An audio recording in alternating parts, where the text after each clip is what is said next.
It's time to get it started. We've had this plan for quite a while now. We know it's going to be 8 hours.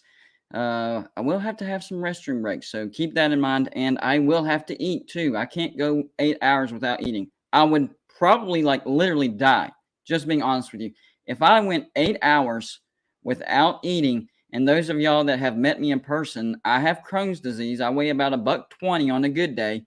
So if I went 8 hours without eating, I would probably die, like legit. I would probably die. So, yeah, there will be some breaks, but you know what?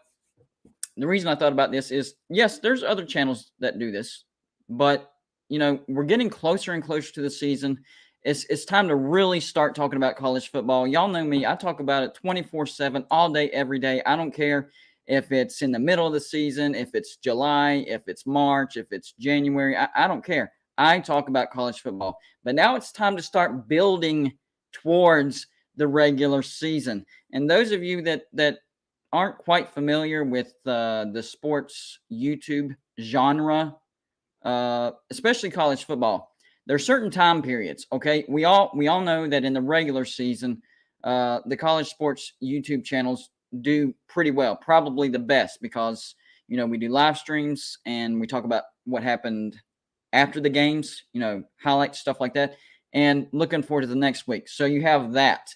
Then you have the dead period, what is known as the dead period. That's the period that happens right after the national championship. That runs probably February, March, and some into April. That's your dead period. And then it starts cranking up just a little bit in May. But then you have your boom period. This is where you probably gain the most subscribers. Maybe not the most views because it's not the college football season yet. But this is where you gain the most subscribers because people are salivating for college football content. They want it. They need it. It's almost time. It's almost here. So the boom period is going to be between, I'd say, the middle to late July to up until whenever the college football season starts. So there's your boom period. What we've tried to do here at Golden Blue Dude is create a mini boom period, if you will, to lead up to the boom period. We want to take advantage of that as much as possible. Looks like it's working, guys, because we have hit 7,000 subscribers. 7,000. Our goal is to hit 10,000.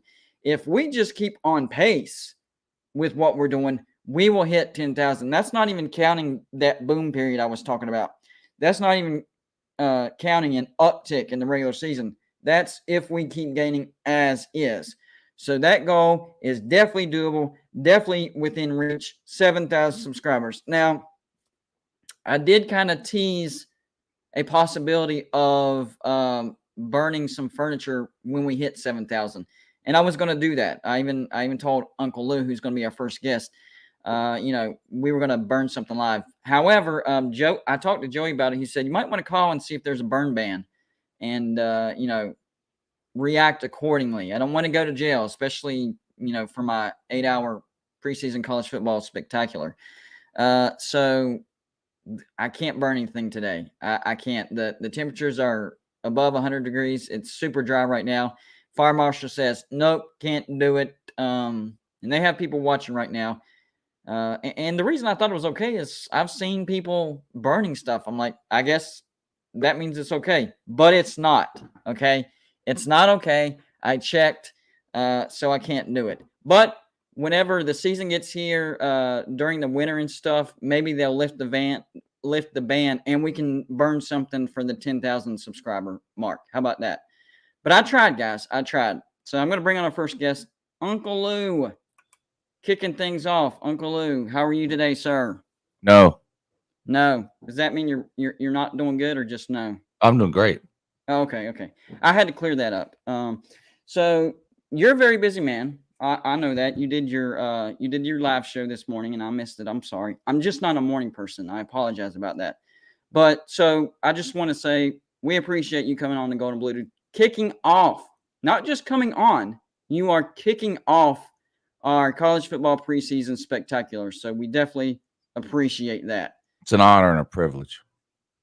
Well, I wouldn't go that far, but I definitely appreciate the kind words. Well, I might have been exaggerating a little. Yeah, I would agree with that, like, for sure. So first things first. Let's address the elephant in the room. All right. So Georgia fans are not happy with me right now. I've predicted Georgia to take a slight step back this year, but the biggest thing. First of all, that's not true. Okay, go ahead. You have not predicted Georgia to take a slight step back. I haven't. Everybody on planet Earth has predicted Georgia to take a slight step back. You've predicted Georgia to lose to South Carolina, Tennessee, and Kentucky. That's not a slight step back. I can agree with that. You've predicted Georgia to basically fall off the cliff and lose 3 games. Well, not fall off the cliff, just take a step back.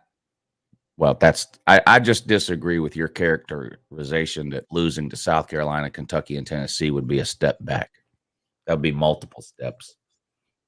I see where you're coming from. Well, I guess in my brain, the reason I characterize it as a slight step back is because of how much you lose, and it's still, I mean, compared to last year, yeah, that's not losing good in at the all. national championship game would be a slight step back. Alabama took a slight step back last year.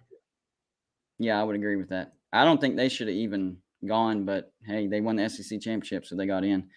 So do you think You're that Georgia to lose 3 games where they're going to be double-digit favorites? Yes. Well, the biggest one is South Carolina. I really do think Georgia loses to South Carolina, and it's not just because a lot of people are saying, well, it's just you're saying that because of Spencer Rattler. Well, part of it, yeah, but it's a bunch of things like Georgia losing 3/4 of that historic defense last year. South Carolina top 10 in the transfer portal. Yes, Spencer Rattler. Shane Beamer has South Carolina going in the right direction. It's in South Carolina. It's early in the season. There's a lot that goes into it. Does that mean I'm right? Of course not. I could be way wrong. Georgia could blow them out. But just from what I'm seeing, the recipe kind of makes sense to me. I'm guessing you think I'm right. No one agrees with you. You're right about whether that. they're a Georgia fan or not doesn't have anything to do with it. There's not anybody on planet Earth that thinks Georgia's going 9-3 in the regular season. You're 100% correct on that. I have got absolutely blasted for that particular prediction. So, okay, if there is a team on Georgia's schedule that you think Georgia has the biggest chance of actually losing, who would that be? Mississippi State. Mississippi State. Now, is that a road game? Yeah. Okay, and I don't have their schedule in front of me. Is that like early, mid, or late part of the season? No, I think it's hold on, I'll tell you for sure. I think it's in between Florida and Tennessee. Oh, so it could be like a trap game type of situation. Yeah. Mm. Yeah. Well, no. Okay, so they have a bye week. Then they play Florida on October 29th. Right. Tennessee at home on November 5th. At Mississippi State on November 12th. At Kentucky on November 19th. So 4 games in a row: Florida, Tennessee, at Mississippi State, at Kentucky. I gotcha. That makes sense.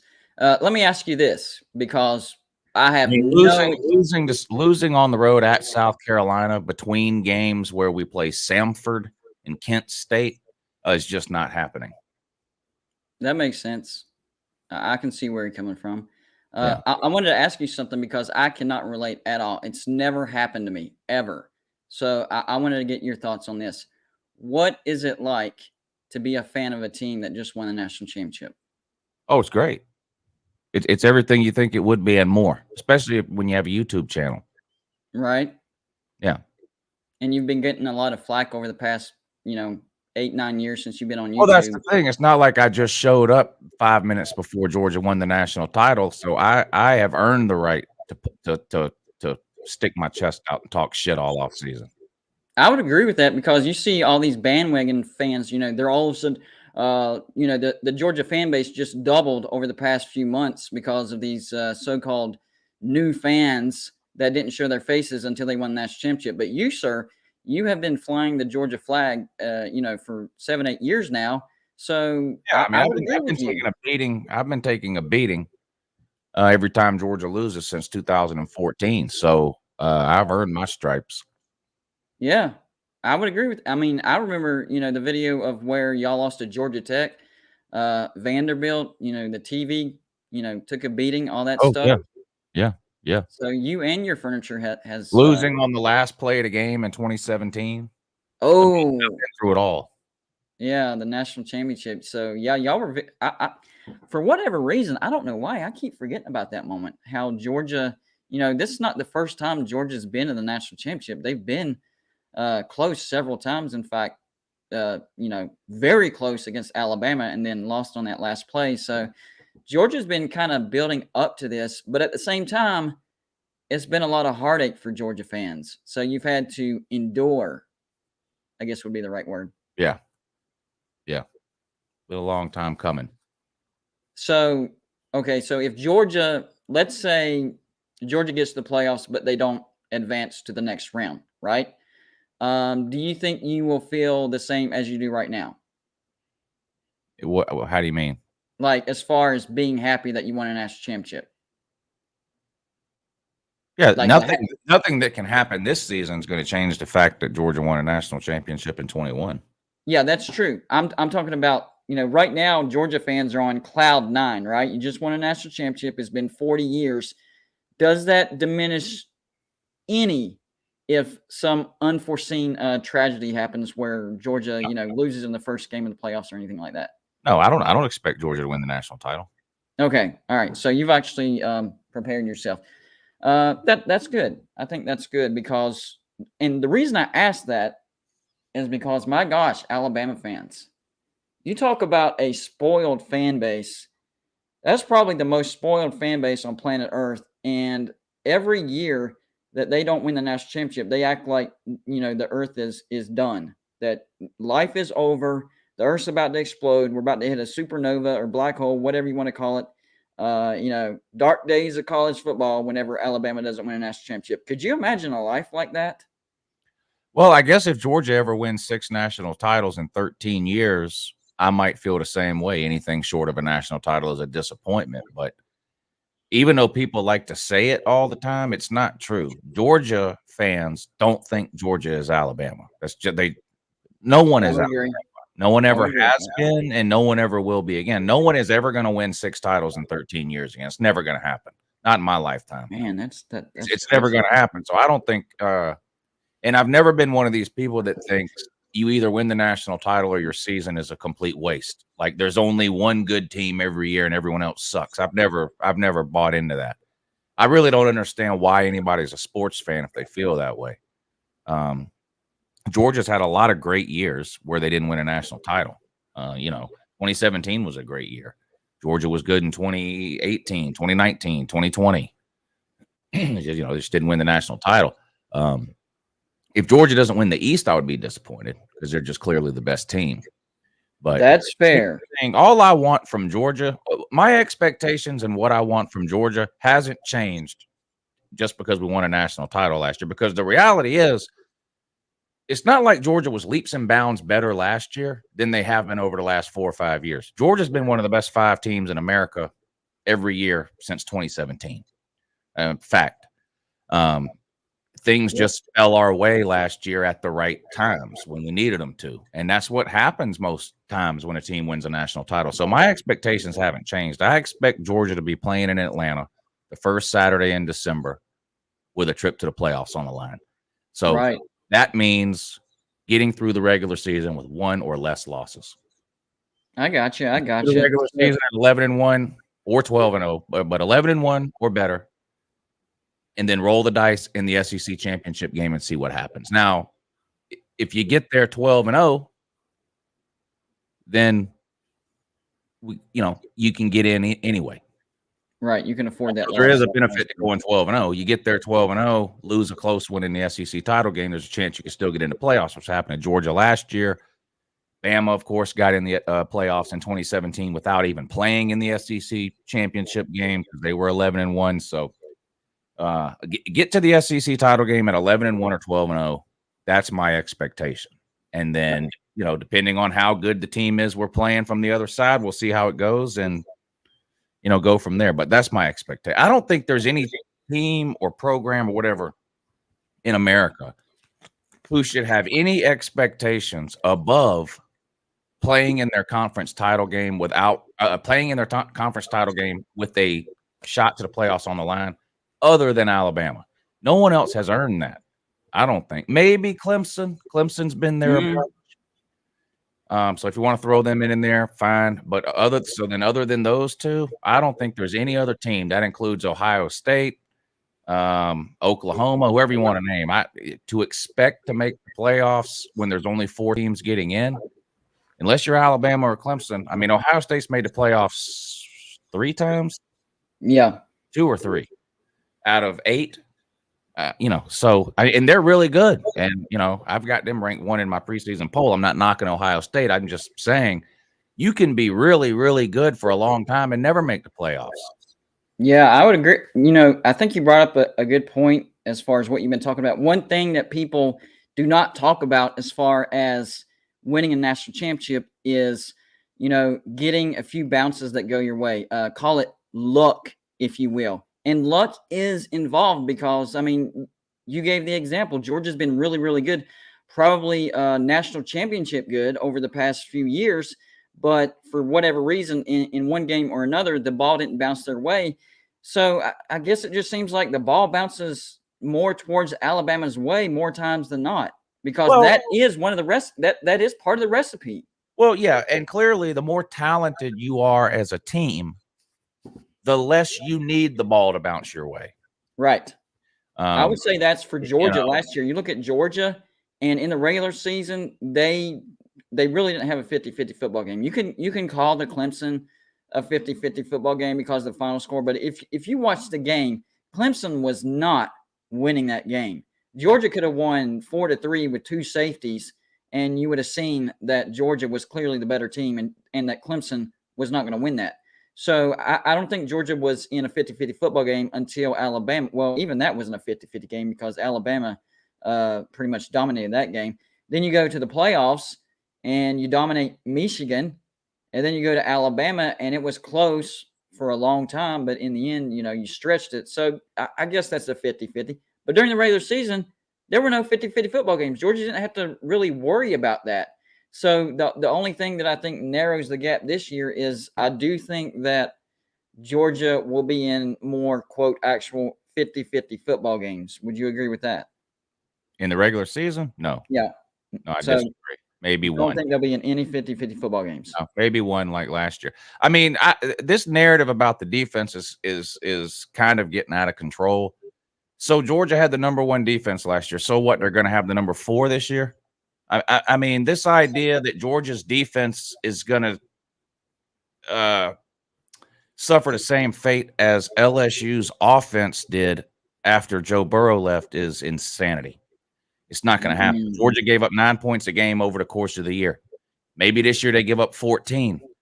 Okay, well, last year the offense scored 38 points a game. They're probably going to score 40 this year. They're going to score more. So, I mean, we didn't lose anything. Nothing. We lost 2 running backs, but we got 19. I mean, I got you. So the offense is going to be better. So there's not anybody in the regular season. We don't play a team in the regular season that really should even be on the same field as Georgia. Okay. Including Oregon, including Tennessee, Kentucky. I mean, Kentucky was a top 15 team last year. They couldn't get a first down. Arkansas was a top 10 team last year. They couldn't get a first down. We beat them 38-0, whatever it was. I mean, there's such a huge gap between Georgia and everyone else in the SEC besides Bama. Do you think Georgia's offense will be better this year? Yeah. Yes.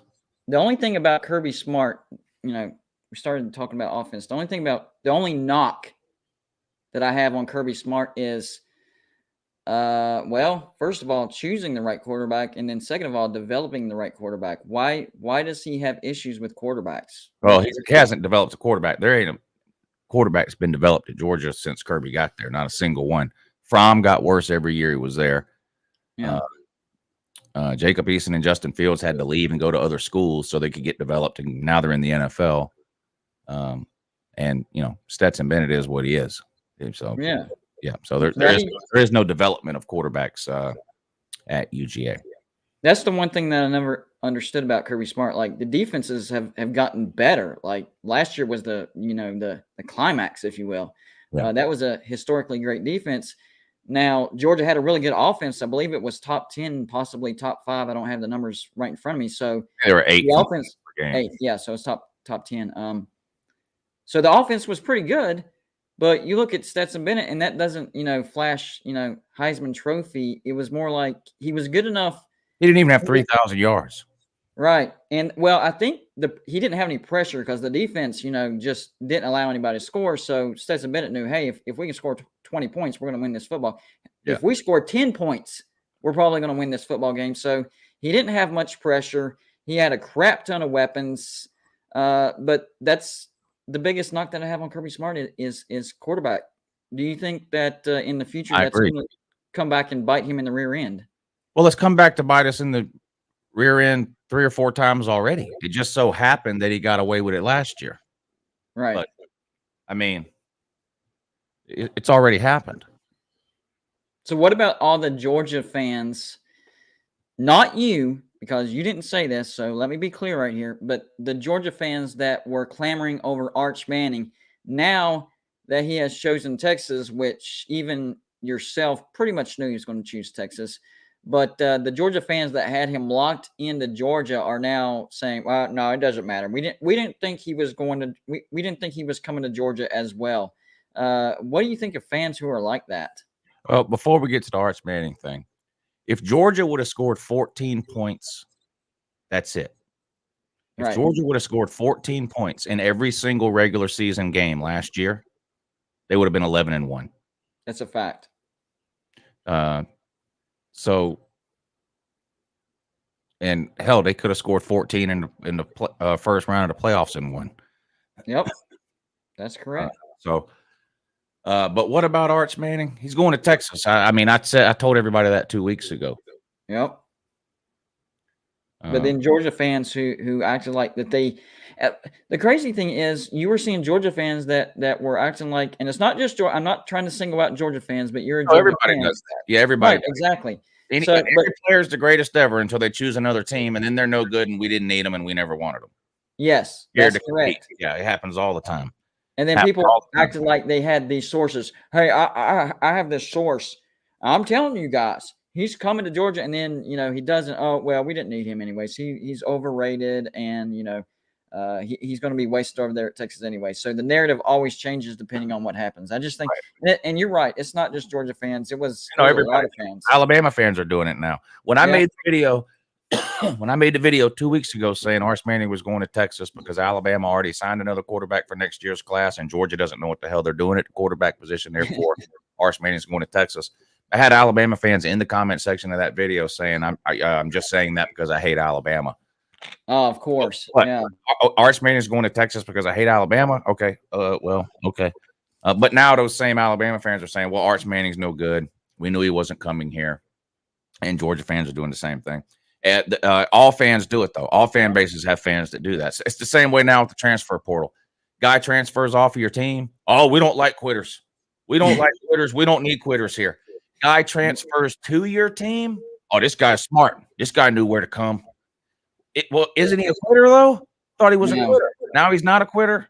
It's like everybody hates all the Georgia fans. Screw Jermaine Burton. I can't believe he did that. That's fine. We don't need him anyway. Quitter, scared to compete. But then Eric Gilbert, who transferred to Georgia, catches a pass in the spring game, and people are like, "Oh, Eric Gilbert, he knew what he was doing. He knew what he was doing. This is why I like the transfer portal." I'm like, "What, bro?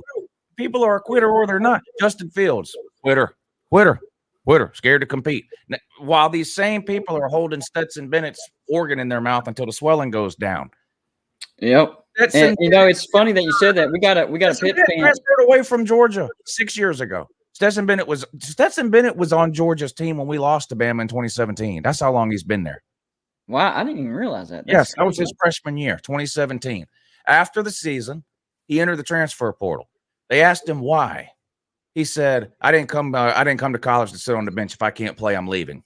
Oh. After 1 year at Georgia, okay. He leaves. He comes back 2 years later, whatever. Then the whole Justin Fields thing happens, okay? He's at Georgia for 1 year. He transfers out. Same Georgia fans who are sucking off Stetson Bennett.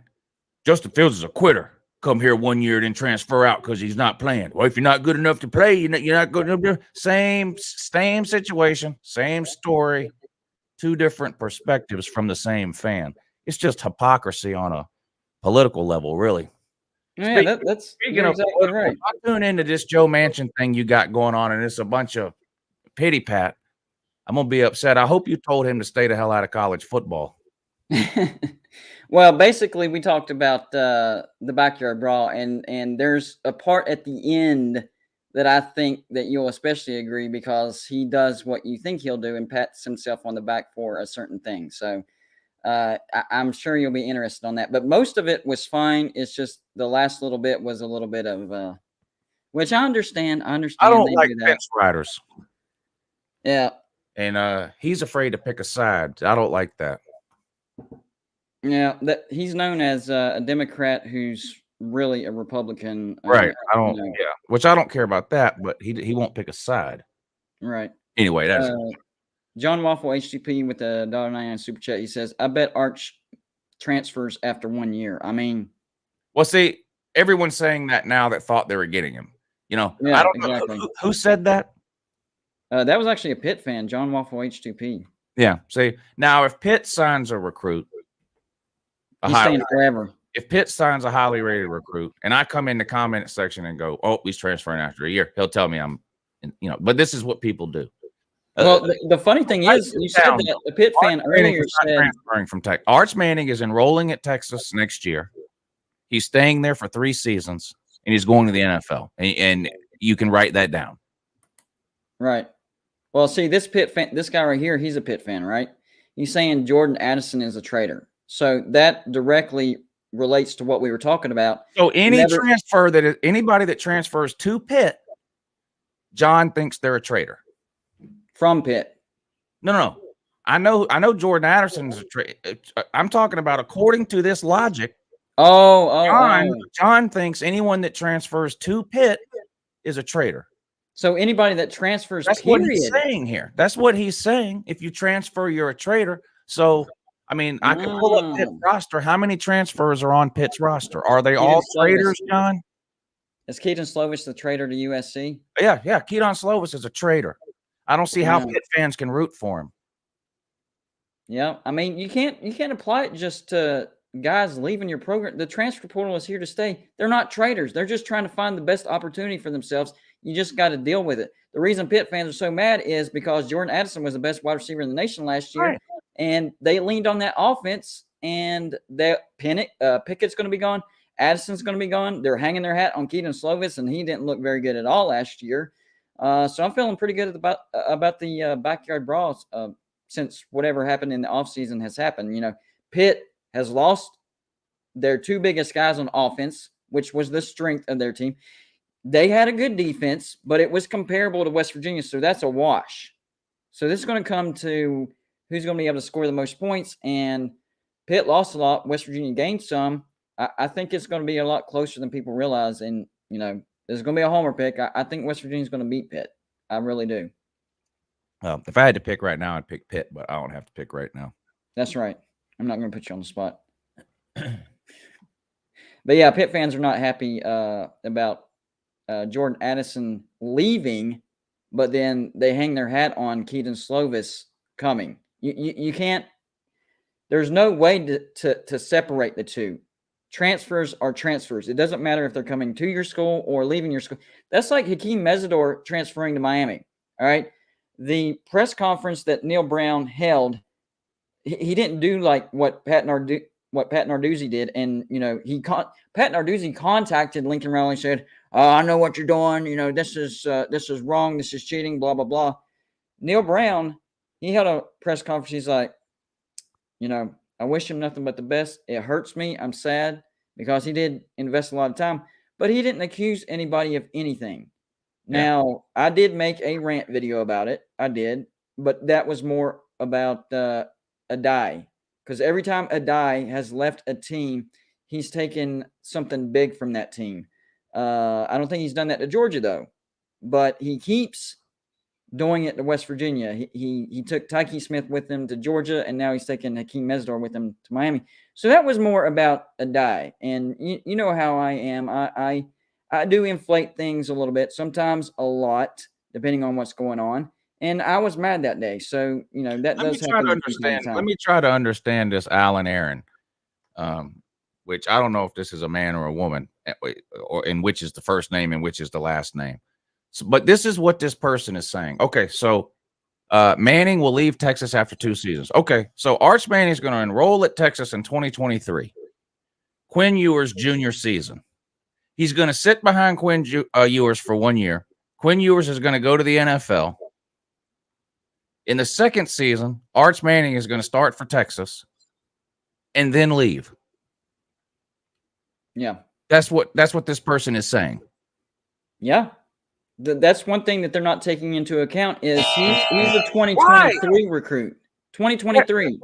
Yes. Quinn Ewers has 2 years at Texas. Arch Manning doesn't even get there till next year. So Arch Manning is going to get to sit behind Quinn Ewers for 1 season, and then Arch Manning will be starting his sophomore year. Why would he leave after the year after that? Yeah. What about this excuse right here? Jordan Addison. You like this excuse right here? Jordan Addison left Pitt for financial reasons. Keaton Slovis transferred to Pitt so he can be the starting quarterback for. I couldn't even finish that, man. I couldn't even. Well, that is why Keaton Slovis transferred to Pitt. Duh. Yeah. Yeah, but that doesn't make him not a traitor. And then Jordan added. So, okay, am I understanding this correctly? If somebody enters a transfer portal for financial reasons, they're a traitor. What proof do we have that Jordan Addison left for financial reasons?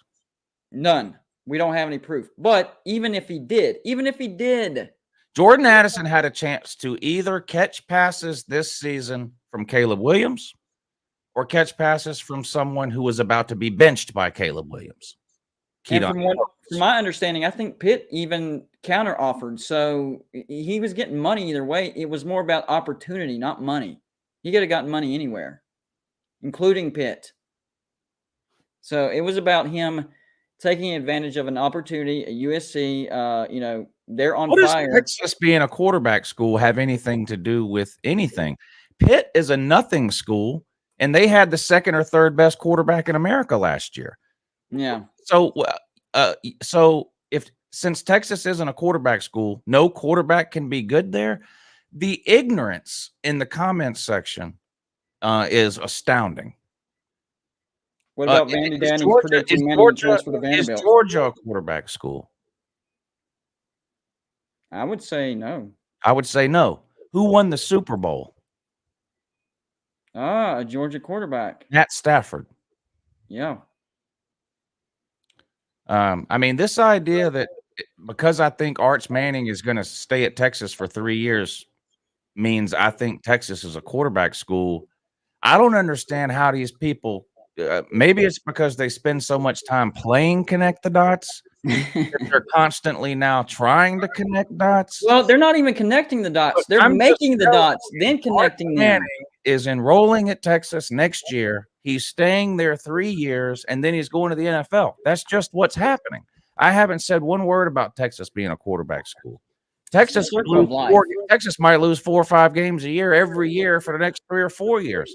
Yeah. Arch Manning, these kids are not choosing. Georgia's had a top 5 recruiting class how many years in a row? 6. At least 5.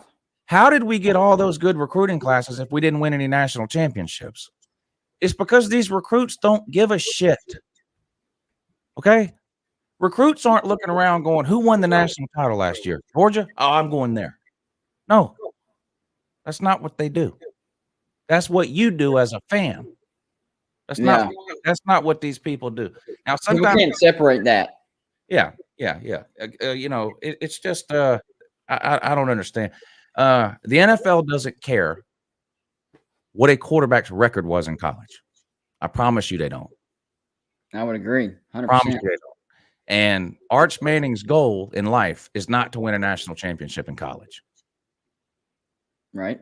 That's its goal. Because that's the best he could ever do.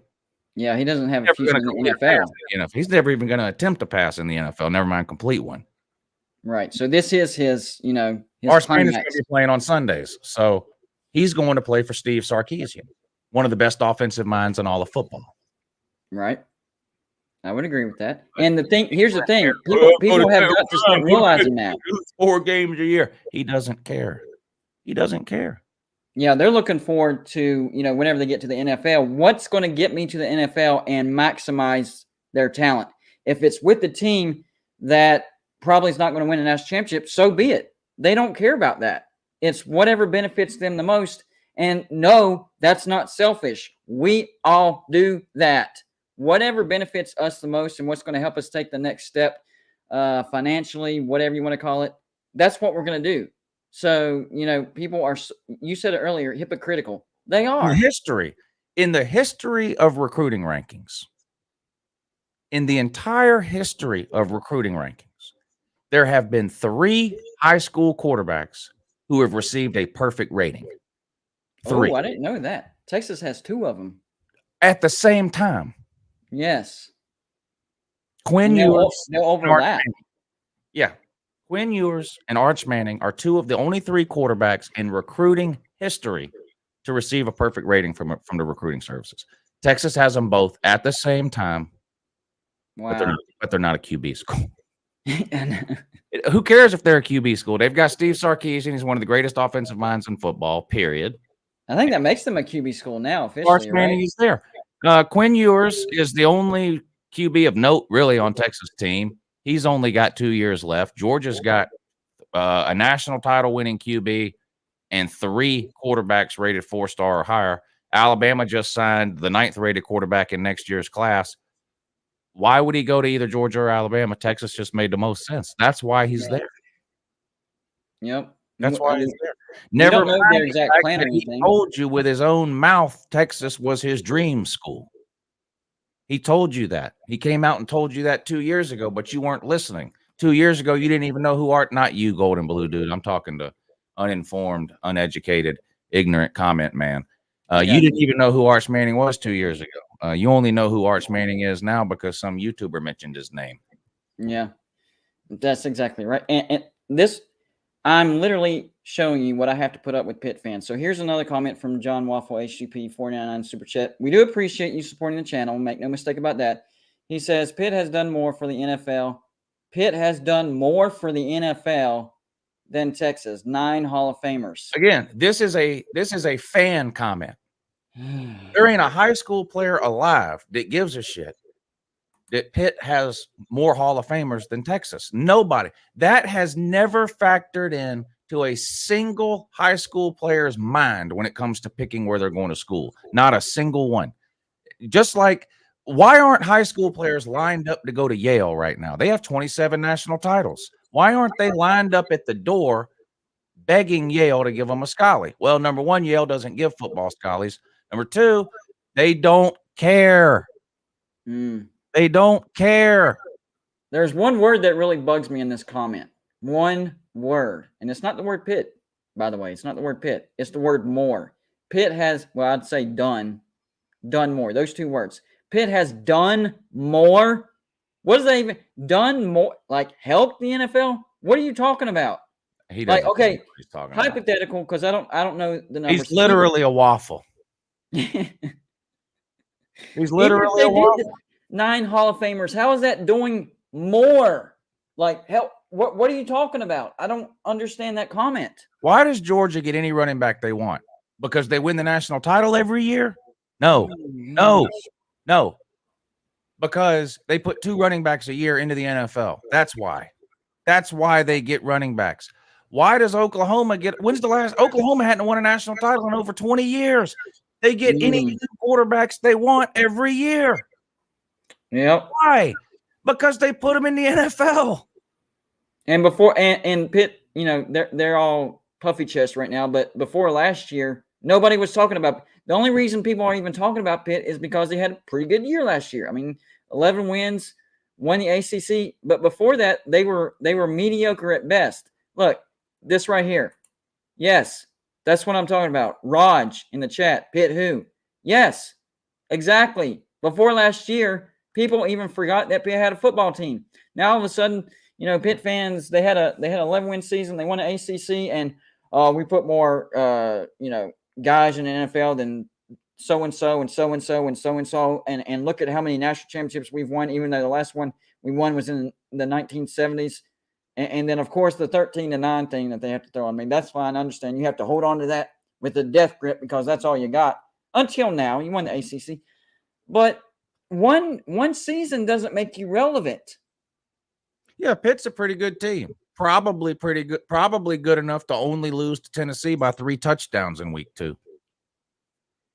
Yeah, I would say that. Tennessee will probably only beat them something like 45-24, something like that. Yeah, I think Tennessee is going to be a pretty good team this year, and I don't care if it's played at Pitt. I don't care if it's played at Tennessee. I don't care if it's played on the moon. Tennessee is just going to have a much better offense than Pitt. Maybe their defense not quite as good as Pitt, but it's not going to matter. Tennessee's going to own them. That's just my opinion. But, the thing with Pitt, if you look at their first 3 games, West Virginia, Tennessee, and at Western Michigan, they have the potential of starting 0-3. Potential, okay? Potential. And I know they play West Virginia and Tennessee. Who's the other one? At Western Michigan. Which they lost to last year, and I'm inclined to think that they'll beat Western Michigan because they'll actually show up for the game, unlike they did last year. But the potential's there because I don't think they'll start 0-3. No, I would say more. I think it's more possible or plausible, I should say, that they start 2-1 or 1-2, and I'm thinking 1-2 because I'm predicting the backyard brawl, West Virginia to win, and then that's a whole separate issue. But the Tennessee game is the focus here. Tennessee's going to beat Pitt. Pitt's not going to beat Tennessee. You can't go by last year's team because Pitt lost Kenny Pickett and Jordan Addison. Oh, they're not the same team. Tennessee's going to monkey stomp Pitt and then gorilla drag them up and down the field for fun for 4 hours. I think I've heard those two phrases separately, but I've never heard them put together. That was well done, Uncle. They almost beat Pitt last year, and that was before Hendon Ho was the quarterback. Yes. Why are people not talking more about Hendon Hooker? This dude, I think he could be a dark horse Heisman Trophy contender. 31 touchdowns and 3 interceptions he had last year. Yeah, Virginia Tech. He didn't even start until like week 4 or 5 or something. Yeah, the problem was at Virginia Tech they just didn't know how to use the guy, and so people just started assuming that he wasn't that great. Starts week 3, week 4, and has astounding numbers. Look out for Hendon Hooker for Tennessee next year. Slim Shady Canes with the $5 super chat says, Miami. Here we go. Miami is second all-time in the NFL Hall of Famers. Does that mean they are better than they've been for 15 years? He actually made sense. What? Miami is second all-time in NFL Hall of Famers. Does that mean they are better than they've been for 15 years? I think he's throwing shade on Pitt with that one because that one a bit sarcastic. He has a point. Just because Miami's, had a lot of NFL Hall of Famers doesn't mean that they've been good or means that they're better than what their record is. I actually agree with that. Or am I reading that wrong? Am I reading that correctly? No, he's making fun of the Pitt man. That's what I thought. Yeah, just because Miami put all 22 of its starters into the NFL 20 years ago doesn't have all that much relevance with the fact that they win 7 games a year now. That's what we're saying about Pitt. You want to see Pitt's comeback? John Waffle, HTP, $9 super chat. Y'all just jelly. Old Pitt is coming back. Jelly, old Pitt is coming back. Old Pitt. I guess he's talking about the 1970s national championship Pitts that people don't remember. I mean, yeah, we're jealous. They went in the 70s. Yeah. I think it was like, no, I'd be guessing. I'm not even going to guess. Yeah, it's been a long time. It's been longer than Georgia's national championship before last year. Much longer. So 1976, they were 12-0. That's the one that I was going to guess. I think it was 76. Or maybe they lost the national championship. I don't know. Huffer Billy Paul, 499 super chat says, Pitt is coming back to what? Yeah. Ask the I mean, but Pitt listen, fans know everything. Ask them. I I'm don't know. fine. I'm fine with the old Pitt coming back. Okay, they won the national title in 1976. Let me give you the 5 or 6 years before 1976, and then and then we'll decide if we're okay with the old Pitt coming back. So, That's fair. so 1976, they were 12-0. Well, let me just read out the records in order from 76 going backwards. 12 Okay. 12-0, 8-4, 7-4, 6-5, 1-10, 3-8, 5-5, 4-6, 1-9, 1-9, 1-9, 3-7, 3-5. That's all the way back to 1964. Now, if you go forward from 1976, when they were 12-0, they were 9-2, 8-4, 11-1, 11-1, 11-1. So that was good. 9-3, 8-3, 3-7, 5-5, 5-5, 8-4, 6-5, 8-3, 3-7, 6-5, 3-9, 3-8, 3-8, 2-9, 4-7, 6-6, 2-9, 5-6. That's all the way up to 99. I'm fine. I'm fine with any 10-year version of Pitt coming back. You pick any 10-year history you want. I'm fine with that version of Pitt coming back, and so is the rest of college football. Yeah, you know what I had to say about that? Bring back the old Pitt, because guess what? Last year was that year. Because if you look at Lou, just spat them off. That's the year they have one great year and then they fall off again. So you got it out of the way. You got it out of the way. It looks like old Pitt already is the new Pitt. Exactly. And last year was the year that they get that really good season out of the way, and then they start declining again. So yeah, bring back the old Pitt. Let's keep that routine going. I like it. Oh, here we go. I'm telling you, man. John Waffle HCP, $9 super chat. We have 8 other national championships. What? Okay, if you're talking about, I'm assuming he's talking about football, right? 8 other national championships. Yes, if that's true, which I don't know the numbers, that would be before 1976. The point of this conversation, and y'all are the ones that said it, y'all are just jelly that old Pitt is coming back. The point of that is, since 1976, you have not won a national championship. So what was the point of that comment? It looks like Color we said earlier, how many national championships did they win whenever football was started? Color TV killed off Pitt's football program is what it looks like. People realized how ugly their colors are. Let me look at something though. Okay, so Pitt claims let's see. Okay, we got the 1976 national title, 12-0. They claim a title in 1936 where they went 8-1-1. That sounds legit. They were awarded that national title by the football thesaurus, also known as the Holgate system. I've never even heard of that. So since World War II, they've got one national title, which is the only number that matters. And on top of that, it was 1976, so it's been over 40 years. So you're still irrelevant. Man, Mayhem Matthew, $20 super chat. Appreciate the support, bud. He says, will WV put deodorant on that old armpit, clean them guys up? I'm guessing he's talking about the panhandle. People call it the armpit of America, or the armpit of Virginia, or the armpit of Maryland, whatever. But sir, I get the reference, but we actually don't have that problem. And it's not even just about national titles, because like I said, you can have really good teams that don't win the national title. But just off the top of your head, Gold and Blue man, from 1982 to now, 40 years, how many seasons has Pitt won 10 or more? Oh, I ran the numbers a while back. I think it was the last time I looked, it was 1 or 2. So I'm going to guess and say 3. 2. Okay. So twice in the last 40 years, they've won 10 or more. So they average a 10-win season every 20 years. And West Virginia has gone undefeated twice in the regular season since that point. 10-win seasons, I would guess at least 10. That would be my guess. And that's not me bragging about West Virginia because, we're very up and down. The point of that comparison was comparing them directly to Pitt because they talk trash about West Virginia and how bad we've been. Y'all have been worse. Pitt has been, listen, since I've been born, which is the only record that I care about. Since I've been born in the backyard brawl, West Virginia is 18-9-2. Think about that, Pitt fans. 18-9-2. And currently we're on a 3-game winning streak. West Virginia has had many big winning streaks against Pitt since I've been born. And that's the only record. I mean, you can go before that.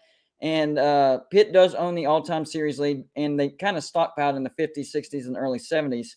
But starting in the 80s, West Virginia started to dominate that series. And that's really all that matters to me because recent college football history. So they keep throwing these abstract, stats out there thinking that they're proving a point, and they're actually proving our point. So I don't know how to get through it.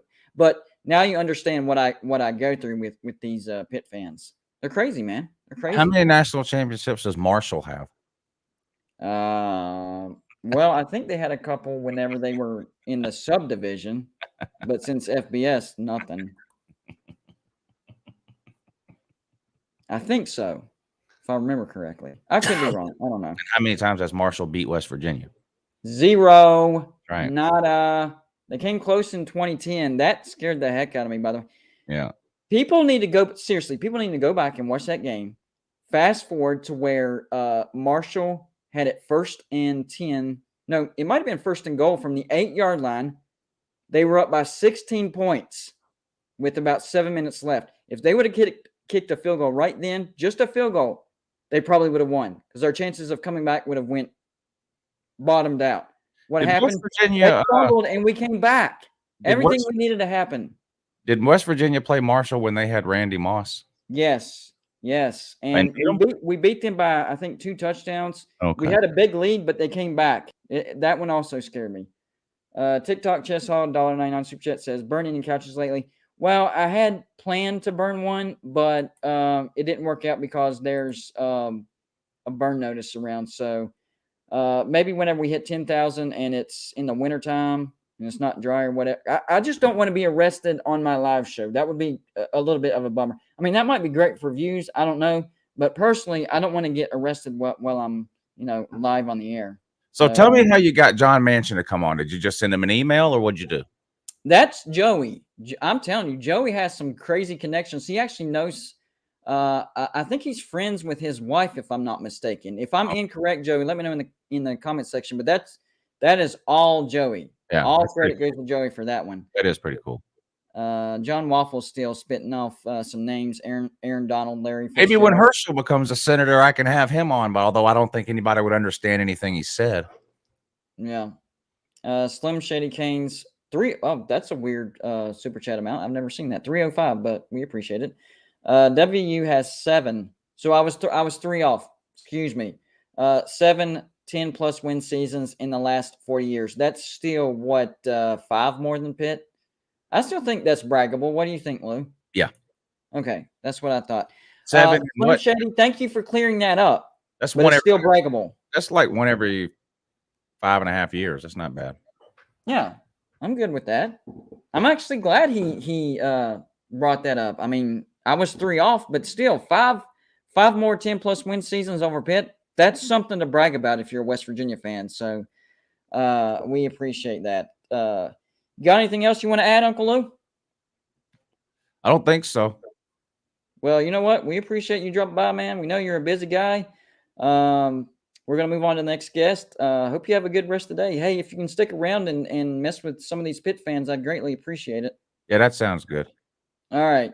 Well, you have a good rest of your day, sir. Thank you for coming on. All right, buddy. Bye. All right, bye. Yeah, Uncle Lou, we appreciate it. By the way, I haven't done my reminder. If you haven't, please hit the thumbs up or the thumbs down. When you do that, it helps the video hit the YouTube algorithm. It gets the suggested more people see it, and boom, the audience builds. But looks like y'all have already been doing that because we have 86 watching. So appreciate everybody that's watching, everybody that's commenting, everybody that's hitting the thumbs up or the thumbs down. and everybody that's been super chatting. It's an amazing show right now. So far, so good. And it's all because of you guys. But I fully expect Uncle Lou to get in the chat section and mess with some people, please. So the lineup continues. Here in just a few minutes, we will have Paul Catalina from Sikkim 365 Sports representing Baylor. So probably get in some Big 12 talk.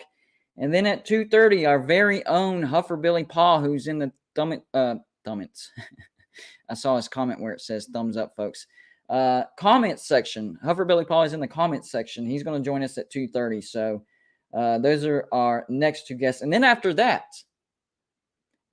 is when we will play the condensed version of the interview with Joe Manchin. So we'll play the condensed version, and then Traveling Fools at 3:30. But what I'm going to do is whenever we play that, it's only about 5 minutes or so. The entire interview is like 10 minutes. That's going to be available on Patreon. So after we play that clip, then we will open up the phone lines, which we're going to do periodically. Actually, you know what? Right now, we got about 5 minutes till the next guest. I'm waiting on him to pop in, Paul Catalina. Those of you that have the call-in number, you can call in, talk for a few minutes, whatever you want to talk about, college football related. If you want to, say how wrong I've been or, agree with me, God forbid, agree with Golden Blue Dude, that's fine as well, whatever you want to do. If you don't have the call-in number, all you have to do is email us. Let me go ahead and put that in the chat real quick. Hold on, guys. Sometimes I forget because I got a couple of emails. But I think I got this. Except for one thing. Hold on. But all you have to do is email us. Just give us your name and the number you're calling from. Coming your way right. Make sure the spelling is correct. Now, there we go. So if you don't have the call-in number, there it is. Speaking of the devil, here's Joey.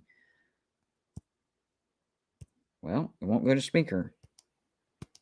Dadgummit. Hold on. I'm going to call you back, Joey. This phone's not letting me do anything. There we go. No, it's still not letting me. What in the world? My phone just froze. See, this is the problem with live shows. You can't. Joey, hang up, please. I can't do anything. You're going to have to call back. This phone is being absolutely ridiculous.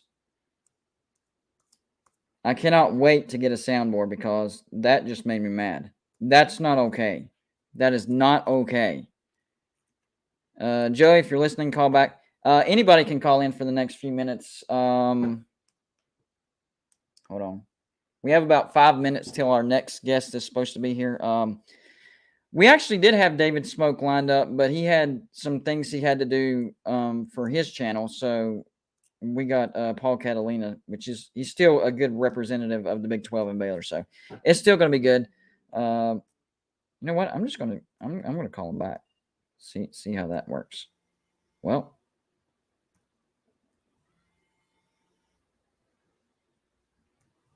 there. I think we have it.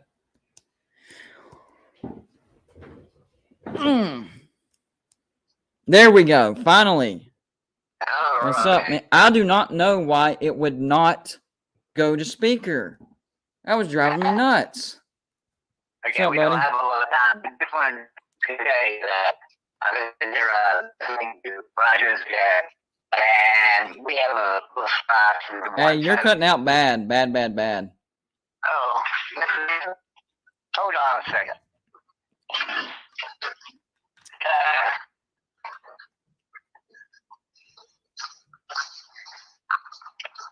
All right. Yeah, that's Can good. you hear me now? Yeah. Hear me now? Yep. Okay, I'm just sitting here talking to Brian Joswiak while your show is going on, and most people will know him, former offensive lineman for West Virginia, also offensive lineman in NFL for several years.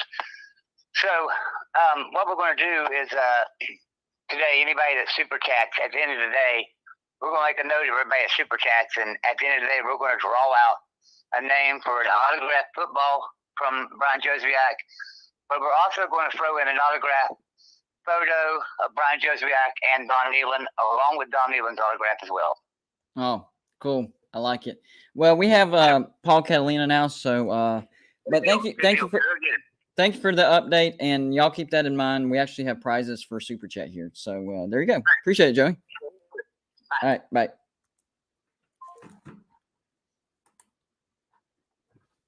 Make sure his mic is on. There we go. Welcome to Go to Blue Dude. Hey, thanks for having me. Hey, we appreciate you coming on. We're going to talk a little bit of Big 12, Baylor, all the teams in the Big 12. I guess the feeling of the new Big 12 as well, and what it's going to look like going forward from here. So let's start with Texas and Oklahoma, okay? Now, we all know that's a significant loss for the Big 12. And we know that bringing in Houston, BYU, UCF, and Cincinnati doesn't totally make up for that gap. But how much of that gap would you suggest does make up for that? Look, you're never going to make up a prestige gap or a financial gap. It's just never going to happen without Texas and Oklahoma. Right. There's going to be – look, it's going to be a bummer not to – look, for fans that especially like beating Texas or beating Oklahoma, look, if you're an Oklahoma State fan, if Bedlam doesn't continue in the same format, now I think it will, but, you might not get to beat them as much. Well, as much. They hardly ever do it, but you might not get to have that game. And look, right now, lately, everybody's gotten their chance to beat Texas. Hell, Kansas has done it twice. So, you're going to not have that. So for fans and everything, there's going to be a gap. What I think will make up for the lost revenue and the lost prestige is the real opportunity to have a conference where everybody's on equal footing. Right. Everybody has a legitimate chance to win for a while. And there's a legitimate chance to grow into something.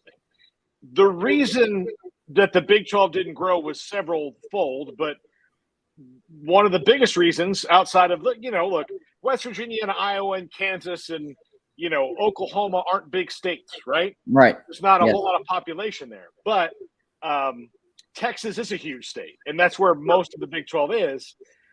But the reason it wasn't growing wasn't just because of the population constraints. It was because Texas and Oklahoma didn't want it to. Right. They wanted it to be what it was.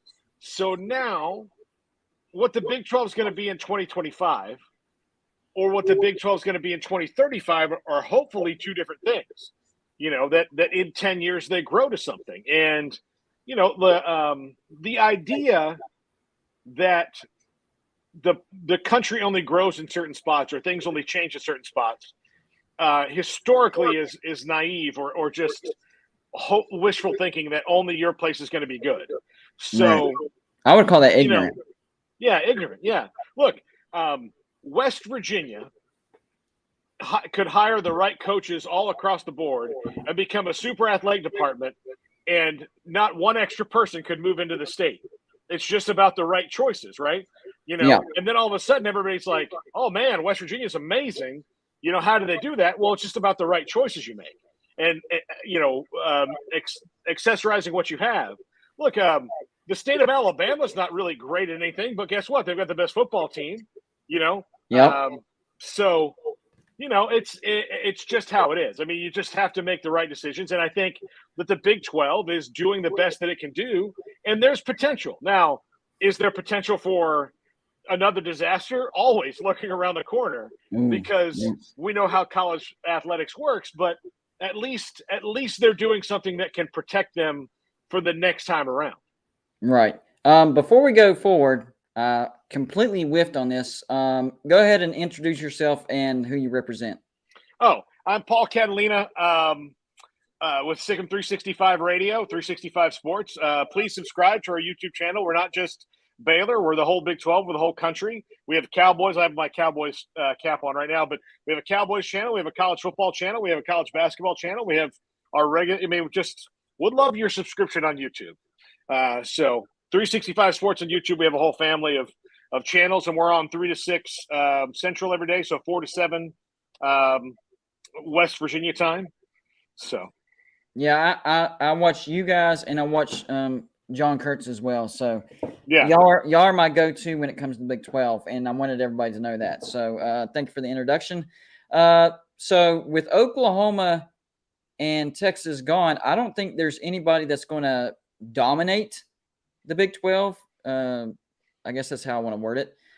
Because we know Oklahoma, for the most part, has been dominating for the Big 12. Baylor came on strong last year, but Oklahoma has been the only team to get to the playoffs from the Big 12, but they didn't win anything because they never had a defense.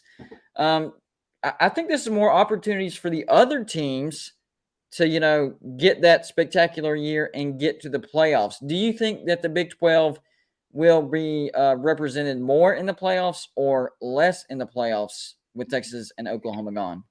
Well, if the playoff expands, then more. So, Okay.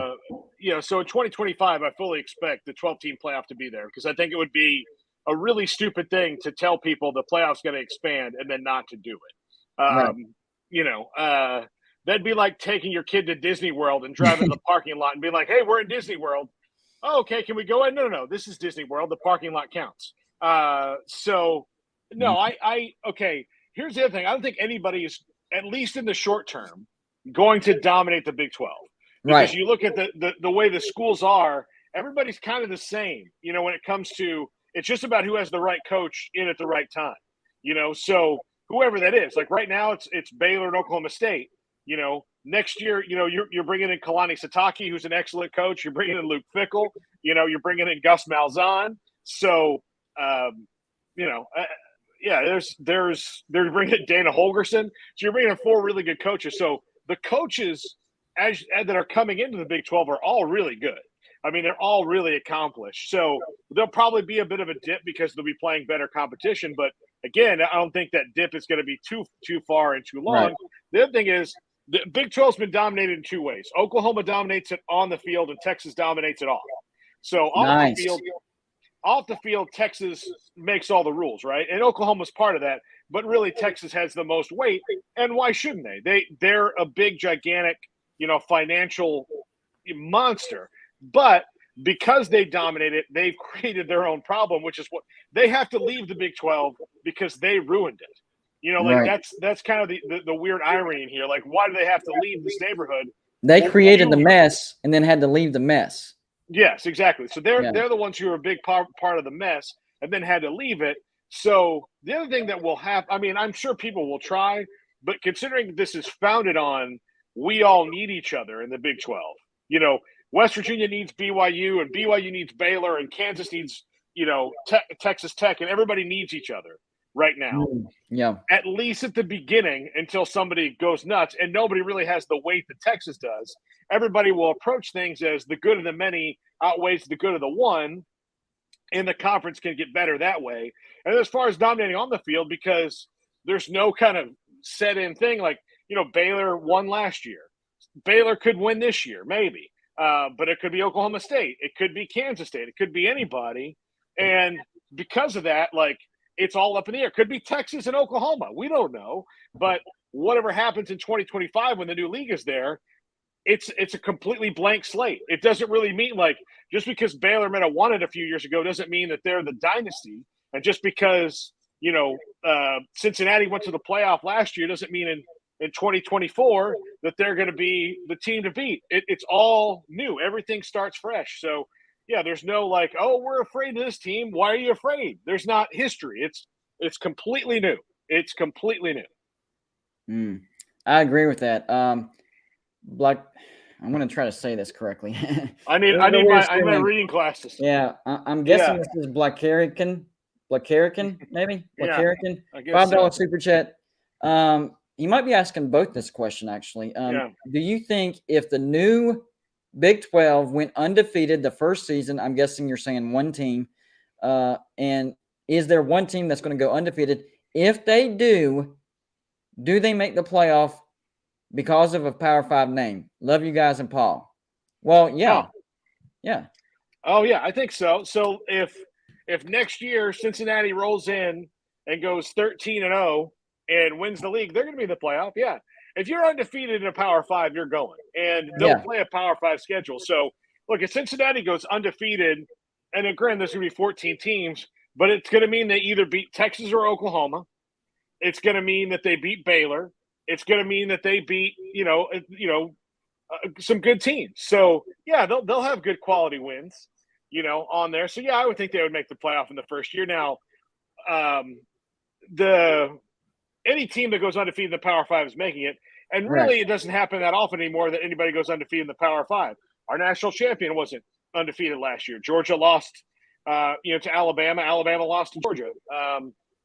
So Alabama lost to A&M. So like you have teams in the playoff that are not undefeated. So that was part of the point of the playoff, is to not make it just the undefeated teams, because that's pretty darn hard to do, especially as there's more parity, at least across the middle levels of college football. I mean, there's maybe not parity right at the top, but across the middle, everybody's pretty even. Yeah, and I like what you said earlier. A lot of people are focusing on the brands that the Big 12 is bringing in, BYU, Cincinnati, UCF, and Houston, which, if you think about it, those are literally the strongest brands available in the group of five. But you brought up an interesting point. The coaches that we're bringing in with those four brands, Satani, or Sataki, I think. Yeah, Sataki, yeah. There you go. Fickle, Malzahn, Holgerson. Those are high-caliber names. Now, my feelings on Holgerson, I'm going to have to put that to the side. He had decent success at West Virginia and had a really good season last year at Houston. So I think name recognition is still going to be there, bringing in those brands and those names from the group of five. And I know BYU technically isn't a group of five, but that's what most people would label them. Well, they're a major independent that's not Notre Dame. So, right. They're on their own thing. I mean, they perceive themselves as a group of five school, because if they didn't, they wouldn't need to join the Big 12. And they wouldn't have wanted to join a Power Five conference for so long. And that's a great point. I think that and like I know what West Virginia fans. I actually hope West Virginia and Houston play the first year. Me too. In West Virginia, I think that'd be great to have Dana going back there and getting just wildly booed. But I think he knows the fans. He'd probably call in for that day. Yeah, he might.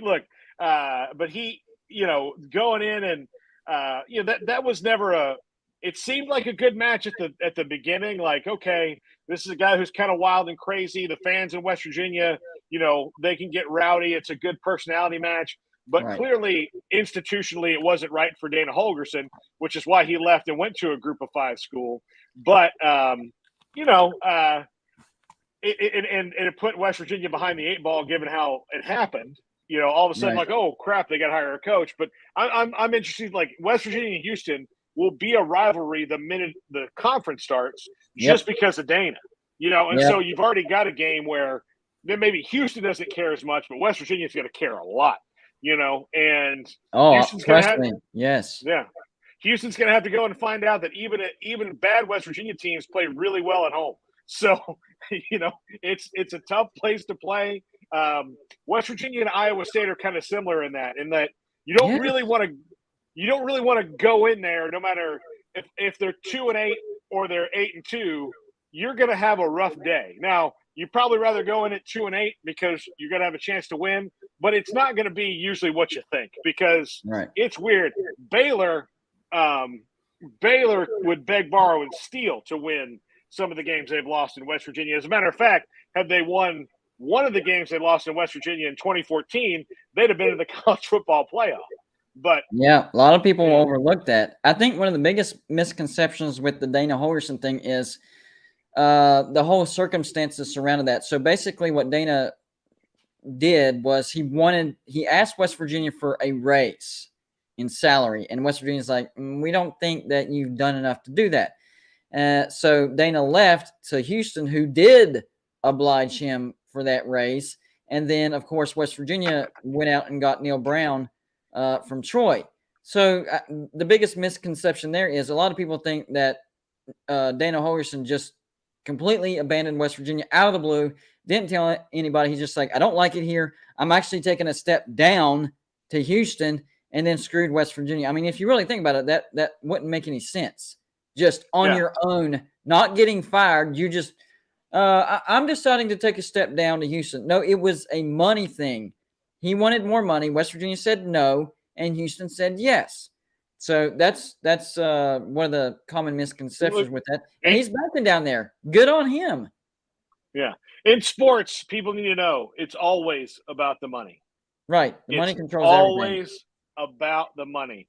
There are like, even when the money might be secondary, like if you're really fed up with a place, it's still a bit about the money, like, because if you're fed up with a place, even if they're paying you well, they're not paying you enough to put up with their nonsense, right? At least in your mind, whether who's right or who's wrong. So, like, if you're fed up with a place and you're making great money, it doesn't matter because I'm not getting paid enough to deal with this guy's nonsense. So you leave, and therefore it's about the money because you're not getting paid enough to put up with the nonsense. So it's funny to me when, it's such an NFL contract disputes. A player be like, listen, it's not about the money, it's what's right.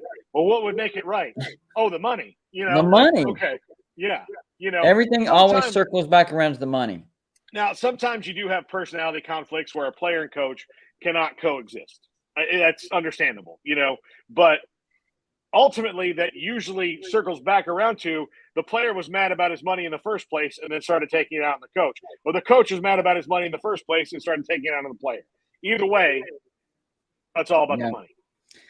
Joey brought up an interesting point. He's my producer. He says, Baylor has never won in Morgantown, and it ain't starting this year. And I was literally about to talk about that because that's true. They've never won in Morgantown. And honestly, if West Virginia hadn't made the moves that they made in the offseason, I probably would have said this is going to be the first year that Baylor goes into Morgantown and beats West Virginia. Now I'm not so sure. How are Baylor fans feeling about that game now? I think most like everybody, nobody, I don't think they want to go there because of the history, Right. Again, it's been a house of horrors for them. But I do think that, and the last time they were there, they should have won in the 2-7 year. They should have won that game. And again, the ghost of Morgantown got them, but they, I don't know, because I don't know. Here's what I don't know. I'm very bullish on Graham Harrell. I think he's an excellent coach, and he'll be a really good college head coach in a year or two. He'll be a good head coach in a year or two somewhere. It's going to happen. I like Graham Harrell a lot. I don't, however, have any kind of real understanding of how good JT Daniels is. That's fair. And so if JT Daniels, here's what I do think. I do think he will be an upgrade. Because, he'll be an upgrade. I don't know how much of an upgrade over the last 2 or 3 quarterbacks he will be, but he'll be an upgrade. What I do know probably won't change that much is Baylor's defense. So it'll be really interesting to see that defense versus the wide open offense with JT Daniels. So we'll see. We'll see what happens. But I don't think any Baylor fan can really say, the Bears are going to win in Morgantown this year when it's never happened before, because there are just some places that are really hard to play for certain teams. And for Baylor, it is Morgantown. I mean, it's just something about it. Maybe it's the weather, the altitude, I don't know, the feel, the smell of it. I don't know, the fact that you got to fly into Pittsburgh and drive. I don't know. The bus ride gets a lot of I things. Don't know. Yeah. So I found it interesting whenever your starting quarterback, Baylor's starting quarterback from last year, who what was y'all's final record again? Let's see. Baylor was 11-2, right? 12-2. Yeah, I think it was 12-2. Yeah. So your starting quarterback that led you to 12-2 loses the job and transfers. What was the Baylor reaction to that? I mean, obviously that's probably a good sign, meaning that the new quarterback is even better than the old quarterback. But at the same time, it's like, what if we make a mistake because he's proven? I would pump the brakes on proven. Here's what I think about Gary Bohannon. Gary was good enough, and he's a good player. But he was as good as he was going to get. And that was like a ceiling. Yeah, he was. I mean, I don't know what's going to happen at USF for him. I hope he does great. He's a great, great kid. He's going to have a bright future in whatever he decides to do, because he's that kind of a guy. But I do think that Baylor had to make a decision on him or Blake Shapen, or this was going to be their lives in perpetuity. Like, it was just going to be how it was for the next little bit of time, for the next 2 years, because Gary has 2 years left and Blake has 3 years left. So you've got all this going on. Well, Blake was better throwing the ball. You could do more in the offense with Blake Shapen than you can with Gary Bohannon. As a matter of fact, walking out of the Sugar Bowl last year, one of the first, I turned to a guy that writes for the Baylor website, and I said, I don't think I've ever seen a team win a bowl game, a major bowl game, like the Sugar Bowl, while their quarterback plays his way into the tight end, because that's how bad he was in the Sugar Bowl. Is that I was like, he might have to be a tight end because this is pretty bad. And I say that with all due respect to Gary, but I mean, he was really bad.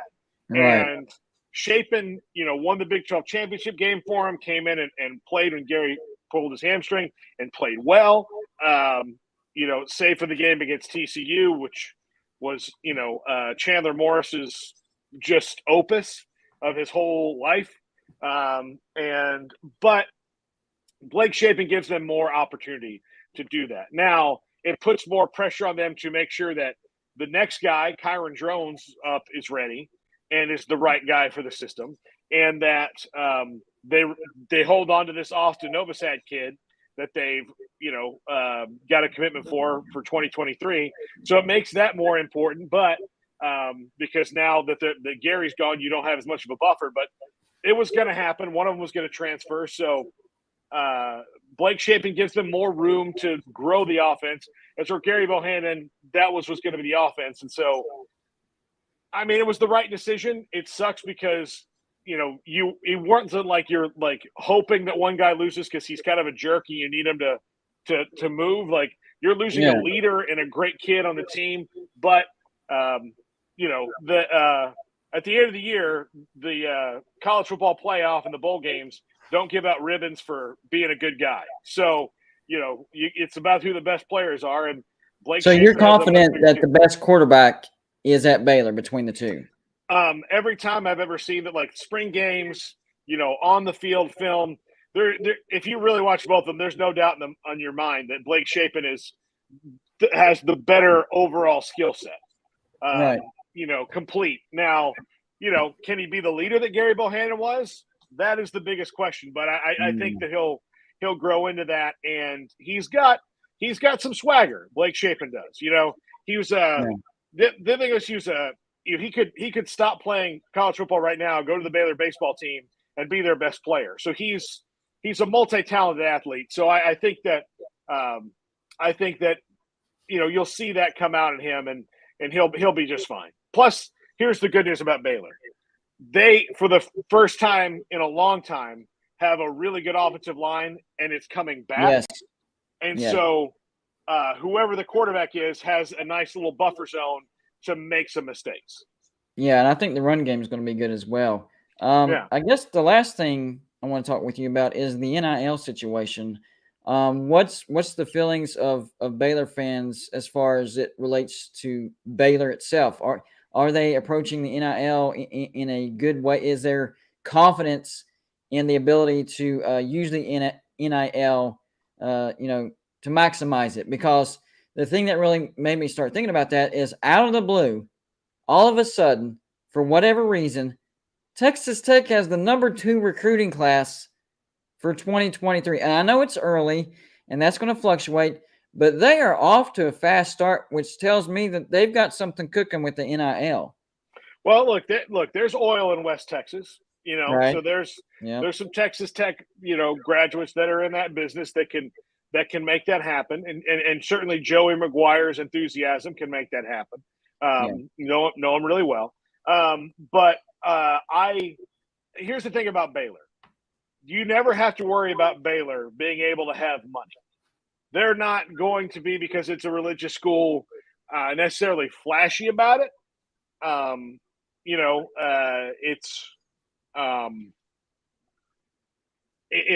but they'll have money. I think the NIL space is interesting because you have schools that were doing it anyway, for years and years and years. Yeah.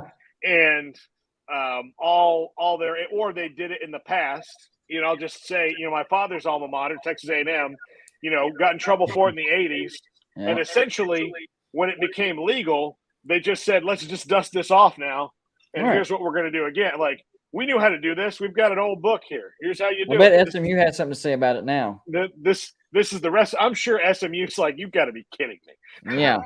I mean, I can't even imagine being an SMU fan right now that was alive and knew what was going on back then. They got, you got to be kidding me. So if we would have done this now, we would have been fine. But we did it at the wrong. Basically, SMU just did it at the wrong time. Well, or got caught.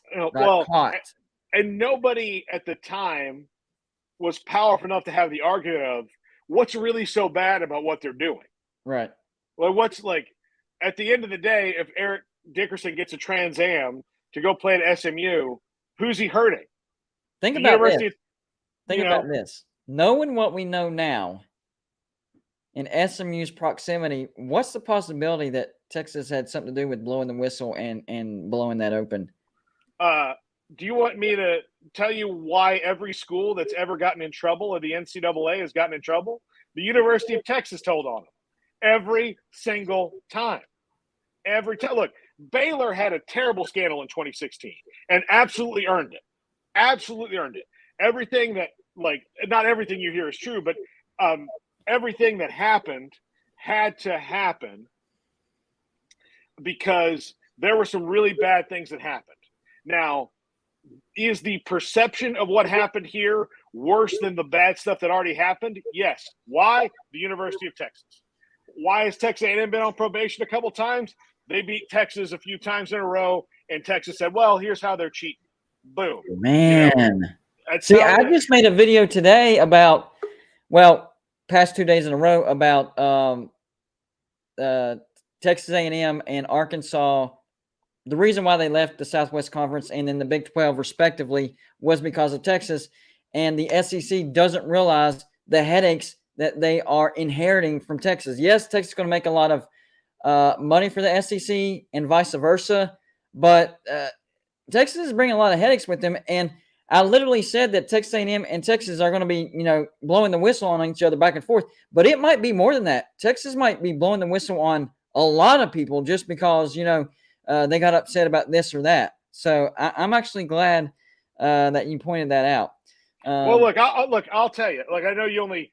Let me go on a bit of a diatribe here for your fans. So the University of Texas has all this stuff has happened.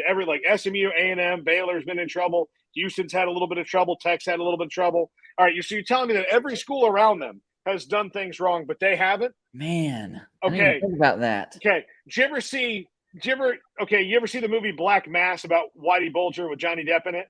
Yes. You know why he didn't get arrested? Because he was the informant. Okay, that's what Texas is doing a lot of the time. Is like, all right, hey, here's what's going on, and to certain levels. And then with Baylor, what happened with Baylor was there was an actual scandal that was really terrible. It was really bad, and there were the sexual assault and all that stuff. It was bad. It was not as bad as you would hear it from the powers that be in Austin, because that was just gasoline they were throwing on a fire. Right. Everything that happened after that had to happen. Art Browse had to go. Ken Starr had to go. Ian McCaw had to go. It happened under their watch. To whatever levels of fault that they were on is up for debate. But they had to go because that stuff was going on, at least to a big enough level to where it was a systematic problem. But it was made worse by just, I heard this, and then they just throw this out there and throw this out there.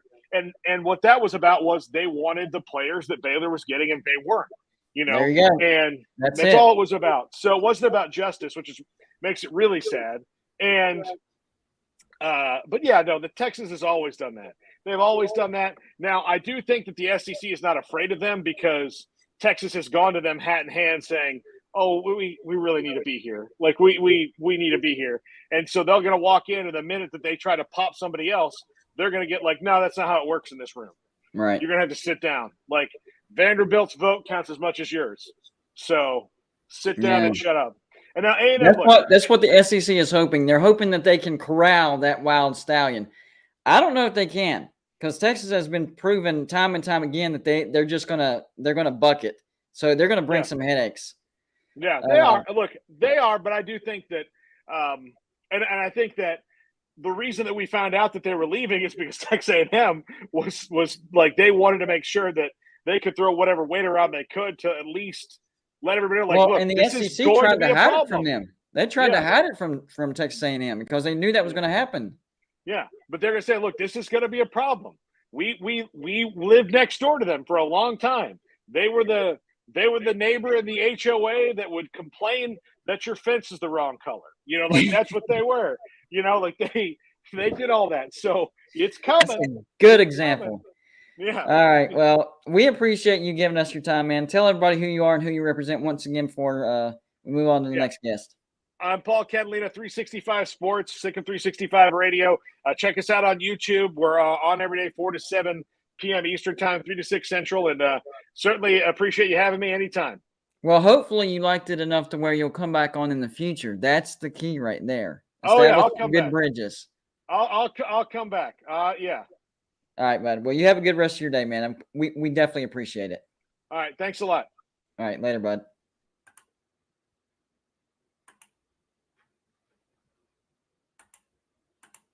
Hold on. There we go. Hold on. I think your mic is muted. GVD, I'm on with the champ. I can't believe I'm on with the champ. I know, right? It's a dream. It's a dream fulfilled, right? It is. I mean, seriously to God. No, it was great. I watching all you guys have fun that day was great. But Paul's great. Paul's a good guy. I mean, he knows what he's talking about. And he's down to earth. He's very down to earth. Yeah. He's a sane person, which a lot of fans are not. And I can be classified as one of the insane fans. But, well, you already know because I know I've told this story many, many times, but you're one of the few people, along with Lou and Raj, Pigskin Pete, Battle Angel. I think there was somebody else, but I can't remember. Y'all are one of the few people that know firsthand, in person, how much watching West Virginia football affects my health. Yeah, you were there. You remember. Yes. So we've already gotten, I know Raj has talked about it on his show. Certainly Uncle Lou has talked about it, but you've never given your perspective on what you witnessed that day. Well, I actually, and Lou even said this. He said, do we need to, get an EpiPen for him, or do we need to call 911? And I said, well, get the phone ready, because if West Virginia doesn't figure this out in a minute, he may tear up your TV. I mean, I was thinking you're going to go off on his TV, but no, you looked pale. You looked sick, and that was not a fun. That wasn't fun. That part is not fun. But you didn't look good. You were very upset. So. Well, I think part of the story that other people haven't told. You actually, because y'all were watching Georgia, Arkansas. That was the main draw, and then I was in Lou's studio watching West Virginia, Texas Tech. Yep. And so your job, well, not job, but what you did, and I appreciate it, you periodically checked in on me. Yep. So you kind of saw the levels of distress, and you witnessed West Virginia coming back. So you saw the switch and then the switch back. Yeah, West Virginia was coming back, and I thought, okay, it's going to work out well. And then it didn't work out. And I was like, oh, dear. Yeah, we actually came back and tied the game, but we left too much time, and we didn't use our timeouts correctly at the end. Yeah. Or no, what I meant to say was it wasn't just their timeouts, but we should have let them. Remember, I said we shouldn't let them score the touchdown, because it doesn't matter whether you win by 3 or whether you win by 7, a touchdown. They're going to make a 20-yard field goal. So let them score and give yourself a chance for a Hail Mary or something. Yes, it's not what happened. No. Well, you Neil Brown needs to hire you as an assistant. I agree with that.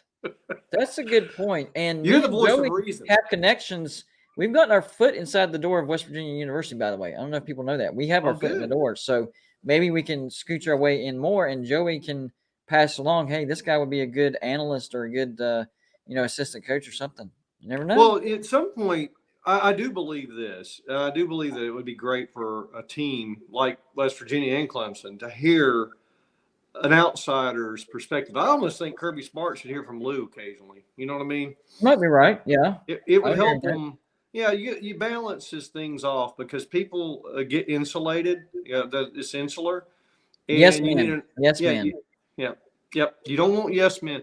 You want people to tell you what they see, what's really Right. what they see. Now, it doesn't mean that we're right. I mean, good Lord, God help them if they listen to me all the time. We lose half the games. We're not But- saying that they should listen to us. They just need something to counterbalance Yeah. the yes men. Yeah, they do. Yeah. They really do. But I was going to bring up this topic because you guys are obviously in the Big 12 and Oklahoma's in the Big 12 and Oklahoma got Brent Venables as a coach. And I'm looking at the recruiting, not to go down a recruiting championship thing because I don't really care at the end of the day. As long as we're not bottom 50, we're good. Right. But Yeah. but here's the thing. We're beating Oklahoma. We're beating Brent Venables at recruiting at a level that I would never have expected. You know, Yeah. I really would did. agree with that. Yeah. It's amazing. I mean that we've been able to do that because everybody gave us all the naysayers. They anytime you have a change in coaching, they go, oh, can Clemson really continue? And then we didn't go to hire somebody outside, and everybody goes like, oh, they're done. They're spiraling out, or they're what do you call it? They're cycling out. I love that. Oh man, that's what South Carolina tried to. That was the big thing that South Carolina. But people don't realize if your assistants are getting hired, that means you're actually doing something right. Look at Alabama. How Yes. often does that happen to Alabama? They change them every year. And then people see the opportunity at Clemson or Alabama, and they move into that position, and then they get recruited to head coach, and it just keeps going and going. Billy Napier be an example, right? Yes, very good example. Very Yep. good example. I mean, he was fired from Clemson, and Dabo made it a call over to Saban and said, "Look, he's not a bad guy. We just have to make a change. You Right. should get him in there." And Saban brought him in, and then where is he now? He's at Florida, head coach of Florida. So I would say Alabama and Nick Saban over there is what's the best way to put this? Probably a college football rehab facility for college football coaches or assistants that get fired. They go there, they get rehabbed, and then they get hired somewhere else. Sarkisian. Well, no. Yeah. But he's like the CPR pad, or the electric paddles for you need to be resuscitated, and he Right. takes care of that for you. So yeah. Lane Kiffin. Can't forget about Lane Kiffin. Oh, Lane was dead, Left Road dead, man, in most people's minds, and I know they didn't get along because Lane Kiffin's a strong-willed person, just like Saban. But that was a great relationship, man. That worked up steel on steel. I mean, they really. You had some good offenses over there for sure. Yeah. Guys, if y'all have now, what's the name of your YouTube channel? I don't mind. I don't have. Oh, I one. thought you had I one. don't. I'm sorry. No, it's fine. I mean, Never mind. but Never mind. I was trying to promote him. But if y'all haven't hit the there it is. thumbs up. Let's Thumbs go. up or thumbs down. Please do so. That is what helps build this thing. And if this video was suggested to you and you're not subscribed to Golden Blue Dude and you're like, what the hell's going on? Well, we're a college really? football YouTube channel. If you like college football, subscribe. If you don't subscribe. Telling you right now, if you don't like college football, keep moving. You won't like Yeah. it. But if you do like college football, you need to hit the subscribe button. This is where it's at. So how's the Clemson fan base feeling right now? I know y'all had a letdown year, which is still a 10-win season. That's still a 10-win season. I'll take it.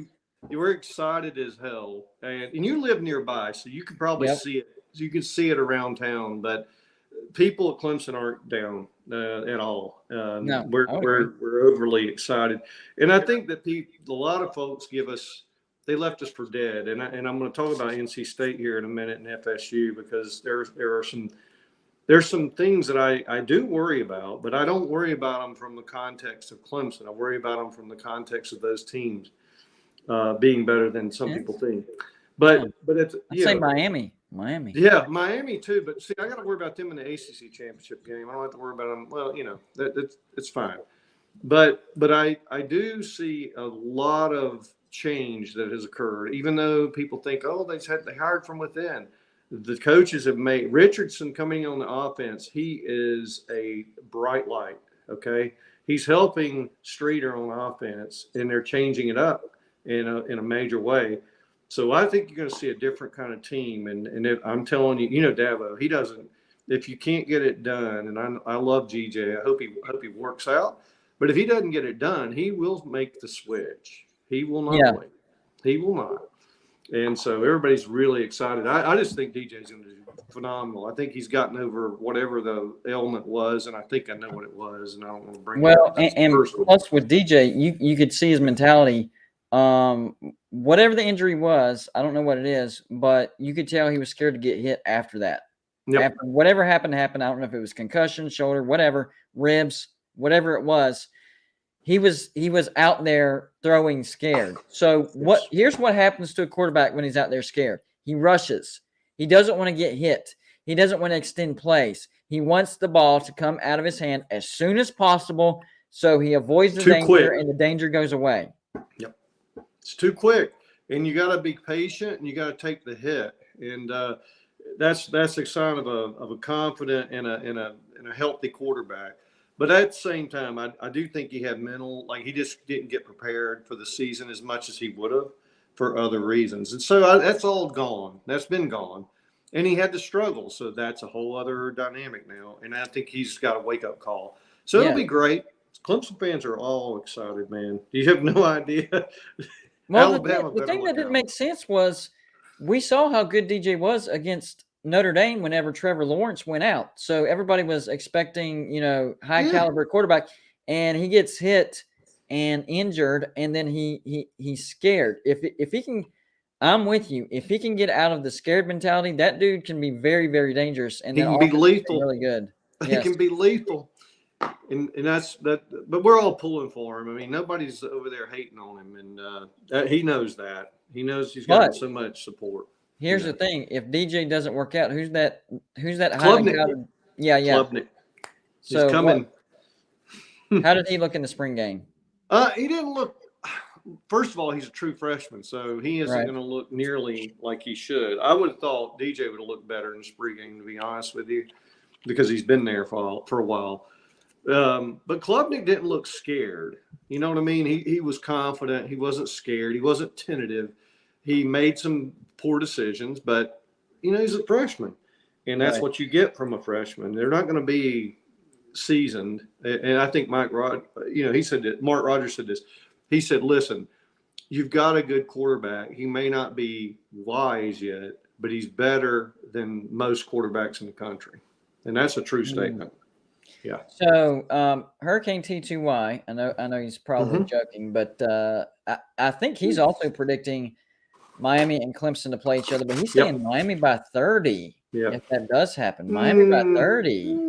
Yeah. Well, T2Y, he's got his own thoughts. I don't mind that. Very strong thoughts. Yes. And that's okay because he's a Miami guy and he should feel that way. Yeah. But I will say this. Miami's not quite there yet. They will be there in a year and a half to 2 years. I mean, next year they're going to be they really will be in there. I do think they'll be probably the one to beat. Well, here's a fun fact that most people don't know. Okay. And I'm talking about the defensive backs coach, Adai. All right. Every time he's moved on to a new team, that defense gets exponentially better. All right. So he came from Arizona, went to West Virginia. We became a top 5 defense. He leaves West Virginia and goes to Georgia. And what did Georgia have last year? An all-time historic defense? Yeah. All-time historic defense. I'm telling you, Miami and their biggest problem over the past few years has been defense. It won't be now. Don't forget their quarterback, Tyler Van Dyke, is a dark horse Heisman Trophy contender. I'm actually with Hurricane T2 on this one. I think Miami is going to be dangerous this year. Now, I'm not going to agree and say that Miami's going to beat Clemson by 30 in the ACC championship. But they're going to contend. yeah, people saying, well, they might have a chance of having a 10-win season. I think Miami will have a 10-win season, and I'm saying they will have a chance of going undefeated. So most people are saying they have a chance of 10 wins. I think that's a given. I think they have a chance of going undefeated. Well, I think they're going to be. I mean, that's strong there. I'm not going quite down that road because I don't even think Clemson will go undefeated. To be honest, Right. Well, I say a chance, but the biggest game that will decide if they go undefeated or not will be the road trip to Texas A&M. If they beat Texas A&M, Miami's going undefeated. I'm telling you right now. If they beat Texas A&M, they will go undefeated. They're good. I looked at their schedule. Yeah. You're right. That is the big one. Yeah, but I'm looking at the schedule this year, and everybody's like saying NC State, NC State, NC State, and I think. And I'm saying Dave Doran. God, what a piece of Dave Dorian, the Dorian man. Dorian, yeah. But I think they were over. They played above what they really were. They played above their level last year, and I think they're going to come off this year. So I'm not as worried. I'm going to go to that game, by the way. I have to. It's a requirement. If you're a Clemson alum, you must be at that game. But the other side of the equation is Florida State, man. We've got to go to Tallahassee. They finally got their legs under them, I believe. They've gotten it. Now, I'm not saying Florida State's a world beater. Mm-hmm. But Clemson's got to go down there in Tallahassee. And they're got their legs on them. They got their coach has got everybody in the locker room right again, and they're coming back. We don't pay attention. That's a trap game. We could get nailed. Oh, yeah, that's true. I don't, I'm not a big believer in NC State. I'm really not. I think they, everything just fell in the right place last year, and I know that they return a lot. And I do think they're going to be good. I'm thinking like 9-3 good. That's pretty good. Well, they're not bad. They're not a horrible team. Right. I just don't think I'm not buying into the, they're going to be elite and contend for the ACC championship. And I mean, they'll be in the conversation. Don't get me wrong. They will be in the conversation. But I don't think they'll ever be able to get over that mental block or that mental hurdle that keeps them from achieving that goal. And trust me, that's going to be the goal at NC State this year. It will be. But Dave Dorian is not the coach to lead them to that. No, Dave do have the talent to get there, but I don't think they have the coach. Dave is not. He's too vindictive or bitter. I don't know what it is. Something about his personality that he doesn't uplift the team. He almost beats them down with his attitude. He's a mean dude. Yeah, he's just not a happy person. And players want to be in a situation where everything's moving forward. They're happy. They're ready to roll. They're excited. They don't need a downer coach. Right. I mean, that's not going to work. And Saban acts like he's a downer, but I guarantee you, with the players, he is not. I would agree with that. I think Dave Dorian is more of a glass half empty type of guy. Yes. Which is good in some scenarios, but it's not good to be in general. Sometimes kids need to be, lifted up. Hey, I know that wasn't your best effort, and I know you can do better. Let's do it. Let's put in the work. Let's go. Got to have instill confidence, and just being, constantly negative is not going to help. It's just not. Doesn't work. Hell, Muschamp should know that. He's another. Seriously, yeah. What did I remember whenever they extended? Well, I'm talking about Florida now. Dan Mullen. Remember when Florida extended Dan Mullen? Yeah. What did I say? I said, "What are y'all thinking, Florida? What are you thinking?" And the reason they extended them is because Florida just had a great season, but it was because they had a great offense. And we saw a preview of that offense in the Alamo Bowl, I believe it was. Might have been another bowl, but it was against Oklahoma, and they got absolutely drilled. And I warned Florida fans. I said, "This is your team next year." "Oh no, this is just the backups." I'm like, "Yeah, they're going to be your starters next year." And then they extended Dan Mullen. I'm like, "Y'all have no idea what you just did. You just wasted so much money." How many years did he last after that extension? One year. I tried to warn Florida fans, and they would have nothing of it. They were a believer in Dan Mullen, and I get it. I understand they had a great season, but you have to know what you're watching. How does an administration, an athletic director? I mean, well, you got a school like Florida. Why does an athletic director not have more prowess than that at a school like that? I mean, that's horrible. I really don't. It's really crazy if you think about it, and not knowing how to judge what you're seeing. Yeah. They were acting like that the talent that they had on that team was going to stick around for a while, and that they were recruiting at a level that they would just be able to replace and sustain. It was the complete opposite. Complete opposite. They were losing pretty much everybody from that great offense. And the thing is, even with that great offense, Florida's still underachieved. Like, red flags, guys, red flags. I have no idea what was going through their head whenever they did that. There was somebody I was calling it. I said, guys, I'm seeing the red flags all the way here in upstate South Carolina. TTY knew. He was watching it. He was smiling all the way to the bank. He was like, yeah, Florida's self-imploding. That's what they were doing. They were in the process. They did. They probably set themselves back a couple of years on that too, because it was just a stupid decision. I will say this, though. The replacement that they went out and got, Billy Napier, I think that was a pretty good hire. I know he doesn't have any experience in Power 5 as far as head coaching, but, you know, he's learned some tough lessons, and he brought Louisiana. People don't realize this. Louisiana was absolute trash. They were garbage when he got there. And he built them into a perennial contender down there in the Sun Belt, and I think he'll do the same in Florida. Now, he's not going to do it in year one, might not do it in year two, but by year 3, people will be talking about Florida contending for the SEC East up there with Georgia. But he better get recruiting under control. This year, we're going to give him a pass. But next year, if he doesn't have the recruiting under control, that ain't going to bode well. Yeah, well, number one, he's got to get the perspective on Florida changed. And number 2, Florida needs to figure out the NIL. I don't know, I don't know how it is from team to team as far as how they're approaching the NIL, what boosters are contributing, what factors or groups, whatever, contributing money. But Florida should really have it under control. I mean, they got some massive boosters. They got a lot of money. They got money.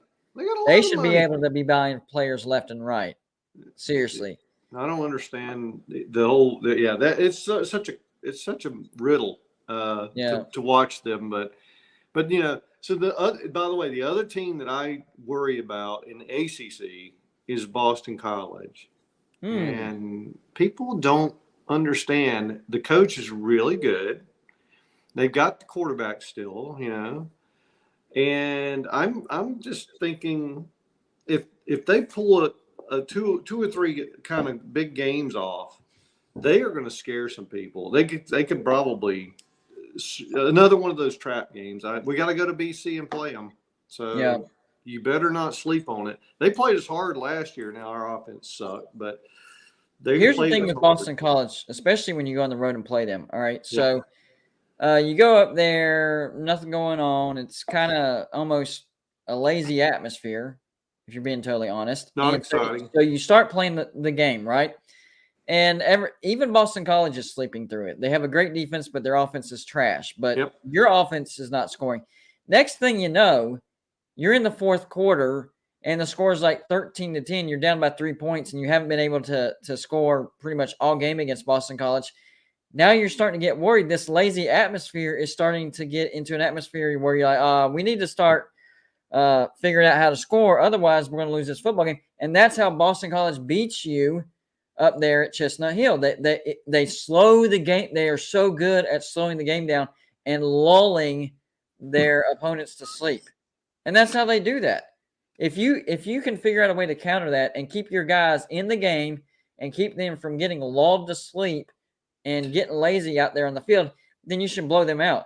But for whatever reason, there's there's something in the air, something that works on the opponents, and they get lazy and they start sleeping through the game. But the other thing to think about, they have enough weapons on offense to strike like a snake.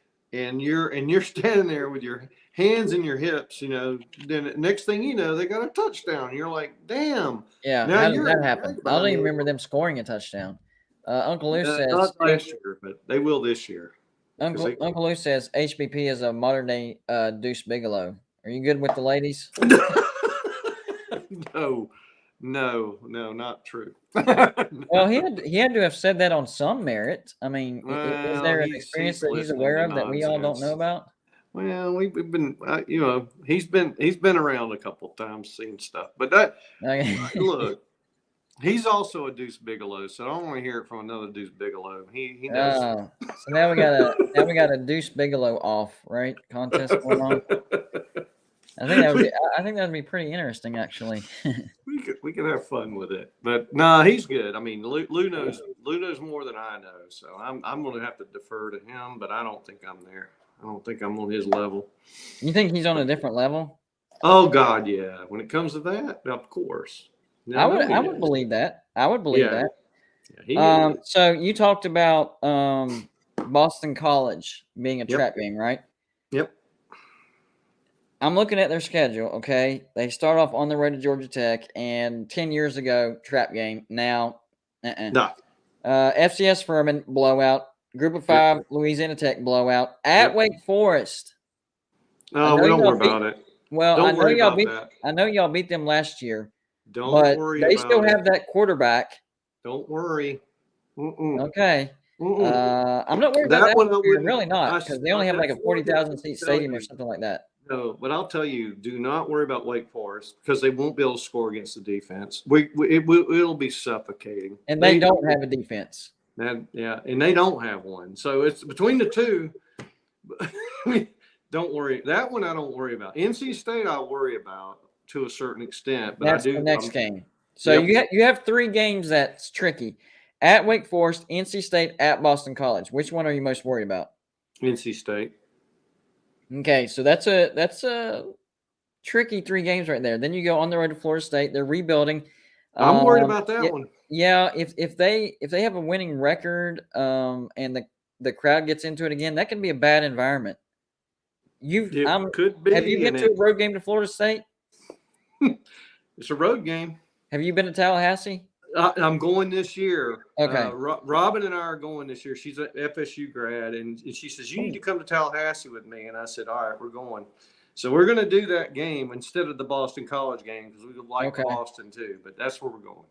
All right. Mm-hmm. Then you get Syracuse at home. Since it's at home, I won't worry about it. But in the Dome, it doesn't matter whether Syracuse is good or bad. They're tough in the Dome. They really are. But that's at home. That's at home. Then Notre Dame on the road. Are you worried about Notre Dame on the road at all? Worried, not as much. Actually, I'm optimistic, or I'm excited about seeing us play them there. Mostly because I don't think that they have a new coach. They got to go through that whole process, and I think we're going to be rolling by then. We're going to probably have a quarterback change by then. To be honest, you want to know my opinion? Yeah. Don't be worried. Don't be worried. Don't be worried. I would be more worried about that 3-game stretch at Wake Forest State at Boston College. Don't worry about road game Notre Dame. They're not. I have Notre Dame going 8-4 this year. That's my take. Yep. Then you get Louisville home. Nothing to worry about there. Then you get Miami. Now, if this was a road game, that one I would be extremely worried. But it being at home, what are you thinking? I'm gonna. T2Y is gonna love me. I don't think that Miami can handle us in Death Valley. I really don't. And because the place will be out of control. It's kind of like that Notre Dame game in the rain. The adrenaline's going to go, and the players are already going to be playing well together by then, right? So we'll have a good team by then. Seriously. I think besides the South Carolina home game, that's going to be your biggest home game. Mm-hmm. But you end the year with 3 home games: Louisville, Miami, and then South Carolina. So that's a good way to end the season. I do like that. So, to me, it all comes down to that 3-game stretch at Wake Forest, NC State, at Boston College. If you can get through that unscathed, I think Clemson goes undefeated. I'm not worried about Wake. I mean, honestly, I can't even tell you how much I'm not worried about that. But I am concerned that BC is a trap game. I really am. I do believe that. And NC State, you never know what team's going to show up with Dorian running the helm. Dorian. Yeah. You don't even like saying his name. Me neither. Okay. Yeah. I hear you. Well, I don't want to hold you. I know you got another guest, so are you going to put the recording on, right? So that'd be good. But wait, hold on. Yeah. Will you be able to entertain the folks for like 5 minutes? Because I got to take a restroom break. Absolutely. Can you do that? All right. So I'm going to take a restroom break. I'll be right back. Handle it. I'm trusting you. Yeah. So I'm looking at the chat in here, and I'm just looking. Colby, I am really good at taxes, just so you know. And when I say really good at it, I'm good at paying them. That's what I do. I don't necessarily avoid them, but I have to pay them. Kind of the way it works. Pimp Daddy Paul, Captain. Come on, man. Come on. There's no way. But seriously, Sir UGA, I was watching you and Lou up there in Cherokee, and I'm amazed at how you can hang with Lou, because he's like an energy ball. You know, he just is. He's crazy off the chain. And but you did a good job. You hung with him fine, and I like that. I like that a lot. So is there anybody who TTY, are you still in here, brother? Because if you are, I want you and I to have a little bet on the Miami game at some level at some point. You don't have to do it constantly. Yeah, let's have a little bet, okay, on the Miami game. Now, you're going to want points, and I'm not going to want to give them. But I'm going to tell you, if we could do a straight up bet, I'll bet you $50 on the Miami game, or 25, or whatever money, $10 if you want. I don't really care. But it'd be fun just to have a little bet. And I'll trust me, I'll pay you. I always pay my bets. I don't goof off on that. Colby will tell you, and others. Colby's already taken me for money on the Georgia game. But let's do it if we can. I'd love to do that. And I do expect Miami to give us a run. I do. Not this year though. I think next year they're going to be the team to beat us. We'll see. Well done. I don't see the eyeballs drop significantly, so you held your own. Good job. Well, good job. Cool. Good. Glad you got a bio break. And you guys be good out there, and stay true. Stay true to the football world. Y'all don't let it go. We'll talk later. That's the only thing that's real right now, right? Yes, it is. It is. Take care, man. You. Well, I appreciate you coming on, bud. Have a good day, bud. Thank you. That's one of the good ones right there. Hufferbelly Paul. I definitely appreciate that. So, give me 1 second, guys. Oh, wait. I got it. So, I haven't released this video, which I can only play the audio. But I have the link to it, so we can do it that way. If I can find it. Just give me 1 second.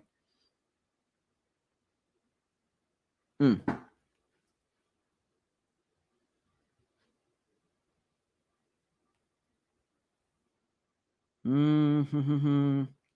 is it? I know I sent it to you, Joey. Hold on. There it is. Maybe I didn't. Holy crap. All right. I know. I should have been more organized. I know, guys. I know. Here we go.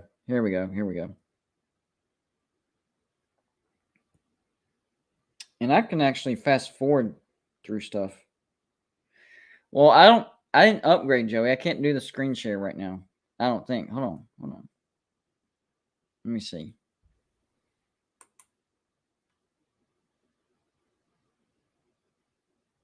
Yeah, I didn't download it to the video file, so I'm just going to play audio. It's all right, because you're basically just watching me anyway, so it's not really that much different. Geographical location. Virginia fan base, and now a member of the United States Senate. So we greatly appreciate him calling in to talk about West Virginia football. I'm Joe Manchin. All right, here we go.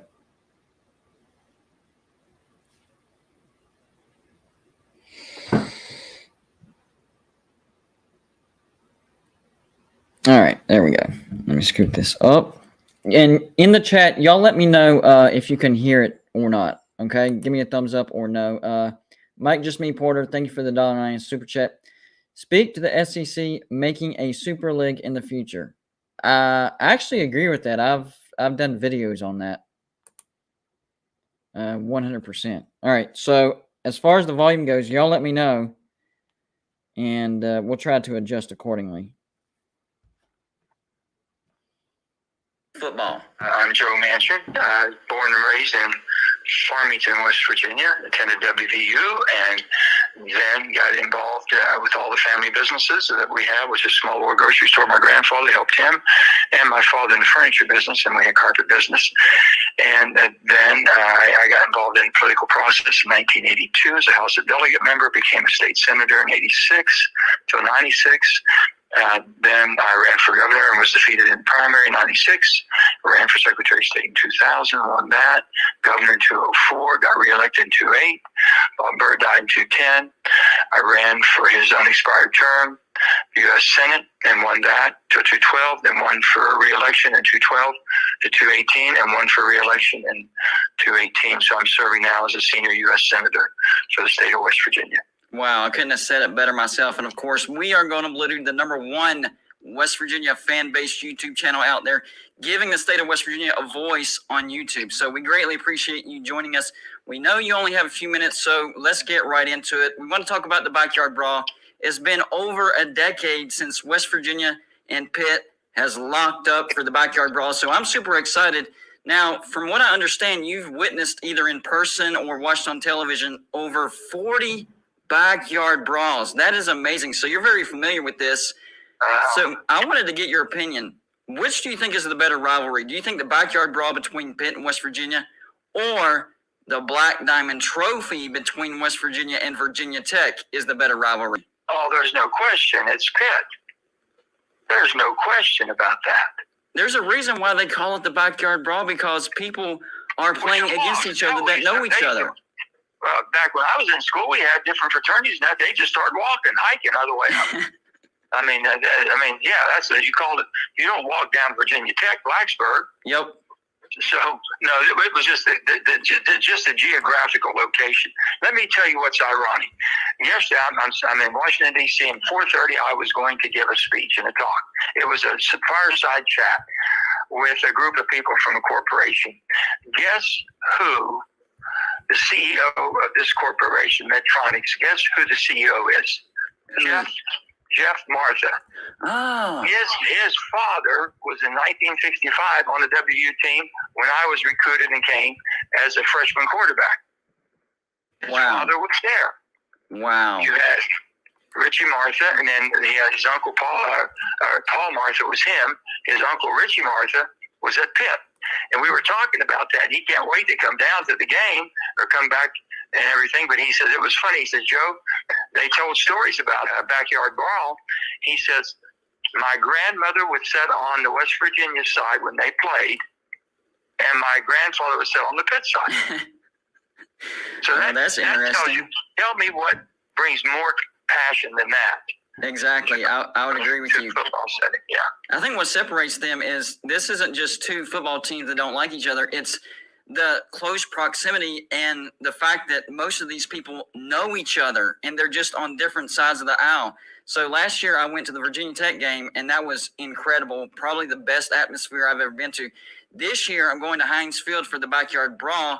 And I know it's on the road, but Pitt can't fill their stadium. All right, we all know that. And West Virginia is going to bring in 30,000, 40,000 strong. So it's going to have a good atmosphere to that. So I can't wait to see that. I saw for the first time I saw Virginia Tech, West Virginia in person last year. This year, for the first time in person, I'll see the Backyard Brawl. So I'm looking forward to it. Let me tell you the reason why. Down at Virginia Tech, we always had a lot of Southern boys that were great athletes who went to Virginia Tech because it was close proximity before we had Interstate 79. And it was closer to Blacksburg by hours compared to coming to Morgantown. It used to take us, my wife was from Beckley, we would drive before the interstate from Morgantown to Beckley, and it was anywhere from 6-7 hours. Ooh. Okay, Oh, so you think about that. Even Blacksburg was only 2 or 3 hours, so they were very close. And so you have all the Bluefield kids who were very good. The Southern Coalfield, we had great athletes that came out. They went down. That's why that became such a rivalry. But in Morgantown, the same thing. A lot of our, the Big 33. When I was a freshman, in 1965, we have all of our recruits came from the Big 33, which was a lot of Pittsburgh boys. Right, exactly. Bobby Zambo, all of them. I mean, Zambo and I were good friends, and just so many. So many of them I remember so well, and it was just a great time. Yeah, and that brought more passion to it. We pride ourselves on bringing, West Virginia heroes onto this show. We've already had Brian Joswiak, Dale Wolfley, and now yourself, and we're trying to get Jeff Hostetler on here. I'm pretty confident we can do that. So I'm pretty excited about this. I'm a West Virginia fan through and through. I live in the upstate of South Carolina now, but I always go back up and see family and watch West Virginia games. So I'm excited about that. So before this offseason, I was a little nervous because Pitt looked really, really good last year, and West Virginia looked a little shaky. But after the offseason, Pitt lost a lot of production on that high-profile offense, and West Virginia gained a lot of production. I think West Virginia actually has the leg up in this backyard brawl, and I couldn't say that 8 months ago. What's your feeling going into this? Do you feel good about this? I do. I spoke to Coach Brown the other day. We happened to be together. And, Neil's he's not a braggadocious person, doesn't say a whole lot, and kind of doesn't get over expectation. I said, looks like some things have worked out pretty well with all the transitions going on right now. He said, Joe, we're going to be pretty good. We're going to hold our own and make you proud. Nice. And that was a good pep for me. That's all I need. Oh, yeah. And with that, Graham Harrell is coming in and bringing a high octane, if you will, offense. That'll be exciting. And also the JT Daniels is exciting to find out what he can really do. So we're looking forward to a lot of good things happening, and we're going to see how well they transition into that Mountaineer spirit. Yeah, absolutely. I think defensive coordinator Jordan Leslie has done wonders for West Virginia's defense. That's fixed. We're good on defense. So now it's on to the offense and going out and getting Graham Harrell, who then attracts JT Daniels to West Virginia. I think our offense might be just as good as our defense this year. West Virginia could be sniffing at a 9 or 10 win season this year. That's just my personal opinion. But I wanted to get – I hate to put you on the spot, but I want to get a final score prediction for the backyard brawl. Can you give me that? Well, if we have two potent offenses, Pitt's been pretty potent, right? Right. Okay, so you have Pitt, and they're still going to be high octane, even though they lost their top quarterback. I still think they're going to be really going at it. I think it'll be a high-scoring game. I think you're going to have a 28-21 maybe, was what I would think. I think it'll be pretty high-scoring. Might be in the 30s, but I'll go with 28-21. I got you. I can respect that. WVU now, 28-21, okay? Yes, exactly. And I think there's going to be some defense in that as well. So I don't think it's going to be too overscoring. So 28-21, that's not a bad score prediction. And I'm assuming you're picking West Virginia, correct? I did. Okay. 28. West Virginia, 28. We just had to get that on record. You are indeed picking West Virginia. So, all right. I think after 11 years of a hiatus, it's time. Exactly. I couldn't have put it better myself on that one. That's great. Before we let you go, I want to ask you one more thing. Outside of Pitt or Virginia Tech, is there another team that you'd really like West Virginia to play every year? Every year. Well, Chris, on this whole thing, I look at it. We're in the Big 12, and we didn't have much choice. Big 12 was the only thing we had available to us when that happened, and the changes came, and the Big East, and it's like all this is going. ACC is where, if you look where we belong. Mm-hmm. Okay. Yep. Now, if you're looking about a non-conference, can you get a non-conference game of a Clemson or Georgia or one of these big teams? Yeah. Can we get a non-conference Big 12 coming from the from that league? We played my dear friend Nick Saban, brother Saban. Yep. We played them 2 years ago up in D.C., and that didn't turn out real well for us. But I would think that who has that? I really would like to see Kentucky. I just think West Virginia, Kentucky play. That's a good pick right there. And most sports outlets are picking West Virginia to have a win total of 6 wins this year. It's always been West Virginia against the world. Why do you think that? Well, I mean, here's a state. We don't have a pro team, right? Right. And you're saying it's always been West Virginia against the world. It's basically we have felt that the notoriety that we get or don't get, or lack of notoriety because of not having a pro sport team of any sort. And WVU carries the colors of our state and carries the name of our state. So that is the state's team, if you would. I would be remiss to tell you, I have been a big advocate of the WVU Marshall series. Yes. I've always been that. I think it was one of the greatest atmospheres we had, especially down at Marshall when they put 45,000 people. I remember that game. That scared me. 24-21 overtime. Yeah. Scared you. Could you imagine what would have happened to me as governor if they'd have lost? Hey, at least we won, and it's going down in history books as one of the best West Virginia versus anybody game. That was an amazing game. But you know one thing, I just don't agree with the reasoning why our two schools don't play.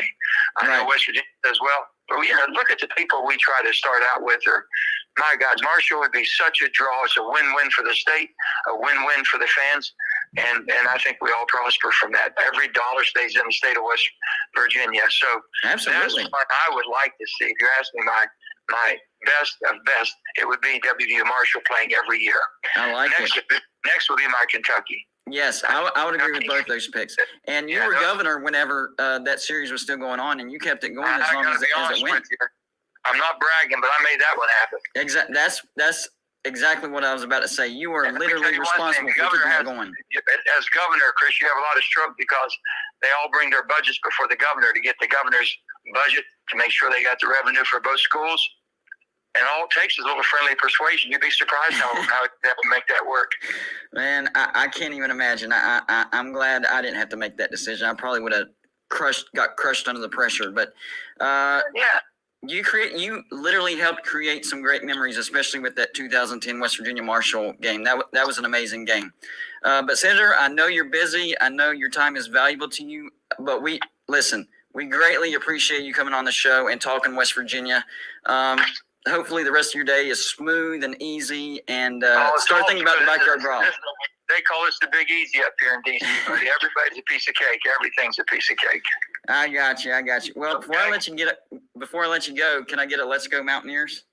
Hey, babe, let's go Mountaineers. That's what I'm talking about. So there you go, Senator Joe Manchin. Come join Golden Blued. We appreciate that. There you go, Senator Joe Manchin joining Golden Blued to talk about some backyard brawl, West Virginia football. That was a great conversation. Listen, he may be a politician, but he loves his state. He loves the state of West Virginia. Make no mistake about that. Joe Manchin loves the state of West Virginia. You can hear it in his voice. You can hear it in this conversation. And yes, he was responsible for West Virginia playing Marshall as long as they did. That man is responsible for that. I had fun with that. I really did. That was a great interview. And the thing is, a lot of people don't realize he's basically West Virginia royalty. Joe Manchin is West Virginia royalty. So special shout out to Joey Foster for getting Joe Manchin. I mean, that took a lot of stroke on his part. I think he's friends. If I'm correct, I think Joey Foster is actually friends with Governor, or not Governor. I know him as governor, but he's Senator Joe Manchin. So that was an awesome interview, and it's one of those interviews where, and I was actually having this conversation with my wife. One of those interviews where going into it, you're nervous. Oh man, I'm talking to West Virginia royalty here. Don't screw it up. Don't mess it up. But once you get, and I'm giving advice in case people are looking into this, starting their own channel, maybe have interviews in the future, or calling into shows. The biggest thing that keeps people from calling into shows is fear. Oh, what if I mess up? Don't worry about that.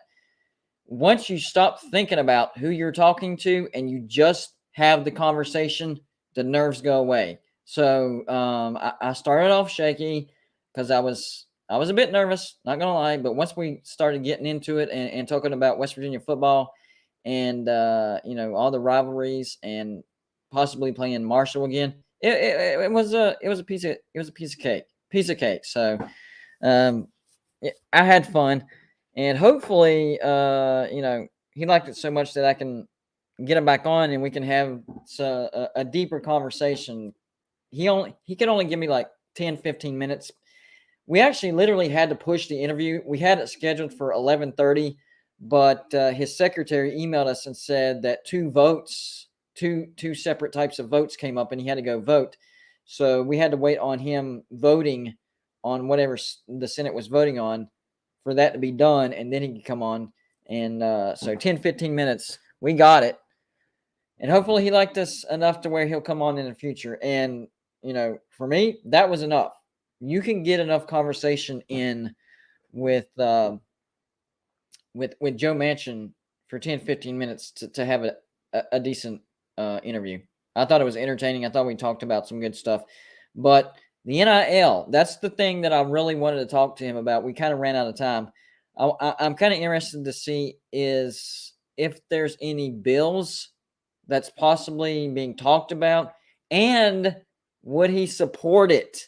Because y'all got to remember, West Virginia is one of these teams that, we don't exactly have the richest boosters and the most money to spend. We do have some boosters, and somehow we have to start encouraging them strongly to donate to West Virginia to help us get these guys.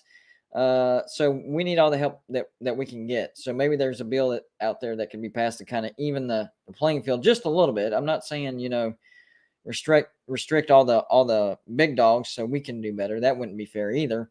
But just even the playing field just a little bit, Exploring with Ben, thank you for the $10 super chat.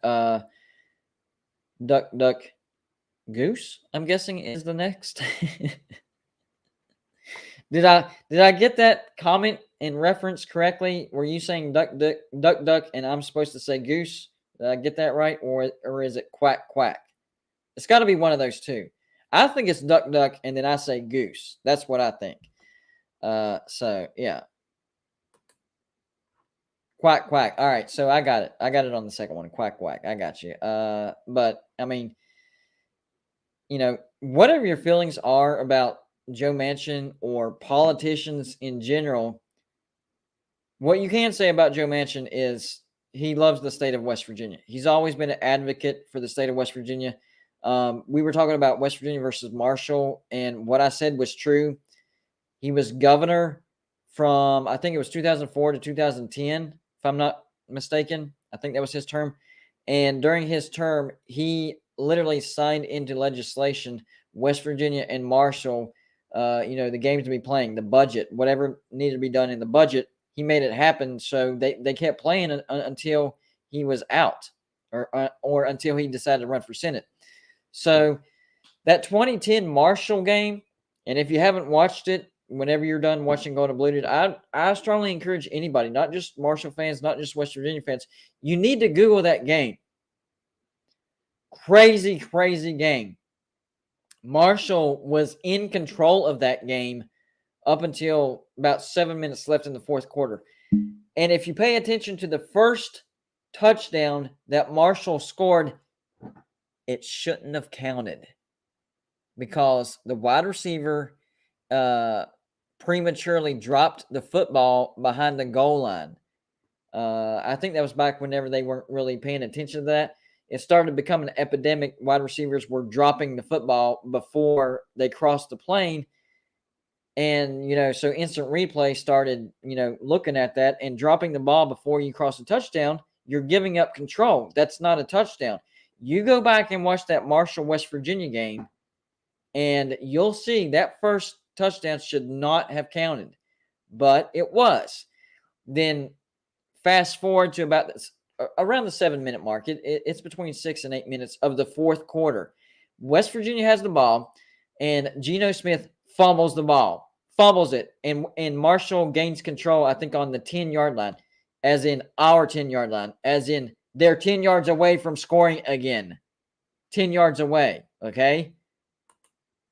We're talking 7 minutes. All they had to do was run some clock, 3 downs. Even if they didn't score a touchdown, kick a field goal, That's basically the game. Our chances of coming back after we were down by 16 points. That's 2 possessions, 2 full possessions. No, it was 15. Excuse me, 15 points, but still 2 possessions. You kick a field goal, that's 18. That's 3 points. You score a touchdown, and that's 22.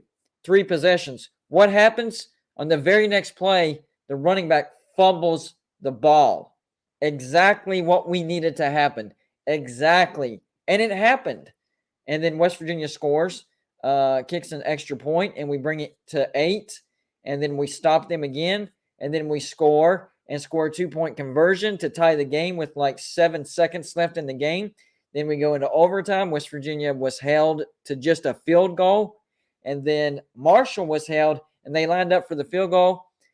If you watch that field goal try, the goalpost was actually leaning, well, for you guys, it would be this way. For me, it's the opposite. It was leaning a little right if you're looking at it because they had the angle from the back of the field goal. So you're watching it from the back, and it was leaned. Let me do it right. It was leaned this way. Seriously. Not a lot, but you could tell. And the kick still missed a little wide right. They thought they had made it, but it was a miss. Telling you, that one play, everything had to happen exactly the way it happened. If anything else would have happened, West Virginia would have lost the game. If Marshall would have ran some clock and then kicked a field goal, game over. And that's what they were trying to do. They were just running the ball, and they were going to set up for a field goal and ice the game. That's what they were trying to do. Running back fumbles, we score. And to that point in the game, we had only scored 7 points. So it's not like we were a great offense that day. We had not been scoring, but all of a sudden we scored 2 touchdowns in the last 6 minutes and then go to overtime and make the field goal. So, yeah, strongly encourage anybody to go back and watch that game. Joe Manchin was responsible for that memory. Mayhem Matthew, $5 super chat. He says, Mayhem for president. That would be interesting. Says, I will be able to make gas a law and pass it. Should have saw that one coming. Or make a quarterback pass gas for a touchdown.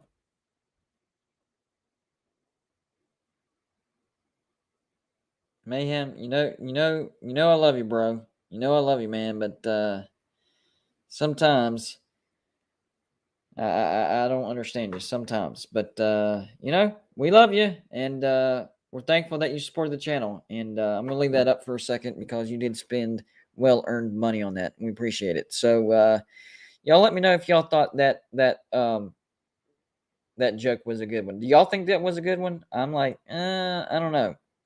I guess it depends on. Maybe I told it wrong. I don't know. That looks more like a dad joke to me, to be honest with you. I agree with Nick DTV dad jokes. I would agree. What do y'all think? Y'all think it was a good one? I don't know. All right, let's look at the exactly Exploring with Ben and Sam. He's promoting himself for president and then making a dad joke about it. What? That one was all over the place. But the next guest is going to actually be Traveling Fools at 3:30. Anybody want to call in? Well, here he is. I was going to give some people a few minutes to call in, but it's all good. It's all good. Let me take that super chat down real quick. There you go. By the way, if y'all would like to super chat the show, help support the show monetarily, financially, just hit that $ down on your bottom right portion of the screen. Well, Traveling Fools ducked out again. I guess we'll wait on him for a second. So yeah, if you want me to read a comment, whether it's a dad joke, I'll read it. Whether it's a troll on me, you're making fun of me, that's fine too. If you have a question for me and you want to get my attention, that's the way to do it. And I even, for super chats, I even do off the cuff right here now, season predictions on whatever team you want me to, based on whatever I know about your team, and then going by the schedule. So if you want me to do a quick, season prediction on the team of your choice, that's the way to do it too, a super chat. And we've been getting some good super chats today. I appreciate the support on the show. And today especially, it helps because I was only able to get out one short video for the day, so I'll be more dependent on super chats today, and you guys have definitely helped out with that. So I appreciate it, guys. I really do. that really helps out for today, especially. Well, until Traveling Fools gets back on here, if somebody wants to call in the show and talk to me real quick, that's fine as well. If you know the call-in number, feel free to call. We got a couple minutes before 3:30. And if you don't have the call-in number, all you have to do is email us. We need your name and the phone number that you're calling from, and then we send you back the number to the show. That helps us control the troll population. I'm sure there's still some out there that's going to figure it out. But the first time that I gave out the call-in number, like on the air in front of everybody or in the comments, it turned into the troll show. It did. People were saying words they shouldn't say, and basically trying to get the stream taken down. So, and you have them. You have those guys. So, that's how we control it. But if you have the call-in number, you can call in for the next few minutes. And if you don't, just email us, tell us your name and the number you're calling from. And even if we don't get to you in time before Traveling Fools, we're going to have open phone lines throughout the day. So at least you'll have the number for the rest of the day whenever we have the phone lines open, and you can call in then. So there you go. That's how you do it right there. Hey, is everybody having a good time so far? I know I'm having a good time. We have, let's see, 1, 2, 3, 4, 5 and a half hours left to go. So we have 2.5 down and 5.5 to go. And I'm still feeling good. I am going to have to eat here in just a little bit. Might actually go ahead and do that waiting on Traveling Fools. I need you, Traveling Fools. I need you. I'm getting hungry, and I need to fix a quick bite to eat. And this would be good timing. I'm still going to talk to you, but I kind of need you for a few minutes so I can fix some food. Because I'm hungry. And I told you at the beginning of the stream, if I went 8 hours without eating, I would probably die. Seriously, I would probably die. On a good day, I'm a $120. At the Slob Olympics, I actually weighed in at $119. So I was having a good day. I go 8 hours, because that's how long the stream is. I go 8 hours without eating, I'm dying. Bottom line, I'm going to die. So I'm starting to get really, really hungry. So I need you, Traveling Fools. I need you. And he answers the bell. That's what I'm talking about. Hey, what's bud, up? how you doing? What's up, amigo? How you doing, buddy? Long time no talk, bud. Yeah, man. How's everything going? Oh, we're doing great, man. How's your day? Doing all right. Just sitting here listening to your Rambling. stream here. What? Congrats on the 7,000, man. That's pretty dang good. Oh yeah, I appreciate that, man. I was actually not expecting to hit 7,000 until probably sometime next week, but we hit it before the show, and we were going to do a furniture burning today, but I called the fire marshal, and there's a burn ban on right now, so I got to wait till that's lifted. Now, is that only for West Virginia fans, or maybe you're in South Carolina, right? So maybe they didn't ask what team I was a fan of. I just 100 degrees around here. But did you mention couches? No, I avoided couches. I avoided furniture. I avoided all that stuff. But we're on a burn ban right now because of the heat and the dryness that's been going on. Mayhem Matthew, $2 super chat, appreciate it, buddy. He says, "Why don't you use StreamYard for the calls?" Yeah, I can drop the link to that. We can do that later on. That's a good idea. Very good. Mayhem's always got some. Well, sometimes Mayhem's got some good ideas. Did you see his dad joke from earlier? No, I missed that. I was. Yeah, hold on. You'll get a kick out of this, or maybe you won't. I don't know. He says, "Mayhem for president." Now that's the serious part. I'm assuming I will be able to make gas a law and pass it, or make me a QB pass gas for a TD. Oh, geez. Yeah. I mean, on a scale of 1 to 10, as far as dad jokes, I would give that a 10. Yeah. I'll start laughing here in a minute. Yeah. I think it's going to be a delayed reaction. Yeah, I would agree with that. Delayed reaction. But as far as dad joke skills, I got to give him a 10. I really do. Yeah, we can go with that. Maybe even an 11, but for a Georgia fan, he does all right. There's a new scale just because of Mayhem Matthew. We had to add an extra number, 11, and only Mayhem Matthew can achieve that. He's the 11. Yeah. So, now, don't get mad. You might get mad about the question I'm about to ask you because I never get mad, man. I never get mad. Scatterbrained or not paying attention. Who's your team? Miami. That's what I thought, but I didn't want to guess wrong, so I didn't want to make a fool of myself. I thought it was Miami, but sometimes I get names mixed up and all that stuff. So we were actually talking about Miami earlier, okay? And if you've seen some of my videos on Miami, I'm actually pretty high on Miami, like really high, like higher than most Miami fans themselves. That's what I was going to say. Are you higher than a Miami fan? Yes, and here's why. Adai, the defensive backs coach. Miami fans don't realize just how big of a hire that was. And I said this earlier, but I have to say it again because it's very, very important. Every time that Adai has gone to another team, their defense has gone to elite status immediately. The year he went to West Virginia, we became a top 5 defense. The year he goes to Georgia, they just had an elite defense, did they not? Right? Yeah. This year, Miami, I'm telling you, the defense, which has been the weakness for Miami, could be the strength. And you can't discount Miami's offense. Tyler Van Dyke, dark horse Heisman Trophy candidate, in my opinion. I agree with you there. I hope he comes out and stays on track with what he was doing at the end of last season. I mean, that would be super nice. Because he did have some questionable games, but there towards the end, he kind of caught fire, so maybe that will, extend over to this year. And I think he will. I was liking what I was seeing from him at the end of the year. I think we saw what he's capable of. So if he can perform to what his capabilities are, that's what we saw at the end of the year, I think Miami is going to be a really dangerous team.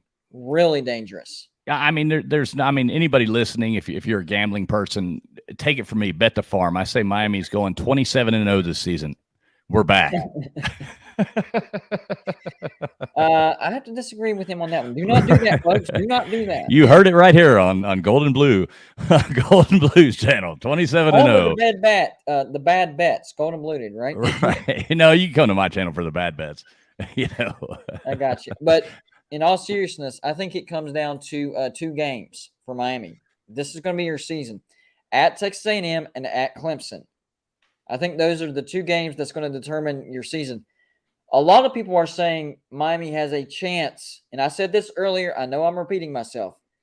A lot of people are saying Miami has a chance to get 10 wins. I'm saying that's a lock. I think Miami gets to 10 wins. I'm saying there's a chance for Miami to go undefeated. And it all hinges on Texas A&M and Clemson. By the way, thank you, Exploring with Ben and Sam, $2 super chat. He says, at Traveling Fools, stopped watching my videos. I never stopped watching Ben's. Watch his videos. Watching his videos, excuse me. You stopped watching his videos. Is that true? No, I love Ben's videos. We've just been we've been out of town back and forth and all that, so I haven't had a chance to catch up on everybody's videos. But don't worry, Ben, I still love you, and I will be back. Exploring with Ben's actually a really cool channel. Yeah. I have to be honest. I haven't been able to watch some of his videos because this is the time of year where if you're a college football YouTuber, it gets really, really busy. The boom period is around the corner, and we're trying to set ourselves up. So it's kind of difficult to watch other people's content. But since he brought it up, whenever this live show is over with, I'm going to watch some videos. I got you, bud. Go to Exploring with Ben. It's actually really interesting. He's gone a whole lot of cool places. And yes, him and his buddy Sam, they do some cool stuff. Is. All right, so here's what I need you to do, okay? I'm going to give you full screen, and I'm going to go fix me something to eat real quick. Can you handle it? Yeah, we can take it. Okay. We can take it. We can't talk that much about sports, but maybe we can tell you some crazy story. Okay. So I'm gonna give you full screen, and it's just gonna be a few minutes. Got to fix me something to eat because I'm starting to get hungry. All right. Oh, okay. Yeah, go eat, buddy. All right, we'll be right back. All right. What's up, guys? We're taking over here for a Golden Blue Dude. Hello. Anyway, Traveling Fools here. I guess it says it in the bottom left. If nobody knows who the heck we are, we're just a couple goofy people that like talk smack and do stupid stuff. So, funny story. Baby, do you remember when we're traveling through Asia and I always get promoted to first class? Yes, that's always happened. Yes. So we'll sit there and I complain about the leg room on an airplane, and those little stewardesses, they come up and they always take me and they move me up to first class, but they never offer my wife the seat as well. Yeah, I said, like, I'm here. so I'll get to go up in the front, and I'm always like, and she's glaring at me from the back of the airplane. I'm looking around, and it's kind of like that Seinfeld episode where I was like, excuse me, ma'am, do you mind closing that curtain? That some weird lady back there is really cutting her eyes at me, Thanks, Brennan. Yeah. So it makes it fun. So yeah, thanks everybody for tuning into Golden Blue Dude's stream here. Good for him on 7,000. And he's just on a roll this year. He's like the ultimate Slob Olympian and hitting 7,000. And the guy's balling. And who else we got? Let's look down here. We got P Digits. P Digits, man, you've got some cool stuff. I was watching one of your cooking channels last night. I never thought about putting the mustard on as a rub like that, but that was actually a really good idea. P Digits does some really cool cooking stuff. And Alan A says he wants to see somebody get me mad. All right, floating head, you just keep coming on. You'll probably succeed. No, I love you, Alan A. I'm just joking. Brownie Talk Sports Network. I'm not sure who you are. I need to check your channel out. Matthew Mayhem, what's up, buddy? BA, yeah, Team Fools. Team Fools rules. Oh, speaking of, let me show you guys this. Give me 2 seconds. Oops. He's going to bragging about this trophy. There you go.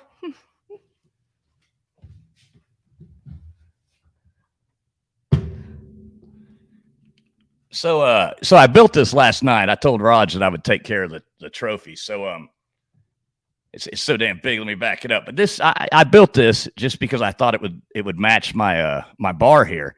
So I made sure the colors match because we all know that next month this is coming back to Team Fools. So here's the trophy. For the Slob softball game, which I actually thought of. I think we should call it Slob ball, not softball, but actually Slob ball. We can just throw it all into one word.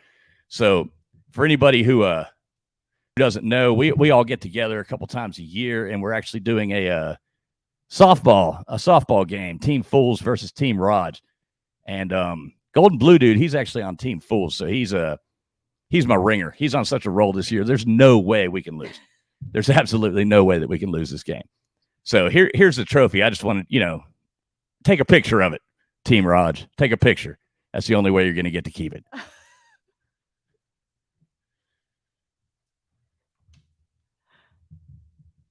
See, I didn't know what to think, that we were actually going to have to come in behind an actual senator. I thought that was pretty crazy. If you'd ever told me that I was going to be on YouTube right after a senator, I would be I never would have believed you. And Alan A, why didn't I enter Lou's talent show? I'm a one and done kind of guy, man. I jumped in, got out.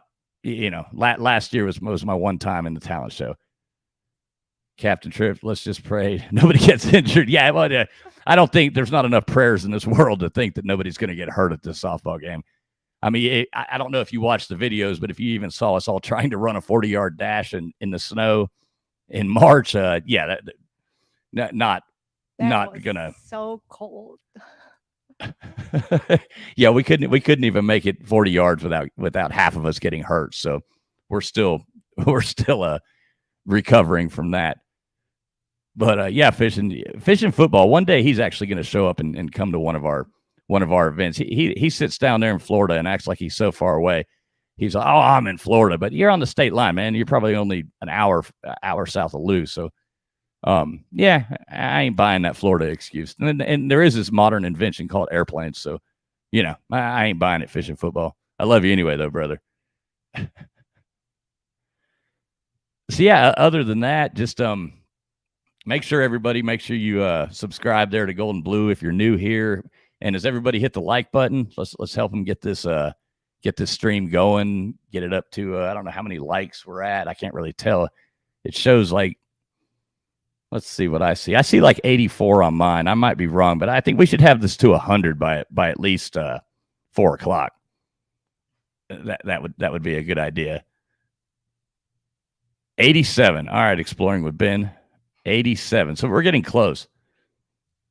Have we ever had ham cooked in brown? Well, yeah. The pineapples on top of the ham. Yeah. Yes, definitely. Brown sugar, ham, pineapples. Yeah, that's good stuff. Isn't that like an Easter meal kind of or something? I think so. But so yeah, the softball cookout thing, I think we're going to have, and I don't know if anybody's in that area, but you should definitely, I think on Pigskin Pete's channel and Uncle Lou's channel, they've been promoting it, and Raj, you can find out the information there. What is the date? Is it the 23rd? Yeah, the 23rd of next month. I think we're all going to be in Athens. And if anybody's interested in coming and, making fun of some of us idiots, you should check out the information and make sure you be there. Even D4 Sports will be there. What's up, D4? Ice cream on pizza? D4 is the best first baseman and home run hitter in softball history. So D4, I don't think you got to see it, D4. Check this out. I made the trophy. I made the trophy for the softball game. So wow, I built this yesterday. So this is coming back home with me. So that's why, like I said, that's why I made sure I built it to match my bar. That's taller than mine. My gosh. Hey, I hear that a lot from other guys. Well, so here's what moving on. You shouldn't have brought me on after a senator, man. I'm telling you, bad idea. I thought that was a good combo, actually. Right, grand opening, grand closing. Pretty similar, right? So here's what I did. I got some shrimp egg rolls in the air fryer. It's on 8 minutes, so I'll get those out here about 8 minutes. But I didn't want to leave you too long and get lost in the show. How about that? So, what have y'all been talking about, by the way? You're gonna have to go back and watch. Your channel might get taken down tomorrow. I'm not sure, but no, I'm joking. Might get flagged, huh? No, we've been talking about the Slob softball game. Yeah. Have you been practicing? I have been. Here's the funny thing. My daughters, they've been on the softball team, and of course my son, he's been playing baseball. So I help teach them as well. So it's one of those sports where I've been playing a while. I focused more on basketball in high school. That's the sport that I'm best at. But I got some pretty good mechanics whenever it comes to baseball or softball. Yeah. Now what position? I've been trying to figure out this positioning. Where do you feel most comfortable? I like the outfield. Well, I thought that for you too, because you're quick. Yeah. I mean, unfortunately, I feel like if I put you in the outfield, you're probably not going to have to do much considering the opponents we have. But well, I can scoot up. How about that? Okay, yeah. Infield. Okay, yeah, we might need that. Yeah, you can play like right behind second base or something. Well, I mean, I could do second or short. The position that I would not be comfortable would be third. That's the only position that I wouldn't be comfortable. But shortstop, second, first, of course, that's pretty easy, and then anywhere in the outfield, and I'm good. Right. So what are you're kind of the odds kind of guy with these sports. What's your prediction on this Slob softball game? Well, here's what I need.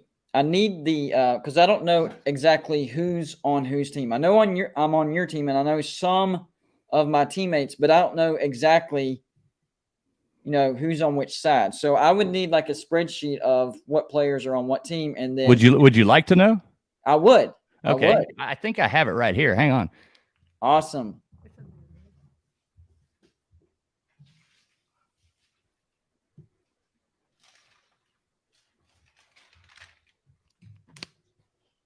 All right, yeah, I got it right here. Are you ready? I'm ready. All right, man. So on team Raj, there's Brett, there's Mrs. X-Wing, Lol Tide, Jay Shipes, X-Wing, P Digits, Mayhem Matthew, Uncle Lou, K-Dog, and Mrs. Pete. It's not terrible. No, that's not a bad lineup. But I heard some big dogs in there. yeah, No pun intended. okay. Yeah. Now you want to hear the winning team? Yeah, let's hear the winning team. All right. Well, me obviously, so we can't lose. Tiger Baskins, Oh, Colby, Pete, Sea Dog, D4, Huffer Billy Paul, Golden Blue Dude, Friction Vixen, Millis Vanillis, and Battle Angel. I like our team better, and here's why. I think we have a nice, even mix of power versus speed. Whenever you named off the players of the other team, they do have a lot of power, but I didn't hear much speed on that team. No, I didn't hear not much speed at all. I heard several, and of course, Tiger Baskins. He's got both. He's got the power and the speed. So I'm loving that we got him. So I think not only will our team win, I think we could make it not competitive. I really do. They might be tapping out after 3 or 4 innings. Well, yeah. I mean, I'm thinking they should just show up and plan on eating. I mean, there's going to be a lot of good food. I think that's basically about the best they're going to get out of it. Just, I mean, formality, get on the field, and then walk off. That's how right. We could just skip to the lining up, handshakes at the end. Hope they're not spitting in their hands when they walk by, shaking our hands.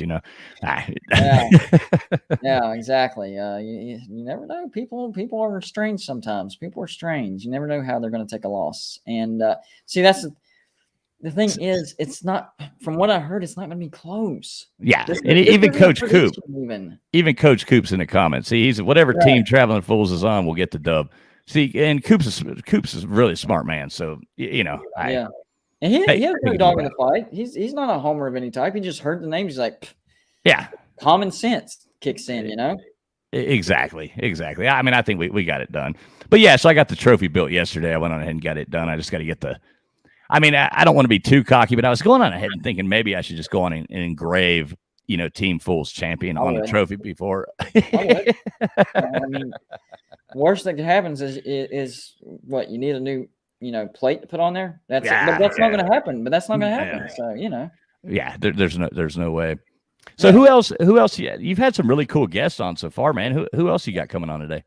All right, so we have actually after you guys, we have Mike Vanderjagt, who was a professional kicker for the Cowboys and the Colts. We also have Mark Rogers coming on with him, voice of college football, which y'all know I do a West Virginia channel with him. After that, we have my producer Joey Foster. He's coming on. Oh, sweet. Then at 5, we'll be talking some Texas football. I'm guessing because we're having Bryant Westbrooks, former Texas cornerback and NFL cornerback. He's coming on at 5 o'clock. And then 5:30, we have James and Jerry. They are the guys that do the West Virginia Talk podcast. They had me on their show.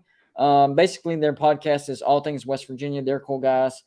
6 o'clock, Coach Coop cleared out time to come on Golden Blue Dude. So that's going to be cool right there. 6:30, we have the one and only Millis Vanillis. So at minimum, that will be entertaining. Oh, is he going to make a sandwich or anything live? I don't know what he's going to do, to be honest with you. You never know what Millis is going to do. I have no idea what he's going to do. All I know is he's going to be on the show. That's it. That's all I know. Yeah, he definitely, he's like the curveball coming in from you. It's like, you never know what's going to happen. Exactly. Look at this Raj comment. Raj is in the comments. He's already getting flustered. See that, Raj? He's competitive. That dude is competitive. Coming home with me. Home with me. Let's see. After Millis Vanillis, we have former West Virginia offensive lineman and NFL offensive lineman Brian Westbrooks. He was actually a member of the '88 team that went undefeated and went to the national championship and lost. Then we have 7:30. We're going to mess with Ballard Sports Media a little bit. And then after that, we have sports analyst and college football strategist Tony Altamore. That dude is crazy about how he approaches college football. Very, very smart. Very smart. So that'll be interesting as well. Yeah, man, Joey does a good job, man. He's like hooking you up with all kinds of cool people here, man. No, that's why I keep saying, as far as making decisions for this channel, that was the best decision, bringing him on as a producer. Yeah, That was Joey's a awesome. cool guy, man. I like Joey. Yeah, and he's down to earth too. You Yeah. know? It's Yeah, not he's- like he has all these connections and it's like, all right, man. Well, if I do this for you, then I need like $1,000, man. He's not Right. like I mean, any of for a guy that ain't got no internet, he's got I know, some right? hellacious connections, you know. Literally, his chat name is Joey with the bad internet. Yeah, I know. Yeah, I know. He something comes like on that. to do trivia Something with like us on that. Saturday nights, and it's like, okay, Joey, and what is your answer? He's like, you are correct, sir. So the way so if it's that way, the way he needs to answer things is syllable at a time. Even Well, though I was it's gonna buy him a if he carrier does pigeon. one syllable and then another syllable, and then maybe you can put it together that way. I don't know. Otherwise, he just needs better internet. Yeah, I'm gonna buy him a carrier pigeon. I think it'd be a lot easier. He can just start throwing that little bird out the window, coming back to us. Yeah, I didn't think about that, and they're very reliable too. Those carrier Yeah. pigeons, they're Yeah. very reliable. Better than West Virginia internet. But me and Joey, this is a two-man operation. It's just me and him. And, he hooks me up with guests and reminds me, guys, I have a scattered brain. I forget a lot of things. So he reminds me with that. And, we have a lot of conversations, and this has come up many, many times, him having bad internet. So he's told me the interactions he's had with Verizon, with AT&T, with the locals. I don't know what to tell him, because according to him, they just never – he's so far out in the boondocks that nobody is going to cover him unless he pays them the cost of them, the material. To run the wire. Run the wires. So, well, he's probably about a year out, maybe in a year at Elon Musk. What is it, Starlink or whatever? That'll probably solve that problem. Well, even my house, Verizon – AT&T, none of the big carriers came out, but I got lucky, and it just so happened around the time where I started doing live shows, a company called Blue Ridge, and it's fiber, so it's really good Wi-Fi and internet. But before that, I had satellite internet, HughesNet. Don't do it, folks. Oh, I remember when you first started out and you were trying to do those shows, and it was like it was. I awful. felt for you. Buffering was the name of the game back then, and so it was that or have no internet. And to be honest with you, no internet was better than satellite internet, because all you do is you pay money for a pain in the rear end. That's it. Right. You pay money for a pain in the rear end product. Now, Joey might be one of those people that's so far out in the boondocks that, all he can have is pain in the butt, product. I don't know. Yeah, probably. I mean, there's not a lot you can For now. not a lot you can do. Yeah. But for now. But either way, Joey's a great guy. Yeah, and good for him, man. Good for him. He's really, I guess, done a lot here. I like having him. I like having him around. He's a good dude. And it's not just me that he helps out. Like, I'm serious. Anybody that's reached out to Joey for anything, usually it's nothing big, but he's willing to help people. He's helped out Kuz's Corner. He's helped out some other guys that are doing a YouTube channel up there. I can't remember the name, but So anybody, if you need any help, call Joey at. I will give his number. Here's how I'm going to keep people watching the show. All right. At the end of this live show, I will give out Joey's number in the chat section. How about that? Well, what you can do is you can give out the first digit at the end of every show. See, there you go. Yeah, you have to watch the entire show to get the entire number, because you could skip all the way to the end and get it. And you're going to have to watch 10 shows. It's only one number per show. Right. At the end, you just give out one number. Sorry, Joey. Exactly. I got you. Well, we got Mark Rogers popping in, and Mike Vanderjagt in just a little bit after that. So, guys, I appreciate y'all coming on. Where can they find y'all? Traveling Fools, man. It's just the name. The name is what it is. I'm sorry. What all platforms are you on? Basically Twitter and YouTube. I got you. Yeah. You can find us on either one of those. Those are the ones we're most active on. Okay. But yeah, we're there. You type in Traveling Fools, we're gonna come up. I guarantee it. But Joey giving out the area code of his number. So shit, man. That's 3 shows down. 3 shows down. Well, the Golden Blue What are man. you doing, Joey? What are you doing? He's working against you. Golden Blue dude, champ. Thanks a lot for having us on, man. Congrats on the 7,000 subscribers, man. Good for you. That's amazing. I appreciate And it. if we don't see you before July 23rd, I look forward to it. And you want to know my prediction for Team Raj? Let's hear it. Pain. You know, my prediction is they're going to see the food and skip the game, and we're going to win by default. Yeah, I could see that too, but I like Pain better. Yeah. Pain, Pain. Mr. Pain's T. a good prediction. I like it. All right, well, welcome in Mark Rogers, and have a good Mark one, and Rogers. everybody. Thanks for tuning in. Make Thank sure you hit you. that like button. Hey, did you have fun? Of course, I always have fun. All right, that's the Yeah. main thing. That's the main thing. Appreciate it, guys. Y'all have a good day. All right. All right, You all too. right. See you guys. Bye. All right. Show doesn't stop. Now it's time to move on to Mark Rogers and Mike Vanderjagt. What's going on, guys? Hello, GBD. boys. Hey, Mike. How are you? I'm welcome good. I'm to, good. Welcome to well, let me count it first. I don't want to get this wrong. 1, 2, 3. All right. Hour number 4 of the college football preseason spectacular. So far, so good, guys. We haven't had anything horrific happen on the show so far. So we just kind of, keep it rolling. And this is one segment that I've been looking forward to. All right. No offense to anybody else. I appreciate everybody else. And I had fun with everybody else. But I've been looking forward to this one. Because me and Mark, we do a West Virginia live show on Fridays, which is today, which I'm still doing for you, Mark. I'm still doing. I got you. We better talk about that because this takes precedence right here. This is important. So if you need to close it out, I got it covered. Okay. Joey's got my back on this, and so does Tony Altimore. So they're going to run the show, and I'm going to jump over to the West Virginia channel. We got it. Okay. We're good. Mike Vanderjagt, let me see that tat again, man. I can't. West Virginia. Oh, That's man, what I'm talking about. That is strong. Nice. And he's got the Jordan and the Colt logo. I got more. Right. I'm not going to get naked on the show. So, Good idea. That's a good idea. YouTube but yeah. has its community guidelines. Yeah, they're That's a right. bit strict. So we'll start with Mark Rogers, just in case there's some people that live under rocks and they don't know who you are. Tell them who you are. Yeah, my name's Mark. We talk college football all the time over on my platform, the Voice of College Football. So we're over there on a main channel. Then we got 25 team channels. So we probably have you covered. And GBD is going to tell you our best channel is the West Virginia channel. And I'm not going to argue with him. We just fired it up a few months ago. We've gone 25 consecutive weeks strong with a live show on Friday nights. But we got live streams going on all week, whether it's live call-in shows with me or team-specific weekly shows, Miami, Florida State, Ohio State, Michigan, Oklahoma, USC. Who did I miss? And yeah, it's a good time. Yeah, people are going to let you have it for whoever you miss. You know that, right? I know I missed somebody because there's 10 of them, but we got most of them.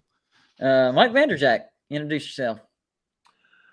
I am the kicker from West Virginia, the Mountaineers. That's what I'm best known for. So I played in Morgantown. I punted my junior year, so I'm the punter of the West Virginia Mountaineers from 1991. That's probably what I'm best known for. Well, that actually has some clout to it. That has some clout to it because think about it. You have Mike Vanderjagt, you have Todd Sauerbrunn, you have Pat McAfee, who's the toast of the town right now.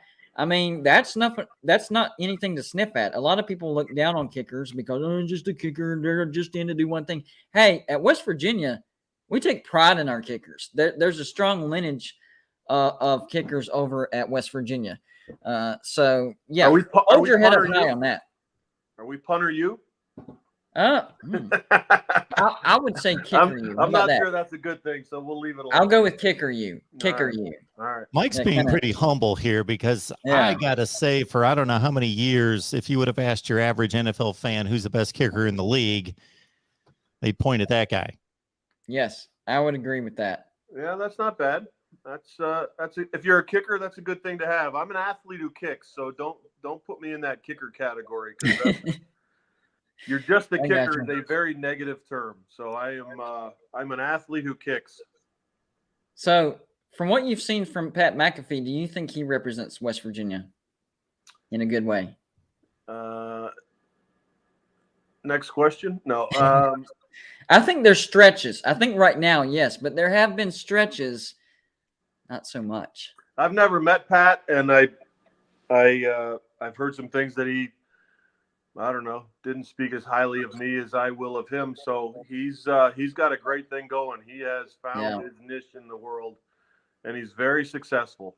So he's, when you can get Aaron Rodgers to sit on your show every week and speak very candidly, that's a pretty good gig. Two of the top guys in the history of the school, and you guys have never crossed paths. We have never. No. I didn't think that was. And both played for the Colts. I mean, both West Virginia, both Colts. So I'd love to get on his show. So if he's listening, which I'm sure he is, I'm ready to go.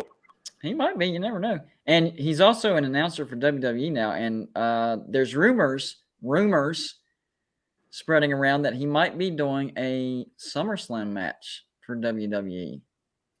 Well, didn't he do something a couple weeks ago where he was jumping around on people? Well, not really a match. It was more like, you know how they do stunts in the middle where there's a confrontation and then all of a sudden there's a fight that breaks out. He was in something like that. I don't know who it was with, but it was like a pre-match type of thing where there was a confrontation and a fight broke out, but it wasn't an actual match. Gotcha. They're actually thinking about scheduling an actual match with Pat McAfee. So he's got a big following, so it would certainly be good for ratings, I'm sure. Oh yeah, definitely. So we're going to talk about West Virginia, right, guys? We're on agreement, right? Your show. I'm all just right. here. So how are we feeling about? Let me set the stage, okay? The question I want to ask is how are we feeling about West Virginia going into the season? And the stage I want to set is I think the season is going to hinge on that first game against Pitt, right? So we look at what happened in the offseason, and Pitt got hurt bad. They lost Kenny Pickett, of course. He moved on to the NFL, and they lost Jordan Addison. He transferred to USC. Those are some big, massive hits. Massive. Now, I still think Pitt's going to have a pretty good defense, and Pitt fans will tell you that all day long. But their strength was their offense.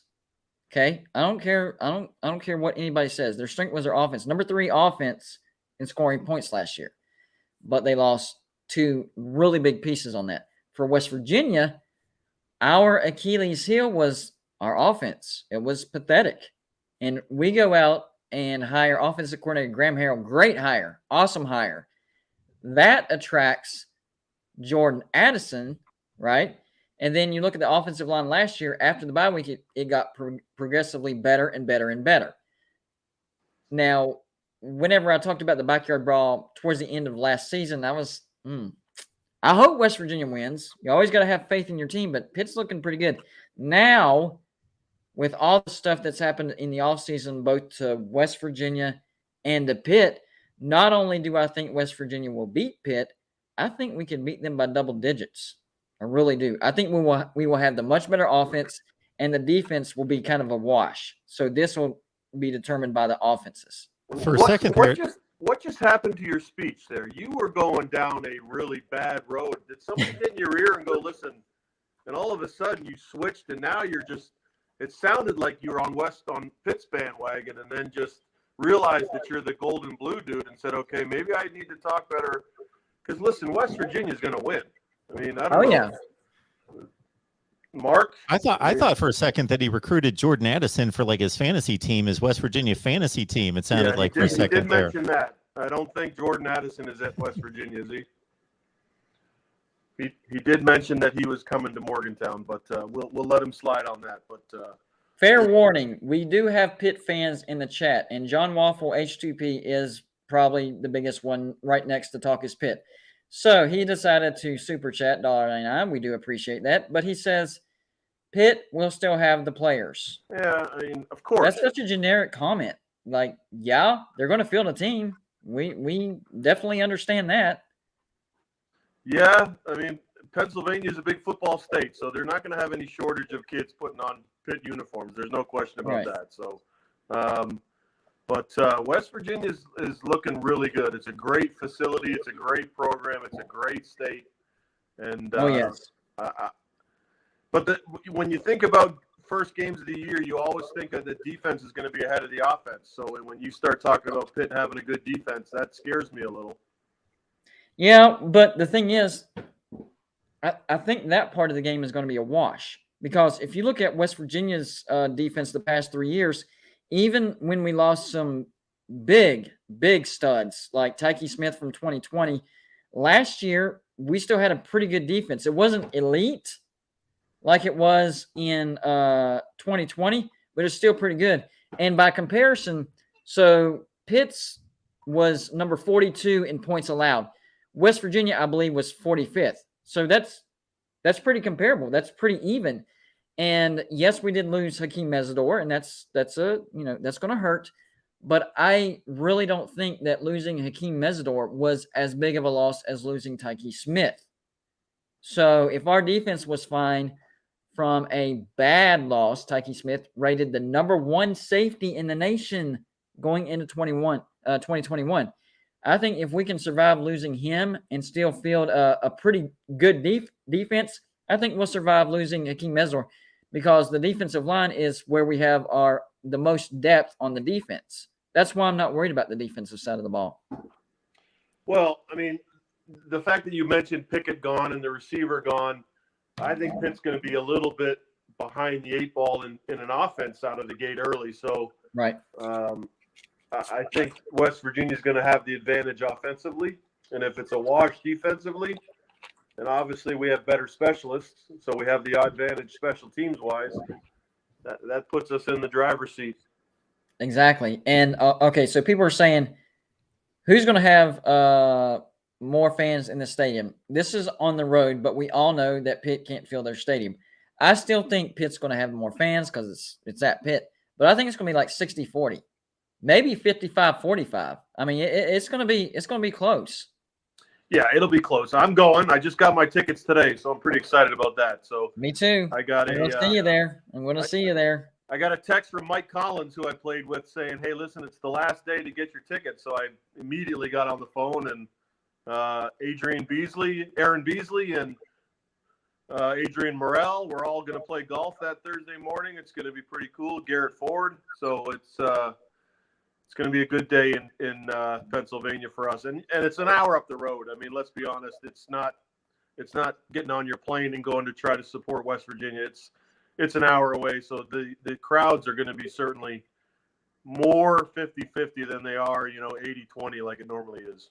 Exactly. All right, so Joey reminded me of something very important. Before we move on, let's talk about the thing that we're all talking about as far as the business side of this, the company that you represent. Tell everybody what it's about, what you do, and see if people might be interested in it.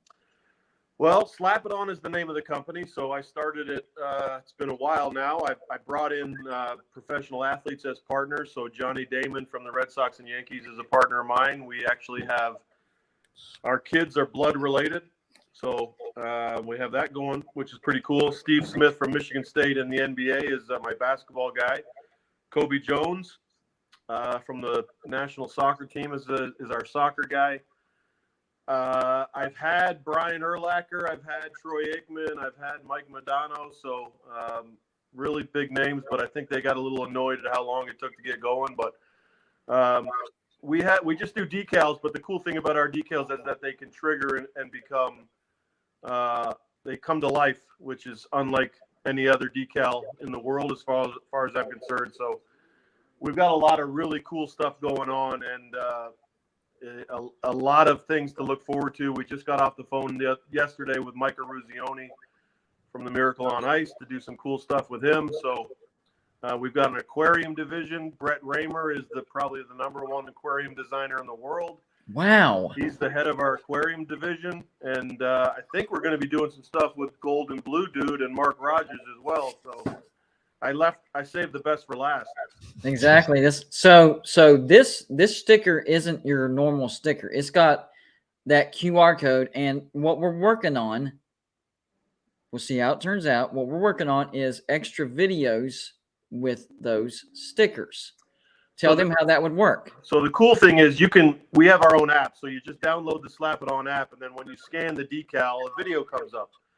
But tomorrow you can scan the same decal and a different video comes up. So you can upload video content to the same image day in, day out, hourly. We can do it by the minute if you want to do it quarter to quarter, game day giveaways. You can do something cool. So it's not just a t-shirt or a bobblehead. You can get a Slap It On that while you're sitting there, you can do some cool stuff. You know, we can do scavenger hunts around the stadium in between quarters and halftime, and we've said we're drinking out of a fire hose because we really have so many opportunities with what our product can do that you almost get lost in losing focus, and you just got to make sure that you're doing things in the right way and eventually expanding. But for now, we're focusing on aquariums, and actually, I don't know if I should show you. I think you should. I think you should. Let me see. Yes, we got to see it. Yeah. Yeah. You can't say that and then not show us. Yeah. This is a big reveal that we were So- not planning, guys. We've got the Mount Rushmore of the West Virginia football team. And I would agree with it. I would agree with that Mount Rushmore. Yes. So we are closing in on a CLC deal to be able to do Mount Rushmores of ideally every school to be able to do football and basketball. So we want to roll out West Virginia first. And And what's the full name of the company? Slap It On. Okay. Yep, we're banging out a really cool website that we're going to be doing NFTs. You're going to be able to mint your NFTs on our website. You're going to be able to buy things with either Bitcoin or cash or check or cards. So there's nobody out there doing that. Our gas prices for our NFTs are ridiculously low, so Joe Blow can buy one. You don't have to be a millionaire to go buy an NFT through us. Wow. So we've got a ton going on, and the Mount Rushmore thing for us is pretty exciting. Is there anything in particular that gave you this idea? Like this is next wave generation kind of stuff. Well, the F word, we don't like to say the F word in our company, but Fathead is the product. That's how it started. And back in the day, I had an 8-year kid. My son was in the 8th grade, and I wanted to do a Slap It On of him and not just a professional athlete. So it became that. And then you just evolve as a company. And then the crazy story is that I was at a celebrity golf tournament in Mexico, and Nancy Kerrigan was there. Okay, so Nancy Kerrigan's husband is also her agent. So I happened to tell him about Slap It On, but I didn't want to be a big deal because it was a social event. I didn't want to bring business into it. But he came back to me 10 minutes later. He's like, wait, we can do Slap It Ons of anybody, any size, any? I was like, yeah. He's like, oh, here's my number. So eventually, as we got talking, he introduced me to a technology company and said, listen, you need to get a hold of these guys. And then the light went on, and we became a decal company that triggers augmented reality. And that's how the marriage started. And now we are one of, I believe, 2 companies that can sell decals that trigger augmented reality. There's decal companies out there, and there's augmented reality companies, but not 2 that marry each other. And to answer Joe Waffle's question, yes, of course we will do Pitt. So he wants to know if we're going to do a Pitt Mount Rushmore. So the answer Reluctantly, I guess. See, we're not all that mean. I might be on it, but I don't know. We'll have 4 guys on there. Yeah, I mean, we might trash talk, but we're not flat out mean guys. Even the Pitt fans. Yeah, no, it's going to be a very sellable product. And the cool thing about it is that once you scan that Mount Rushmore, there's highlight videos of all 4 guys that are on there. Man, the one we did for West Virginia, we've got to. We actually added just as a demo with the Country Road song. So it's of course, it's very, very cool. Very cool product. And the website that people could find that on. So it'll be slapiton.com. It's actually going to launch for our aquarium. We're doing SharkCon down in Florida. It's going to launch for the SharkCon that Brett Raymer is going to be down there. Anybody that doesn't know Brett Raymer, the TV show Tanked, was in 129 countries. Him and Wade are probably the 2 most notorious aquarium designers in the world. So for us to have Brett as our head of the Slap It On aquarium division, that's insane. Cool. That's Yeah. insane. And the other West Virginia thing is we're doing a lot with the Children's Miracle Network. We've had multiple calls with them, and Jeff Hostetler happens to be our hospital charity kids foundation head. So we have a Super Bowl winning quarterback running our foundation division, and the best aquarium designer in the world doing aquariums. So it's we start at the top, and that's kind of where we roll. Right. We're traveling in good circles, GBD. We got to step up our game. Hey, and this goes back to who? Who was I talking about earlier? Joey Foster. I'm telling you. It was Joey that got me and Mark Rogers together for our live shows on Friday. So I'm telling you, the dude, he has connect. I'm like, man, how do you know all these guys? Where did you know, he's magic. Joey Foster, sir, Absolutely. you're magic. Crazy. All right, let's jump back over to the West Virginia topic, or the backyard brawl topic, I should say. Mark Rogers, the guy that knows all the stats and basically any stat you can think of, he could mouth it off and rattle it off at any given time. Going into the backyard brawl, outside opinion, not a Pitt fan or a West Virginia fan, what's your thoughts on the game? Well, you know what my thought is about West Virginia, that if you can guarantee me, and it sounds like you are, that the defensive play is going to be on par with last year, pretty much on par. Daryl Porter at cornerback, that's a reasonable loss too, in addition to Mesidor. He goes to Miami. The whole JT Daniels dynamic of this, if somebody can guarantee me right now how many games, this would be my question. If somebody said, ask one question to get a beat on the West Virginia season, I would say, I need to know how many games is JT Daniels going to start and finish. If he can start and finish all of them, wow. No knock on Seth Daggy, but, you're looking at a bottom 2 to 3 quarterback room in the conference last year that suddenly, for me, goes to a top 2 to 3 quarterback room in the conference. And, JT Daniels is a decent athlete. He's not dynamic. He's not going to make, defenses scared on that side of it. But in terms of, you guys talked a little pass protection. So that's going to be key with him. He needs it. So that's going to be critical. Winston Wright, you lose him. He caught 63 balls. So do you guys feel good about the weapons around JT Daniels? Because I just think the quarterback aspect of it's just a significant upgrade. Huge. The name that people are going to remember after this year is Caden Prather. Okay.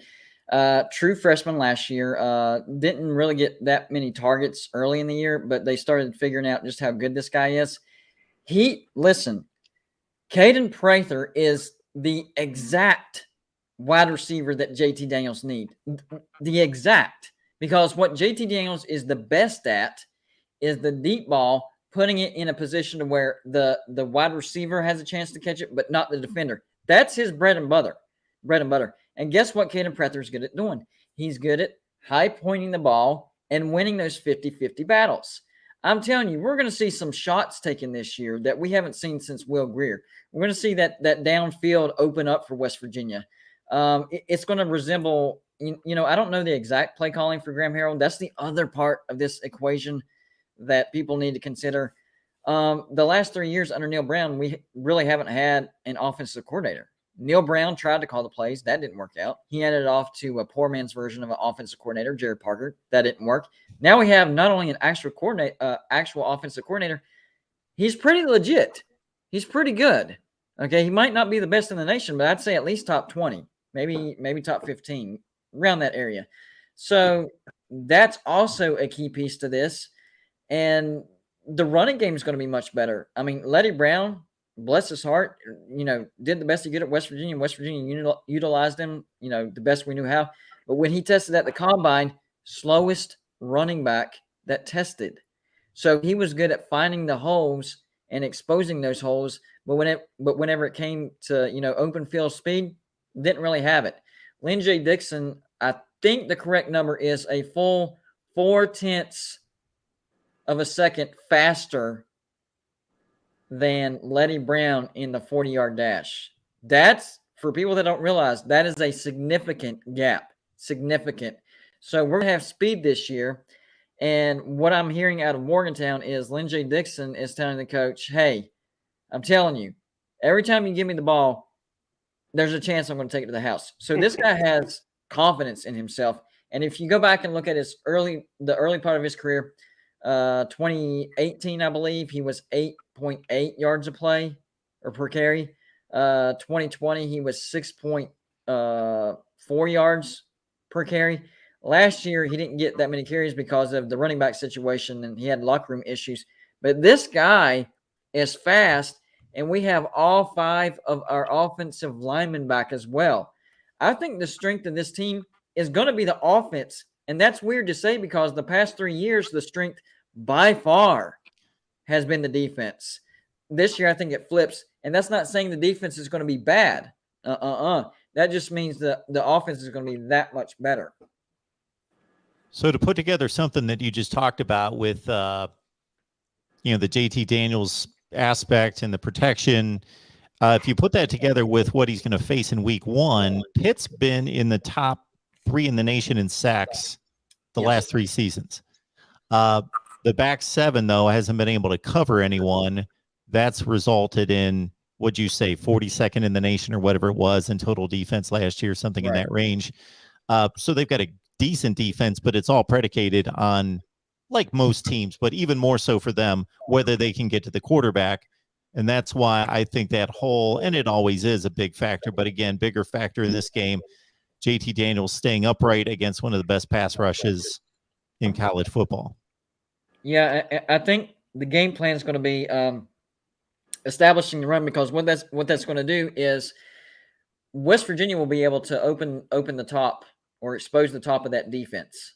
But first we have to get those linebackers to, come on in a little bit. And JT Daniels is good at extending plays. He's not good at being a dual threat quarterback. He doesn't run the ball at all. But he's good at extending plays. The weakness for Pitt's defense is when plays get extended. Okay? They're good at getting to the quarterback, but if they can't, they're in trouble because that secondary isn't up to par. I'm sorry, it's not. I would say average at best. It's definitely not above average, and it's most definitely not elite. Below average, I wouldn't go that far. But I think JT Daniels can expose it, and a lot of it's going to hinge on the run game, and that's why I started talking about Lynn J. Dixon, because we're going to have the speed this year. I think they're going to have to worry about him taking it to the house, bring some guys up, then we're going to take it to the house through the air. That is the recipe for success. I mean, you got me all fired up for the Morgantown, West Virginia season this year. A good running game, all 5 offensive linemen back, a veteran quarterback, maybe not in Morgantown, but he's still a veteran quarterback who knows the college football game, can throw the ball, and now you got a guy that's going to take it over the top. I mean, it sounds like the recipe for a lot of success. I think it's fantastic. Captain Trips, $5 super chat. This is actually a question for you, Mike. He says, can you do a Mount Rushmore of the Tennessee Titans, Mike? I would buy it. When we roll out our Mount Rushmore division, it's going to be – we want to do every sports team in the country. So, right. Obviously, there's licensing issues that we have to go get with the NFL and blah, blah, blah. But absolutely, the Tennessee Titans are on the list. So we would love to do a national vote when the time is right and let people vote for their Mount Rushmores. We don't want to just tell you who's on there. Right. We want you to tell us who you want to be on there. That's fair. All right, so it is almost 4:30. So you guys are staying. Is that cool? You good for a few more minutes? Sure. All right, so what we're going to do is we're actually going to bring the guy that's helped bring all this together, Joey Foster, the man himself. So let me introduce to everybody. This is my executive producer of Golden Blue Dude. This is the guy that gets me my guests. This is the guy that's responsible for me and Mark and Mike talking to you right now together on the same screen. He's responsible. So I'm going to bring on Joey. Are you in a good internet? Are you in a good internet spot, Joey? I actually came into town, so I'd have good internet. But after you said all that, I think I'm going to go out as a winner and just go ahead and leave. Yeah, that you definitely overpromised. So now we got to make sure we don't underdeliver, Joey. Yeah, exactly. I'm excited. I'm really looking forward to all of us being able to work together with Mike and get these slap-it-ons and stuff, and there's still a big process to go through for all of it, but I think we can all do it working together. Yeah, we're excited about it too. We listen, anything that's gold and blue, dude, and gold and blue in general is right up my alley. And I know that with Mark's national reach, good things are going to happen for all of us. So I'm excited for everything that we've got going on. And apparently Joey is the straw that stirs the drink. He really is. I'm telling you, really, like this whole schedule that we have today. I mean, I got a few like Mark and I think Joey was actually responsible for that. I got Uncle Lou and Coach Coop, and that might be it. The rest was Joey Foster. He filled the schedule up quite nicely for me. Well, I got you Bryant Westbrook that's coming on here in a little bit. Former number one pick of the first round pick of the Detroit Lions from DBU. Yeah, and I figured we'll probably talk some Texas football during that stretch right there. When I talked to him yesterday, I'm gonna send out he made it plainly obvious that Arch Manning is now Hook'em Horn. Yeah, I have no doubt we'll be talking I about him. want to also say that I know Dave's last name that works with Mike there. He's been an awesome guy, and I appreciate him. Helping me with this slap it on, and also working with Mike and getting this Mike on this show. That was really Dave. That wasn't me, and we appreciate you. Yeah, Dave's my version of Mark Rogers. He's going to call himself the college football guru of Slap It On. So if Dave's involved in college football, he could probably ramble off every guy that belongs on the Mount Rushmore of every top 50 football program in the country. So and Mark probably could too, but Dave loves his sports. So he's a good man to have on our side. I'm going to say the same thing that GBD's saying about Joey. The only thing I got to get Joey to stop doing is apologizing to me. Like Joey will throw like 50 guests at me and he's giving me all these contacts and names. And I'm like, I appreciate it, Joey. I got it. And then if one of them doesn't come through, Joey's like, I'm sorry, I couldn't get him for you. And I'm like, Joey, man, you are helping me like crazy. Yeah. Don't worry about it, man. You're amazing. Just appreciate it. Yeah, you're definitely right about that. He's lined up probably over 100 guests for me already so far.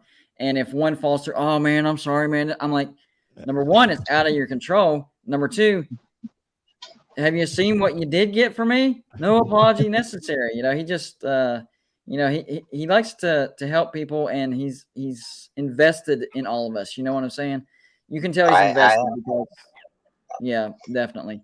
All right, so we talked about the backyard brawl. We're going to bring Joey in on this as well. And I think, and Mike thinks, and I think Joey thinks that West Virginia is going to pull off the win. I'm more inclined to think that they're going to win by double digits just because I think our offense is going to be that much better. Maybe a 10-point win, something like that. What say you, Mark? Which direction would you lean in on that? Well, while we're here selling things, you can get my predictions exclusively on Patreon, everyone. Just go to Mark Riders TV on Patreon. No. Well, that is the truth, but I will say this about the season. Can I broaden it out to the season real quick? Because yes, that's the direction we were going. I'm a big predictions guy, and I'm no odds maker, handicapper, so I don't sell myself like that. I'm not at that level. But I do pretty well with predictions. I was never an over-unders guy, though. But there's a guy that brings me on the Michigan podcast every week, and he had me do over-unders last year. Before last season, I went 5-2 on my 7 selections for over-unders. Well, I got a few callers that love to hit me up on over-unders, and one of them was going through, and I got a pretty good gauge on where Vegas is going. So before he gave me the over-under, I was guessing the over-unders, and I'm hitting almost every one on, or I'm off by maybe a half. I got to tell you, when I got to West Virginia's over-under and I saw 5.5, they were one of the few in the country. Usually I'm right there with Vegas, and I'm like, I got no real good feel on this because I'm right with Vegas. But there's a few, and West Virginia was one where I was like, 5.5. Let me double check this schedule. I'm going to go through it here. And while I think the Big 12, I think I got to say this out of the gate. Oklahoma, Texas, maybe Texas, Oklahoma State, and Baylor are there. It's not by much. They're not Right. elite teams. And the rest of the conference, boy, outside of probably Texas Tech and Kansas for sure, man, they're going to be some razor tight. I think it's an entertaining conference. It's going to be really close. But man, I look at that 5.5 number and I'm like, really? I don't see it.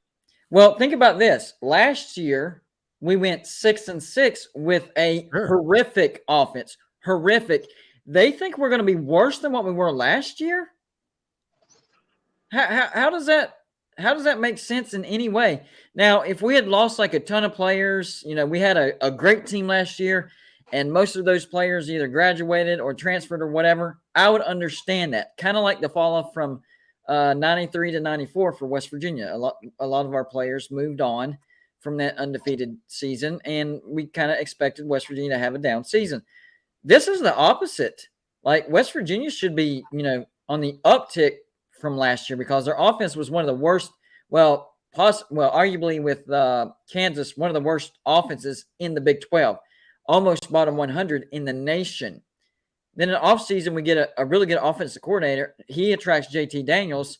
All 5 of the offensive linemen back. Of course, Lynn J. Dixon, former 5-star recruit out of Clemson. I don't understand that. I really don't. So I was going to ask you, Mark, what possible reason could they have for that? Well, I think there's uncertainty about a lot of the transfers out of the program, and maybe the health of JT Daniels. That could be something right there. Obviously, he hasn't been able to complete his last 2 seasons, and that's the big question I've got. Right. Mike, have you been around the program here lately, Mike, to see if to meet Neil Brown and stuff? I have not. I went to a couple games last year, but just happened to be on the sidelines. Speaking of which, can I quickly discuss one play from last year? Yes. Hey, I'm going to step off and let you guys take over. I forgot about my food. I got to get that real quick. All right. No, because this question's for you. It was, I think, the last play of the game for against Oklahoma State. Our quarterback rolled around and killed the last 5 or 6 and then threw it out of bounds around the 30-yard line. Do you remember that play? Yeah. Like, I was in the end zone going, it made no sense. What just happened? Was there any backlash from that? Did it get washed under the carpet? Because that was literally one of the most crazy, unbelievable plays I've ever seen. He threw it out of bounds at the 30. Yeah. Well, and the problem with last year is we had Daggy, and he was so unpredictable. Like, he had a great game against Iowa State, but most of the time he was bad. And we used Garrett Green as a backup, and he got too jacked up for the games and ended up fumbling. And what I know now is that Jared Parker was not a good talent evaluator. I know that for sure, and here's why. Whenever Graham Harrell comes in, he actually features Will Crowder. And Will Crowder's only been seen in throwaway games against FCS. All of a sudden, now Will Crowder is the number 1 backup. And he looked really, really good in the spring game. So that goes back to JT Daniels. Even if JT isn't able to finish the entire season, I still think Will Crowder will be a better quarterback than Jarrett Daggy. He was just being overlooked. That's one of the biggest things that's going to be much better this year because, like you said, with that play, Jarrett Daggy, it made no sense at all. None. He would do things like he did not know when to get rid of it, and he forced the ball way too much, and then he would make bonehead plays like that. It was baffling. But whenever he did make good decisions, you saw that he had pretty good arm, pretty good accuracy. It was all up here, though. Jarrett Daggy's issues all up here. JT Daniels is the opposite. His issues is staying healthy. Now, if you look at West Virginia's track record for keeping quarterbacks healthy, pretty stinking good. The last quarterback to get injured was Will Greer, but it was his pinky. That's it. So we're pretty good at keeping our quarterbacks healthy. And on the flip side, Georgia is not good at keeping players healthy. If you look in the offseason, Georgia gets injuries piled up. So I think JT did make a mistake of transferring to Georgia because they have, I don't know what they're doing, I don't know what it is, but for whatever reason, they have a history of getting their players injured. So I'm confident that we can keep him healthy. But even if not, say last 4 or 5 games, I think our backup quarterback, Will Crowder, is better than our starting quarterback from last year. Is Daniels going to be a senior? He'll have 2 more years of eligibility. I don't know what it'll be classified. I think he'll be classified as a senior, though. But he's got 2, so he's a junior eligibility-wise. Right.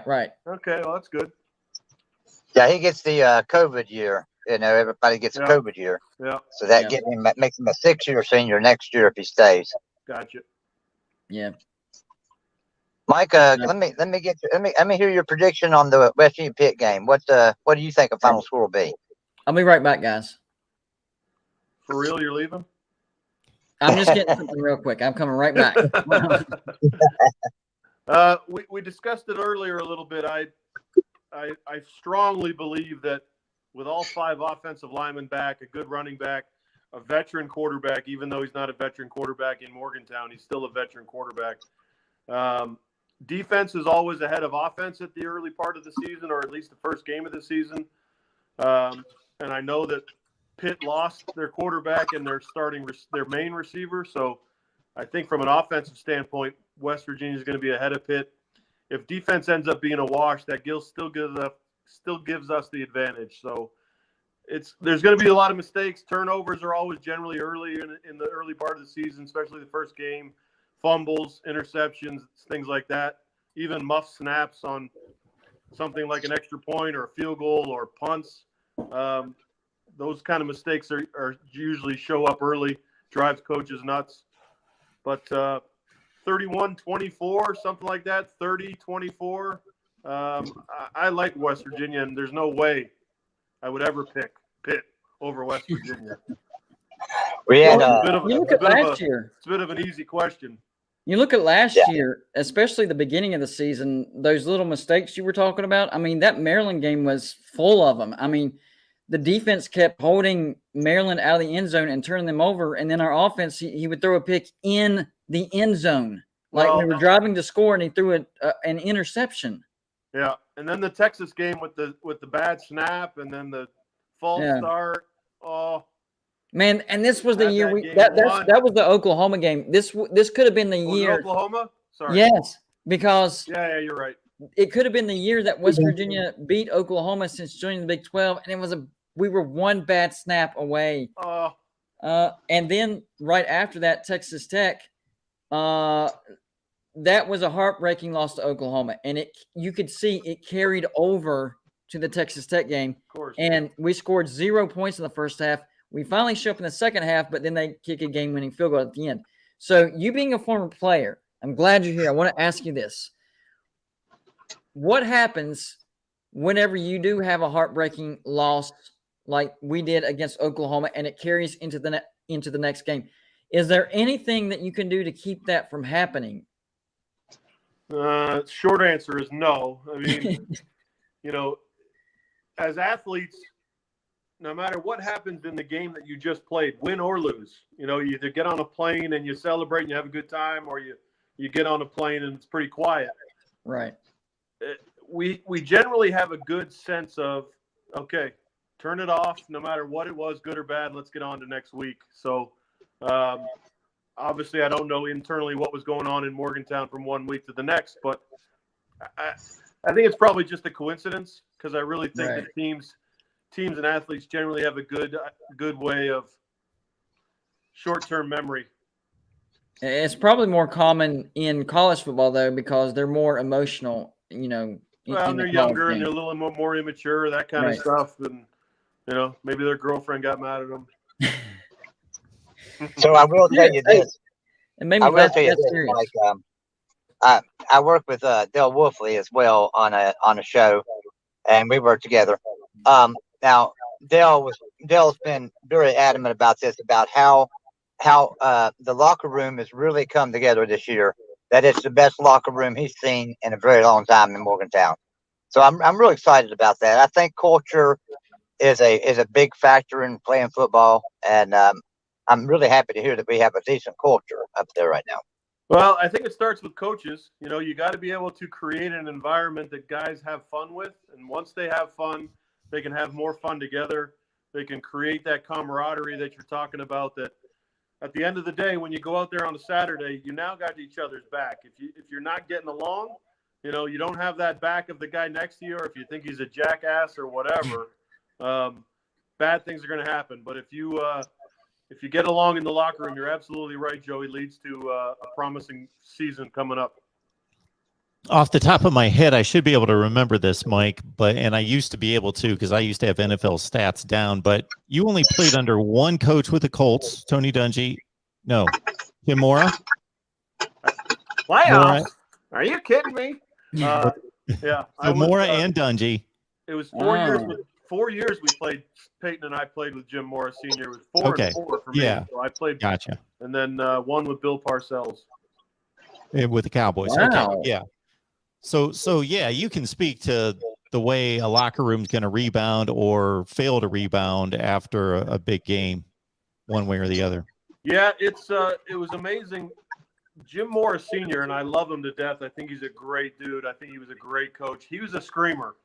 So, you know, if you're sitting on the opposite sides of the field on your helmet, the whole practice came to a screeching halt because he is screaming at this dude from one side to the next. But obviously Tony Dungy is completely different. So he's a lot more mild-mannered, and it was just kind of, I guess, treat you like a professional, you know, let you do your job.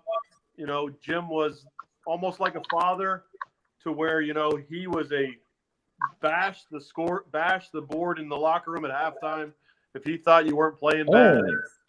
It was just two completely separate ways of coaching, and obviously both been very successful. And you also played through the Romo, Drew Bledsoe situation, right? What's that do to a locker room? Well, I think, you know, Tony's a good dude, right? So, but they're both good guys. So when you have a situation where you like both of them, the transition becomes easy. If the backup is a jerk or something, or arrogant, then, and he goes in there, you might have a different mentality about it. But I always said that Tony had that swagger of a quarterback that you had to have even when he wasn't the starter. So I think it was easy to follow a guy, even as successful as Drew was, because you saw how Tony acted and interacted with players. And he had that swagger that, like I said, you have to have as a quarterback, and Tony had it. So when it was his turn, the team was like, all right, he's got us. And that's why kind of when I was a little bit outwardly confident, my outward confidence is to make sure that those guys in the locker room knew that I had it. So whenever it was field goal time, they never said, oh, God, Vanderjagt's going to kick. Their mentality was, dude, he's got this. And that eases your mind going out there thinking, okay, these 60 guys on the sidelines, they know you're going to make it too. So it becomes a little bit easier.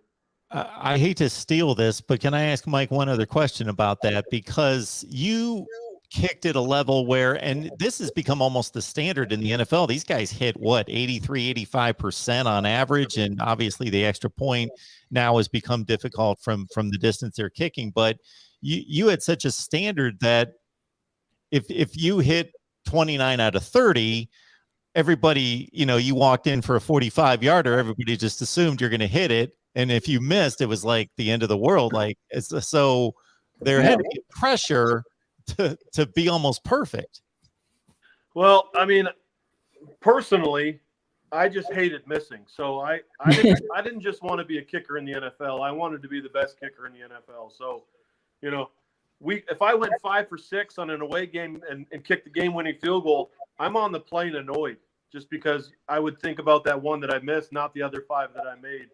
And I think there's 32 kickers in the NFL, but there's maybe 25, 26 that have that elite mentality. Yeah. The other 6 just happen to be good kickers, but they don't know how to make themselves elite. I mean, I think the guy from Cincinnati is a great example of a guy who just has that swagger about him.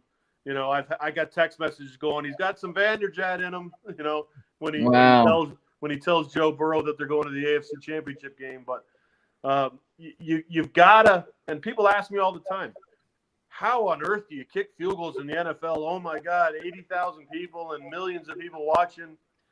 And my answer was always, well, if you know the ball's going in, where's the pressure?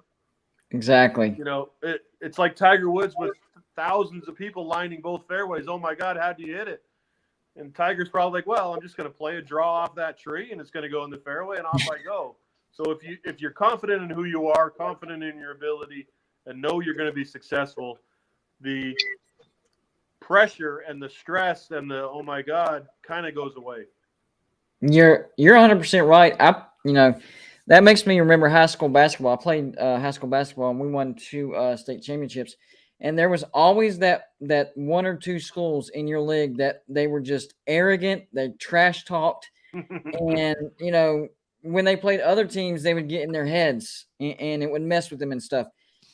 But we were coached in such a way and practiced in such a way to where that's not part of the game.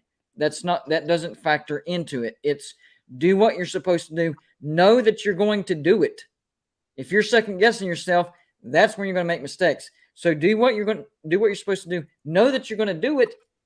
And then it doesn't matter. It doesn't matter how loud the stands get. It doesn't matter how loud the trash talker gets. It doesn't matter, how arrogant they are. You just do what you're supposed to do, and none of that matters. Well, from a basketball analogy, if you've got a teammate who has no confidence in himself, and then you have another teammate who is extremely confident, which guy are you going to pass the ball to? Right. If there's 5 seconds on the clock and you're double teamed, you're going to either go to the guy that's sitting there and he's pooping his pants.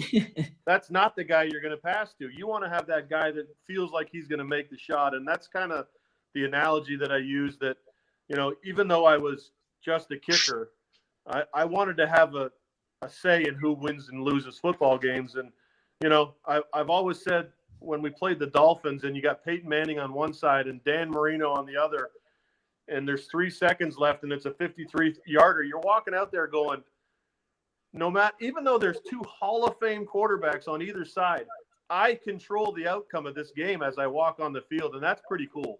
Wow. I never thought of it that way. I looked up your NFL stats, your career stats, 86.5%. That is pretty close to perfection.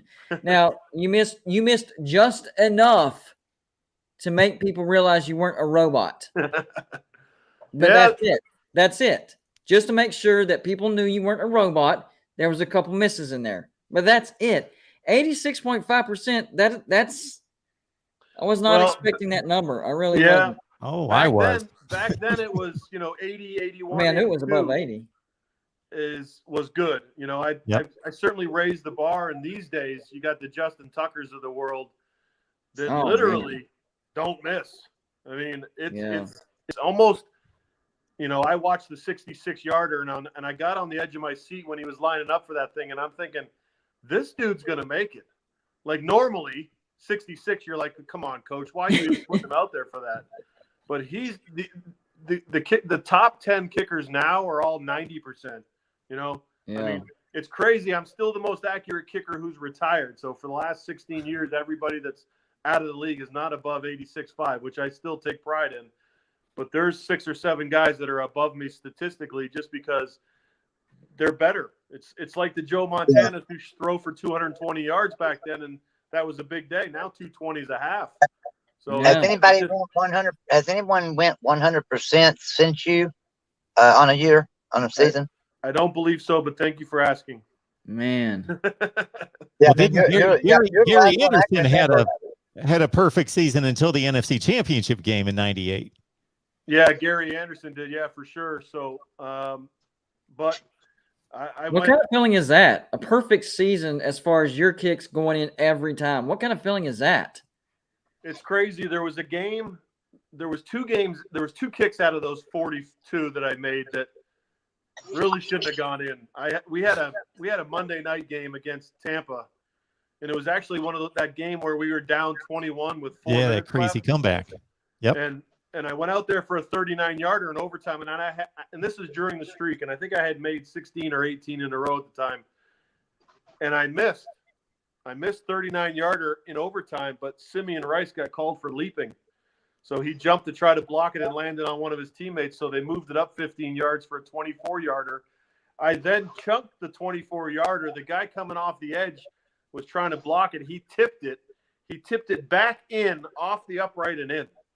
Had he not touched it, I might have missed that one too. And then the week later at home, I hit a 40-something yarder off the left upright. So, I mean, you know, if you're going to make 42 in a row, you're going to have to get lucky. And those were certainly two that, looking back, I was lucky that I got to 42. But pretty good season to go from the end of one year and then the complete next year and then into the third year between misses is not a bad little thing. But, you know, everybody wants to talk about the ones you missed. Is there a difference as far as feeling it whenever it misses? Is there a different feeling on your foot? You know, like whenever you're shooting a basketball, I pretty much know when I'm going to miss. I'm like, oh, no, that's off. Is there a feeling like that you have in your foot when you're like, no, that one's not going? I honestly don't think – if I rush a kick, I think that's when I don't make the best contact. When I get to the ball sooner than I should, so when the ball snapped and I take off instead of when the ball snapped, pause a second and then take off to where the holder gets you a good look, I just don't see the ball as well when I hurry. There's also times where you go out there and it's like I'm sure we all play golf. It's when you try to hit the ball in the fairway and you just want to place it in the fairway instead of banging it into the fairway with confidence. Sometimes when you kick a field goal and you kind of like, yeah, it's 27 yards. Let me just go out there. No big deal. And you kind of leave it to the right a little bit. Those are the kind of ones that you realize that you better stay focused. And I coach kickers and punters now, you know, from 8th grade all the way through college. And these are the things that I teach them, that you can't go out there for a 29-yarder and act like it's a 29-yarder. You better do all of the things that you do if it was 50, even though it's only 29. So, Mike, this is going to be a dumb question because you've kind of answered it just based on your mentality, but I'm going to ask it anyway. In regards to, you know, your team's down by 2, they're driving the field, you need the field goal, because you mentioned Justin Tucker getting sent out for a 66. Now, you know, in your day, I'm thinking, do you remember your percentage plus 50?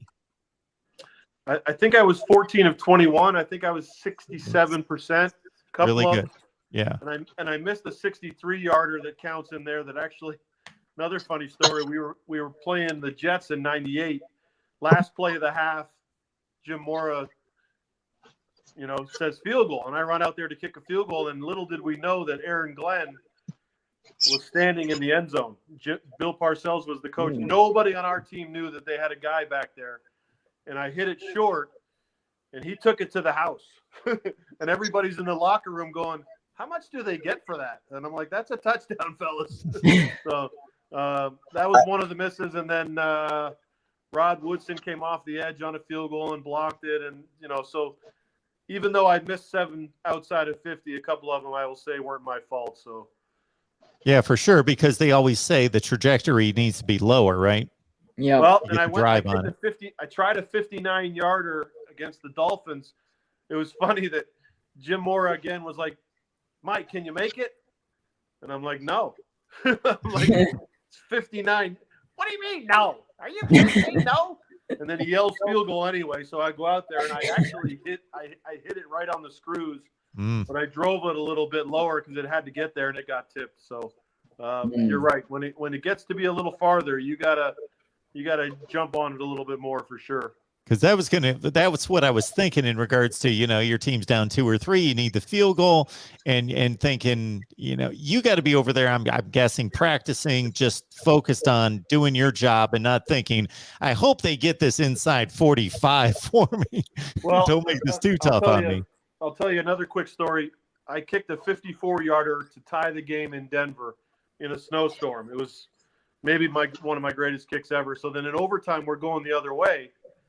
And you can't see the field because it's snowing, but it looks like about a 53-yarder, and now it's into the wind a little bit.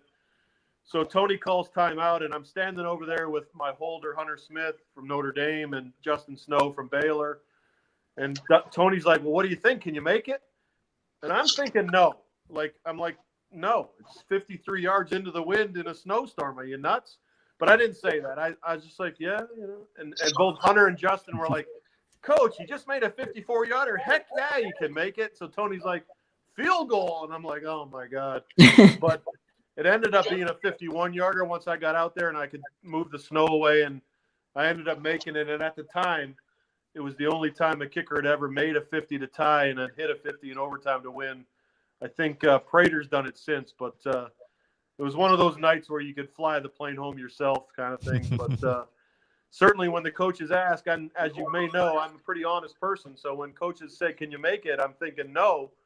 It's hard for me to say yes. But, you know, when you're confident in your ability, once the field goal is called, you know, and when I walked out there to see the field, my team is huddled up to the left and I'm on the right hash and the Denver defense is all standing in front of me and it's just me and them. And Ian Gold is going, hey, Vanderjagt, you're going to miss. You're going to miss, Vanderjagt. And I'm like, fellas, it's over. So it was one of those moments that you certainly don't mind reminiscing about. Speaking of one of your guys we were talking about earlier, Bryant Westbrook. Yep. I'm going to bring him on. Yep. Oh, B. West. What's going on, my man? There he is, the man. Thanks for coming on. No problem, man. Appreciate it. So I'm gonna jump off. Bryant and I coached together. We met in Scottsdale, Arizona. I lived there 6 months, and he coaches at a powerhouse football program. So we got to be pretty good friends over the last 6 or 7 years, and I thought he would be good to bring on. Obviously, West Virginia and Texas play every year, unfortunately for them, but sometimes they get a W on us. But now that he's got Arch, it's going to be a little harder for us, I think. Oh, yeah. Well, fortunately, Texas is headed to the SEC, too, so we won't have to play Arch. Oh, that's right. Yeah. A couple years. You got 3 years. You got 3 years. Yeah. So what was the feeling before Arch made his decision? Were Texas fans like, was it a given or was there some doubt in that? A lot of doubt, definitely. You know, especially with dealing with the SEC and his uncles both playing the SEC and father and went to Ole Miss, so there was definitely a lot of doubt. But you know, Texas, man, we do everything a little bigger. We haven't won in a while, but we do things a little bigger. And yeah, so when I heard that, I was definitely excited and, you know, glad that we got it done. Yeah, definitely. Hey, before we go any further, let me tell you a quick Vanderjagt story, right? So, you know, kickers around the league, they're known as like weirdos. I mean, in most places, right? Like a kicker, they're not really part of the team in most places. So I meet Vandy, right? And we go play basketball. I'm like, hold up, this dude doesn't miss. This guy's amazing. Then we go golf. I'm like, man, this guy's not a normal kicker, man. I mean, just a phenomenal athlete. I was just in awe, man, of this dude's talents, man. It was amazing. I said, listen, man, you're an honorary DB, man. Let me tell you, B. West, from a West Virginia story, our football team had a dunk contest when I was at West Virginia. I was the only white dude in the dunk contest, okay? So I win the dunk contest, and the next day I'm front row on the hands team as the kicker. And I can believe it. Don Nealon was like, holy cow, what do we have here? How on earth is our kicker winning our dunk contest? So it was unbelievable. I can believe it. Phenomenal. I mean, competitor. I mean, we used to compete in all kind of things, but when I saw him out there playing basketball, I was like, this guy has a little jumper, man. What's going on with this? Well, I guess him being a kicker, he's got to have some springs in his legs. Yeah, he got something. I'm phenomenal an athlete. Who kicks, fellas. I'm not a kicker. I'm an athlete who kicks. There you go. Don't let him start talking about his quarterback days or. Oh yeah, that too. Hey, so listen, I got to get off here. I got to slap it on Zoom call. I got to get to. So I got you. You're in good hands with Westbrook. So enjoy it. But slap it on. Appreciate you coming on. Appreciate you coming on, guys. Thank Mark. Slap it on, man. Thanks, Mike. All right. Good to see you. All right, Vandy. boys. That was interesting. That was good stuff. That was great stuff. My gosh, he's probably the most entertaining athlete that kicks. I'm not going to call him a kicker. Athlete that kicks. Very entertaining. I didn't know he was that. I mean, I knew he was athletic, but my gosh, like he doesn't miss anything. Are you kidding me?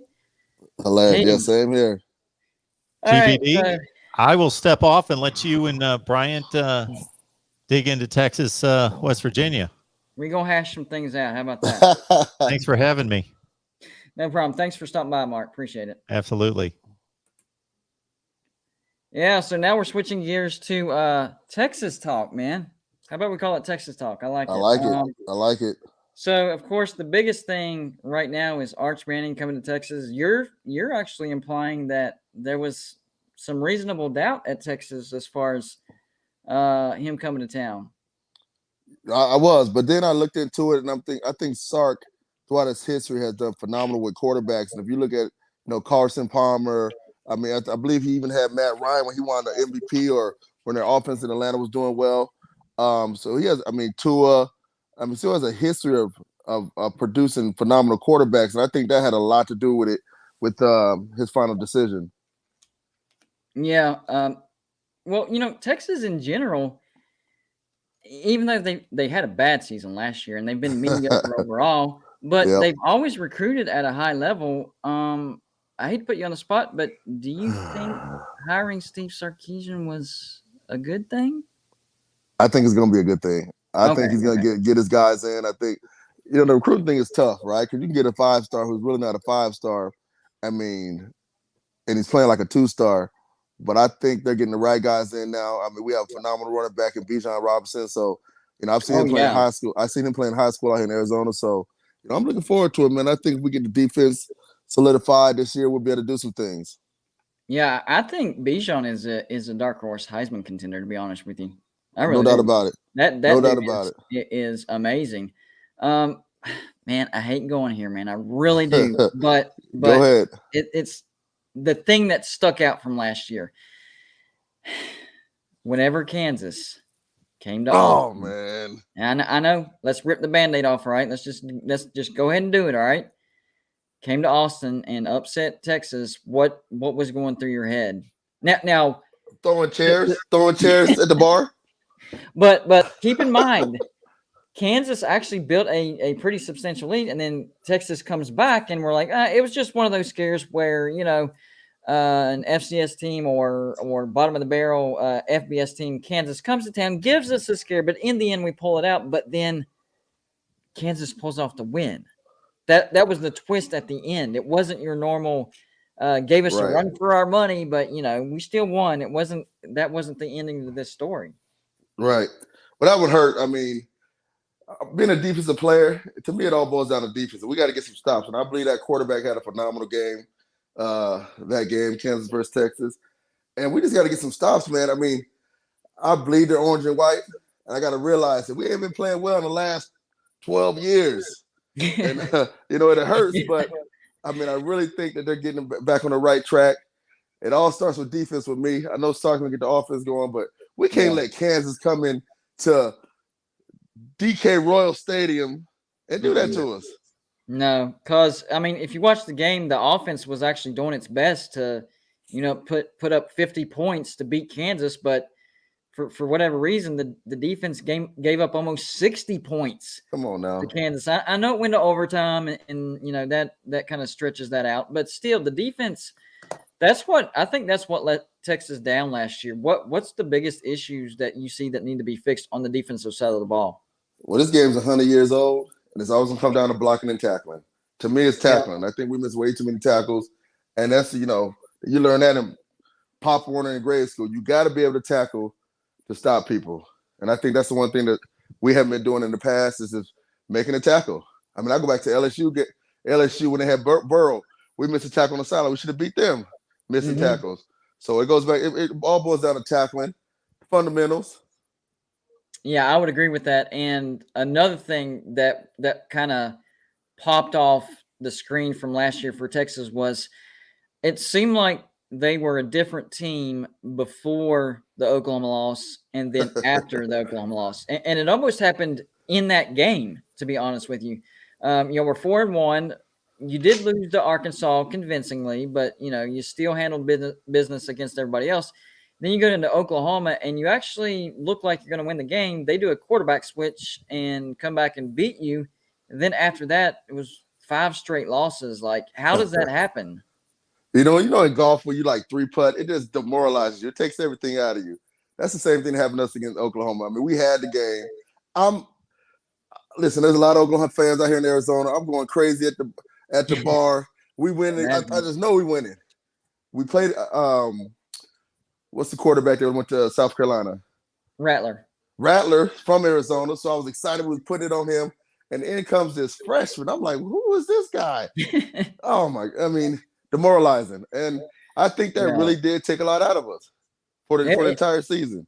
It really did. The thing that surprised me is how much it took out of y'all. Like, I was honestly, this is real talk. I was expecting y'all to lose the next game and possibly the game after that, possibly, as far as who you were playing and the after effects of losing to Oklahoma. I did not see 5 more losses after that. That one, especially after you lost to Kansas, I was like, my gosh, and seriously, I mean, seriously, like, even after you lost to Kansas, I was like, that Oklahoma game is still on their minds. That has to be the reason, because it doesn't make any sense. I mean, Kansas coming to town putting over 50 points on you just didn't make sense, other than something from the past was still on your mind.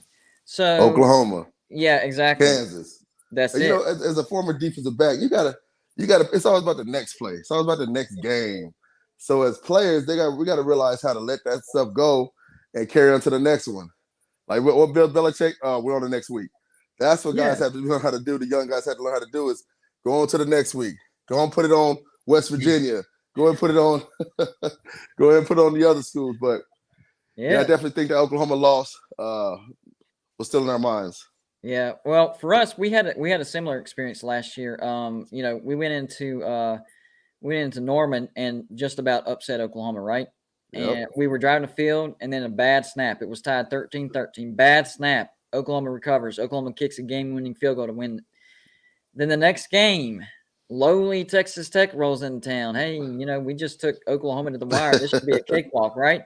Absolutely not. We come out flat, score no points in the first half. Yep. We make a valiant effort. Nice comeback, tied at 20, because they were up 20. I think it was 20-0 at halftime, or 17-0.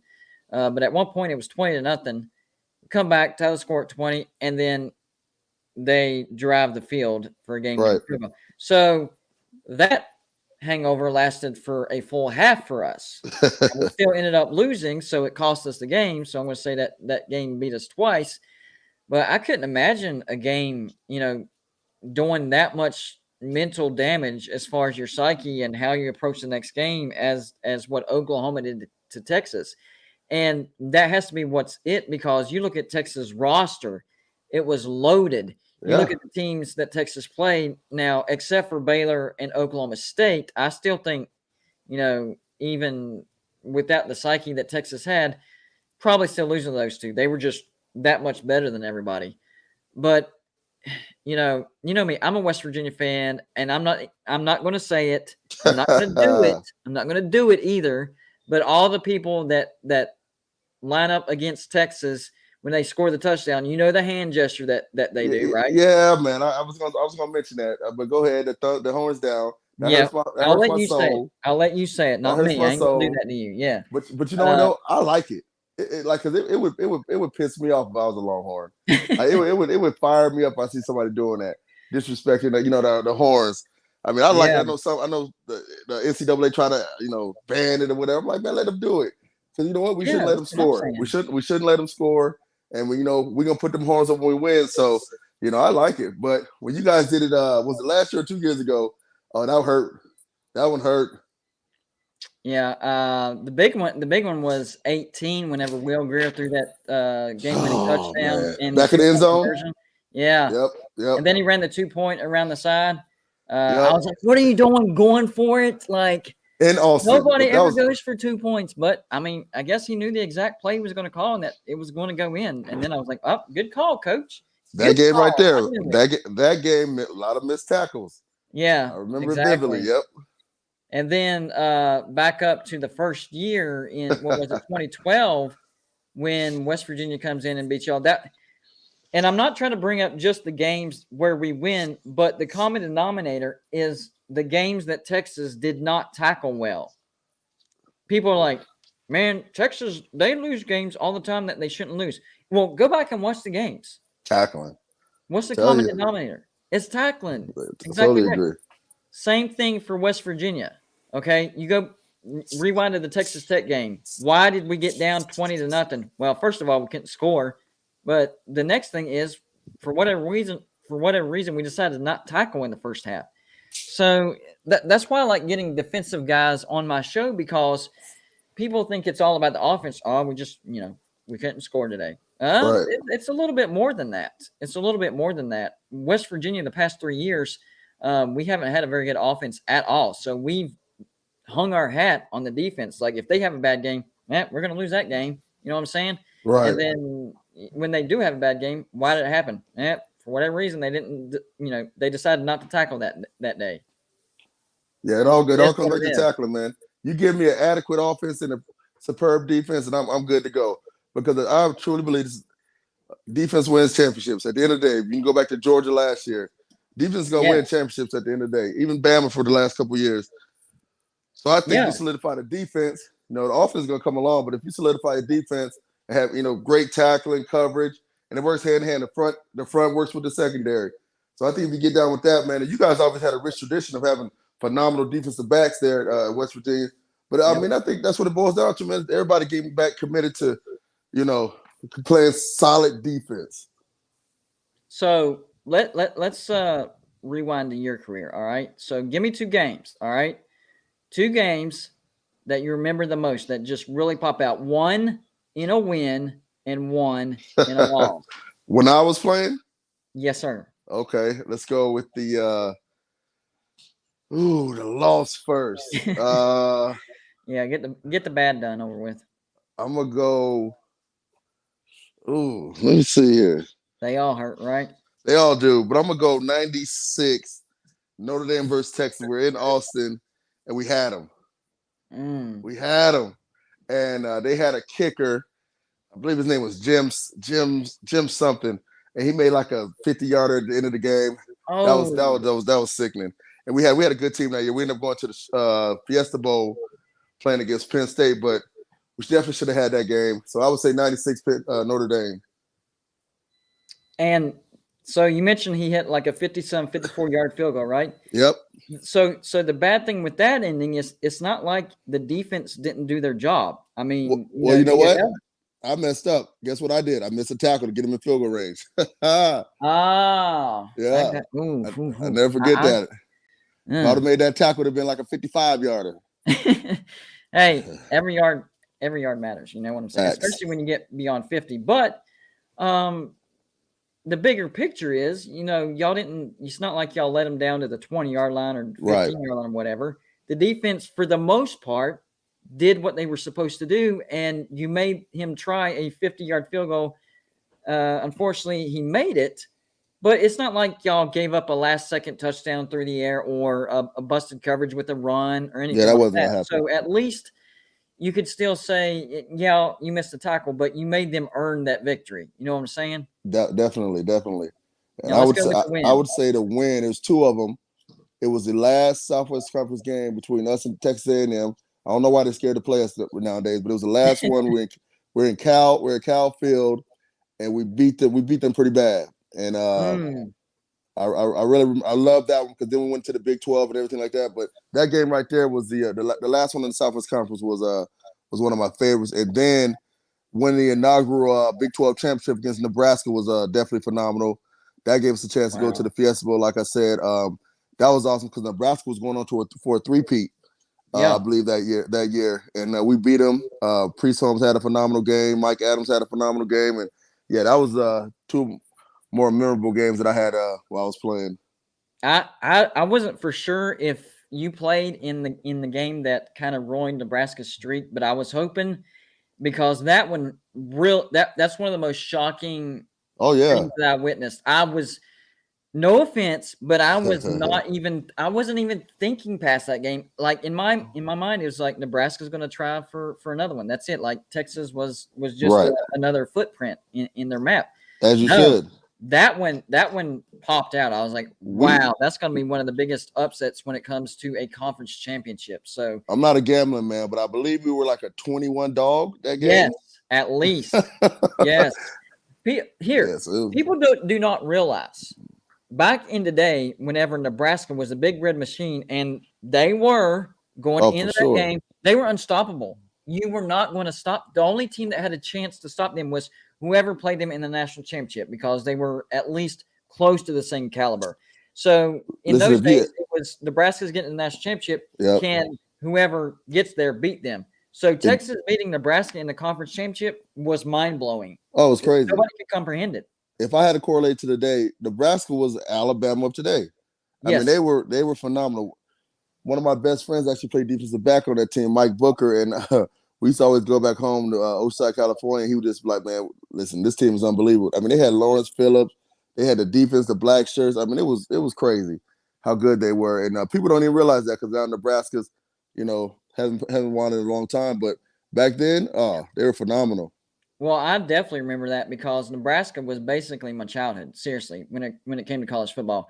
I was preteen going into my teens whenever the early 90s Nebraska teams, those really good ones under Tom Osborne. Oh, yeah. The 93, actually, I was 10 years old for that year. And West Virginia actually went undefeated in 93.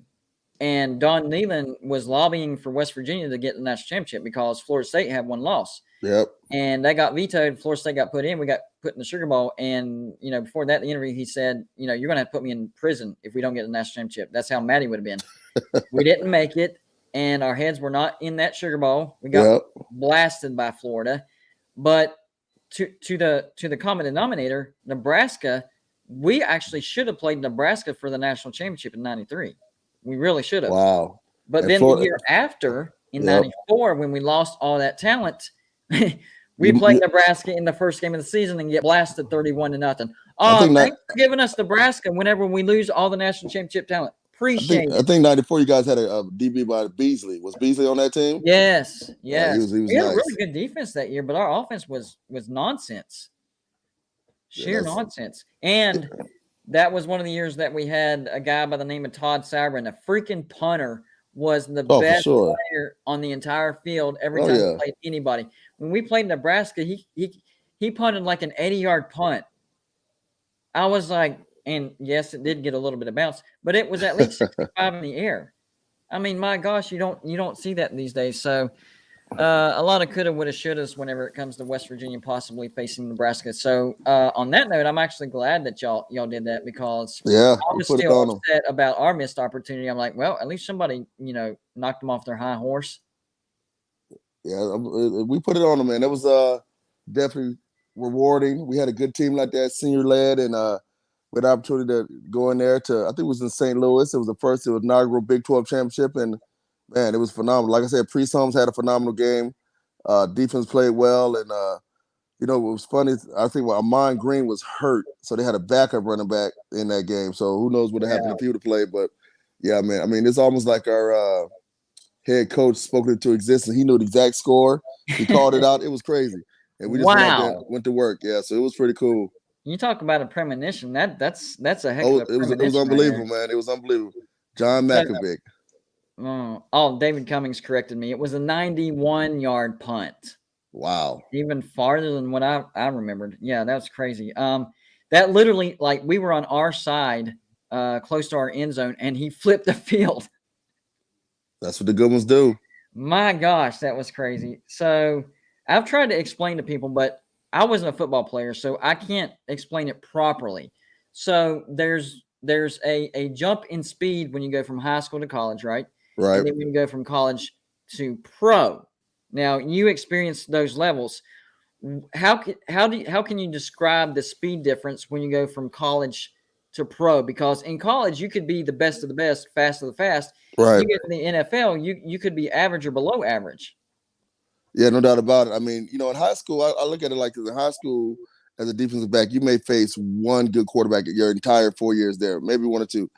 You go to college, now it goes up to 3 or 4 legit quarterbacks who can spin the ball, put it anywhere you want. In the NFL, I don't care who it is, they can throw the ball. Right. You know what I mean? So the speed, it changes because you're getting the best of the best. The top 1% of all college players. You know, people think it's easy because they see it on TV, but I mean, you're getting some guys. I remember my first day of practice. I'm going against a receiver, Bryant Westbrooks from Ohio State, and I'm like, "Who's this kid? I'm about to destroy him." And he put it on me, and I was just like, "Whoa!" I mean, you're going against guys you've never heard of, but they're elite athletes, and you don't even realize it. So yeah, that's what happens, man. I mean, just you're chopping it down, right? You're going from high school where everybody's pretty much even. You might have one standout guy. College, you might have 3 or 4 guys on your team that are just elite. Like you said, the punter was the best player on the team in 91. In the NFL, pretty much everybody is phenomenal athletes, and everybody has speed. All the quarterbacks can throw the ball, even though they might not be all great. They all can throw the ball. You know, the D linemen are 6'5", running 4 threes. So it's just the speed level changes. The windows closes faster. And it's phenomenal, man. Just watching, just seeing it. I used to be at practice. You know, I'll never forget watching Barry Sanders at practice. Like, oh my gosh, like this guy's the best of the best, and you know he's working hard. He's running. I mean, it was amazing. I seen him doing practice what he did in the games, and it was just awesome. That's how you do what you do in the games. You know, you got to do it in practice first. It doesn't just happen out of thin air. All right, so before I let you get out of here, going back to what we just talked about. All right, the speed of the game changing. Yep. How long does it usually take for the game to slow down? People don't know what that means sometimes. Whenever I say for the game to slow down, it's really more you speeding up to the game. But the way people describe it is more game slow down to you. What's about the average, I don't know, time it takes for the game to slow down when you jump from one level to the next? Well, I'll tell you, nowadays it happens a lot faster because you're getting the knowledge at an early age now. Like quarterbacks are running the same thing in like junior high school that they're running in the pros now. So now it's a little faster. Back then, I really think it was the maturation process was different for everybody, and it happens with film study. Because you know, as you get older, everybody physically is pretty much the same, but it's when you get into that film study and understanding the game is when it really slows down for you, right? In your work ethic and your determination, all that. But when you really dial in with the film study, man, that's when the game slows down. To me, for a lot of guys, I mean, it took me like to my 4th year, so I really said, okay, the game slowed down. You know, it's more of like understanding the concepts for that sure the offenses are running and the concepts you have to run yourself. What do you think helps you the most? Figuring out how to read the offense, or just figuring out the type of defense that you got to play? I think figuring out the offense, because defensively, cover 1 is cover 1, cover 2 is cover 2, and you're gonna play just reacting to the offense and understanding like what guys are doing. What you really got to study the offensive coordinator, because they're not gonna change. You are who you are. So once you realize that and understand what guys are doing, then it slows down. The process slows down. Oh, this guy's studied under this guy. They're running the same thing, but with just different players. And then, you know, all that, it break it down like that. And then, I mean, I remember just watching film on Monday, going into practice like, hey, coach, this is what we should run. And they had the exact same thing written down, because once you understand what teams are doing and you watch it, they're consistently with it, right? You know what you know. You're going to do what you do. So, yeah, that's the biggest thing. You just blew my mind, because I remember watching, I don't think it was last year, it might have been the year before, and what you just said, I think it was, who was it? North Carolina, Florida State, and Florida State was a heavy underdog, and they won. But watching the game, it literally looked like the defense knew what plays the offense. So are you telling me, not that they know what they're calling, but they're so familiar and that they studied so much on the offensive coordinator, is it possible to know them that well to where it's like, we got this, guys? Oh, no doubt about it. I mean, you can disguise it up how you want to, but formation recognitions will tell you certain things. There's a lot of offenses that try to disguise and everything. But you know, at the end of the day, you know, this formation right here, oh, they like that right there, right? They might disguise a little bit, but at the end of the day, they're going to like their plays. They want to run through third down, or they like these 3 formations, these 3 route combinations, right? So you kind of figure out, and then you take an educated guess. That's how you have such phenomenal players in the league, because they really diagnose the game, like the greats like Ed Reed and all those guys. They really diagnose the game, man. And like I said, you are who you are. You go when it's tough, you're gonna go to what you know, right? And then the defensive players know that also. So that's how you break it down. You don't want to have to guess during those moments. Exactly. So I am not too proud to say this, man, but you just now blew my mind. In a matter of 5 minutes, I understand how a defense reacts to certain situations that I can honestly say I didn't know before this. So dude, I 100% appreciate that. That No was problem. awesome. So I know your time is precious to you. We're going to keep the show moving, but man, anytime you want to come on Golden Blue, dude, you want to chalk it up, man, hash it up, whatever. Let's Come do on, this. man. Let Bring it on. me get back on the week before we play West Virginia. I got you. So we'll do it. Now you're not going to like this term. You're not going to like it. I call it horns down week. All right. I call it horns down week. So I'll have you on and we'll chop it up. How about that? Definitely, man. Sounds good, brother. All right. Have I a good appreciate one. you coming on, man. Thank Hook 'em. you. There you go. Yeah. You gotta let them get their hook 'em in. That's right. You gotta let them get their hook 'em in. That's only fair. I got my horns down and all that stuff. So next guest is gonna be James and Jerry, actually. They are West Virginia podcast. And they invited me onto their show. This was at least a month ago. Could have been a couple months ago. And it was just awesome that they know the state of West Virginia almost better than I do. Almost. Well, they might. It's been a while since I've lived up there. They might know a few more roads than I do. So I got to tip my hat to that. But they know their stuff when it comes to football. They know their stuff. I was impressed with the questions that they were throwing at me. I was like, these guys did their research. They know what they're talking about. So we'll bring them on. But in the meantime, we got about 3 minutes. I need another restroom break. So y'all chill out for a second. If people come in, they're like, what's going on? I don't see anything. Tell them Golden Blues on the restroom break. I'll be right back.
Man, I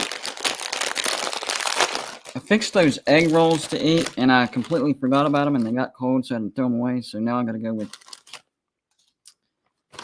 sandwich and soup. Not quite as good, but, you know, it's still food. But, yeah, I have not taken a food break yet, and I'm, like, starving. Oh. But I appreciate the $10 super chat, David, for supporting the show. I just need some more fuel. That's all. I'll be all right. I'm gonna be all right. I just need some more fuel. That's all. So what I'm gonna do is turn off my mic so y'all don't have to hear me chew.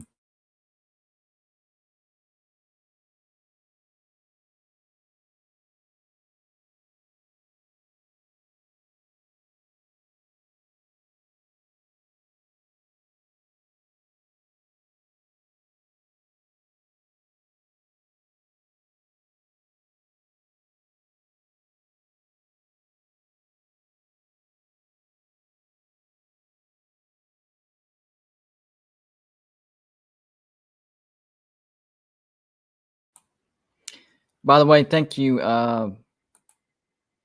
Bo Stacker, for the $19.99 super chat. Appreciate that. That's awesome. Let me show David's real quick too. There you go, David. I got y'all. I appreciate you. All right. Mic mute so you don't have to hear me chew.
Yeah, I agree, Joey. I'm gonna try to go back through the chat at the end of the day and see if I can write them down and thank all the super chats again, because it's been a really good day for super chats. I appreciate it. I'm guessing this is either James or Jerry, but it's saying device not connected, so it won't let me. I don't know if it's your service, bud, but it won't let me add you to the screen. It won't even let me. See, I'm clicking and it won't let me. So, Joey, if you have their contact info, let them know, so at least they know, because after that we got Coach Coop. All right, mic mute so you don't have to hear me cheat.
I texted him, so hopefully he can figure it out.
What's up, bud? Hey, I was just seeing if everything was okay on the stream. They say they're trying to come in.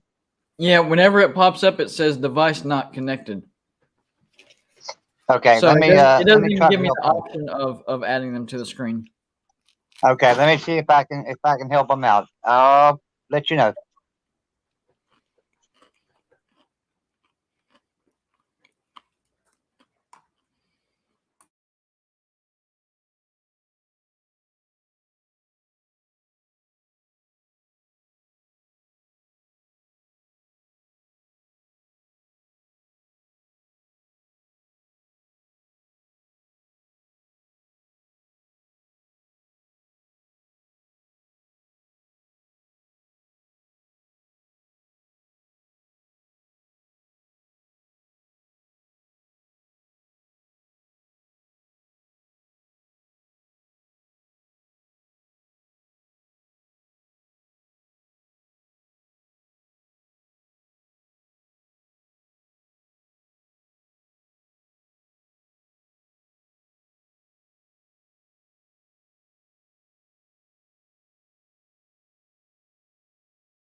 Coop, I'll just send it through Twitter if that's cool.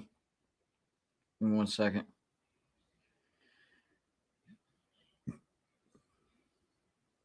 I had to take a lunch break. I was starting to feel dizzy. But I'm good now. It's like you don't realize how much energy food gives you until you get really, really weak. And then after you eat, you feel so much better. So that's where I was at.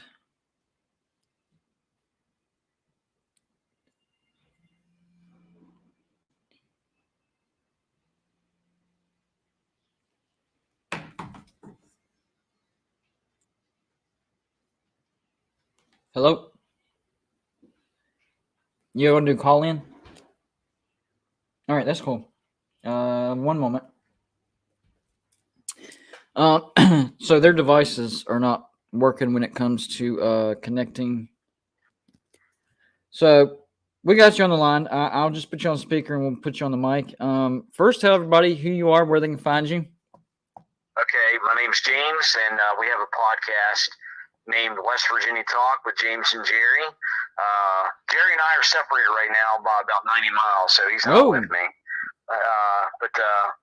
So this podcast was Jerry's idea. He's not originally from West Virginia, neither am I. He's from Texas. I'm from Maryland, and we both moved to West Virginia as kids. And we didn't understand the negative stereotypes that came with, living in the state. Yep. And I've been in all but 4 counties of the 55 counties of West Virginia.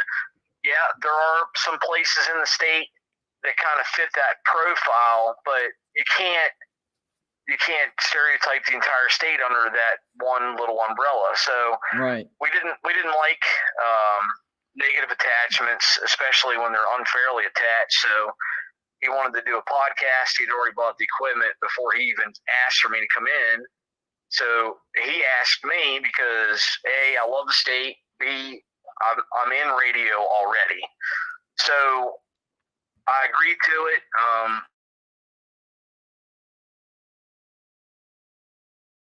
When we did, it was just a intro to our show. We kind of covered our favorite places, pepperoni rolls and how they compare to other state foods. Of course, we had some pretty interesting state foods, stuff that didn't sound great, and top 10 or 10 things you wouldn't hear a West Virginian say. So we kind of sprung out of that. Well, we did Hampshire County because it's the oldest county in the state. And then we started interviewing people, and it just kind of led us to what we wanted to do next and what was suggested that we do next. So we don't have a clear-cut guide on what we're going to do next. We just do what we feel like doing. Dude, that's exactly how I operate my YouTube channel. With college football, yes, you could plan it out and, figure out what you want to do next, but you don't know what's going to happen next in college football. So you could be like, all right, tomorrow I'm going to do a video on this, and then something happens tomorrow and that goes out the window. So right. I've stopped planning my videos. I don't do that anymore. Whatever's hot then or whatever pops in my brain, that's what I'm doing. Right. And from doing what you're doing, some of it all hinges on availability of if you want someone else in the show with you. Mm-hmm. So, if we want to talk to someone this weekend, but they're not available till next weekend, so we'll do that podcast episode next weekend. We'll do something else now. Sometimes we hit the road. It just depends on where we are weekend to weekend, and sometimes we'll be in an area and we'll just do the show live from there. The Strawberry Festival, we happen to be in Merrill County, so we did it from Kaiser. But a lot of it's West Virginia is viewed in a poor light. A lot of people don't even know that we're a state. Yes, we're a section. Dude. Right. I'm convinced that everybody is trying to negate us because I'm serious. Like, even if you look at ESPN and they scroll the scores, if West Virginia's not ranked, half the time they don't even show our score. Yeah, right. Yep. So some people think Richmond's our capital because they think we're a section of Virginia. Yeah. They just don't know much about us other than maybe Don Knotts, They know Charleston is a city, and other than that, we're in the news when it's a bad, when we're in a bad light. The Bette Midler thing, she said, Joe Manchin wanted the rest of the nation to be like West Virginia, poor, illiterate, and strung out. That's wrong. Nice. This is, and that was December of last year. In this day and age, it's time to get past that.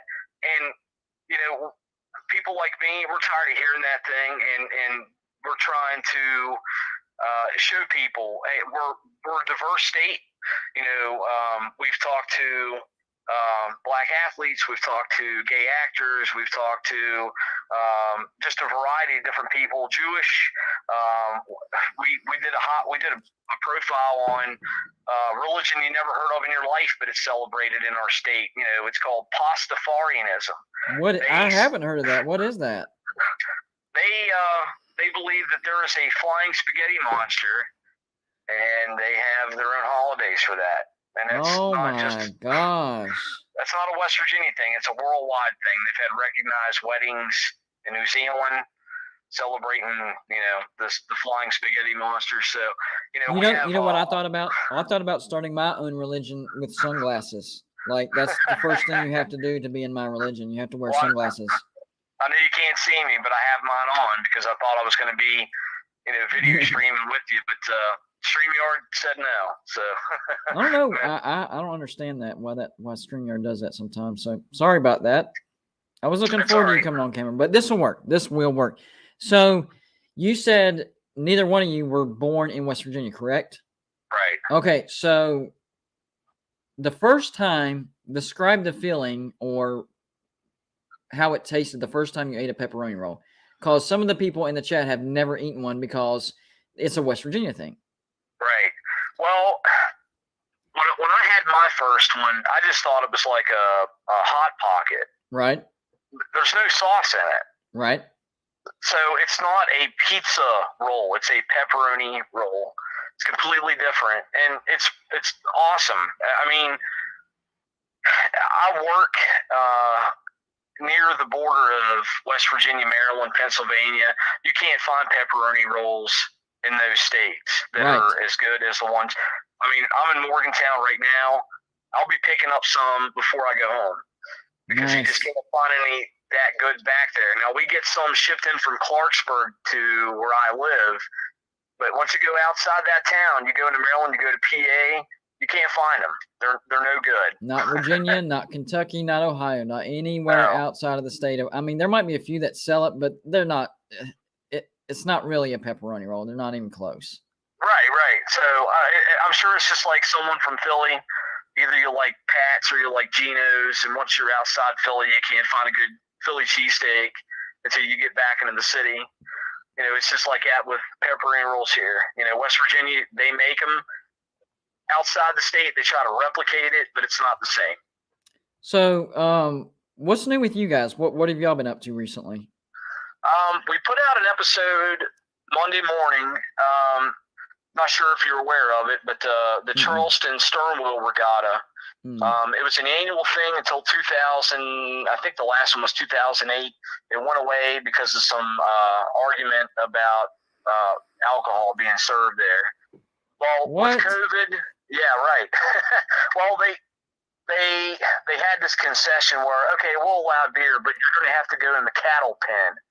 So they had this pinned off area where if you wanted to drink, you had to be in this fenced off area, which people said, forget it. So instead of the smoking section, they had a drinking section. Exactly. So secondhand drinking is very dangerous, y'all. It's very dangerous. It's a real thing. Secondhand drinking. I'll take it. But so with COVID coming and going, number one, people didn't take things for granted any longer. Number two, we were getting money sent to us from the government. So we all got checks, and so did cities. So Charleston got $500,000, and then the mayor sprung up another $100,000. So they took $600,000 and they put this 5-day long celebration together starting June 30th, lasting July the 4th. And it's going to be music, carnivals, parades, car show, bike show, wiener dog races, and of course the and of course the Star Wheel Regatta. Now the thing is, the music's all free. You don't have to buy a ticket. Nice. You just show up, you sit down, you enjoy the music. The first night they're going to have Fastball, the Nixons, and Everclear. The next day they're going to have. You say Everclear? Yeah, Everclear. Yeah. That's a good band right there. I know Everclear. Yep, Everclear, the Nixons, and Fastball. The next day they're going to have the Four Tops and the Spinners out of Motown. Saturday they're going to have Martina McBride on stage. Wow. And they're going to have a big fireworks display once she walks off stage. Sunday, they're going to have the winner of America's Got Talent in the morning. It's Landale Eugene Murphy Jr. Man. And then in the evening, they're going to have Rick Springfield and Hair Supply. And then on Monday, July 4th, they're going to have the West Virginia Symphony Orchestra there playing all of the patriotic tunes that you associate with 4th of July and the fireworks. So they still have the fireworks over the riverbank? Yes, they do. Man. Yes, they do. So, like I said, it's all free. It's all free. Get down there. They expect 50,000 people per day. Yep. I remember every time we watched the fireworks over the riverbank, we went to the Patrick Street Bridge. That's where we went. Yeah. Yep. So it's all back. I mean, it's been absent since 2009, but it's back. And a lot of time, in the past they always had it on around Labor Day, and it was a 10-day thing. But they're going to have it July 4th this year. It's a 5-day event, but it's back. So they're starting small, but they figured that the $600,000. Well, they have about $1 million wrapped up into this, but they're expecting a $10 million return. Yep. So next year it's only going to get bigger and better. So people in the state, people outside the state, if you're near, get down to Charleston, support this thing so you can help it grow. They call it the East Coast Mardi Gras, and it's got to be some kind of fun party to have that name. Yes. Yes. Is it still called the Charleston Regatta? Charleston Wheel Regatta. You got it. Okay. I got you. And, that's one area of West Virginia that I know really, really well because I used to drive a truck for the 7-Up down there in Dunbar. And I delivered in Dunbar, Cross Lane, St. Albans, Hurricane, Charleston, South Charleston, Canal City, that entire area. So you were naming off spots, and I'm like, yep, I know where that's at. Yep, I know where that's at. And it was just, it's really cool, whenever you talk about something you're familiar with. Now, y'all have experienced the entire state, right? Or most of it, right? Yeah. Favorite spot? Oh goodness, my favorite spot. I love Harper's Ferry. Yep. But I've been there so many times that I don't want to call it my favorite place. Probably my most visited place. Okay. How's that? That makes sense. My favorite spot. I can't condense it down to one place. I'll tell you this. Greenbrier County has a special place in my heart because my grandparents came from there. They moved to Maryland before my mother was born, and then Mom found her way back to West Virginia. So I like going down to Greenbrier County. A lot of relatives down that way, and it's kind of even though I didn't grow up in Greenbrier County, it feels like home. So yeah, my cousin got married at the Greenbrier Resort, so I know exactly about it. Yep. He must have lots and money. Well, she and my aunt, my uncle is he's doing well. He's doing well. I'm just right. So, now my mom's first cousin, she was the head of housekeeping there for like 40 years. That's Greenbrier. So, yep. Like I said, I didn't grow up there, but it just feels like home when I'm there. I would say I like, of course, New River Gorge. That's a popular tourist attraction. Yes. I also like Fayetteville, and I like Clarksburg too. That's where my wife's from. She's from Clarksburg. The roughest part, I'm not going to say I like it the least, but the roughest part that I've been to would probably be around the Sutton Gasaway area. Sutton Gasaway? Yeah, it gets really rough around there. Really rough. Rough. I'll tell you this. It's kind of a region just along that Tug River. Yep. Along Kentucky. That's pretty rough, but West Virginians are making an effort to make it a better place, just not for them, but for tourists. You know, well, the reason I say so, I used to work for 84 Lumber as well. They were out of Gasaway, and I'd have to go through Sutton and Summersville and all that stuff. And that was just especially for a large truck, that was rough. You were gripping the steering wheel very, very tight driving down those roads. Well, it's country roads, man. We have to celebrate them. Exactly right, man. That's why I would say at least 80% of West Virginians own a four-wheeler. Yeah, definitely. That's one of the things to do. Right. Well, I mean, and I've said it, other than we don't have an ocean coast for American miniature, you have, you know, if you want to rough it, we have plenty of places for that. Oh, yeah. If you want culture, we have a ton of places for that too. And we don't want to be just viewed for one specific thing. You know, we have anything that people outside the state would want, and a place to live, a place to visit, a place to enjoy themselves. Yeah. And just like you said, the wedding venues, you know, there's a ton of things to do in the state. But most importantly, we're trying to get people to come live here. Yep. And, I mean, there's even stuff like Tamarack down near the border in the Beckley area. I mean, there's just so much stuff that people don't realize, that they stereotype and then immediately dismiss it instead of coming up with their own conclusion by actually visiting the state. You know, the movies Wrong Turn, they were pretty good, but those movies hurt our state tremendously. Like every time, I ain't going to West Virginia, I might get wrong turned up there. No, that doesn't happen. That's not real. That was a movie. Yeah. There's no cannibals in the state of West Virginia, I promise. Right. None. Yeah, that whole thing's ridiculous. The whole thing's ridiculous, but and it wasn't even filmed in the state. Right. And contrary to popular belief, Deliverance was not. Right. It did not take place in our state. That was a Georgia thing. Yep. But and what you're saying, this is what we try to do, episode per episode. We're trying to knock down these barriers that we have that false narratives got put up, and people outside of our state, they only see what has been portrayed. And that's the thing that I have to get over. That's the hurdle I have to get over for my YouTube channel. I mean, once they see the content and block the stereo, you know, I'm up to 7,000 subscribers, so my audience connects with me, but they have to get over that West Virginia hurdle. I mean, it's just something I face every day.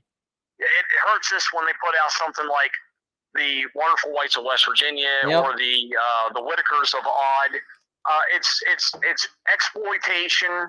Every state has that. Every state has that. But for some reason, they do a good job of making all of us from the state look that way. Yeah. And it's ridiculous. So our podcast has had great feedback and response worldwide. We've been downloaded in 400 cities. We've been downloaded in 20 different countries. And those are the ones just downloading us. We don't even know how many people are streaming us. But so you have people in New Zealand and Germany and Argentina, England.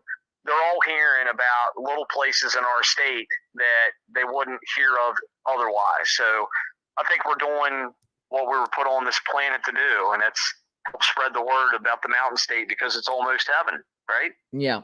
And one more thing for the chat and the people that are viewing. How many countries have now, because of you guys, not because of me, I came on your channel, so because of your resources, how many countries have seen Golden Bluetooth now? I'm not sure. I don't know, but potentially 20. So because I think the last count was 14 whenever you told me. Our episode with you in it. Yeah. It's over a dozen different countries, and the last one that I saw was Russia. Yeah. Yeah. So the Russian Federation has heard of you, and the rest of those countries. Pretty neat, huh? And that's very awesome. So. We got another guest coming on here in just a minute. I hate that this was so short because of the connection issues. I really do. That's so okay. no, it's not. It's not okay. What we're going to do is we're going to have you back on the show. Our next live show, I'm going to try to split it up and have you guys on for half of it. Is that okay with you? Sounds great. I'm going to head in and have dinner with my family. It's my birthday, so we're going to go in and get stuffed and have fun today. And the next time you see a pepperoni roll, think of Golden Blue, dude. I will. Thanks a lot, man. Thanks for having me on. All right, no problem, man. Y'all have a good rest of your weekend. You too, man. See ya. All right, see you. Yeah, it's a pretty good podcast. They're not boring or anything like that, and it's all about the state of West Virginia. It's very eye-opening because West Virginia is stereotyped, and like he said, the movie, Wrong Turn, the Wonderful Whites. There's a bunch of things that target West Virginia because that's entertaining and it's believable. People believe those stereotypes. So, to a certain degree, the state of West Virginia has been exploited because of certain stereotypes. But we're trying to fight those stereotypes and let people know that we're actually pretty normal people. We're pretty normal people. Now, are there areas that's riddled with opioid abuse? Yes, but that's every state. The opioid epidemic is everywhere. You cannot run from it. It's the same as the triangle that's in Kanawha County in West Virginia as it is up here on the west side of Greenville and Easley. It's everywhere. You're not going to get away from it. So it's just learning that everybody has the same type of problems and that, West Virginia isn't, they have the worst problems. That state, stay away. You might get wrong turned over there. That's not real. That's no. You're not going to get wrong turned. I've been to West Virginia and back. Oh my gosh. I mean, just from moving 1, 2, 3, 4, like 8 times. And then from visiting at least 100 times. I've never been wrong turned. Never been wrong turned. And then Joey lives up there. We have people that live there that's in the chat right now. Have you ever been wrong turned? Obviously not, because you're in the chat. So it's not a real thing. Don't be scared to visit West Virginia. Just don't. Our next guest will be Coach Coop. Did we give him the link yet? I thought I tweeted him the link. There he is. Right on cue. Right on cue. Were your ears itching? You knew I was talking about you? We had to come into the stream throwing up the U because that's how Miami fans do, right?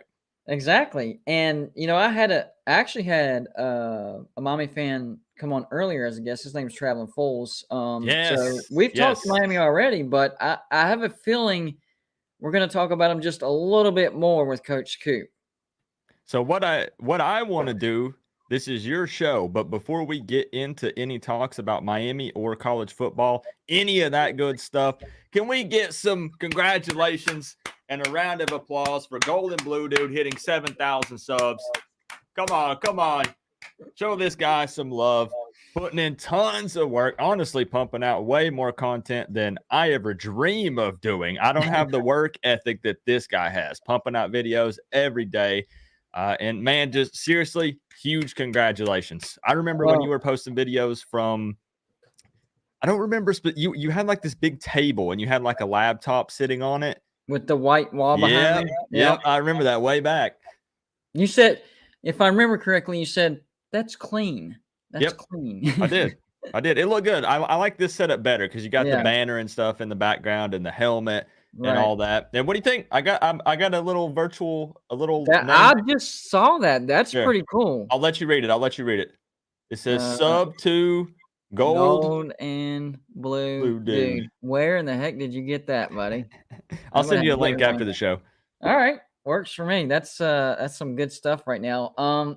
But as a Miami fan, you got to be pretty excited for this year. I think the offseason has been really good to Miami, especially this year. Stealing some players from West Virginia. Got a great defensive back coach now. I think the defense could be a strength at Miami this year. What's interesting for us is that, especially over these last few seasons, we typically have won the offseason. Mm-hmm. We kind of get labeled as off-season champions or transfer portal champions, whatever you want to label it. But it's time to see if that can actually translate to putting a decent product on the field and winning games. You know what helps with that? Coaching.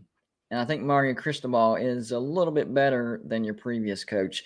Look, Manny was a feel-good story, I guess is how I would word it. But whenever I saw the hire, I'm like, that's not Miami caliber. And there was several coaches in a row. I mean, maybe excluding Mark Richt. I would say that's Miami caliber. He didn't succeed as much as I thought he would, but he was well-known, high caliber. But there's been several coaches over the past decade where I'm like, why are they hiring this dude? Mario Cristobal is not that dude. I think he is Miami caliber.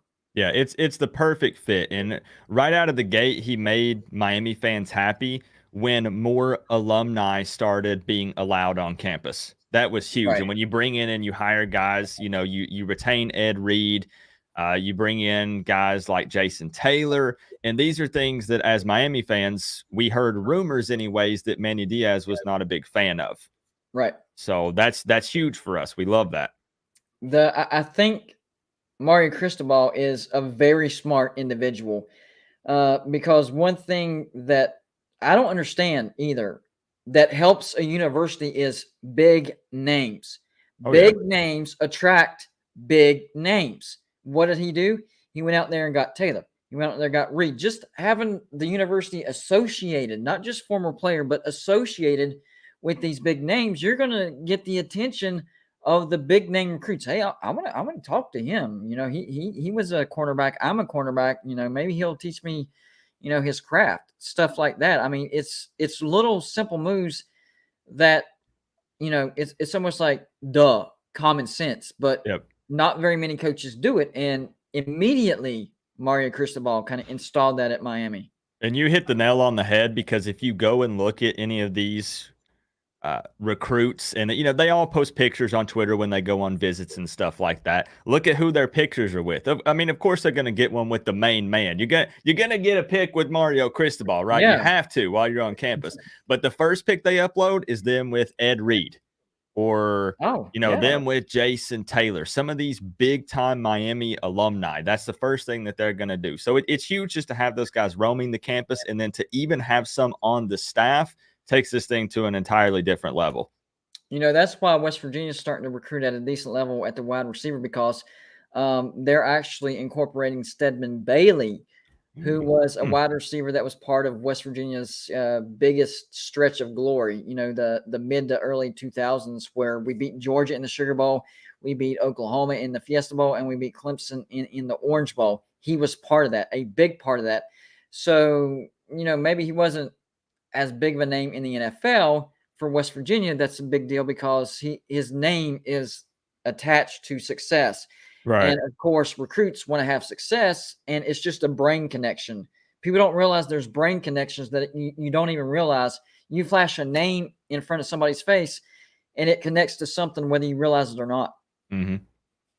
Very true. That's the big thing that's going on at Miami right now.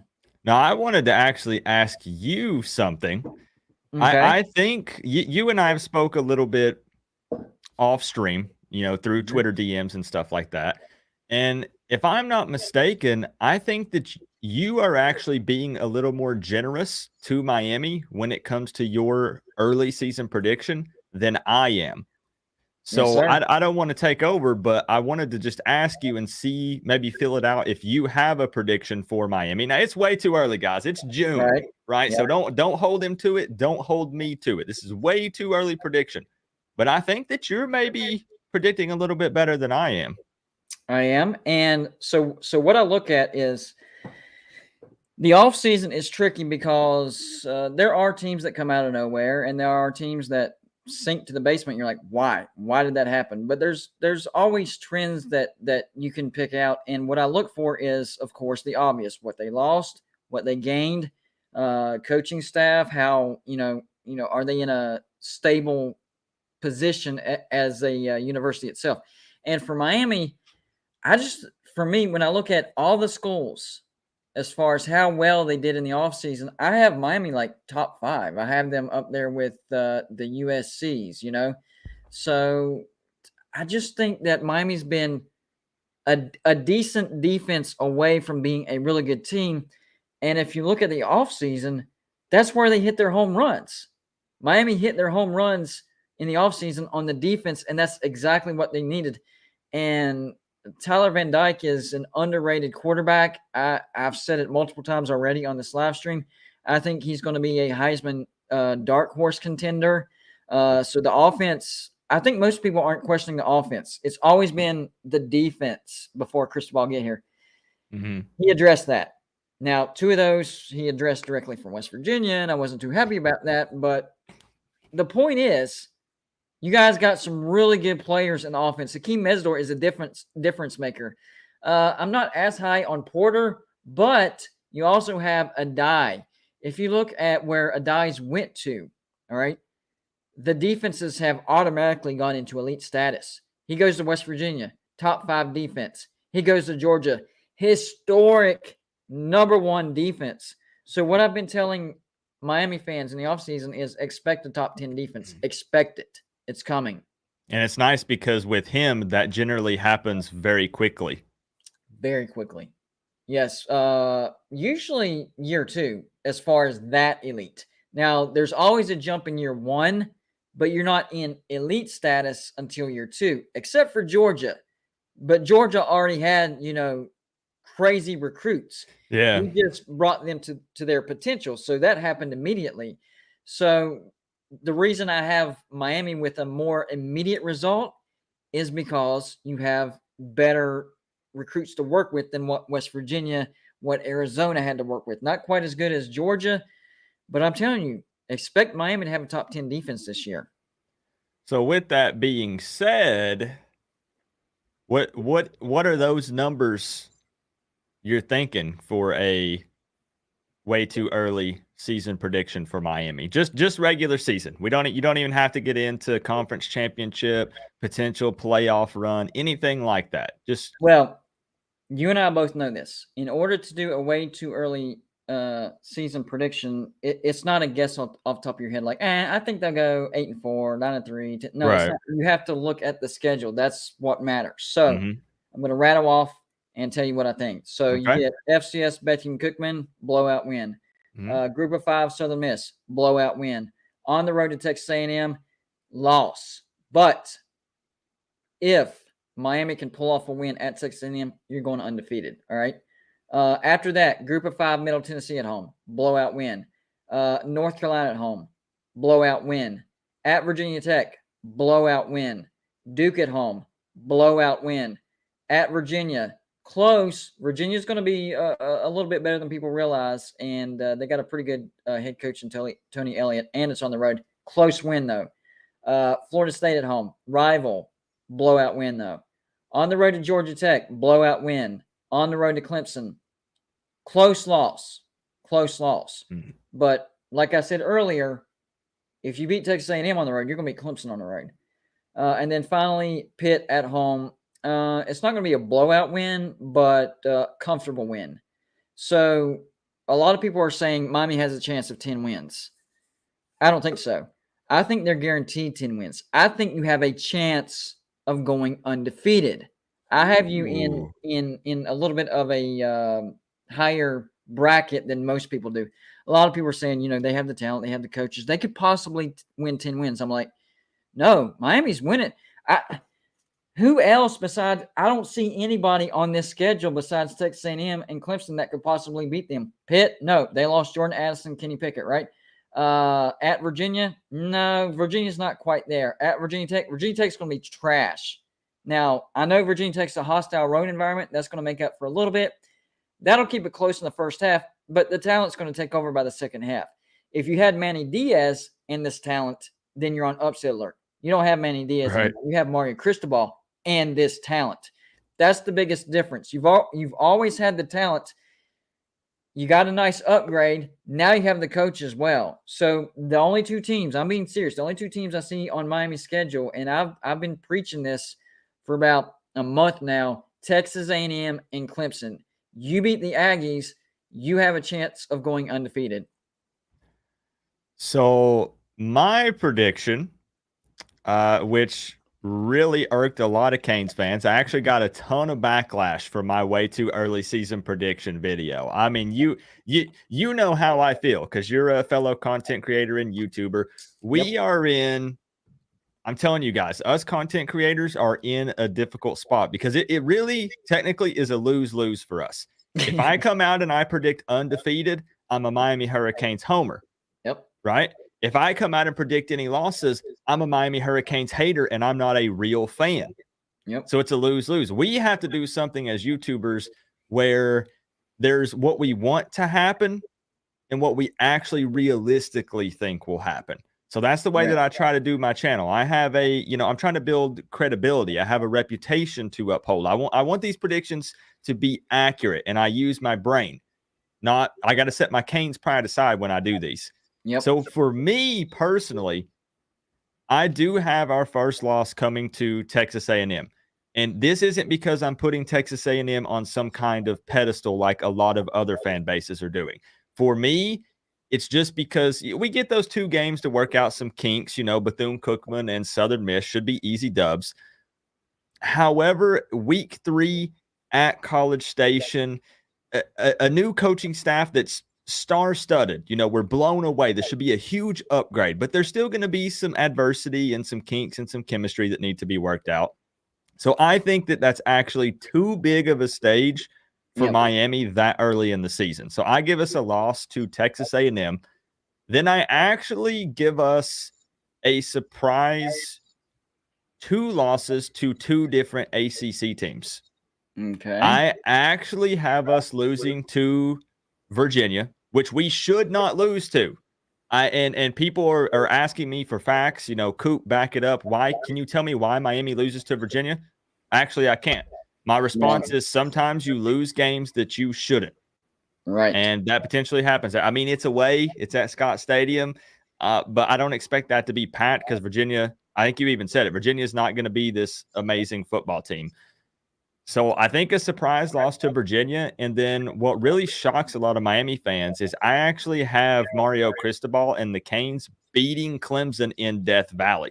Wow. I don't know if Huffer Billy Paw is still here. I don't think he's going to agree with that. I think actually earlier he said he felt comfortable in that Miami game with it being at Death Valley. Yes, he did. Yes, but he did. I actually think that that's going to be Mario's signature win that kind of solidifies his position and sets up the future of the program. So I think a surprise win at Clemson. However, I sound like a crazy person. I think we exhaust. I think we exhaust too much energy in that Clemson game and get the win, and we end up losing our last regular season game at Hard Rock to Pitt. Same scenario, not because Pitt is just that amazing, but I think we put too much into that Clemson game. Now, the one thing I want to say, one disclaimer, 2 ACC losses in the Coastal does not mean no ACC championship.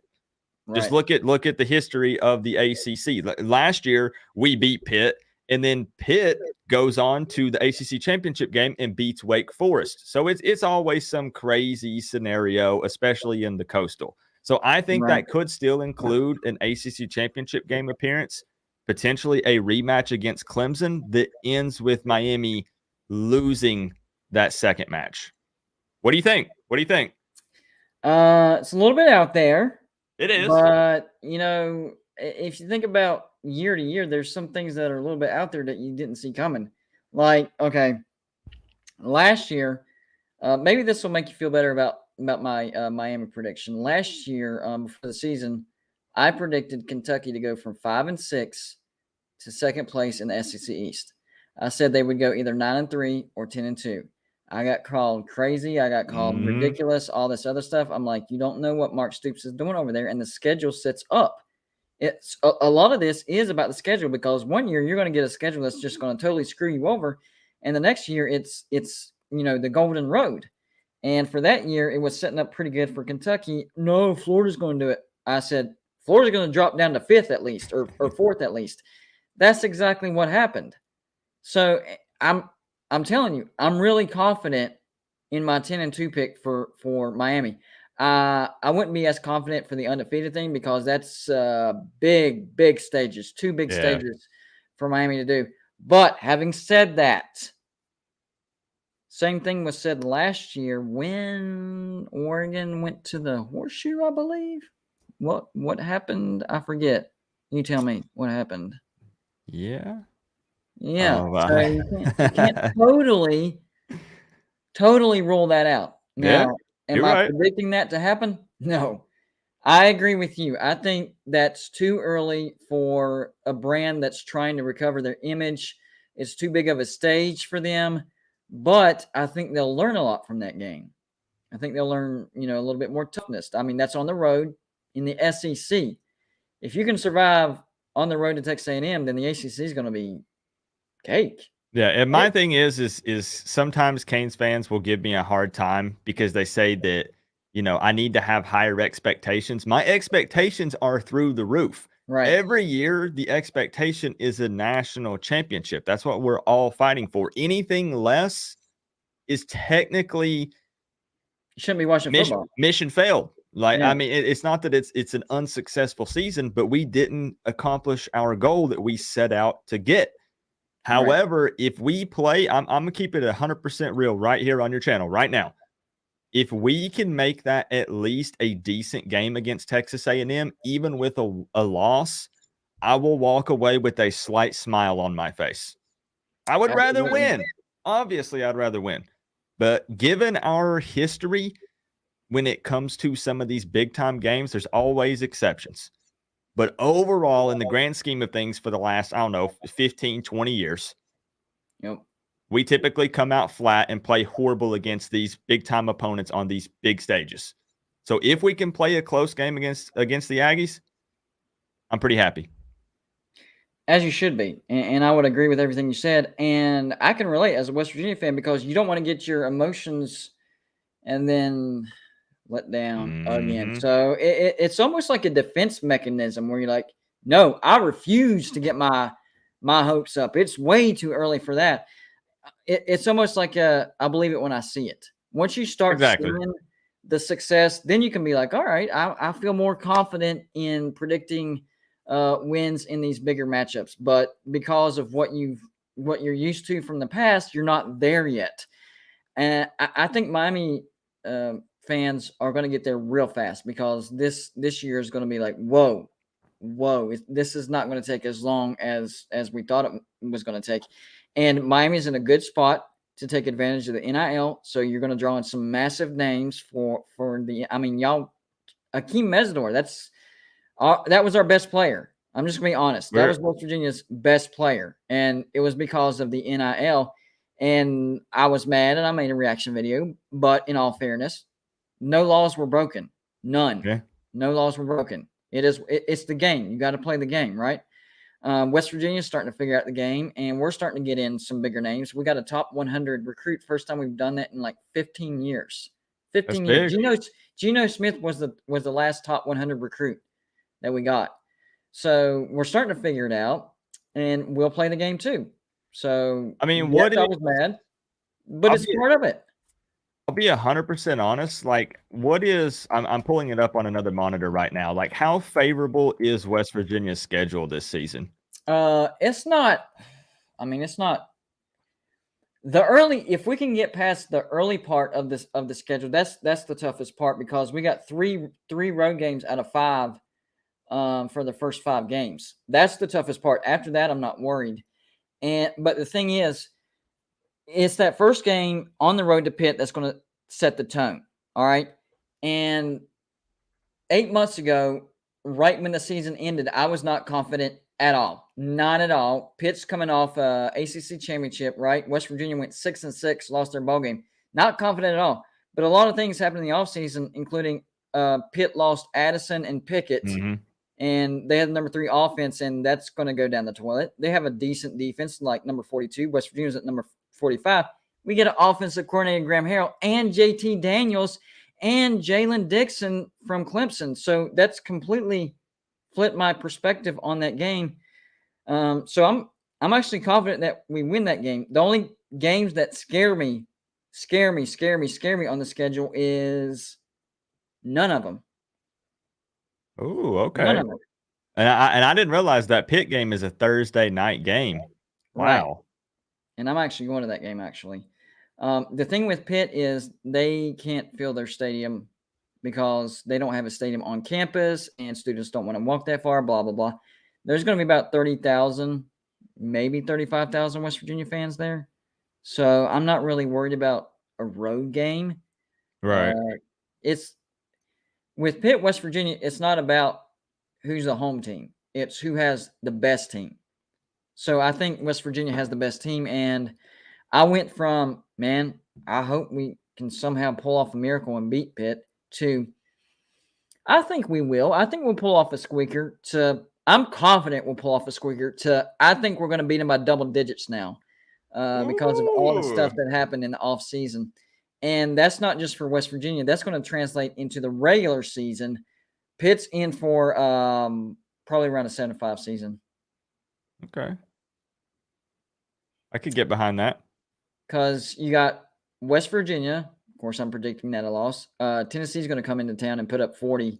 And yeah, that Tennessee offense is going to be pretty high-powered. Hendon Hook, it's not even going to be close. And so that's 2 losses right off the bat. I have them losing to Miami, right? And there's a couple other losses in there because I don't think Pitt is the caliber of team that they were last year.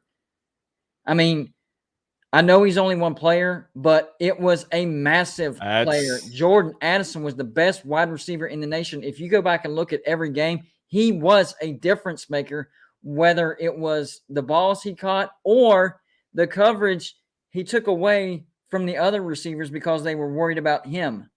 That's a fair point. I mean, difference maker. One guy can't play offense and defense and make all the plays, but he can truly make a huge impact in more ways than one, 100%. Right. And then you nailed Kenny Pickett, one of the all-time, like literally labeled one of the all-time great quarterbacks at Pitt. Yes, they get Keaton Slovis, but even from Pitt fans, I'm hearing some, it's not looking good right now. He hasn't fully grasped whatever offensive concept trash they have over there. They lost their offensive coordinator too. People aren't talking about that. And, of course, Pitt tries to minimize everything. Oh, we didn't like what Whipple was doing over here anyways. Number 3 offense last year. What are you talking about? Well, that was mostly Kenny Pickett. And, oh, okay. All right. You didn't lose anything, and you're going to be great. Gotcha. That's what we have to deal with. But I'm confident. I'm confident that we'll go in and beat. And I'm confident that Miami's going to have a 10-win season. Seriously. Okay. What about everybody in the chat? I've got the chat up on another monitor here. I'm sure Golden Blue Dude can see it as well. What are you guys thinking? I'm giving Miami 9 wins.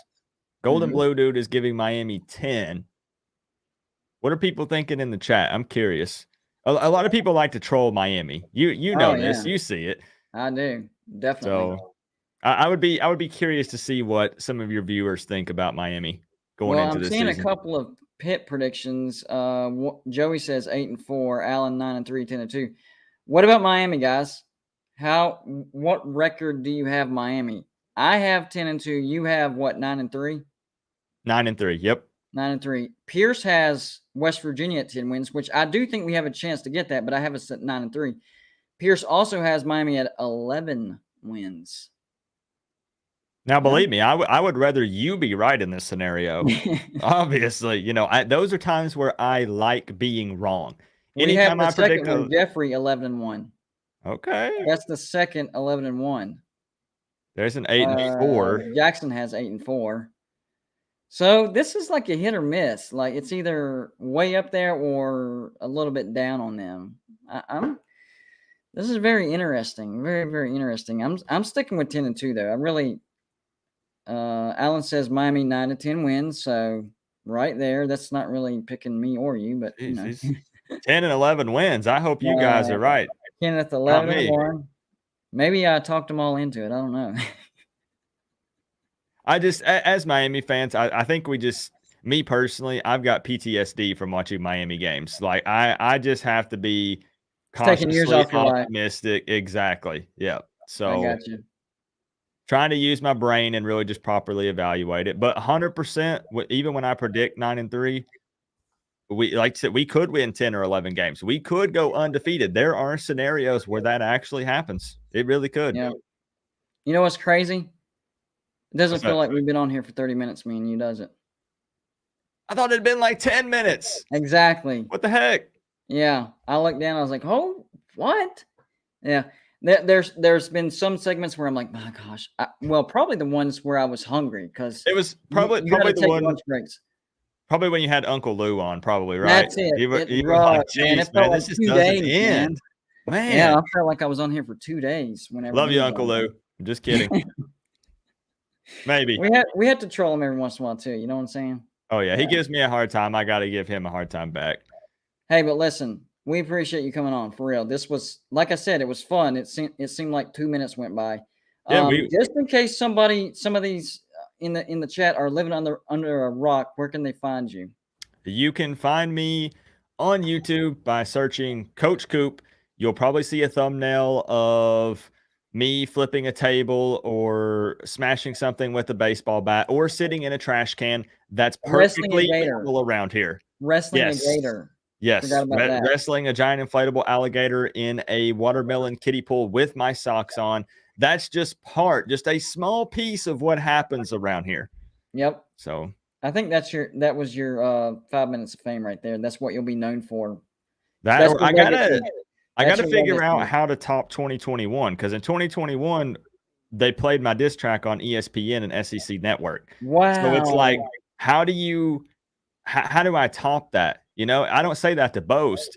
I say it because like I'm always trying to top every year. You know, every year you're like, okay, I'm gonna do it big this year, even better. Like, how do I top that? Like, do I come in and be a guest pick for the Miami Clemson game for College Game Day or something? Why not? I don't know what to do. Why not? Yeah, I would. Oh, why not? Yeah. But yeah, this was fun. I don't get to talk Miami football with West Virginia fans a lot, and you're super knowledgeable just on college football in general and about Miami, which is really refreshing and nice, honestly. Because typically even if it's just banter like this, hanging out on a stream, it's usually nothing but throwing shots at Miami. So, yeah. Well, earlier you said work ethic. You know what it really is? I'm obsessed with college football. It's an obsession. That's what it is, you know? It is what it is. So I'm gonna. Can I send you off with something that I think all of your viewers should hear? Absolutely. Okay. So what we do around here on my channel is I do live hangouts during the games, and every time the Miami Hurricanes score a touchdown, I ring this bad boy right here behind me, and I wanted to go ahead and give you guys a taste so you could adjust or get your ears, I guess, used to it because you're going to be hearing it a lot in 2022. All right? So get used to it.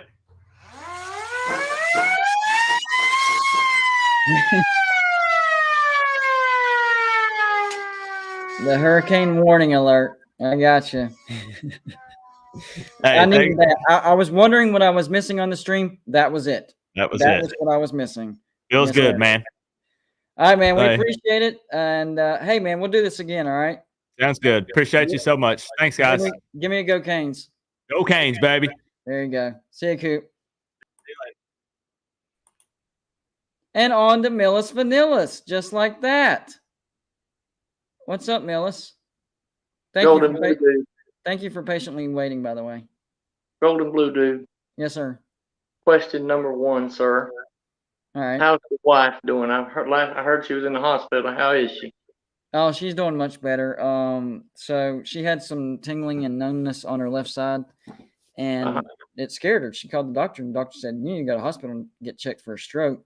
But it turned out it was MS, and now she's on steroids. She's doing much better, but it's still an adjustment, and she's tired a lot, so it's going to take a while. Is she home from the hospital though? Yes, sir. She's been home since Monday. She's just been really, really tired. That's good, man. I'm glad she's getting better because yeah, I haven't had a chance to talk to you about it, and now it's an opportunity. And so, thoughts and prayers with Mrs. Golden Blue. There's 2 people that she talks about the most from meeting at the Slob Olympics, and it's you and Coach Coop. You 2 are the ones that really popped out to her. Well, Coach Coop and Millis Vanillis are unique characters in the world. Yeah. So, yeah. And you're down to earth. You're very, very down to earth. Like I could just come up to you and talk. Correct. Yeah, you're right. Now we got that out of the way. I just wanted to say congratulations on the 7,000 subscribers, sir. And Appreciate it. I love your channel. I watch a lot of your shows, and clickbaits and all. And Yeah, you have very good content. It And you happens. know you're a handsome young man. The glasses, you're rocking those glasses. Yeah. And Millis is a fan of glasses, and so you're rocking the hat. Millis is a fan of the hat. The only thing you got wrong, sir, is the colors. You got all the wrong colors. What you need is white in your life, my man. I got you. I A got little you. bit of white in your life. I'm not a fan of the color of blood though. Not a big fan of Well, that. you know, it takes blood and sweat and hard work to get 18 national championships. Can't argue with that. Yeah. So, but I I'd do be think wrong if I did, right? You could be all the West Virginia fan you want to be as long as you're an Alabama fan as well. You see, you do a duality, sort of like Nate the Great does. I can't say that I'm an Alabama fan at heart, but what I can say is we do have something in common. The common bond is Nick Saban is from West Virginia, so That is correct, sir. we do have a common bond. We do. That is correct. Yeah. Yeah. Nick Saban was born and bred in West Virginia, and a lot of the great football coaches are as well. Yeah. But they have the good chance to grow up and leave West Virginia and go coach at Alabama. I'm just saying. Again, facts. I can't argue with it. Man, you're hitting me with darts, man. You're sniping me today. I mean, what do you expect from Millis Vanillas? You know, I wasn't going to come in here and give you lifesavers and candy kisses. Why was I expecting softballs from Millis? I knew better than that. I knew better than that. However, come next July, you are on the proper softball team, sir. Oh yeah. Oh yeah. So We're gonna. And that is a magnificent trophy, and it will look good in the office of Mr. Traveling Fool. Well, you know, I already have one trophy behind me, right? Oh yeah, you got the greatest trophy of all. Yes, sir. Absolutely. I'm going for another one on Monday, although I think the odds are with you, sir. I'm just going to be honest. We're going to give it a try. Oh, that's right. The odds are with you. But we got the Hillbilly Trio versus Millis Vanillas and X-Wing. Who else is still in? Sea-Dog is still in. And no, did I knock out Mayhem? I think I knocked out Elijah Wood got a save. So there's 8 of us in it, which actually brought me. I'm glad you mentioned that, Golden Blue Dude, because I made a little sign to put up on your screen. Of course. Of course. By the way, those of you in the chat that don't know what you're talking about, you need to tune in to Uncle Lou on Monday at 8 a.m. for the finals of the YouTube talent show. Yes, and your vote does count. And if you're going to Blue subscriber, I need your vote over there to bring home not one, but the second trophy of the year already. And we're going to get another chance in the softball game when I'm actually not going. Well, that way. I'm not going against Millis. I will be teaming with Millis to grab a softball trophy. I could, dude, have you thought about that? I could three-peat in the same year. All in 1 year. Yeah. I feel like it's the summer of gold and blue. It really is. I was about to say the year of gold and blue, dude. I think this is the year of gold and blue. It was definitely the year of gold and blue. But it will also be the fall. I mean, the autumn of the Crimson Tide. Yeah. So, unfortunately, that's the cutoff point. You're right. I can't argue with that. Can I say something seriously though for a minute? Go ahead. I love my Crimson Tide to death, and you know this. I do. But I feel like if Bryce Young does not get his numbers up, Coach Saban, if you're listening right now, if you're watching, sir, put Jalen Milroe in the mix. Get him off the bench.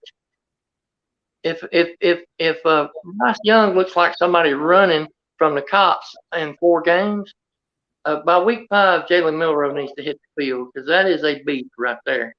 You know what I think about Alabama? I think one of their biggest weaknesses last year was actually on the defensive side of the ball, and most of those guys are coming back, and you got some help. I think Alabama is going to go undefeated, and they're going to have a Georgia-type season where in the regular season they're not going to really be in any 50-50 football games. They will get tested in the postseason, but they're just going to be head and shoulders above everybody. And what did I say last year about Alabama? I said they were going to take a step back, right? Now, I incorrectly said that they were going to lose the SEC, but something fishy was up with that. But they still lost in the national championship. That's still a step back, right? Well, I feel like last year Alabama made something out of nothing. Right. In my opinion, we made something out of nothing. So overall, we had a team that could have potentially went 7-5, and we made something out of nothing. So now, for we 2020 Natty, national championship, right? Even though you made something out of nothing, but from 2020 to 2021, that would still be classified as a step back. That would be a right? backward step. Okay. Yes, one step back. Correct. Yeah, but I this would agree year, with that. Alabama We had already a much recruited better at a high team, level. They're great. A better game plan for each game in 2020 than we did in 21. That's true. I'm liking Alabama, Ohio State. I'm liking. Here's my pick for the playoffs. And you put them in whatever order you want. Okay. I have Alabama. I have Georgia. And I have Ohio State. And I have either Clemson or possibly Baylor in the top four come postseason. The only one that I don't agree with you on is Georgia. I think Georgia takes a step back and they don't make it to the playoffs this year. But they have the talent. They'll be fine in the future. They'll be back to the playoffs and they'll win another national championship. I just think last year was the climax of what Coach Kirby has been trying to do, and he loses 3/4 of that defense. I know. Georgia recruits at a high level. But that doesn't mean every stinking year they're going to get to the playoffs. They're not Alabama. That's not how it works. I mean, look at Ohio State. They're not going to make the playoffs. They're going to be 10-2. They're going in the SEC East and lose in the SEC. Georgia's not going to the playoffs. It's going to be Alabama. Okay. But who can beat Georgia in the SEC East? Nobody. I'm not saying anybody. South Carolina is going to upset them. Right, but you mentioned that Georgia will not win the SEC East. No, I said they will probably win the SEC East. Oh, it's going to be in more doubt than it was last year because they're going to be in more 50-50 football games. What I was saying is there's more of a chance of them not winning, but they probably still will win it. Yeah, I understand. I misunderstood you at first. No, you're good. But I do think they lose at South Carolina and at Kentucky. This year's SEC East championship will be a game to watch because, let's say Georgia gets into the SEC, division. Who's going to be? I mean, who's second in the SEC East? I don't know. I can't pick it. If Tennessee can keep having a high octane offense and make it better and better, they could possibly, be the challenger for Tennessee in a couple of years. They're not ready this year. It could be Tennessee or it could be Florida. Right. I have to see what Billy Napier is capable of first. He hasn't proven anything yet. I think that's a great hire, and I think he will succeed in Florida. But as of right now, the jury's still out. Sure. Oh gosh, I completely lost my thoughts just now. My little tiny brain is only like this big, and stuff flakes off of it all the time. Well, it's know me, I'm like that all the time. So if you took Alabama and put them in the SEC East, how much of an easier path would they have from year to year? It would be like if you put this Alabama in the SEC East, it would be a cakewalk. Every game, in the schedule is like I only see anybody can lose a game on any Saturday. There's upsets, okay? That can happen. If you look at the Alabama schedule this year, I feel like our biggest test, we're going to have two tests. One will be week 2 at Texas. I think Texas is probably going to lead the whole first half of that game, and then Alabama might win it in the third or fourth quarter. And then you got Ole Miss, and Ole Miss is going to be trouble for us because we're playing at Ole Miss. There's a 2-game stretch. There's a 2-game stretch where you'll be tested. The rest of the schedule, don't worry about, okay? Yeah. It's the back-to-back road games at LSU, at Ole Miss. That's Well, I where ain't we're worried about gonna place it. LSU. I'm more worried about TAMU than I am LSU. Well, but what I'm saying is where it's placed in the year. You're Oh, you having mean they're both away games? yeah, and they're back-to-back. They're Both of back-to-back. them being road games, yeah, that might be tough. Yeah. That might be tough, but I feel like, Alabama will overcome the LSU part of that. Yeah. But yeah, coming off of a road game against LSU and then going straight to Ole Miss might be a difficult test, and that's why I say if Bryce Young ain't on top of his game, jerk him out, put Jalen Milroe in there because Jalen Milroe I feel like is a better player than Bryce. That's my opinion. I've watched plenty of film on that boy, and I already like him better than Bryce Young. You know what I forgot to do? I forgot to have you tell the viewers where they can find you. Okay, it's easy to find me. I'm of course, on YouTube, Millis Vanillis. On the screen. Not Millie Vanilli. You got to add the S's. Right. For you Auburn fans, S is the letter that looks kind of like this. Okay? Auburn fans, it's like a curve. Okay? That was pretty good right there. That was pretty good. Have a look at your football program, and it's doo-doo, and it's shaped kind of like the S. So Millis Vanillis. Auburn fans are welcome to apply. I've never heard of anybody associate the letter S with doo-doo. My mind has been blown. My mind has been blown. I've been trying to make a Z for 54 years, and it hasn't worked. It's easy to make a O. Right. You can make a L. You can make a P.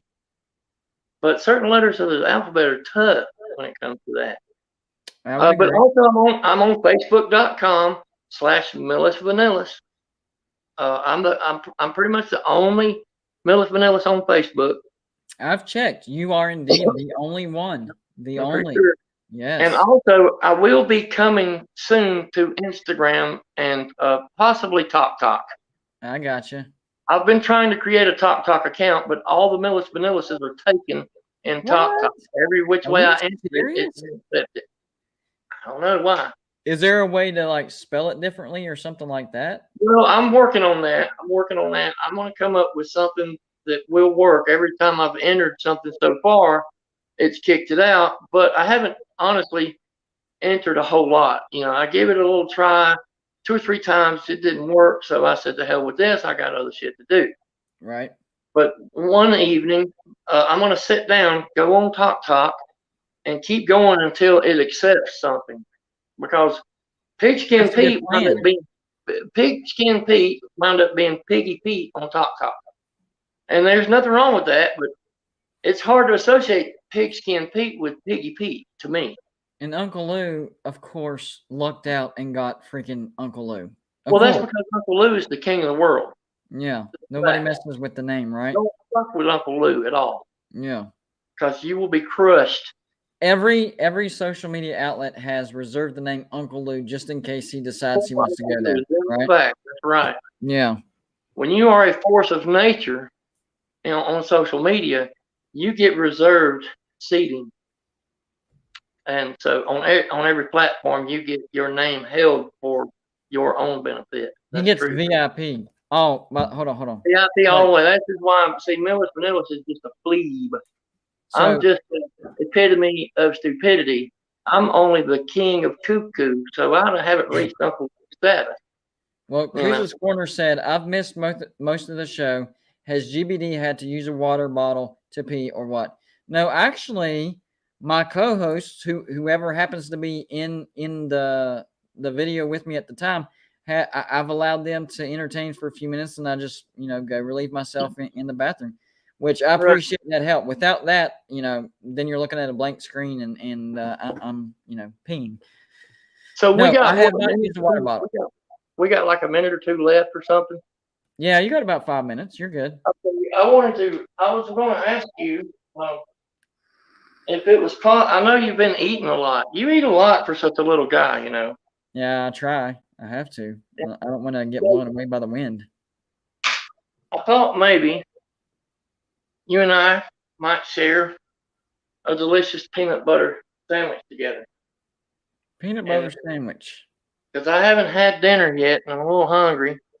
And I was I like thinking peanut about butter and jelly. I can't do peanut butter by itself because that. yeah, well, Millis don't do jelly, but I Okay. do peanut butter, and it makes a pretty damn good sandwich, you know. Yeah. And It's we just can, too I thick. dream about jelly. I dream of jelly. But I thought, why not have a sandwich on a string with my friend Golden Blue? What do you think? I don't think it's ever been done. I think we're making All right. history. So so I may make this sandwich for you, right? Okay. Yeah. We're just gonna reach in here and get some peanut butter. See? Yeah. You don't need any silverware for that. About two fingers of peanut butter should be enough, right? That Yeah. looks about right. Yeah, I think then so. you just sort of paint it on. It's like a Bob Ross painting, you know?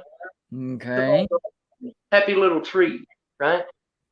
And you get it all around through here, and you sort of just build it up right in here, and you make happy little trees.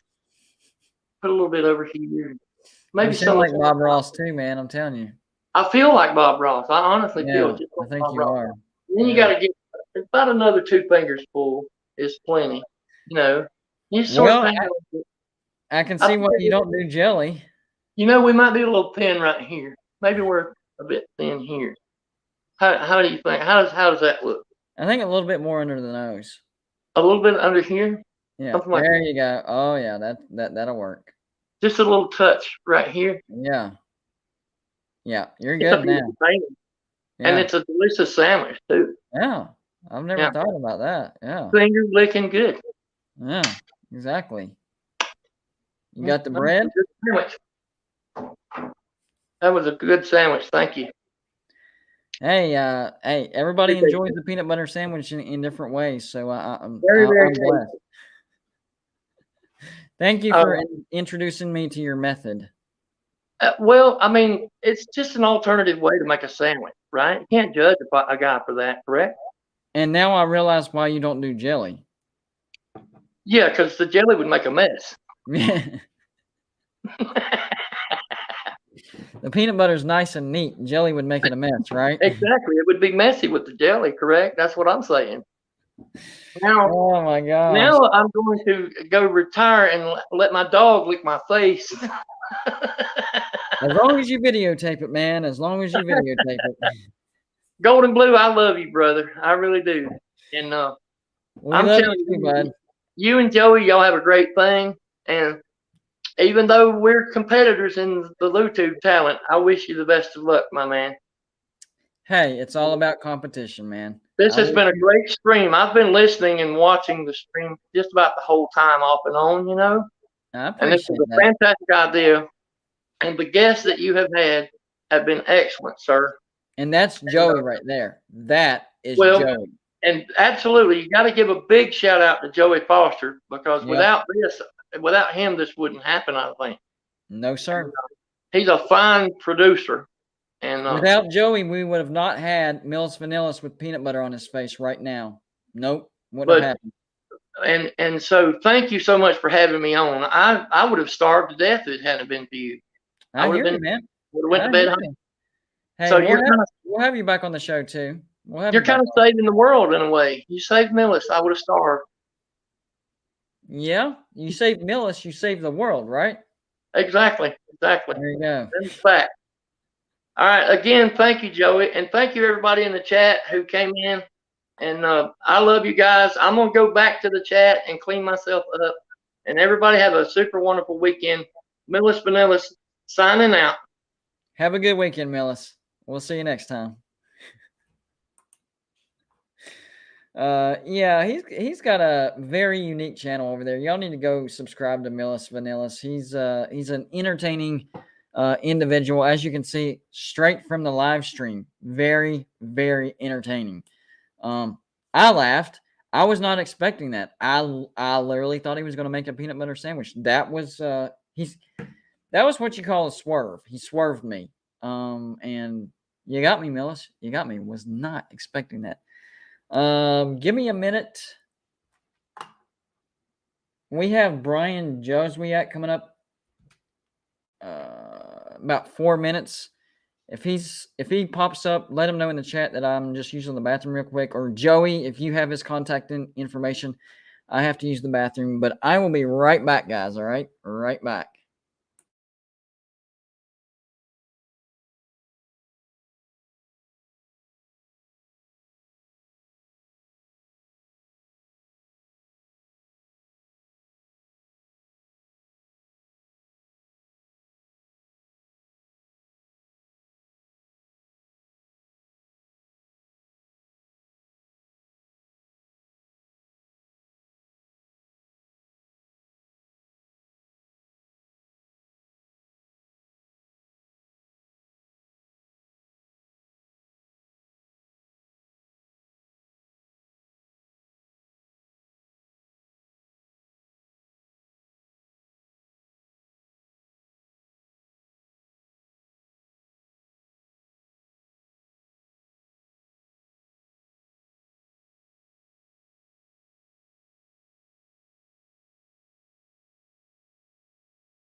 Had to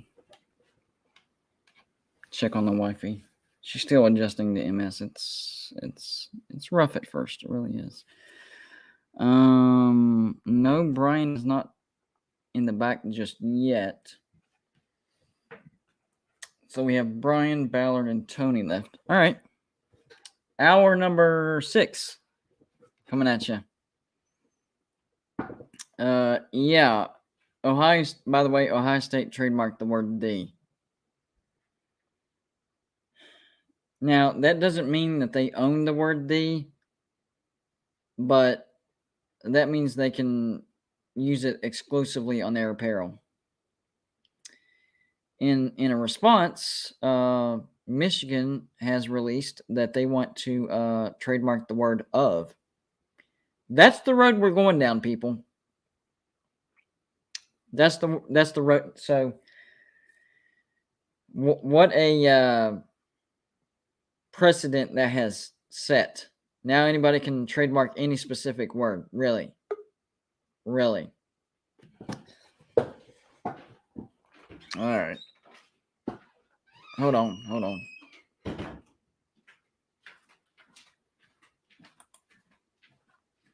What's up, buddy?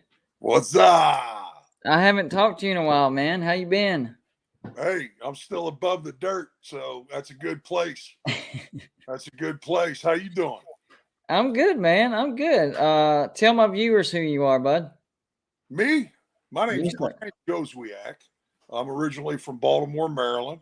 I got recruited out of high school and ended up signing at West Virginia in 1981 and graduated in 1990. My eligibility ran out in 1985, and I was a consensus All-American, got drafted to the Chiefs, played in the league a couple of years, blew out a hip, got out, went back to school, got a master's in education, and just retired from coaching and teaching down here in South Florida. Nice. So there it is in a Nice. nutshell, brother.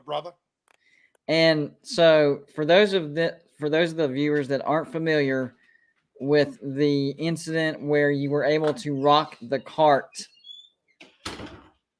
can you tell that story again?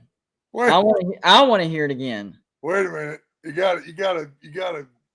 I've rocked so many carts and broke so many chairs and The one at WVU, the what's it called? The thing that they transport the students back and forth. BRT? Yes.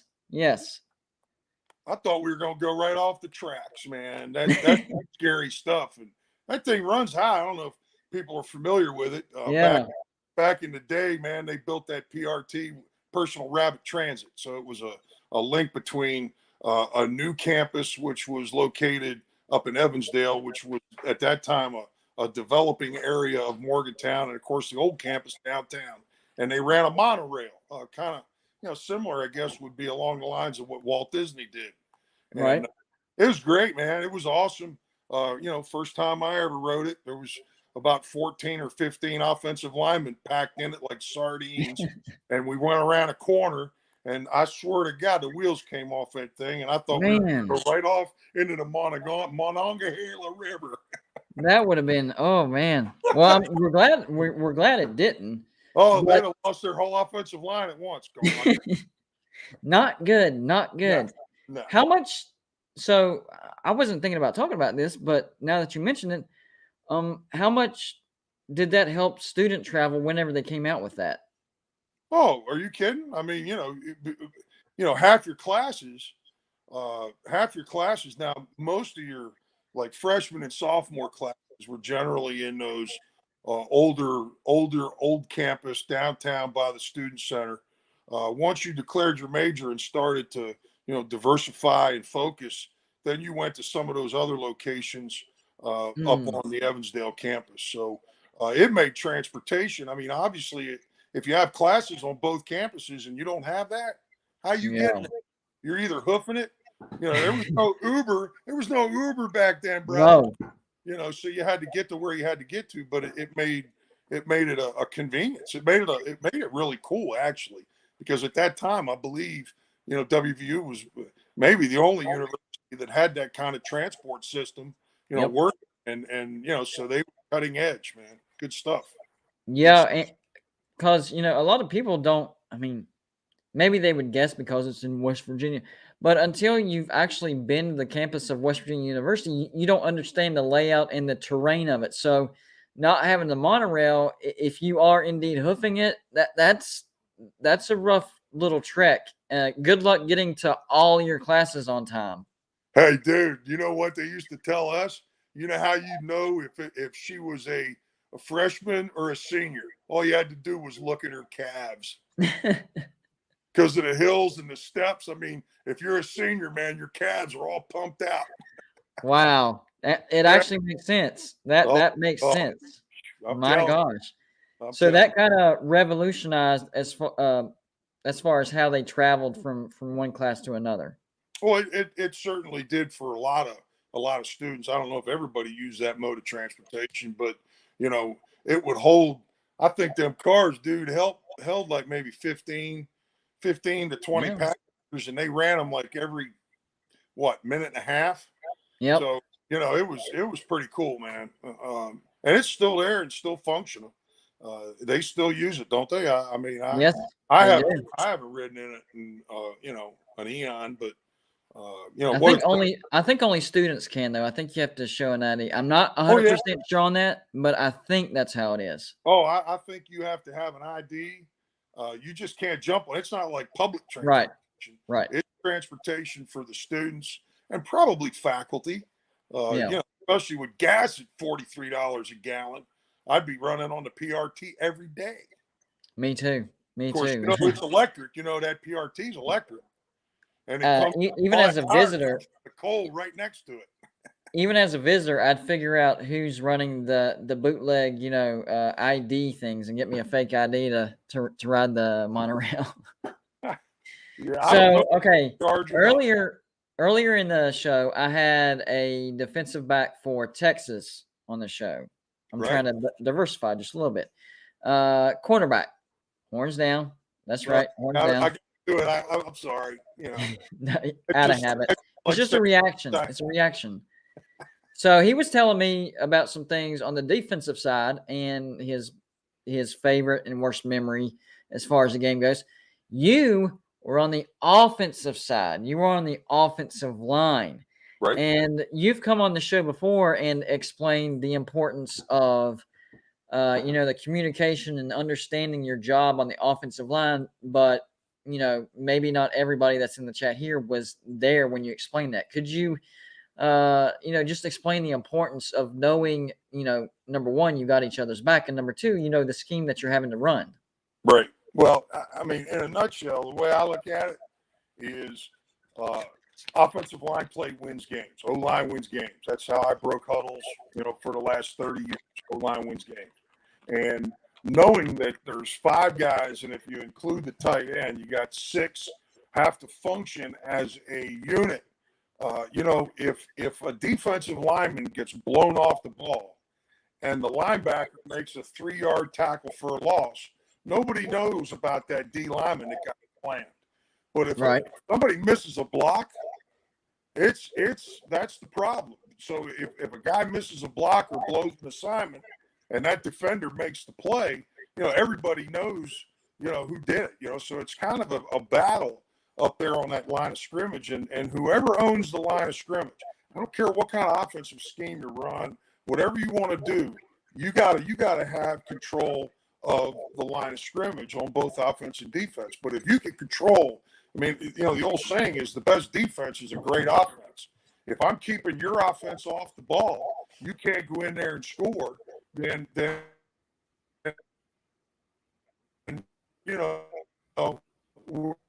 we're doing or we. Hey, Brian, you froze up on me, bud. You froze up on me. Am I still froze? You were. Hold on. Let's see now. I think you're good now. I'm sorry. No problem. It's Florida internet, man. Can't help Yeah. it. Sorry. I'm doing it. No, hey, we've had a couple happen today. It's all right. So but anyway, as an offensive lineman, you got 5 guys that are working together, and of course the center's in the middle over the ball, and then you got 2 guys on either side of him. And in order to handle the box, of all the defenders that could be lined up in that box, we got to communicate. We got to make sure that we're all on the same page, and you know what I'm doing, and I know what you're doing. We get off on the snap count, which is a weapon that we have that the opponent doesn't have. You're moving on command, they're moving on reaction. So the faster I can get my foot in the dirt and we're working and we get on our blocks, the more likely we're going to have a successful play. So, you can't win without great offensive line play. You take an average quarterback like Terry Bradshaw and you put him behind a great offensive line and give him some talent to work with, and now you have a 4-time Super Bowl winning quarterback who goes down in history as one of the all-time greats. Exactly. And that leads to my next point. Last year, we go to Norman and we play Oklahoma, and we have a chance tied at 13 to drive down, maybe kick a game-winning field goal or a touchdown, and then a snap miscommunication happens and the ball goes over Jarrett Daggy. Now, I didn't knee-jerk react. I knew that there's blame on, a bunch of things, not just one person, but the main reaction to that was Frazier. That we lost to Oklahoma because of Frazier. He snapped the ball over his head. We had that game won, blah, blah. As an offensive lineman, when you saw the reaction after that miscommunication, what was your reaction to that? God dang it, that sucked. No, I had the same reaction that every other fan had. I'm watching this game thinking, holy crap, we're going to beat Oklahoma on their turf, and we got a shot at it. First of all, I felt like crap for poor Zach. Zach's a great player. Yeah. I saw Zach play at Fairmont. This is a guy's honest truth. I was over there visiting a couple friends of mine, and we went to a game. And Zach, senior year, committed to West Virginia. I watched him 2 blocks. And I said to the guy I was with, I said, you watch this kid. If he don't get hurt and keeps his head on right, he'll be an All-American. And look where he's at. He's a great player.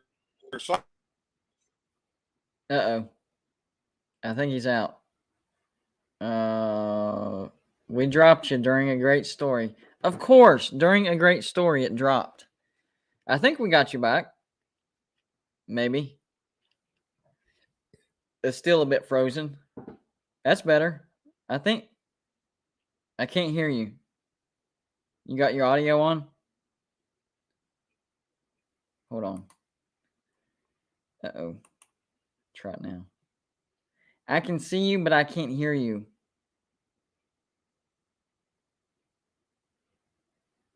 I can't hear you.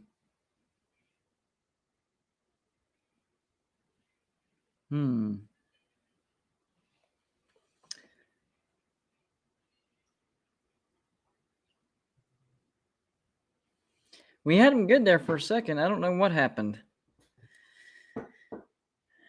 Technical issues happen. It's all right. It's all right. What are we at here? I'm gonna. Oh, I think we got him back. Hello, you got me? Yeah, I can. Yeah, I hear you now. I hear you now. We dropped you there for a minute. Hey, unmute me. I can't hear you. Oh. Can you hear me now? Can you hear me now? I barely. I have you unmuted. I don't know what's going. I can hear you fine. I can't hardly hear you. Uh-oh. I'm going to disconnect you, and then you jump back on. Jump back on. Okay.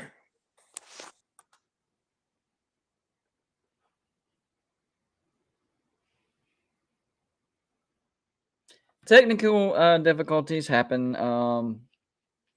I was hoping that we would get through it without that, but it happens. I think we had a little bit of issues with who was it earlier? Not Mark. Oh, it was Mike Vanderjagt for a little bit, but it wasn't bad either. It's all good. Yeah, the West Virginia internet is. I mean, ask Joey. He has to deal with it every day. It's brutal. Undefeated. All right, here's Brian again. Let's see if we got it cooking here.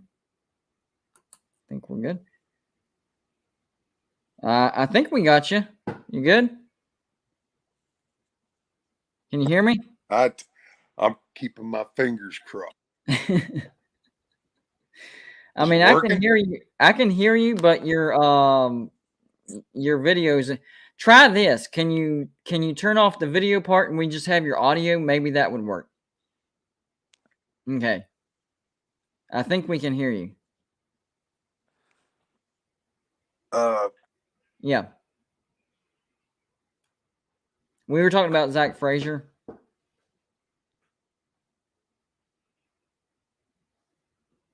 Just see if that worked. See if I that can. worked. Did that work? Yeah, I can hear you. I can hear you. Okay. All right. We'll try this. Okay. Anyway, I was telling you about Zach Frazier, right? Yeah. We were talking about that snap. And of course, that took the wind out of our sails, you know, as a young line. And I mean, he had a great year, but he was still a young guy. I mean, it's only his second year playing center. I mean, you got to give a guy a break, you know, and I'm not making any excuses. My point is this: bad things happen in football games.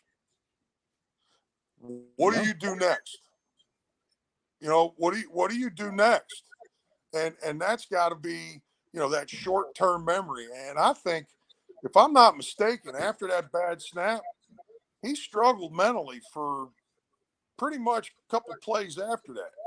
And of course, you know, that ended the game.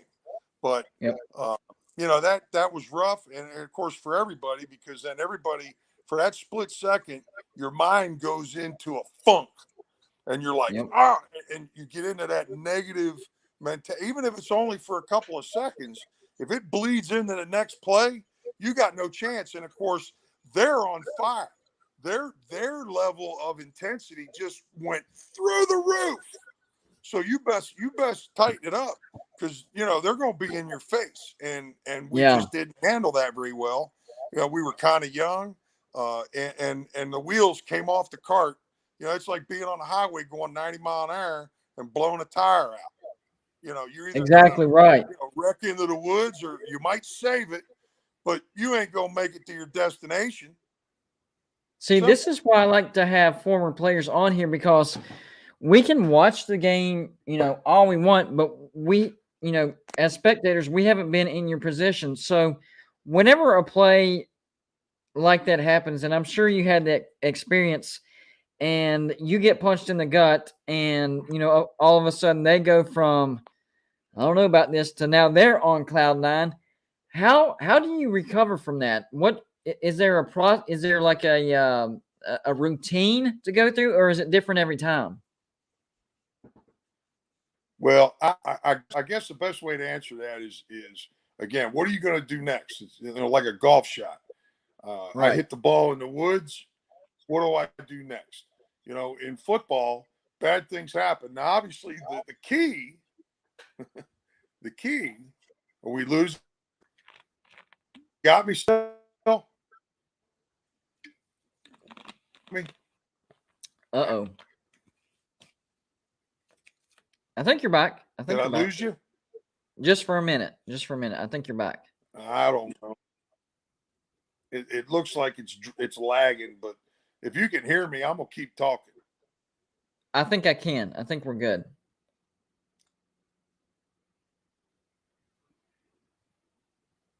Well, never mind. I don't know. I apologize. It's more than up here, so I apologize. Hey, no worries, man. Anyway, I understand it. It happens to Joey all the time. Talking about whenever a bad play happens, you want what to we do try next. Oh, yeah, I'm sorry. You know, it is. It's about having that short-term memory, and it's about what are you going to do with the very next play. So the object is after a bad play, we got with a good play. You know, we got to put something together and get ourselves back into a mental frame of mind that's positive, and that doesn't change. Right. And you know you're capable of it. It's just you make a mistake. Hey, I'm gonna call you. Okay, that's fine.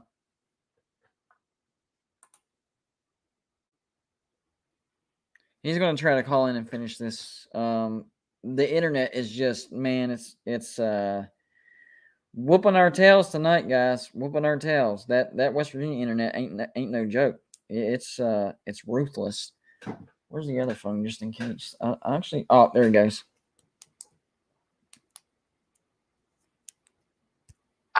You there, bud? Yeah. Loud and clear. I apologize for No, that. no problem, man. It happens. Joey has issues like that all the time, so he's got to battle it. But yeah, you were telling us how you move on from a bad play. Yeah, you know, I mean, and it's tough sometimes to do because there's 11 guys that have to recover from that. So, Yeah. It's a mental game, man, and how you respond to different aspects of that game is definitely a main factor. Everybody talks about cliche, a main factor being that the game's played between the ears. Yeah. Right? The brain controls your physical capability, and if you don't think you can, or if you question the call, or if I had a holding penalty and it's only first down, what am I going to do next? Do I handle my job and take care of my business, or am I thinking about what just happened, 6 or 7 seconds ago or 20 seconds ago that has no bearing on what I'm going to do right now?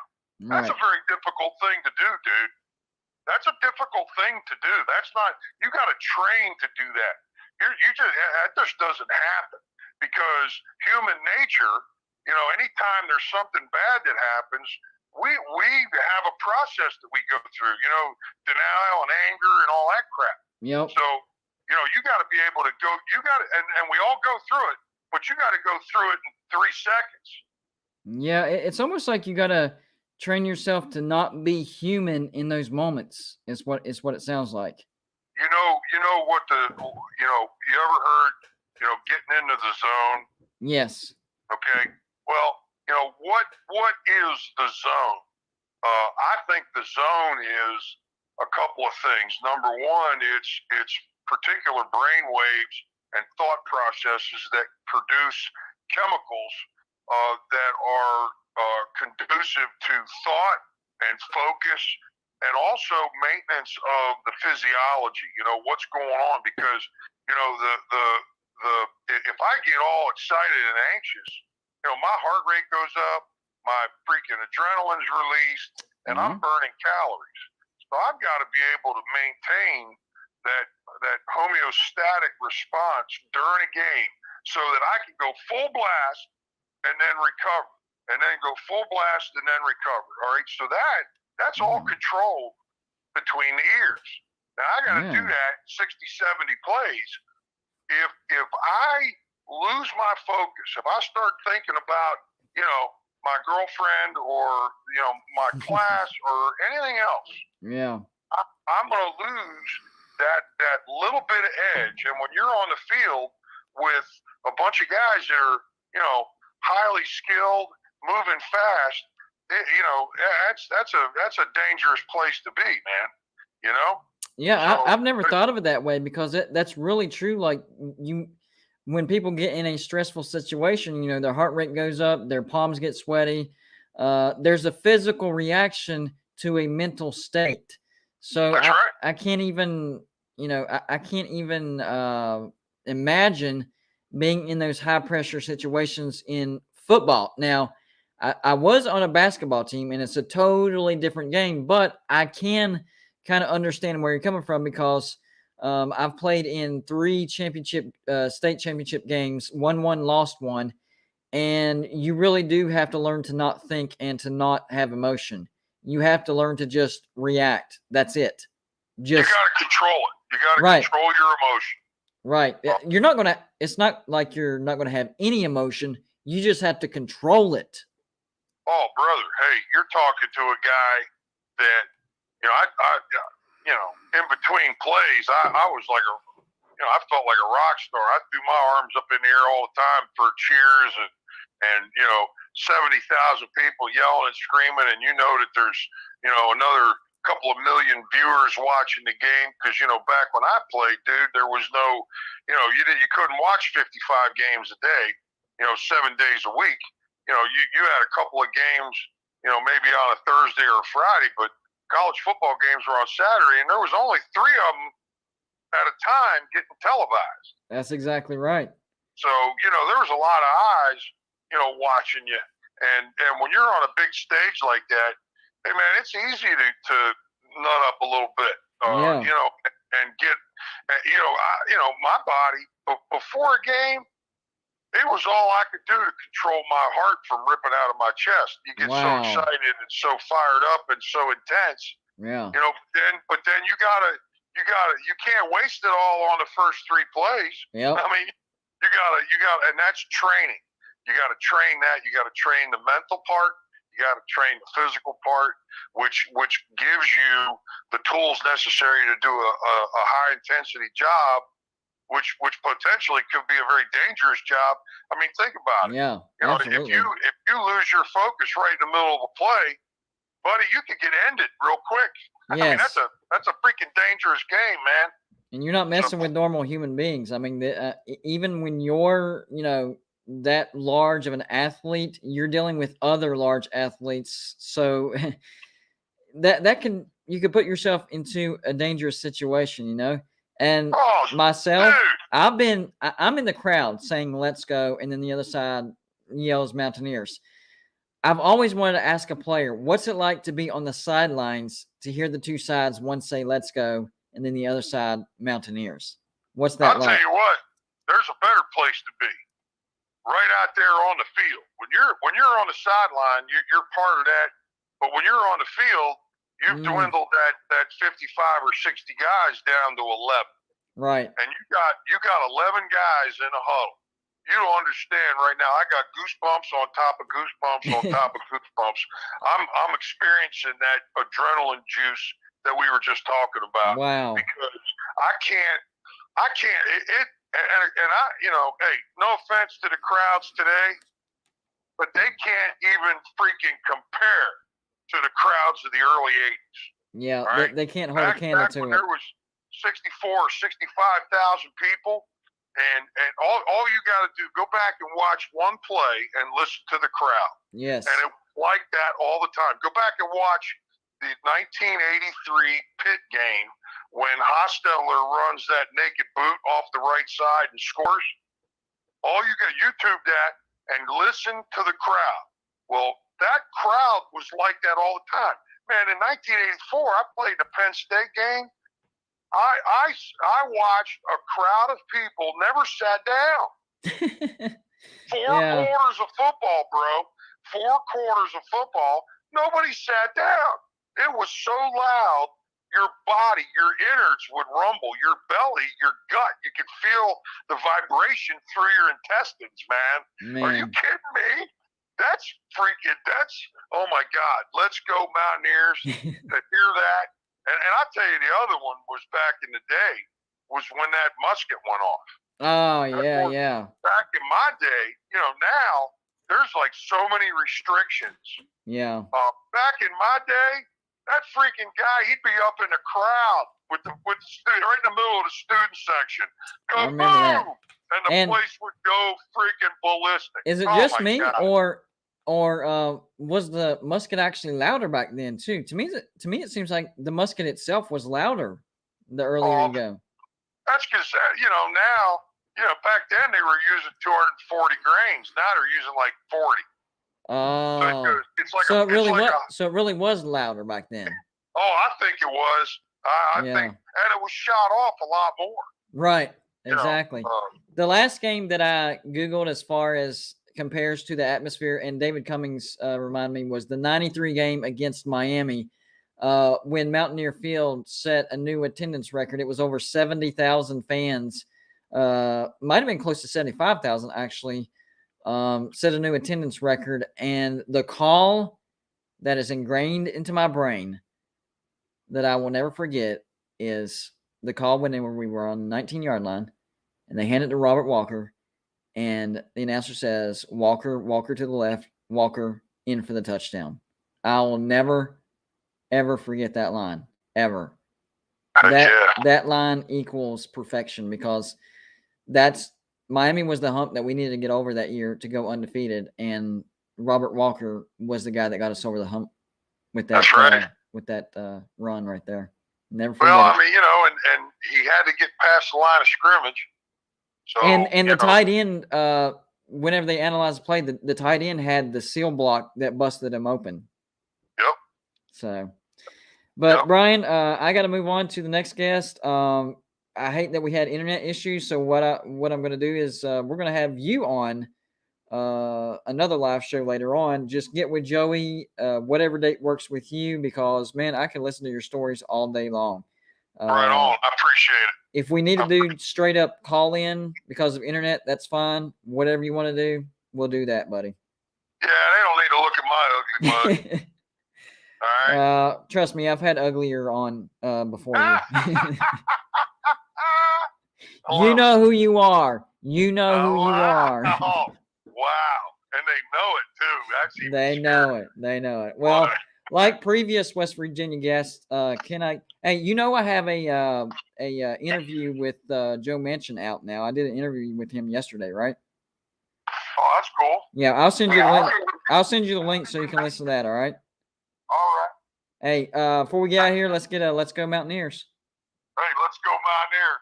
Appreciate you, Brian. We'll holler at you later. All right, bud. All right. Hey, thanks. I appreciate it. Anytime, man. Anytime. All right. Later. So I did an interview pre-taped with him, and now you know the reason why I said the most entertaining offensive lineman you'll ever meet. That was the title of that video because his stories are legendary, and it's not just his stories, it's how he tells them. It's like I could feel it. I don't remember some of the events that he talked about because I was too young, but I could see it in my head because I know Mountaineer really well, and I know the atmosphere. And so for him to describe it, I can relive it. It's crazy. All right, let's keep it rolling. Next guest is a fellow YouTuber. Started a little bit later than what I did, but he's been going at it. Alabama fan, the second Alabama fan that we've had on here. Ballard Sports Media. How's it going, bud? I think there you go. I'm doing great, man. How you doing? Oh man, we're doing great. We're on hour number 7. We'll have one more hour after this, and then we'll call it a night. But I wanted to do this because college football is one of the best sports on planet. It's better than NFL, NBA. The list goes on. The best. So I don't even think it's close, man. Not even close. So I think it deserves what I call the college football preseason spectacular. It's time for people to start getting pumped up about college football. Yeah. Yeah, it is. I think, you got a whole off season to do that. And, dude, we're not even 2 months away. I mean, and I'm going to go ahead and just count in week 0 games. I don't care who's playing. If I can see a pigskin flying through the air, give it to me. Well, that's what me and Mark were talking about. I'm pretty sure it was last year, but it might be 2020. The first regular season game that was televised was Central Arkansas versus Austin Peay, 2 FCS teams.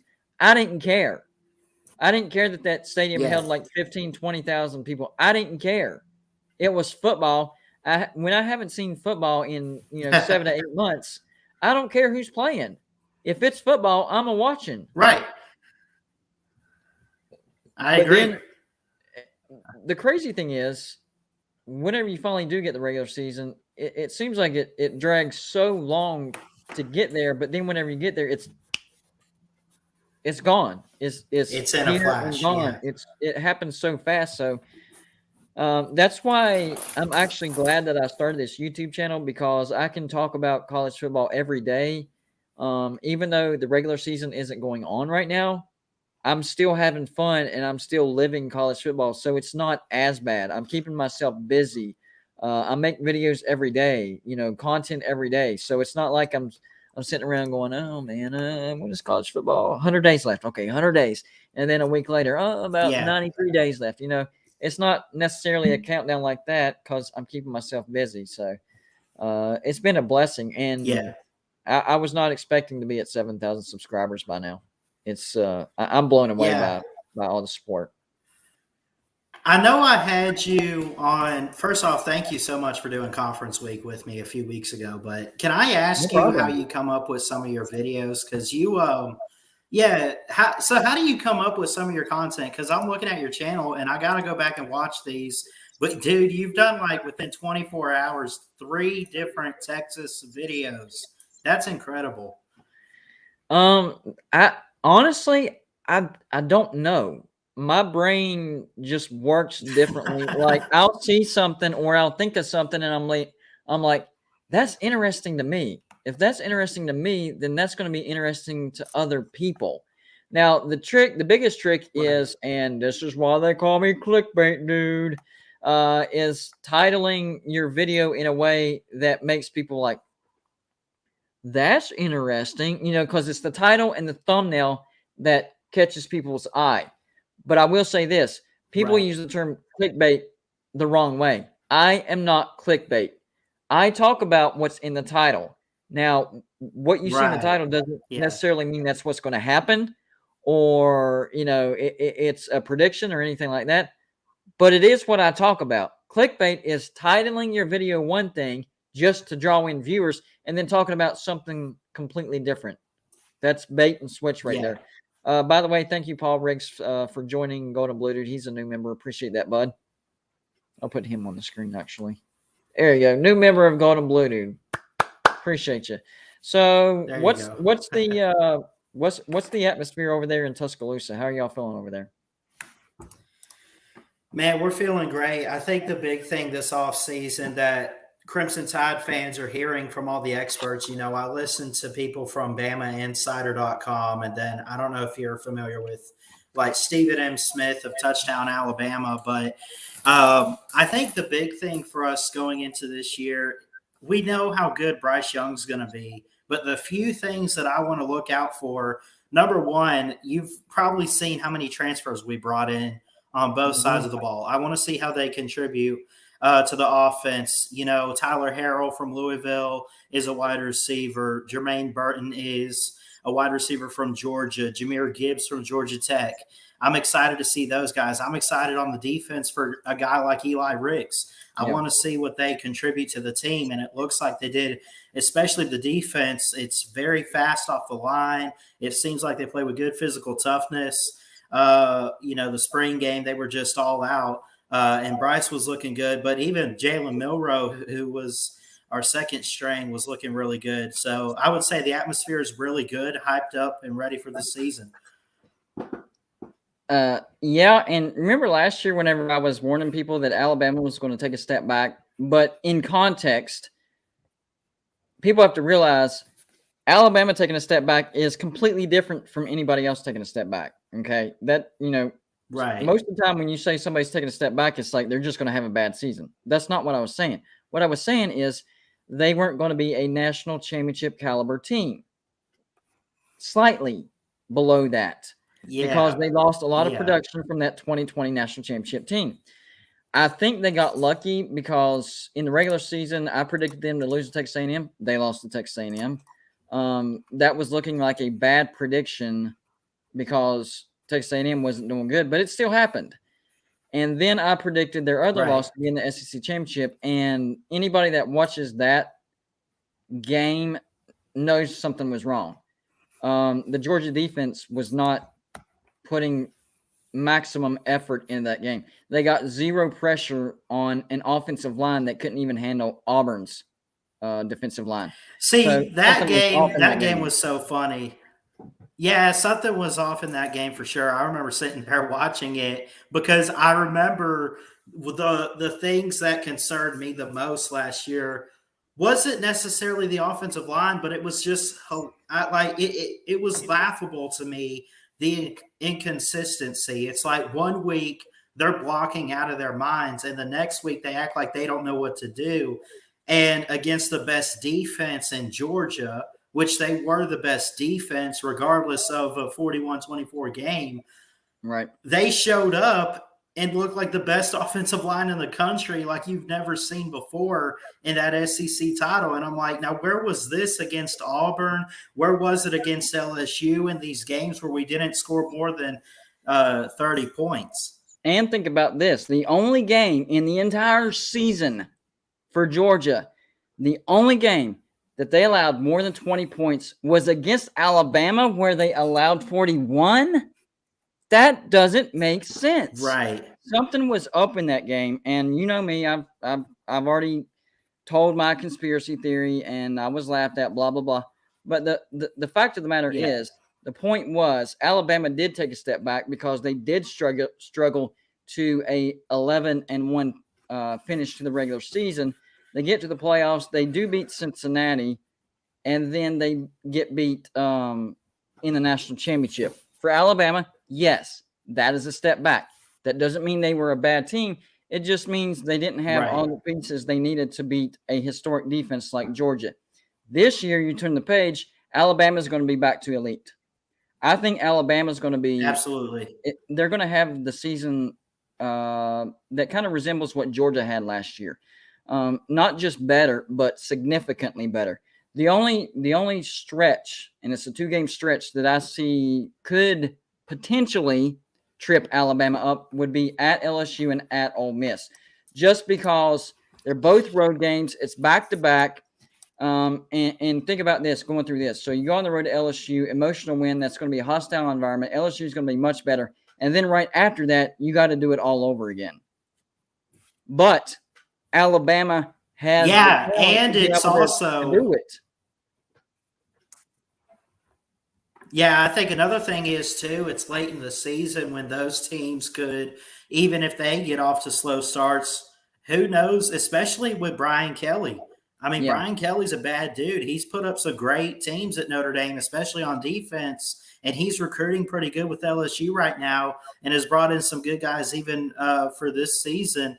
You mentioned the LSU and Ole Miss games, back-to-back road games. Those are tough environments, and it's going to be tough coming off a bye week going into both of those games in November. Yes, exactly right. But on the flip side of the coin, I think Alabama has the talent to be able to pull that off. My point was, if Alabama does slip up, that's where it would be. But I don't think they will. I think they're so talented, and they have more experience than what last year's team did. I mean, Bryce Young is going to be the best player, period, in all of college football in 2022. So, I mean, we could be looking at another Georgia-type run, except for this year it's going to be Alabama.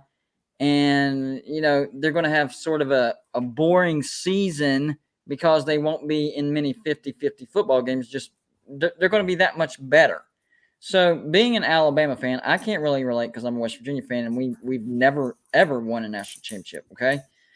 Alabama fans, you guys are used to winning a national championship pretty much every other year. So, and I made a video on this. Whenever you win that much, to me, that would make it seem like when you don't win a national championship, the letdown is worse than the joy you get from winning a national championship, because you're used to winning a national championship. It still brings you joy. I'm not saying it doesn't. It still brings you joy. Right. But because you win it so much, when you don't win it, the letdown is maybe a little bit worse than the joy you get whenever you win one. Does that make sense? And I think, that that's something that Saban has just created. Not that he created that in the fans. Obviously, as fans, of Alabama, we have created our own standard and what we're used to seeing from them. But that's just the program and the standard that Nick Saban has created for the football team is it's national title or bust every single year. I mean, even in 2015, dude, we won a national title in 2015 with Jacob Coker. I mean, nobody really knows who that is. And we had Derrick Henry and OJ Howard, of course. But, I mean, it's just what Nick Saban does is he recruits or takes from the portal. And no matter who it is, I mean, if they don't win it, let alone – I mean, I remember how I felt – when we lost the Iron Bowl in 2019 and went 10-2, I felt like I couldn't get out of the bed the next morning to go to church. It was so weird because we're just not used to seeing that. So the standard is always going to be championship or bust. And to some people, it's like, oh, of course it is because it's Alabama. But, I mean, that's a pretty high standard to have, and people need to understand that. Yeah, I couldn't even imagine – being a part of a fan base like that. It blows my mind. Like we've never even won one. And of course I talked to Uncle Lou to kick the show off, and Georgia hadn't won one in 40 years whenever they won theirs. And he's like, Georgia has a different story than West Virginia because they've actually been close pretty much every year the past 5 years. They were just, one play away in what was it, 2018, 2017 when Alabama won in overtime. And they've gotten to the playoffs multiple times. They've won playoff games. They've won the SEC East almost every year. They've won the SEC a couple times. So it's not like they've come out of nowhere, 40-year drought, and then all of a sudden they have one great year. No, Georgia's been building to this. So, the difference right now between Georgia and Alabama is Georgia has had to build to where they are. Alabama's already there. They just have to keep from falling off, from year to year. It still happens because you're not going to be able to keep perfection year in and year out. But Alabama's already built to that point. They're there. They just lose pieces, get knocked down, and then come back up. There's no more building to do at Alabama. Yeah, no, I mean, there's the only building there is just continuing to recruit, if you think about it, and just add another title to the trophy case. I mean, there's no, it's not rebuild, but we reload. And even last year, I mean, I think it just goes to show. I mean, we had new receivers. A couple guys like Mechie came back, but we had some new receivers. Well, we had a new running back. On. Your Heisman Devontae Smith left. Yep. Yeah, Devontae left. Mac Jones left. Jalen Waddle left. Najee Harris left. So we had to replace all of those guys that just went 13-0 in a COVID pandemic year. And to see them make it back to the title, not that it surprised me too much, but it didn't hurt too bad. Because there was a small part of me that said maybe they're not supposed to make it this year, and maybe they do fall off a little bit. And I don't know what it was that in the preseason I had Oklahoma and Georgia making it, because I know a lot of people were high on even the Sooners, but it was just one of those years. Yeah. It's like the LSU type of season, what happened for Georgia. Now, I don't think Georgia's going to fall off like LSU did, but I think it was one of those where the stars aligned so much for them, and it was just that dream season set up for perfection. Well, for me, my four, I had Georgia, Alabama, Clemson, and Oklahoma making it. All right. And for Georgia, my season prediction for Georgia last year was I had them losing to Clemson in the first game, getting to the playoffs, and beating Alabama beating Clemson in the rematch for the national championship. Mm-hmm. So the only thing that I was wrong about Georgia is where they would lose and who they were beating for the national championship. Everything else was spot on. I mean, they had one loss. Their defense was dominating just like I thought it would be, but I didn't realize it was going to be historically dominating. That's a defense that we might not see in quite a while, perhaps ever. You wipe off the Alabama game, you're talking about a defense that allowed around 7 to 8 points per game. That's unheard of. That literally means if you score 2 touchdowns, you're going to win the game. The only game that they would have not won by only scoring 2 touchdowns was Tennessee, and that's because Tennessee got 17. So 3 touchdowns the entire season, 3 touchdowns, Georgia wins. You talk about taking pressure off an offense. That is taking pressure off the offense, and that's why I think the offense was much better than usual at Georgia. Georgia's not known for offense. They had a top 10 offense last year, but it was because they didn't have any pressure. They knew, hey, we score a couple touchdowns, we're winning the football game. We don't have to put up 40 points. We don't have to put up 35 points. 2 touchdowns and we're good because the defense was that good. There were no 50-50 football games in the regular season. Yes, I'm even counting the Clemson game where it was a 10-3 final. If you watch the entire game, Clemson was not winning it. I think Alabama can have that type of season this year. Yeah, I think so too. Another thing I was also thinking about, did you think Georgia would have won it with Stetson Bennett at quarterback, by the way? Because think about even going into the season, all the JT Daniels hype, and all I ever heard from guys like Chess Hall was, please don't let it be Stetson Bennett. Please don't put him on the field. How about his story? Yeah, that's exactly right. One of the reasons why I picked Georgia to win the national championship, defense, JT Daniels. Now, if I would have known that Stetson would have been the starter the majority of the season, I probably would not have picked Georgia. I'm just going to be honest with you. Right. Because I think Stetson Bennett is a quarterback that won't lose a game for you. In other words, if you're ahead, he's not going to make mistakes to allow the other team to come back and beat you. But I don't think he's good enough to beat a team. In other words, the defense having a bad game and the offense needs to score a little bit more points to put them over the hump and win. I don't think he's a quarterback that can do that for Georgia. Last year, he didn't have to worry about that because the defense pretty much shut everybody down. Everybody. The most points that anybody scored in the regular season against Georgia last year was Tennessee, 17 points, and they still won by double the score. 34-17 was the final. Yeah. So when there's no pressure like that, your quarterback's going to be loose. He's going to be confident. He's not going to have any stress. One of the biggest enemies for quarterbacks is stress. Stetson Bennett did not have any stress last year.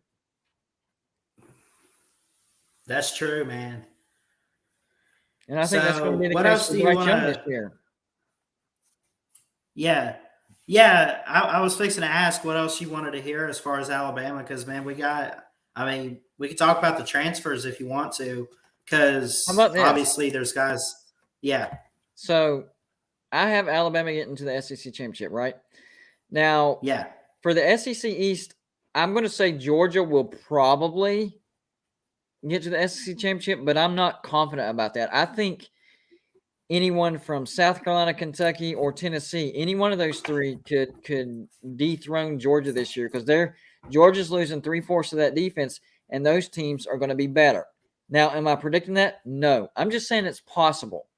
But we'll go with Georgia. Georgia probably will win the SEC East. And they get matched up in the SEC championship, all right? How close is that game going to be? With Alabama? Alabama, Georgia, and SEC championship. With Alabama and Georgia you're talking about? Yeah, and let's say Alabama's 12-0 and Georgia's 10-2 because those are my two predictions. Ooh.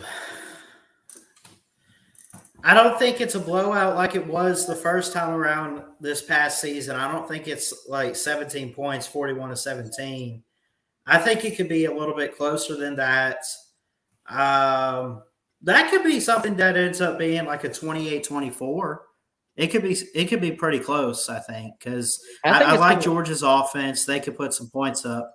Yeah, but the problem is Alabama's going to have a much better defense this year, and the offense will actually be under pressure and under stress. So I don't think it's going to be that close. But the strange thing is, I actually agree with you. I don't think it's going to be as big of a blowout as it was this past year. And the weird thing is, that was a historically great defense.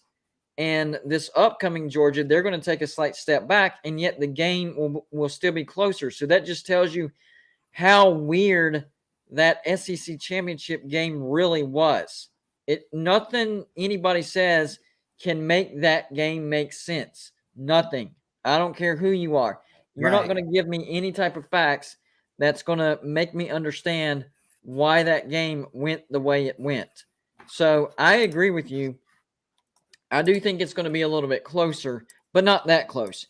I think Alabama, if it turns out to be Alabama, Georgia, which most likely that's what it's going to be, I'm going to say Alabama wins, and I'm going to say 34-21 type of thing. So, yes, not that big a blowout, but that's a comfortable win. 13 points, not a blowout, still respectable, and I still think that sends Georgia to a New Year's Six Bowl. And then the following year, look out for Georgia again. I think they'll have a pretty good defense. I think so too. And I think that, as far as Georgia's defense goes, I think it's going to be one of those things for Kirby Smart where he's just going to continue to build defenses like that. Now, I don't know if he'll ever have anything as good as it was last year because that was like really, really good. Historic. But he'll continue to build them. Yeah, historic. He'll continue to build some good ones. Right. As far as that game goes, I think that Alabama, the big question mark I have, two things that concern me is not necessarily the defense as a whole, because I do think it's going to be good. I think it's going to be strong. But is it going to be consistent? Is it going to be consistent every single game? And then number two, how's the offensive line going to hold up for Bryce Young?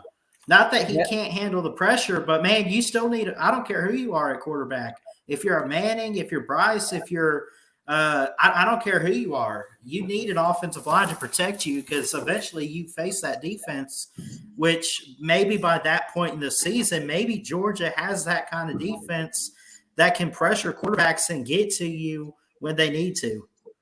What you just said, I 100% agree with. The only question mark that Alabama has on their team is that offensive line. If their offensive line gets solved, and I think it does, I don't think anybody's touching Alabama. But if for whatever reason it doesn't get solved, then that will be the only weak spot, and the team that has the best defensive line will have the best chance of beating Alabama. I just don't see any elite defensive lines other than maybe in Arkansas or Georgia recruits at a high level, but they lost a lot from that. So I wouldn't even put Georgia in that. But I would say Arkansas and maybe Texas A&M. But they don't have Texas A&M maybe. The offense to match it, though, is the problem. They also need the offense.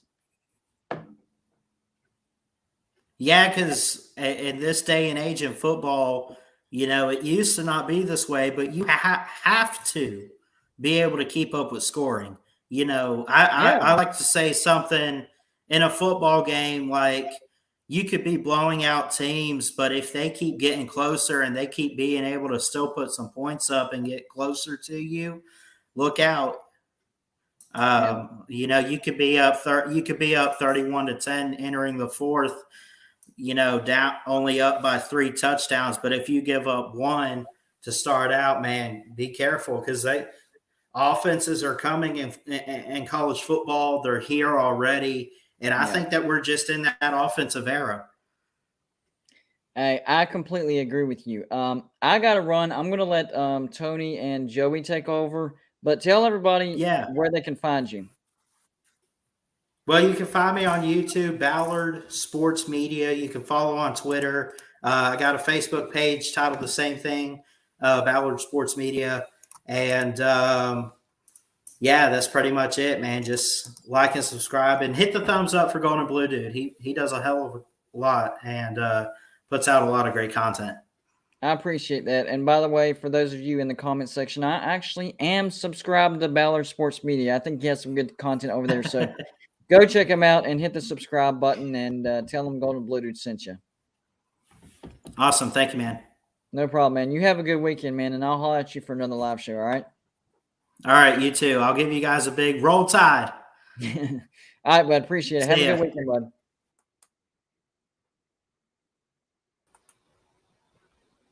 What's going on, bud? Hey, how you doing, stranger? So I just now got a message from, I don't know. I was just texting with Joey. I think they're trying to figure out how to get him online. Yeah, what he told me is, of course, I'm bringing you on. He said he's going to come on, and then I'm jumping over to go see Mark. Yeah, I think that's what he said. He says, I'm sending you to Mark Rogers, man. Just let Tony and me in, and he will take over the stream. So that's what I'm guessing. So okay, so I guess let him in. Yeah, I don't see him though. Do you see him popping up?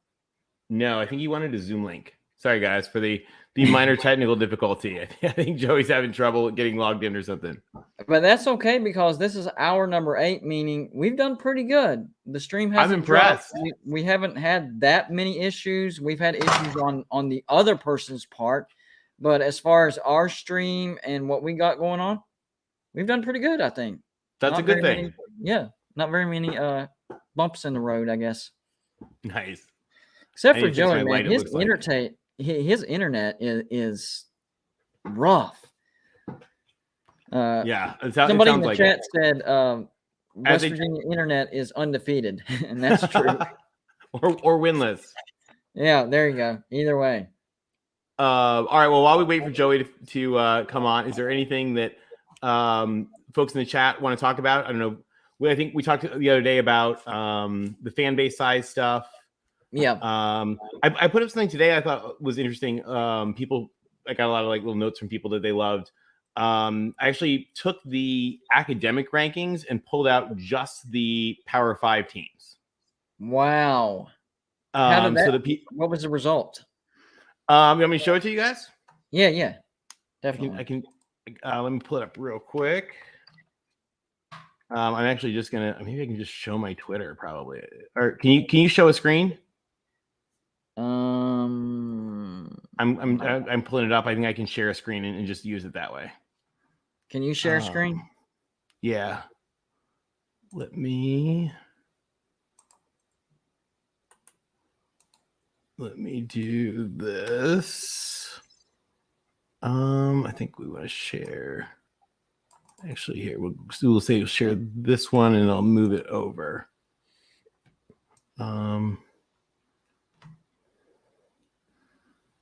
There we go. And all right. I think you have to let me see it, or do I click on it? Let me see. There you go. There we go. Okay. Nice. I like so that. It's actually the top 40. Right. But it's in 4 little screens. And I thought it was interesting to kind of look at them in the chunks. So these were the top, and what I did is like average the two. There's two. Okay, Joey says he's waiting in Zoom to accept me. That won't work though. Yeah, this is StreamYard. That won't work in StreamYard. Yeah. Sorry, I'm texting. And I thought it was interesting because I thought the first 4 are ones I think that people kind of expect. Right.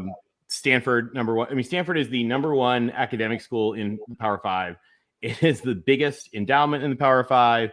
And I mean, Texas won the Learfield Cup or whatever, the Director's Cup this year. But I think Stanford had won like 28 of them in a row. So I mean, it's just, I hate them. I hope they lose every game, but it's an amazing institution with amazing people. Like, really amazing. Gotcha. During the game, I hope they lose it all. I can't stand their. By the way, this proves the Pac-12 argument because you see 1 Stanford, 2 USC, 3 UCLA, 4 Cal, 4 of the top 10. 4 teams, top 10. 4. Yeah, but then the crazy thing is there's a little gap. So if we look at the next one, if you go down, I got it. There we go. As we go over the next one and we look at the 10 to 20. What's doing Twitter? There we go. There you go. Oh, I went one too far. I was expecting Georgia Tech to be in the top 20, but 21, that's not too surprising. Miami, Tech, I think they're right in 20. Surprised me. Miami's 19, yeah. But you got, and this is where you now start to see the surge of the ACC. Right. You got UVA, Boston College, Miami. This is where Washington. So Washington sits at 19, but then there's a big gap. The Pac-12 has kind of 2 sort of groups, and you got kind of a gap there. Right. You get Texas. Sort of representing Texas is the highest ranked. Or Florida and Texas are the 2 next 2 highest ranked SEC teams. I often joke that I tell people Texas is a Pac-12 school with an SEC fan base. That makes sense. Like, if you think about Texas like that, Texas is absolutely like UCLA, but with Alabama's fan base. Right. My question is this, Joey? Once I get off here, y'all have the capability of ending the stream, right? You can do that yourself. I have no idea. You there, Joey? That's Joey. Oh, there's Joey. Joey. We see you, Joey. Can't hear you though. Joey. Hello. Yep. Oh, he just got him again. Internet's still undefeated. It's still undefeated. Well, there's your Georgia Tech, by the way, at 21. Yeah, that right makes with sense. Maryland. Although I Pitt, thought it'd be higher. Maryland, Pitt, Ohio State, Texas A&M, Minnesota, Michigan State, Indiana, Syracuse. Indiana doesn't have a mascot, so I use Bobby Knight. Thought it seemed fitting. Virginia Works Tech. for me. That looked right, to be honest with you. Well, then we start to. I know it really does, right? And then we start to pick up the Big 12 schools. with BYU, Baylor, TCU, right there with Utah and Arizona, Florida State, Georgia. I mean, people forget Georgia's a great school. NC State, Rutgers, Penn State, making up to 40. There, Joey. Yeah, I'm here. Can you hear me? We got you. I wanted to ask you. Yeah, I'm here. Can you hear me? Yes. If I leave, will you be able to end the broadcast? I won't be able to end the broadcast, so just go over to your phone, get on your phone and go to Mark and just drop your window down, and me and Tony will take the show from here, and you'll have to come back and shut the stream down. No problem. So I'll just remove myself and I'll let y'all take over, all right? Yeah, just go to Mark on your phone. Okay, I got you. You got the link. Yes, sir. All right, I'll see y'all here in a little bit, all right? Take it easy. Appreciate y'all chat. Y'all been a great chat today. A lot of these people have stuck around. I'm telling you, they have stuck around. You got good fans. Yeah, I really do. So, but I'm going to go over to the West Virginia channel and do a show. I told Joey here, I thought we were going to be like realigning the Canadian provinces. I'll let y'all handle that. But all I'm right, going to we'll hop see you on over later. there now. Okay. So what were you guys discussing, Tony? What was you realigning? We were waiting for you. We were just putting up just a cut that I thought was interesting. I took, this is like stupid, but people seem to have liked it. I got a lot of little notes from people today. I took just the average academic rankings and cut out so it's just the Power 5. Okay. For people to be able to say, I just took the top 40 because it was kind of wacky to see kind of how that flowed. There were some that were surprisingly high, particularly where you get once you take out the Ivy League, you take out the Tulane and folks like that, take out the service academies, the sort of and the Division III schools like Tufts and MIT and Caltech and people like that, and it was just the Power 5, and Stanford is number 1, no shock, followed by Northwestern, Duke, and Vandy. Where did West Virginia fall? Just out of curiosity. Above Mississippi State. How about that? Okay, we'll leave it at that then. I'll tell you, I didn't do there's 69 Power 5 teams. I had it for all 69, but I thought I'm just going to do the top 40 because, once you get down there, like the things that differ in the different rankings are, that's where you start to get issues with like what's the goal of the institution and things like that. And so I don't like saying that, okay, well, this one's last or that one's not last or, whatever, because I think that gets kind of silly. So I just stopped it at 40. I know that you have come up with some great charts and stats and things about size of fan bases. Yes.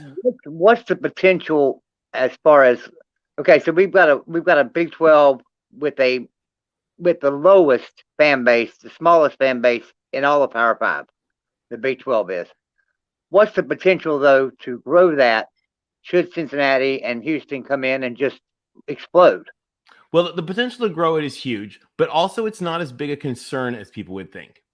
And John Wilner, who does the Pac-12 hotline, talks about this a lot. And sort of the philosophy, the thing about the TV networks is that in a lot of ways, they are trying to create good inventory. And so if you have a good game, people will watch it on TV. And, and from that regard, one of the things is that, like, people look at it and they're like, oh, we don't have as many fans. Okay, well, if you don't, that's okay too. Stanford doesn't have very many fans. Stanford can't fill their 50,000 seat stadium to save their life, and they don't really associate with the people of San Francisco as much, and so they don't have a big fan base. But lots of people watch them on TV. So the thing that really drives sort of growing a big fan base is winning and attention. And you get attention on TV, and you get attention on TV when you win. So, it's a little bit of chicken or the egg. And so I think that for the Big 12, those teams being on TV more, playing, recognizable games, because people forget, they're like, oh, well, 2 million people watch the West Virginia game. No, the 2 million people weren't tuning in because they were like, I'm going to see West Virginia. There were 2 million sets on for West Virginia and Temple. I don't know, whoever you're playing. A certain amount are for each team, but most of it is just people with their TV sets on. When I've done statistical breakdowns on the TV stuff, the number one driver of how many people are watching is what channel it's on. It's not like people have this fantasy world where it's like, oh, my team drives all these fans because I'm Arkansas or I'm Tennessee or whatever. By the way, for anybody who doesn't know, I only make fun of teams that I love and that my dear friends went to. I don't make fun of teams I actually don't like. Just so you guys know. So if I rip on somebody, it's because I love them and I have lots of friends from there. that way, nobody is seriously feeling hurt. But the thing is, people, and I tell people, I'm like, well, you were watching that game. You don't root for either of those schools. And they think about it and they're like, oh, that makes sense. So the TV data, when you hear people say like, oh, there's 2 million people watch this. Okay. What channel was it on? What time was it on? What else was on? What are the rankings of the two teams? Those are the things that matter. Now, if you're Texas, a lot more people watch Texas. A lot of people watch, Notre Dame. Yes, tons of people watch Notre Dame. But other than those very, very few teams that really drive big numbers, like top 8 or 10 programs, what really matters is like, how highly ranked are you? What channel's it on? What time's it on? What else is on? So did you find that where people watch it, if it's on ABC versus an ESPN, or was it about the same? Like, I have found it is statistically insignificant, and I need to play with this data a little bit more. But like, there's so many other factors going on. The big statistical significance is where you break down the core networks of ABC, NBC, CBS, Fox, ESPN, from the secondary networks of ESPN, FS1 or ESPN2, FS1, and those, from the sort of sideshow networks. That's not the right word. Oh my God, my media friends are gonna yell at me. The Big Ten network and the Pac-12 network and things like that.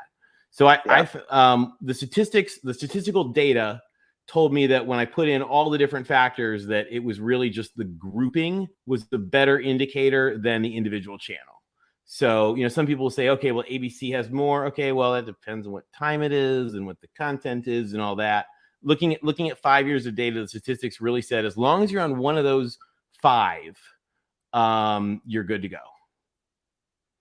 Let me ask you a question. I cannot see the chat. Can you see the chat? Yes, I haven't been reading it though.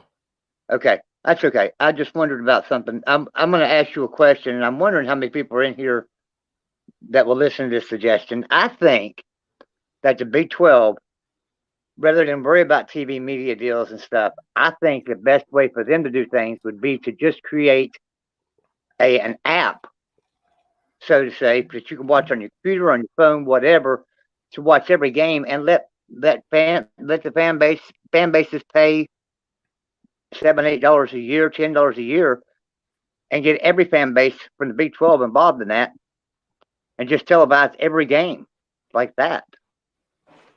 An app, so to say, instead of network. To Nick DTV, most people that watch college football have ESPN. To answer your question, that's actually I've read a lot of analysis on that. It's the same reason Monday Night Football moved to ESPN. Sorry, one of the guys asked a question in the chat. ESPN is not really considered a secondary network if you're a football watcher. Just to answer the question, Joey, I'll tell you actually who does that really well. Interestingly, is the Ivy League, who does that with a lot of their sports through the ESPN Plus. And I don't. So I'll tell you, I don't think it's a good idea for football or men's basketball, but it's a great idea for all of your other sports. I don't think it's a great. I'm not saying that. I don't want like ESPN. I'm saying the Big 12. Your own app. I mean, any kind of specialized app. Because here's where things get really interesting is when you have something like that, you actually can do very, very targeted advertising, which has a huge value. And I'll give you an example of that in just a sec. Now, for football and men's basketball, you want a big audience because that's what you're paying for. Is you're paying for that big audience.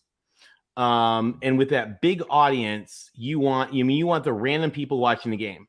Now, if you think about, and we use the, if you think about who's going to watch West Virginia versus Cincinnati women's volleyball, only fans of those two institutions.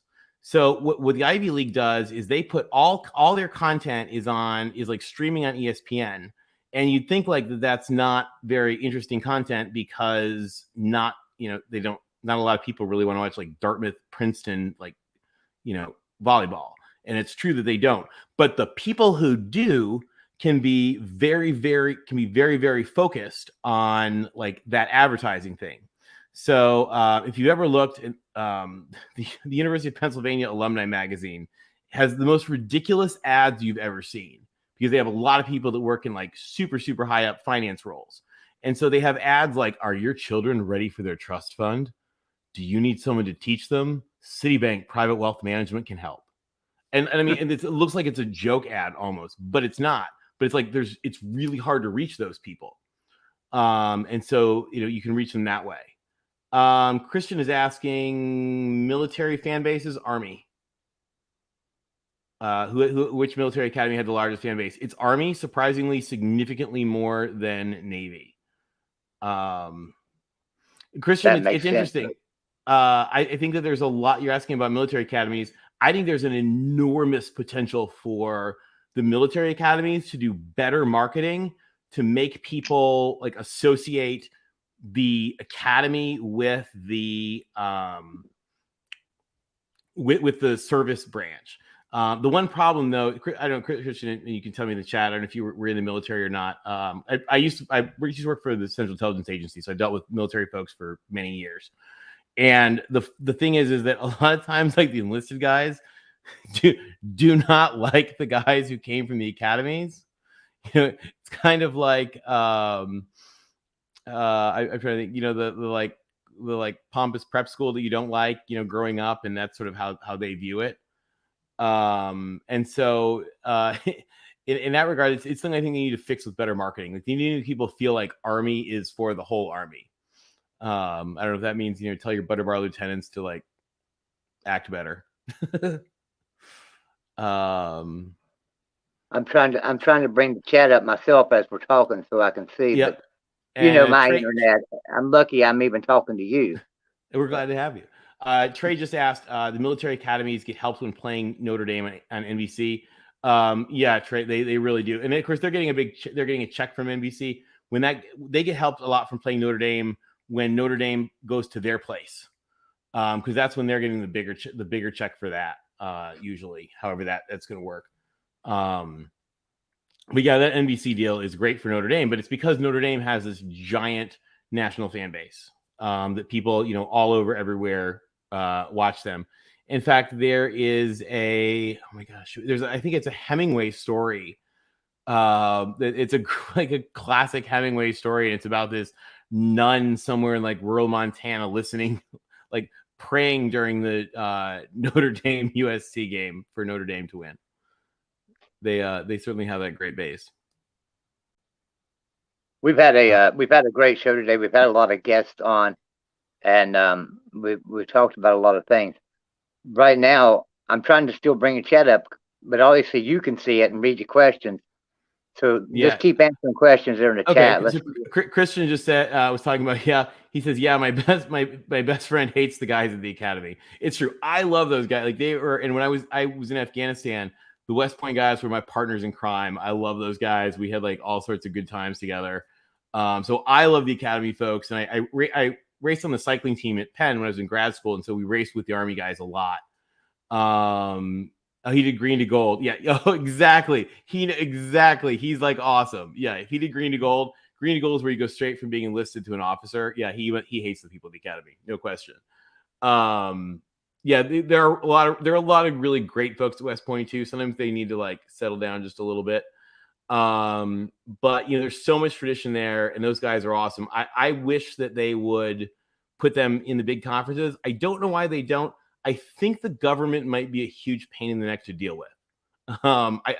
This is just entirely Tony's guess. I could be totally wrong. I worked for government for a long time, and I worked for the part of the government that's the least pain in the neck to deal with, and we were still a pain in the neck to deal with. So I think that might be one of the things that holds them back from some conferences. Plus, the other thing is that Army and Navy really like being in the Patriot League for all of their other sports. Because remember, I think, I could be slightly wrong, I think if you're at the academies, you have to play a sport of some kind, whether it's like varsity or club, or you have to do something. That might be old, but I think they still do. And so, the Patriot League is the perfect league for them. That's all of the really good kind of big schools, but not like the giant Power 5 monstrous teams in that whole Northeast region. Because the thing is their schedules are so tight that they need to be able to drive back from the games. I mean, the great thing in the Ivy League is an example. I mean, most Ivy League schools are all like 2 hours apart. And so, you play a game and you're home 2 hours later. So it's really nice from that regard. And so for the academy, the academies, that's a big thing for all their sports except football. They want to compete in the national scene. I don't know if you guys know this, actually. The service academies repeatedly tried to join. They were originally part of like Ivy Group is what it was called. And then they kind of came out, got flushed out. And then they tried to join again in 1978, and the Ivy League got snotty. And then when the Ivy League was about to be demoted to Division I AA, they actually pleaded with the service academies to join the Ivy League, and the service academies correctly gave them the middle finger and said, no, we tried that game. Good luck in Division I AA, guys. What else? Anybody in the chat? We can pull up data charts if you guys want. I don't know. Is there anybody I see we got Tim from SC. Buy it on. That's what I'm trying to do, is find some data charts. Because there was a chart that I wanted to ask you about, and I'm trying to find it. Yeah, was it realignment? Well, I see it was on your heat map. Can you bring up your heat map for Yeah, the West Virginia heat maps or the bring up the West Virginia heat maps. I'm sure we still have some West Virginia fans in the chat. Okay, bring up your West Virginia heat map. Ask me the question while I pull it up, and it'll take me just a minute. Okay, so on the heat maps, I was looking. I was under the understanding that most ACC schools were in AAU. Apparently not.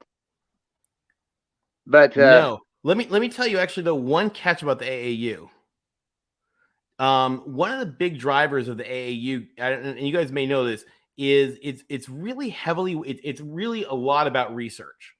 And so it's very, very heavily weighted to like huge graduate programs.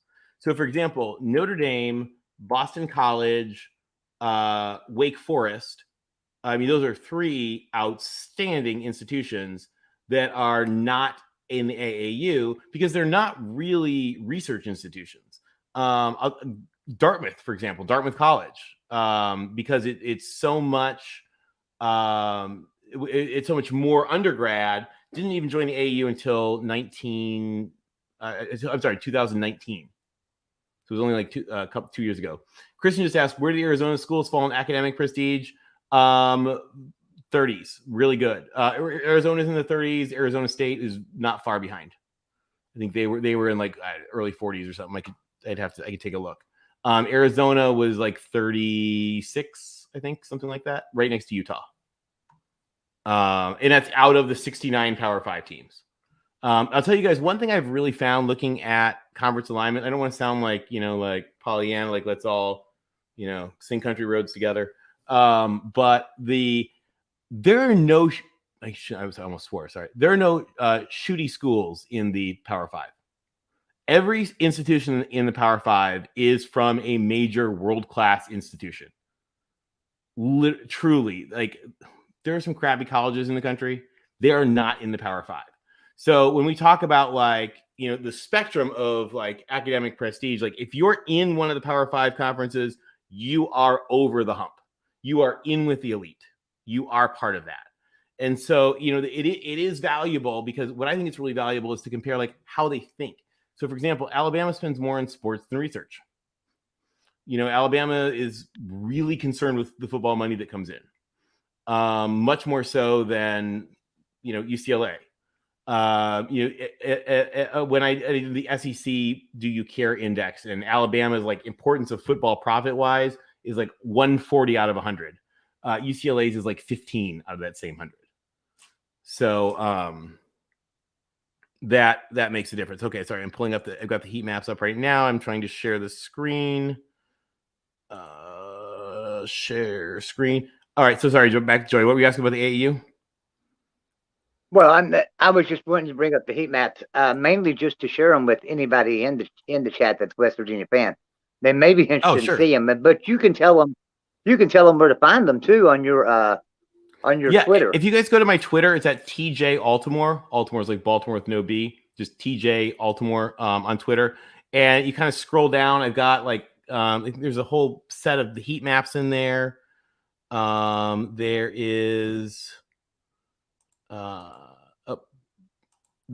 a bunch of like data stuff you guys can take a look at. Joey, do you have to authorize me to share this? How does this work? No, I can't authorize it right now. I'm on. Only Golden Voodoo could right now. I'm not on. Oh, does he have to authorize me? How this thing works? Yeah. Sorry, guys. That's okay. They know where to get them, so they can go get it. Yeah, if you guys want, if you get anybody who's interested, you can go to Twitter. I'll put it in the chat actually. I think another interesting thing that you and I have talked about is what is the mission of the university? Because everybody wants to put down, the certain universities, but it's not always the university's mission to live to their standards. They've got a mission that they want to. West Virginia wants to educate Appalachia. Yes. So, and let me just quick answer. Tim is telling Christian. He's right. They're both in the actually. Do you guys want the actual ranks of the Arizona schools? Sorry, we're having in the chat. We're having a discussion on the Arizona schools. So I'm going to quick answer that question. You want Arizona is U.S. News 103, Wall Street Journal. I'm sorry, Arizona is U.S. News 97. ASU is U.S. News 103. In Wall Street Journal, Times Higher Ed, which is the London Times London, it's Arizona 131, ASU 214. The reason that they are big differences is that more schools are included in the Wall Street Journal thing. So when you see it's like West Virginia is like 241 and 451, but that's because like a lot more schools, like the liberal arts schools like Williams and Amherst and those not Amherst, all the random liberal arts schools are in there too, whereas in the U.S. News ones they're not. So yeah, you're looking at Arizona is 97. Arizona's tied with Utah. Colorado and ASU are tied at 103 along with Oregon. So you got like a whole bunch of that second section of the Pac-12 right there. Oh, thanks, David. David, thanks. I just try to help folks get like data that like the sports media isn't giving them. Tim, are we ripping on Wazoo and Washington State? Funny enough, I don't know if you guys have ever heard this story. There's a great article that John Woolen wrote a couple years ago. Stanford tried to get snotty when Arizona State was trying to join, when Arizona and Arizona State were going to join the Pac-12, and the president of USC, and USC had been the one to push to get Oregon State and Washington State readmitted after the coup where we threw them out of the conference in the 50s and seized the conference, recreated it as the Pac-12, and they got let back in, and then they were trying to expand to Arizona, and Stanford was saying no, no, no, and the USC president looked right at the president of Stanford and said, "Don't you dare open your mouth again about Arizona State while you sit next to your friends from Oregon State and Washington State." So I kind of love that always. I'm trying to read what else people have said. Anyway, but the we were talking about the missions. We're talking about missions for certain schools. Exactly, and ASU and West Virginia are two like great examples of this. That like those states have decided that these institutions, like these universities' job is to educate the people of their state, and they have decided that if you can get into the school, that you should have a shot to do some great things. And there's a lot of kids that maybe like screwed around part of high school that do great in college. and some vice versa. I I dated somebody once who had dropped out of high school, run away to Milan to be a fashion model for a while, came back, got a GED, and a couple years later was in a PhD program at Yale. So, people can, thanks, Christian. I appreciate it. People really mature. So like who you are at 15 is not who you are at 22.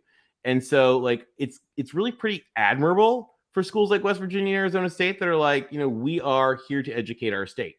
California is a little different. Under the California Master Plan for Higher Education of 1960, they very much set up this structure where the University of California would be for like medicine and law and lots of like, high elite, crazy research.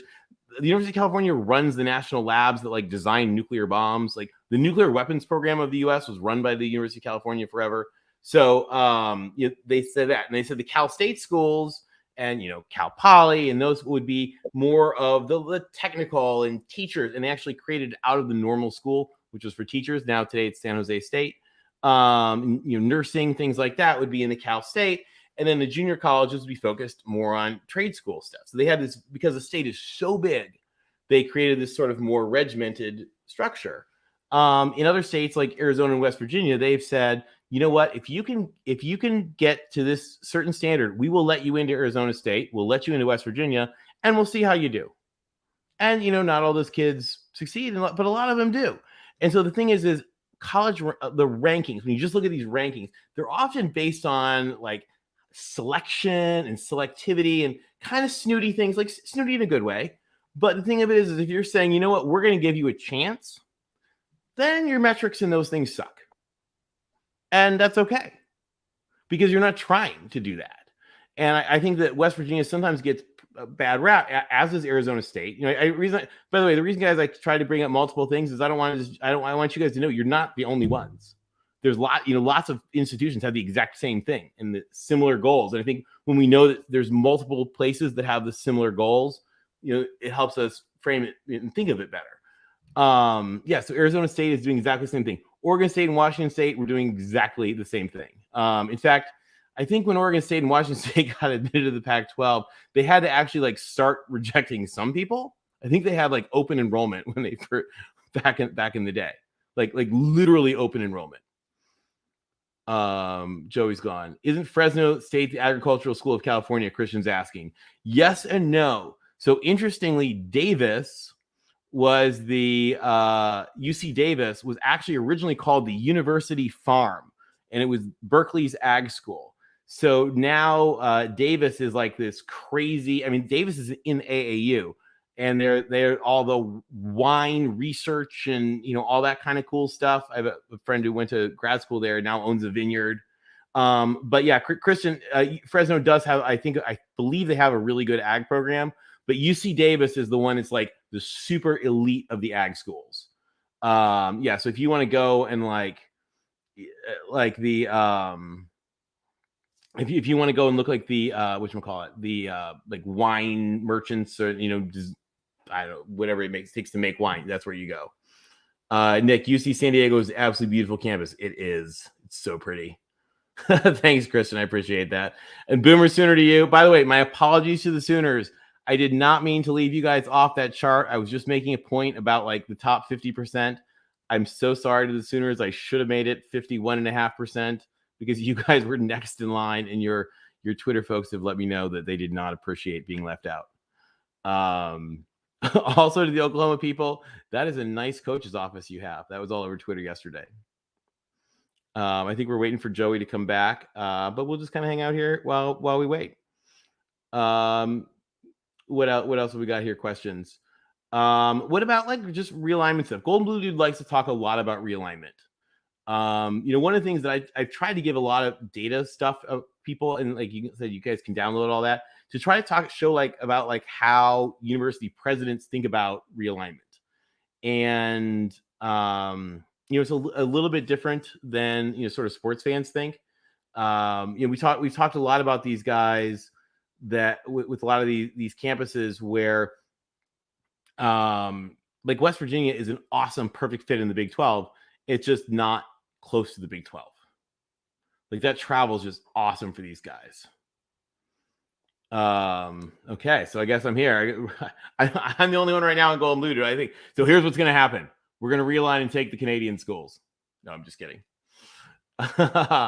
Although, actually, I'll tell you guys, if any of you guys have never looked this up, the University of British Columbia looked at joining the NCAA and coming into big-time football, and it is like the perfect school for expansion. It's like 40,000 students on this stunning yeah, Tim, you're completely right. Yeah, Tim, actually imagine that Palos Verdes Peninsula house, but like in British Columbia. That would be the University of British Columbia. It's this beautiful campus on a peninsula going out into the bay. And they have 40,000 students. It's the number 2 school in Canada, I think. And they've actually looked at joining the NCAA and moving to U.S. sports, which I think would be really cool. Yeah, Tim, Oklahoma Twitter was showing, it was actually not even the right office, but they were showing one of the old Lane Kiffin's office and saying, like, it looks like a cubicle compared to this ridiculous castle that they've created in Oklahoma, which is a wonderful advantage of having all the land in the world. Christian saying of the AAC schools going to the Big 12, UCF has the most going for it. UCF has a lot going for it. UCF is like a new version of UCLA. Like when UCLA was a little more scrappy startup. Think of the toughest questions we can ask. Thanks, Joey. Yeah, when UCLA was like a scrappy startup, they were a lot like UCF. I mean, UCF has phenomenal programs in a lot of things. Tim's asking about Victoria, British Columbia. Tim, I don't know if you know this. The Pac-12 used to have all their meetings in Victoria, and it's like exactly in the Empress Hotel, which is like this thing that looks like a chateau. That's actually where they dished out some of the worst penalties in history from that hotel. Nick says, would love to go to the ACC right now. Yeah, Nick, I'll tell you, I also think that the Big 12 is more secure than the ACC right now. Like the thing that I would worry about for the ACC, not tomorrow, but like if the SEC gets hungry, you know, the ACC is where they're going to take a bite. They're not going to take a bite out of the Big 12. They're not going to take a bite out of the Pac-12. They're certainly not going to take a bite out of the Big 10. The only place to take a bite is from the ACC. But I'll tell you guys what I think is really the big strength. Do I think the University of the South could move back into D1 ranks? Sewanee. How many people are at Sewanee? Because let me look that up. There's like 2,500, I think. Yeah, remember that. Thanks, David. Yeah, remember that Alabama at Sewanee used to be a conference game. I don't know if you guys saw. I did a thing with the Sikkim 365 guys. We looked at like schools that left conferences and schools that came in, and like what happened to the institution. So like who got the bid and who didn't. You know, so if you think like back in the day, you know, I mean, the Arizona schools and the New Mexico schools were pretty similar, and the Arizona schools got the invitation, and you know now they're much more world-class institutions. Yeah, University of the South would be great coming back into the SEC. Can you imagine? Can you imagine Alabama play? I think the University of the South, by the way, I don't know if you guys have a link or anything to the stadium. I think it has like 1,500 people. Why does Pitt exist? Hey, my dad's from Pittsburgh. My dad went to Central Catholic. And why are they needed in the grand scheme of college football? I don't. Should we make fun of? I love Pitt, so we can make fun of them because I only make fun of people I love. I don't know. I mean, if Heinz Field collapsed, would it hurt anybody? Is there anybody there? No, I'm just kidding, Pitt. I'm just kidding. I'm going to get disowned by the Italians in the South Hills. I pronounced that correctly? South Hills. Also, for you guys who don't know, so half my family is from Pittsburgh. The other half, or actually about a fourth, is from West Virginia. So from the Mannington area. So I'm sure that they're good Mountaineers. If anyone with last name Masters from Mannington is watching, hello, cousins. Of course they're needed. Who else would we beat? Nick, I think you're right. It probably doesn't make a lot of sense to. I don't think you. First of all, I don't think there's moving to happen. And second, I agree with you. I don't think it would make sense. The only thing is your travel right now in the Big 12 sucks. Oh yeah. David, we've got some serious yinzers in the family. Yeah, the travel is just so rough for you guys, and it's rough for your student athletes. I mean, it sucks for your fans, but especially for your student athletes. And there's ways to mitigate that. And I know that, the Big 12 works with you guys to do that. And that makes a difference. What's the biggest thing I want to accomplish? Who? Re-ask that. I'm sorry. Yeah, Tim, that's the thing is like, if they were going to gobble up 4, the 4 that they would want to gobble up, they'd gobble up Virginia Tech, Miami, Clemson, FSU. That would make 20, for whatever reason. If they did, I don't know that they want to go to 20. I did laugh. I don't know if you guys saw the interview. There's a great interview Greg Sankey gave to Paul Feinbaum. And Paul said it was something like, well, are you worried about the SEC becoming too big? And Greg Sankey said, well, Paul, the thing is there's a number. And once you get above that number, there are too many schools giving too many opinions. And above that, it doesn't matter because it's just too many conflicting opinions and you're never going to get everybody on the same page because there's too many conflicting opinions. And Paul Feinbaum said, well, how many is that? And Greg Sankey looked at him and said, the number is 2. Once you have 2 schools in your conference, you have too many conflicting opinions. So I kind of laughed at that.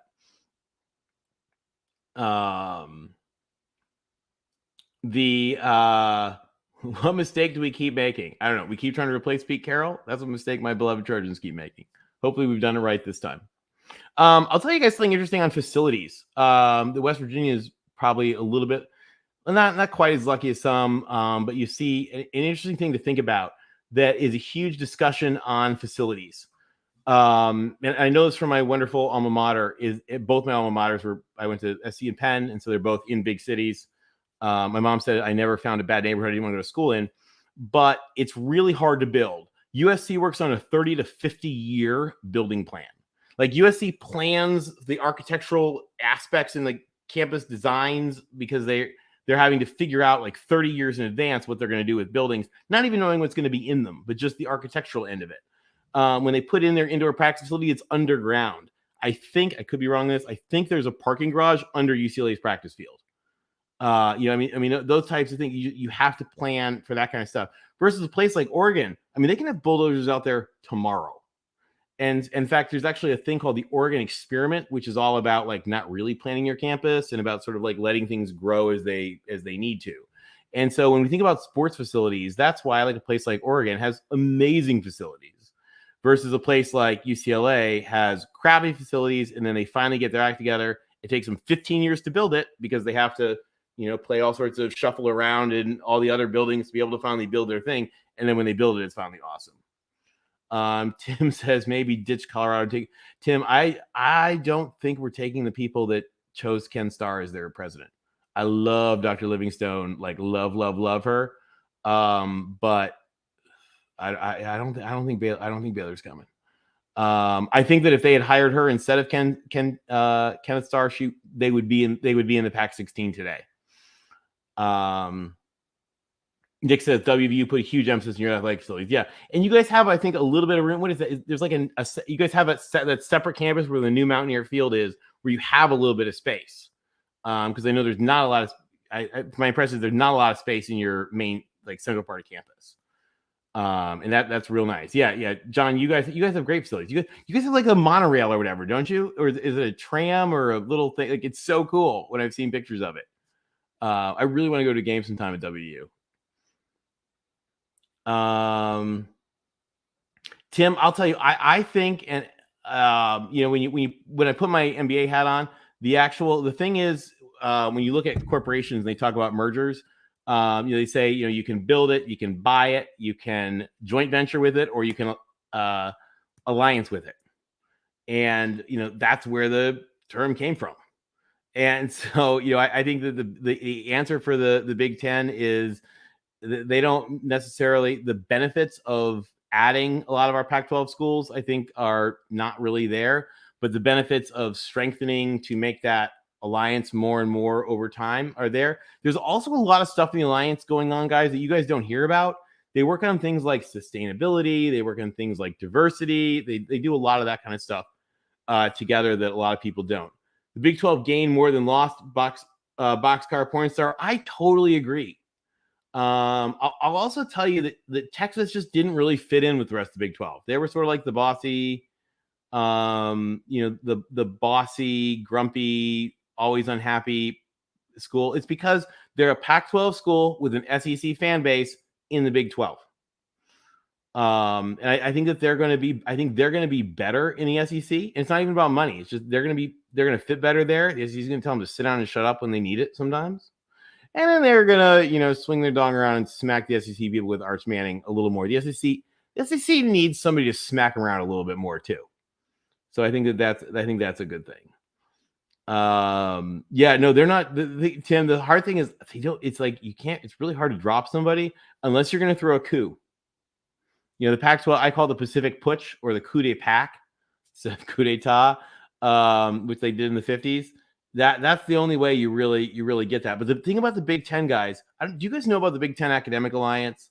The Big Ten does more from its non-sports stuff. They make more money off non-sports net than they do from sports. The Big Ten integrates their purchasing. They save millions of dollars a year together on car rentals for traveling staff members.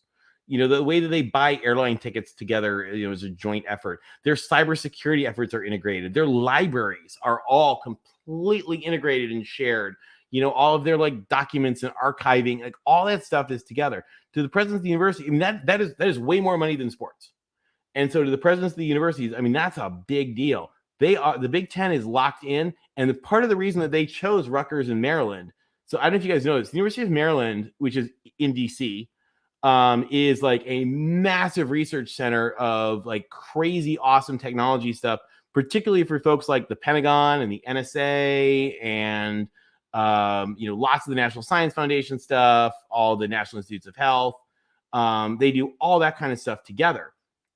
And they do all that kind of research stuff. And the Big Ten, they want to be aligned with those folks. I also don't know if you guys know Johns Hopkins, which is a massive, phenomenal, super, super elite ranked number 9 in the country, right there with Northwestern. Johns Hopkins actually joined the Big Ten as an affiliate member in lacrosse and all that stuff. And Johns Hopkins is starting to feel like they're pretty Big Ten-y. And I think you're going to see in the coming years, I think you're going to see more and more integration of Johns Hopkins as a Big Ten member, as far as all of their faculty stuff and things like that, because that's the kind of stuff that they love having. They want Johns Hopkins in there, and Johns Hopkins is all about. You see they got the Big Ten on their lacrosse jerseys. They're so proud. They love it, and they're also really good. But that's something that it's a big thing for the Big Ten. They don't think of. Rutgers is a great. Rutgers is a great institution. They just, they have no reason to stink at football too, because there's a lot of great people from New Jersey. So, I would love to see them get that together because, people don't give Rutgers enough credit because it really is a really good school. Like I said before, there's no bad school in it. People, again, I like to make fun of people. I like to make fun of my friends' schools all the time, but there's really no crappy schools in the Big 12. Also, you guys probably don't know this. I do leadership development work for an undergraduate fraternity. And so I've worked with kids for the last 20 years, I've worked with kids from 250 schools around the country. So that's why, I've been to all kinds of these schools all the time. And so that's why, it's not my view is actually coming more institutionally and from the students and the alumni and all that kind of stuff that I've gotten to know over those years, in addition to, to the sports end.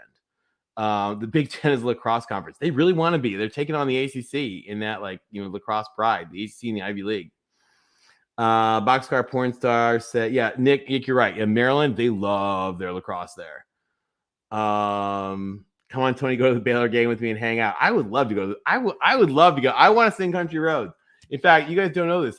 When I was going on the Big 12, the West Virginia live show with Mark Rogers, I figured we'd sing Country Roads. But then I found out it's a copyright violation. So, almost heaven. West Virginia. Yeah, I actually taught it to myself real quick. One Boxcar Porn Star says, once you see join the Big East back to us, Avenue is a matter of time. I agree. Also that stadium in Cincinnati is awesome. So I think that's they're going to be great. And the thing is, Cincinnati's good at lots of sports, and Cincinnati's another giant research school. People have no idea. Cincinnati. Hold on, let me pull up their number. What are they spending on research here? It's a ton. It's way bigger. Okay, I think this is old data. I thought theirs was higher than that.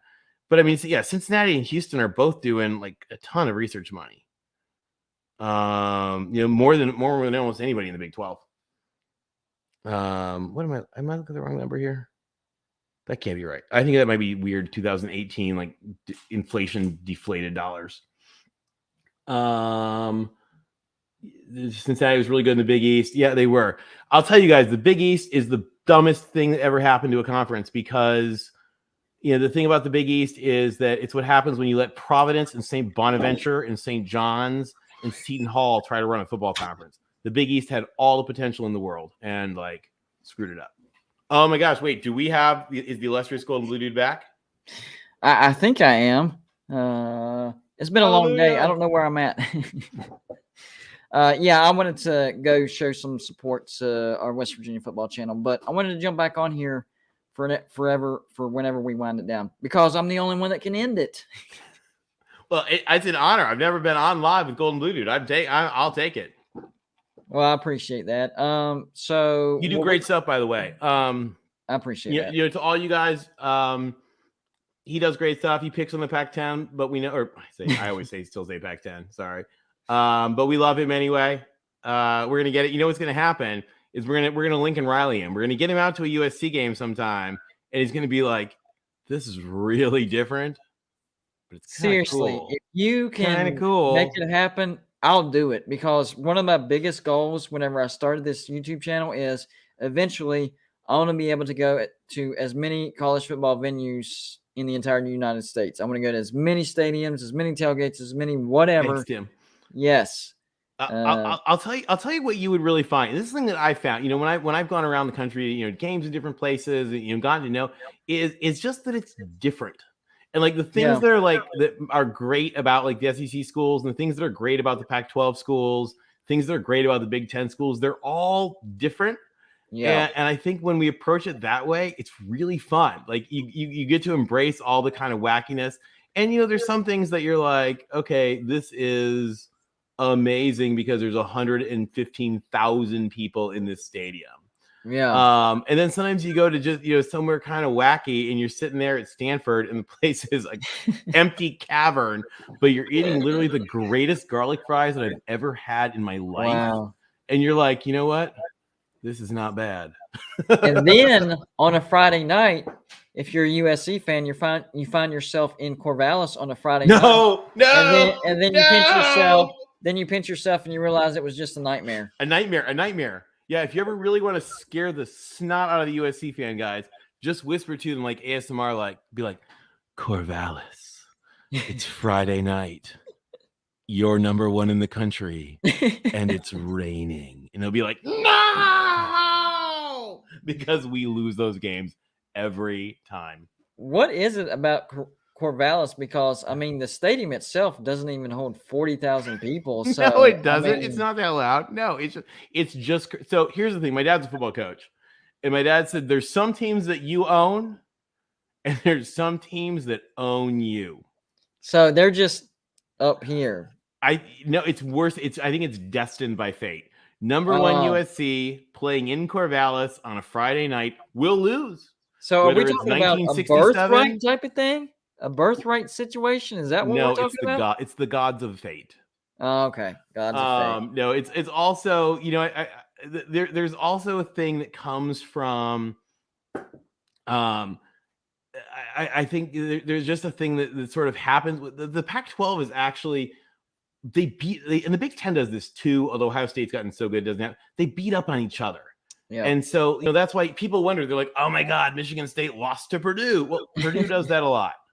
And so does Oregon State. So does Washington State when you least expect it. The weird thing is two of the teams in the North Division, Oregon State and Washington State, they both have barns for a stadium. Hold like 35, 40,000 at the most. And yet sometimes, it's like teams go in like intimidate. I'm like, what are you intimidated about? You're not. There's not even that many people there. You're cursed. Oh, they used to, Washington State used to have to play most of their games in Spokane, an hour and a half away. Oregon State and Oregon played their games in Portland, which is 2 hours, 2.5 hours or something from the University of Oregon. because like they didn't even really have stadiums back in the day. I don't know if you guys know this. Washington State is in Idaho, essentially. I mean, it's right on the line. Washington State and the University of Idaho are much closer to each other than USC and UCLA. They are right next to each other. They're like twin sister schools. Idaho used to be part of the old Pacific Coast Conference. That's why they call it the Civil War, right? Well, the Civil War is Oregon and Oregon State. Oh, the Apple Cup. I knew that. Yeah, the Apple Cup is Washington State and Washington. And the reason Washington's out there is that's where the Palouse, which is this like phenomenal. I mean, Washington State's an ag school. It's a great ag school. I'm told they have like the best cheese anywhere. They're like campus cheese shop. I'm sure UC Davis has great cheese and Wisconsin has great cheese. But this Washington State cheese is supposed to be phenomenal. I'm wondering why it's out by the Washington is not relevant right now, because when you really dig into it and you look into it, they have great facilities, like not quite as good as USC and Oregon. That is God cursing the Washington Husky I used to date who got married last week. That's what it is. You might be onto something. That's what it but is. They have great facilities. A really nice stadium, like third largest, and then with that view of the lake. It's on the lake. And they recruit Elon Musk is out in that lake, by the way, in his yacht, like sailgating. That was my next point. Is Washington? They recruit at a decent level, and they'll be able to take advantage of the NIL because they got some really good boosters. They have a great collective. I think it's called Montlake Futures or something. Yep. They have the most stunning campus I've ever seen, guys. Their campus is like old school Gothic, like serious Gothic, like completely covered in cherry blossoms, just like DC. I mean, their stadium is beautiful. They have every facility. It's a phenomenal institution. Their fans are fanatical. They have this awesome president. Jen Cohen is their athletic director. Jen Cohen is awesome. I would say if you want to get a taste of the Middle Ages, go to Washington and visit. You'd get a nice little taste. Yes. Beautiful. And it's the lady who's their athletic director, by the way, grew up like as like a girl who loved football. In Washington, became pen pals with Don James, who's their legendary coach. They call him the Dog Father. And he was like writing to this little girl who was like his biggest fan in the world. And she was talking about this actually with the Title IX thing. Couldn't originally get a job in sports, got an internship at Texas Tech and went down to Texas Tech for this internship for a year, got hired by Washington the next year coming out of this. She was talking about the importance of this stuff for diversity, got hired at Washington State in development. And today she's their athletic director. And like, she's so awesome. I want her to succeed, but they just stink. And I think they were cursed by Chris Peterson. They were cursed by all kinds of stuff. It's just, I feel so bad for them, but they stink in basketball. They stink in baseball. They stink in football. Yeah, they really do.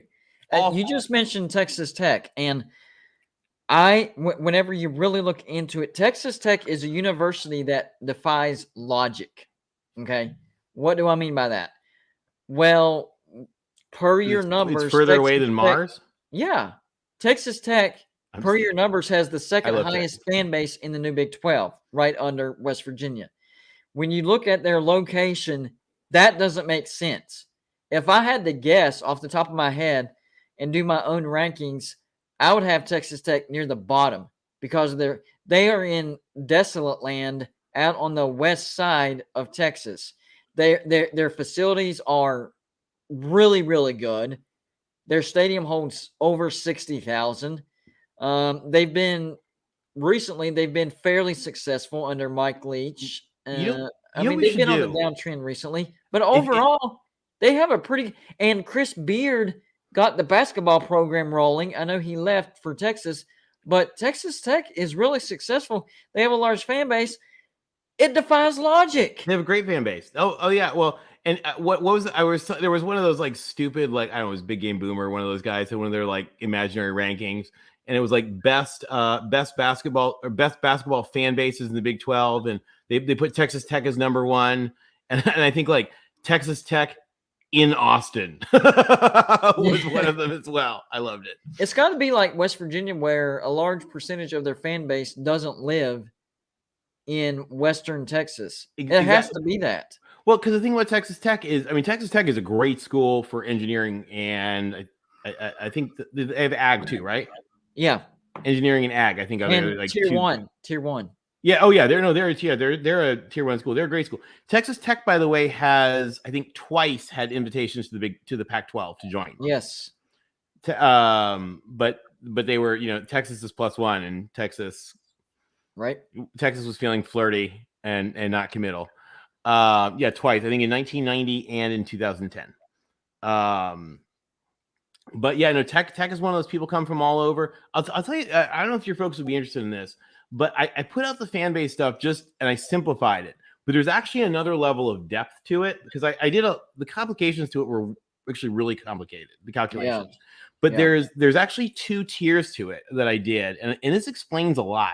One of the tiers, and I called it avid and casual, because there were, I was pulling in every data source I could find that dealt with fan base. It seems like you have to do that because you can't, because there are 2 different types of fan bases. Yeah. That seems like, you should do that. So the number that I showed you guys, I added it together just because I wanted a simple number. And let me tell you, people lost the people, particularly of Oklahoma, Boomer Sooner, lost their minds over Syracuse. But I'll tell you, I was blown away. But here's the thing about the Syracuse number. The Syracuse number has one of the highest casual fan sizes and one of the lowest and a much lower avid fan size. I think Boomer Sooner would calm down if they saw that part. They might. You know what? No, I'm sorry. Since Lincoln Riley left, they're not calming down about anything. They really need some Xanax. Wait till I see. Can we take crop dusters full of Xanax and just like blow it over the state of Oklahoma? Might be required. Otherwise, the collective stress level of the state of Oklahoma literally might lift it off the ground. Like it literally might come off the ground. And by the way, I try to take an unbiased approach. So all these videos that I've done on Lincoln Riley, I now have to do the other side. I'm telling you, Oklahoma fans, they're going to lose their mind over these next few videos that I'm going to do, because I have to do both sides. I had some things I found out about Bob Stoops that they're not going to like. I had something, by the way, I was going to tell you about your video on Lincoln Riley, where this was actually we were looking at the academic data. Yeah. I'll tell you the interesting thing that he said this in a few interviews I've seen about USC, as he said it's crazy how much easier it is to recruit at USC also, because the parents, so USC finished number 5 in the academic ratings of the Power 5. Yeah. And he said it's really funny because the parents are just fine with their kid going to USC. Yes. Because of the academics end, especially the kids, where they're probably not going to play in the NFL if not for long, and they maybe aren't like the huge NIL money or whatever. But like I've to people never like thought of it that way. Yeah, the parents want their kid in the best school. And I'll tell you another something. Arch Manning's a real smart kid, and he comes from a family of smart people. The university, nobody's talking about this. The University of Texas is also a world-class institution. Yes, as is Georgia. As Georgia is also a great school. Yeah. Like Arch Manning was not well. And Alabama has pluses and minuses, but like Arch Manning looking at Texas, like, yeah, Texas is a great school. Like, am I totally shocked that he went to the best school on that list? No. Well, there is one thing. I mean, there's a lot of reasons he went to Texas. This doesn't relate to Arch Manning, but this relates to the SEC. The one big negative that the SEC is inheriting with Texas is they are bringing in the biggest whistleblower on planet Earth in Texas. If Texas starts getting beat in recruiting, they look into those other schools that are beating them either on the field or in recruiting.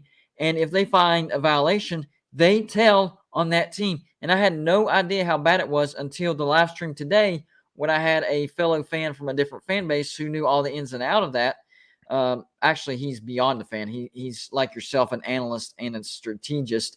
And I knew that they had a history of that, but this guy rattled off name after name. You remember when this happened? Yeah, Texas told on him. You remember when this happened? Oh, yeah. Texas told on him. Remember when this happened? So that's one big headache that the SEC has inherited. Do you want an even more ridiculous, a funnier headache? Do you know about what happened with Washington setting off all the tattletales out west in the 50s? What? So this is actually amazing. So there was a huge scandal around UCLA in the 50s with a guy named Ronnie Knox.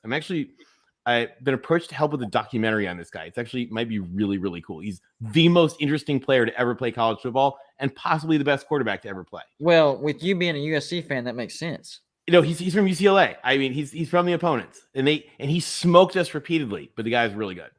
Right. He's also probably the first like LGBT football super megastar we now know, which is actually really interesting. I didn't know that. Briefly married this wild surrealist artist and ran around with like the LA art scene after he quit football to write poetry. It's a whole craziness. But anyway, Washington had this coach who sucked. And he also was like abusing his players. Oh, by the way, same thing happened to Washington last year. Yeah. So they fired his ass because they were like, all right, well, you suck and you're abusing your players. So he marched down to the newspaper and ratted out every one of the funds that were paying the Washington players illegal slush funds just for the hell of it. Oh my gosh. Yeah. And then never hire a person that is emotionally unstable because if you screw them over, they'll screw you over worse. Then he ran for lieutenant governor and they elected him for 32 straight years. He won? He won 32 straight years. Okay, so it gets better. So then Washington's really pissed about what's happening. And they say, okay, do you want all the details on UCLA?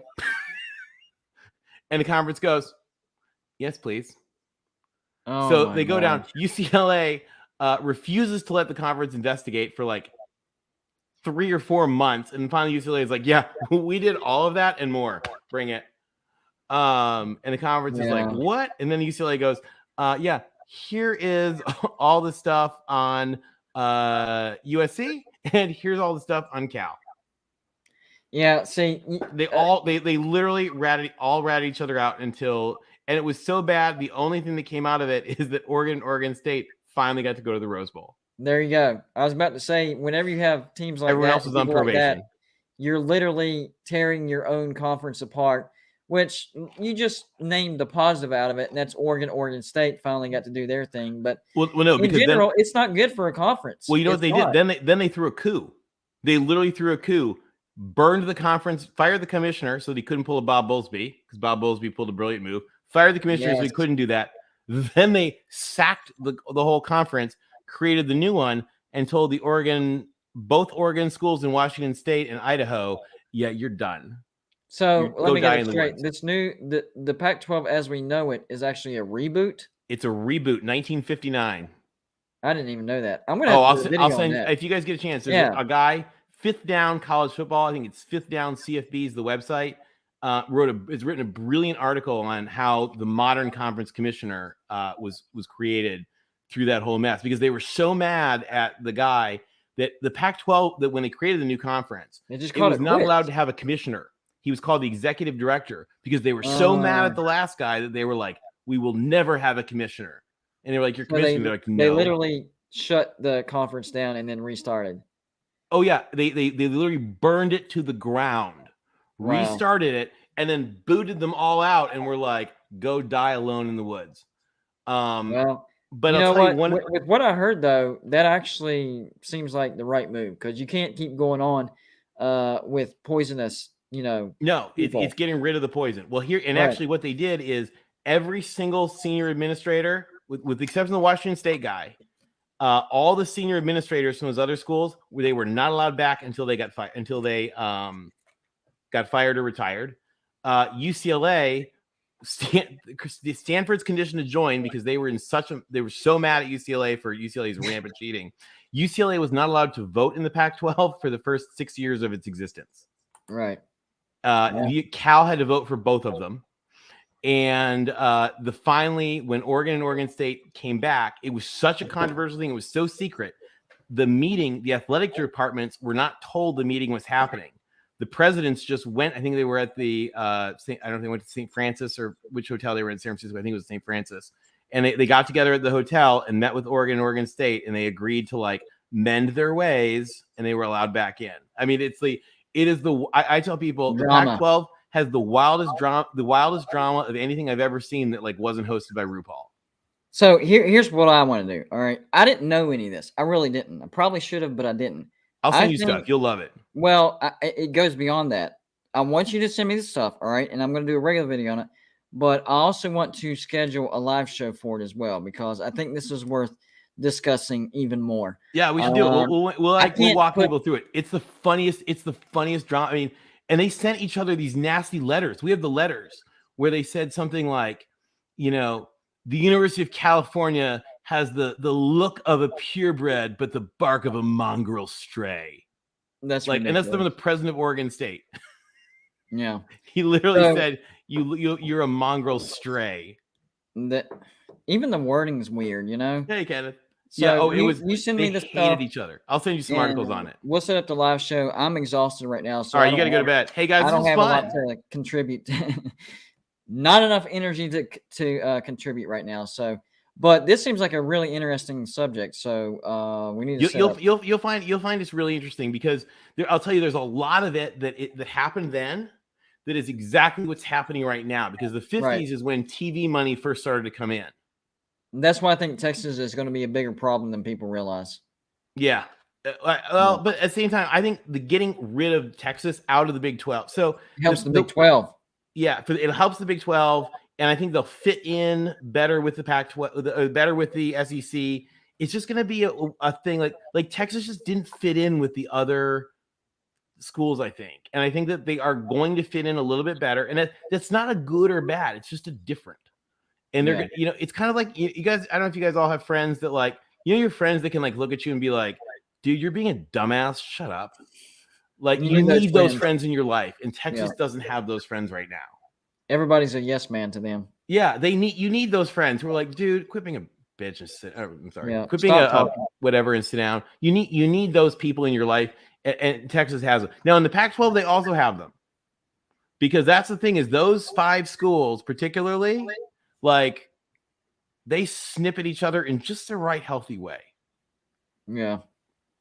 You need that. You need that because somebody gets overinflated if they don't have anybody. Yeah, and I think the Big 12 is going to have that. Baylor's going to be like, bless their hearts. Yeah. Well, Tony, I appreciate you coming on, buddy. I'm going to wrap it up, and we'll set up another live show to finish this because honestly, you brought to light some things I had no idea. I'll send you a couple articles. They're kind of interesting. And if you guys are interested, Fifth Down CFB, just Google it. Fifth Down CFB. Pacific Coast Conference. And thanks for covering me whenever I had to go do my thing for I feel privileged. That was me. I double booked. I didn't realize I double booked, and I double booked. You're man in demand. Yeah. All right, but I'll holler at you later and get it set up. All right, and by the way, guys, I am clicking like right now because Golden Blue Dude has 7,000 subscribers. Awesome. I knew we'd get there, but I didn't realize we'd get there this quick. We're not even 3 years old yet, so I'm pretty happy. You'll be at 100,000 soon. Yes. All right. I feel it. I feel Almost heaven, West Virginia. We'll see That's you later. the only thing that the live stream was missing right there. That was it. You did it. Hey, man, have a good weekend, though. You too. Take it easy.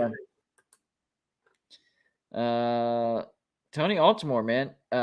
Interesting, knowledgeable, knows his stuff. I love it. It's a great combo. And I find out stuff about college football that I don't know about that after explained, I'm like, I should have known that, but I didn't. So we're definitely going to get into the Pac-12 legacy and, some of the more dirty stuff about the Pac-12 stuff, like the reboot, didn't know that.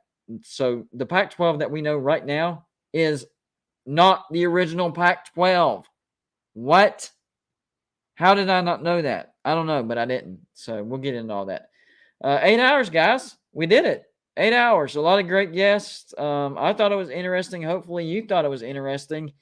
And if somehow you're a viewer that started and you're finishing, bravo to you, because, with live streams, people come, people go, watch, don't watch, come back later, all that stuff. But if somehow you were a person that was here from start to finish, I salute you, because I wasn't even here from start to finish. I had to go use the bathroom and do another show and stuff. So you did better than me, and it's my show. So bravo to you. But to everybody else, thank you for supporting the show. Thank you for supporting the show, and for everybody that super chatted and supported financially. I appreciate it. I really do. I didn't have time to put out the quality of video that I like to put out. So I was relying more on super chats today, and you guys answered the bell. I appreciate it. So you guys helped with the money side of things on Golden Blue because I wasn't able to put out the video I wanted to. So I appreciate that. And all the new subscribers, welcome aboard. If you love college football, you're going to love Golden Blue. But for the college football preseason spectacular, this is the end of the road, the end of the show. I hope y'all enjoyed yourselves. I know I did. Have a good weekend, and let's go Mountaineers.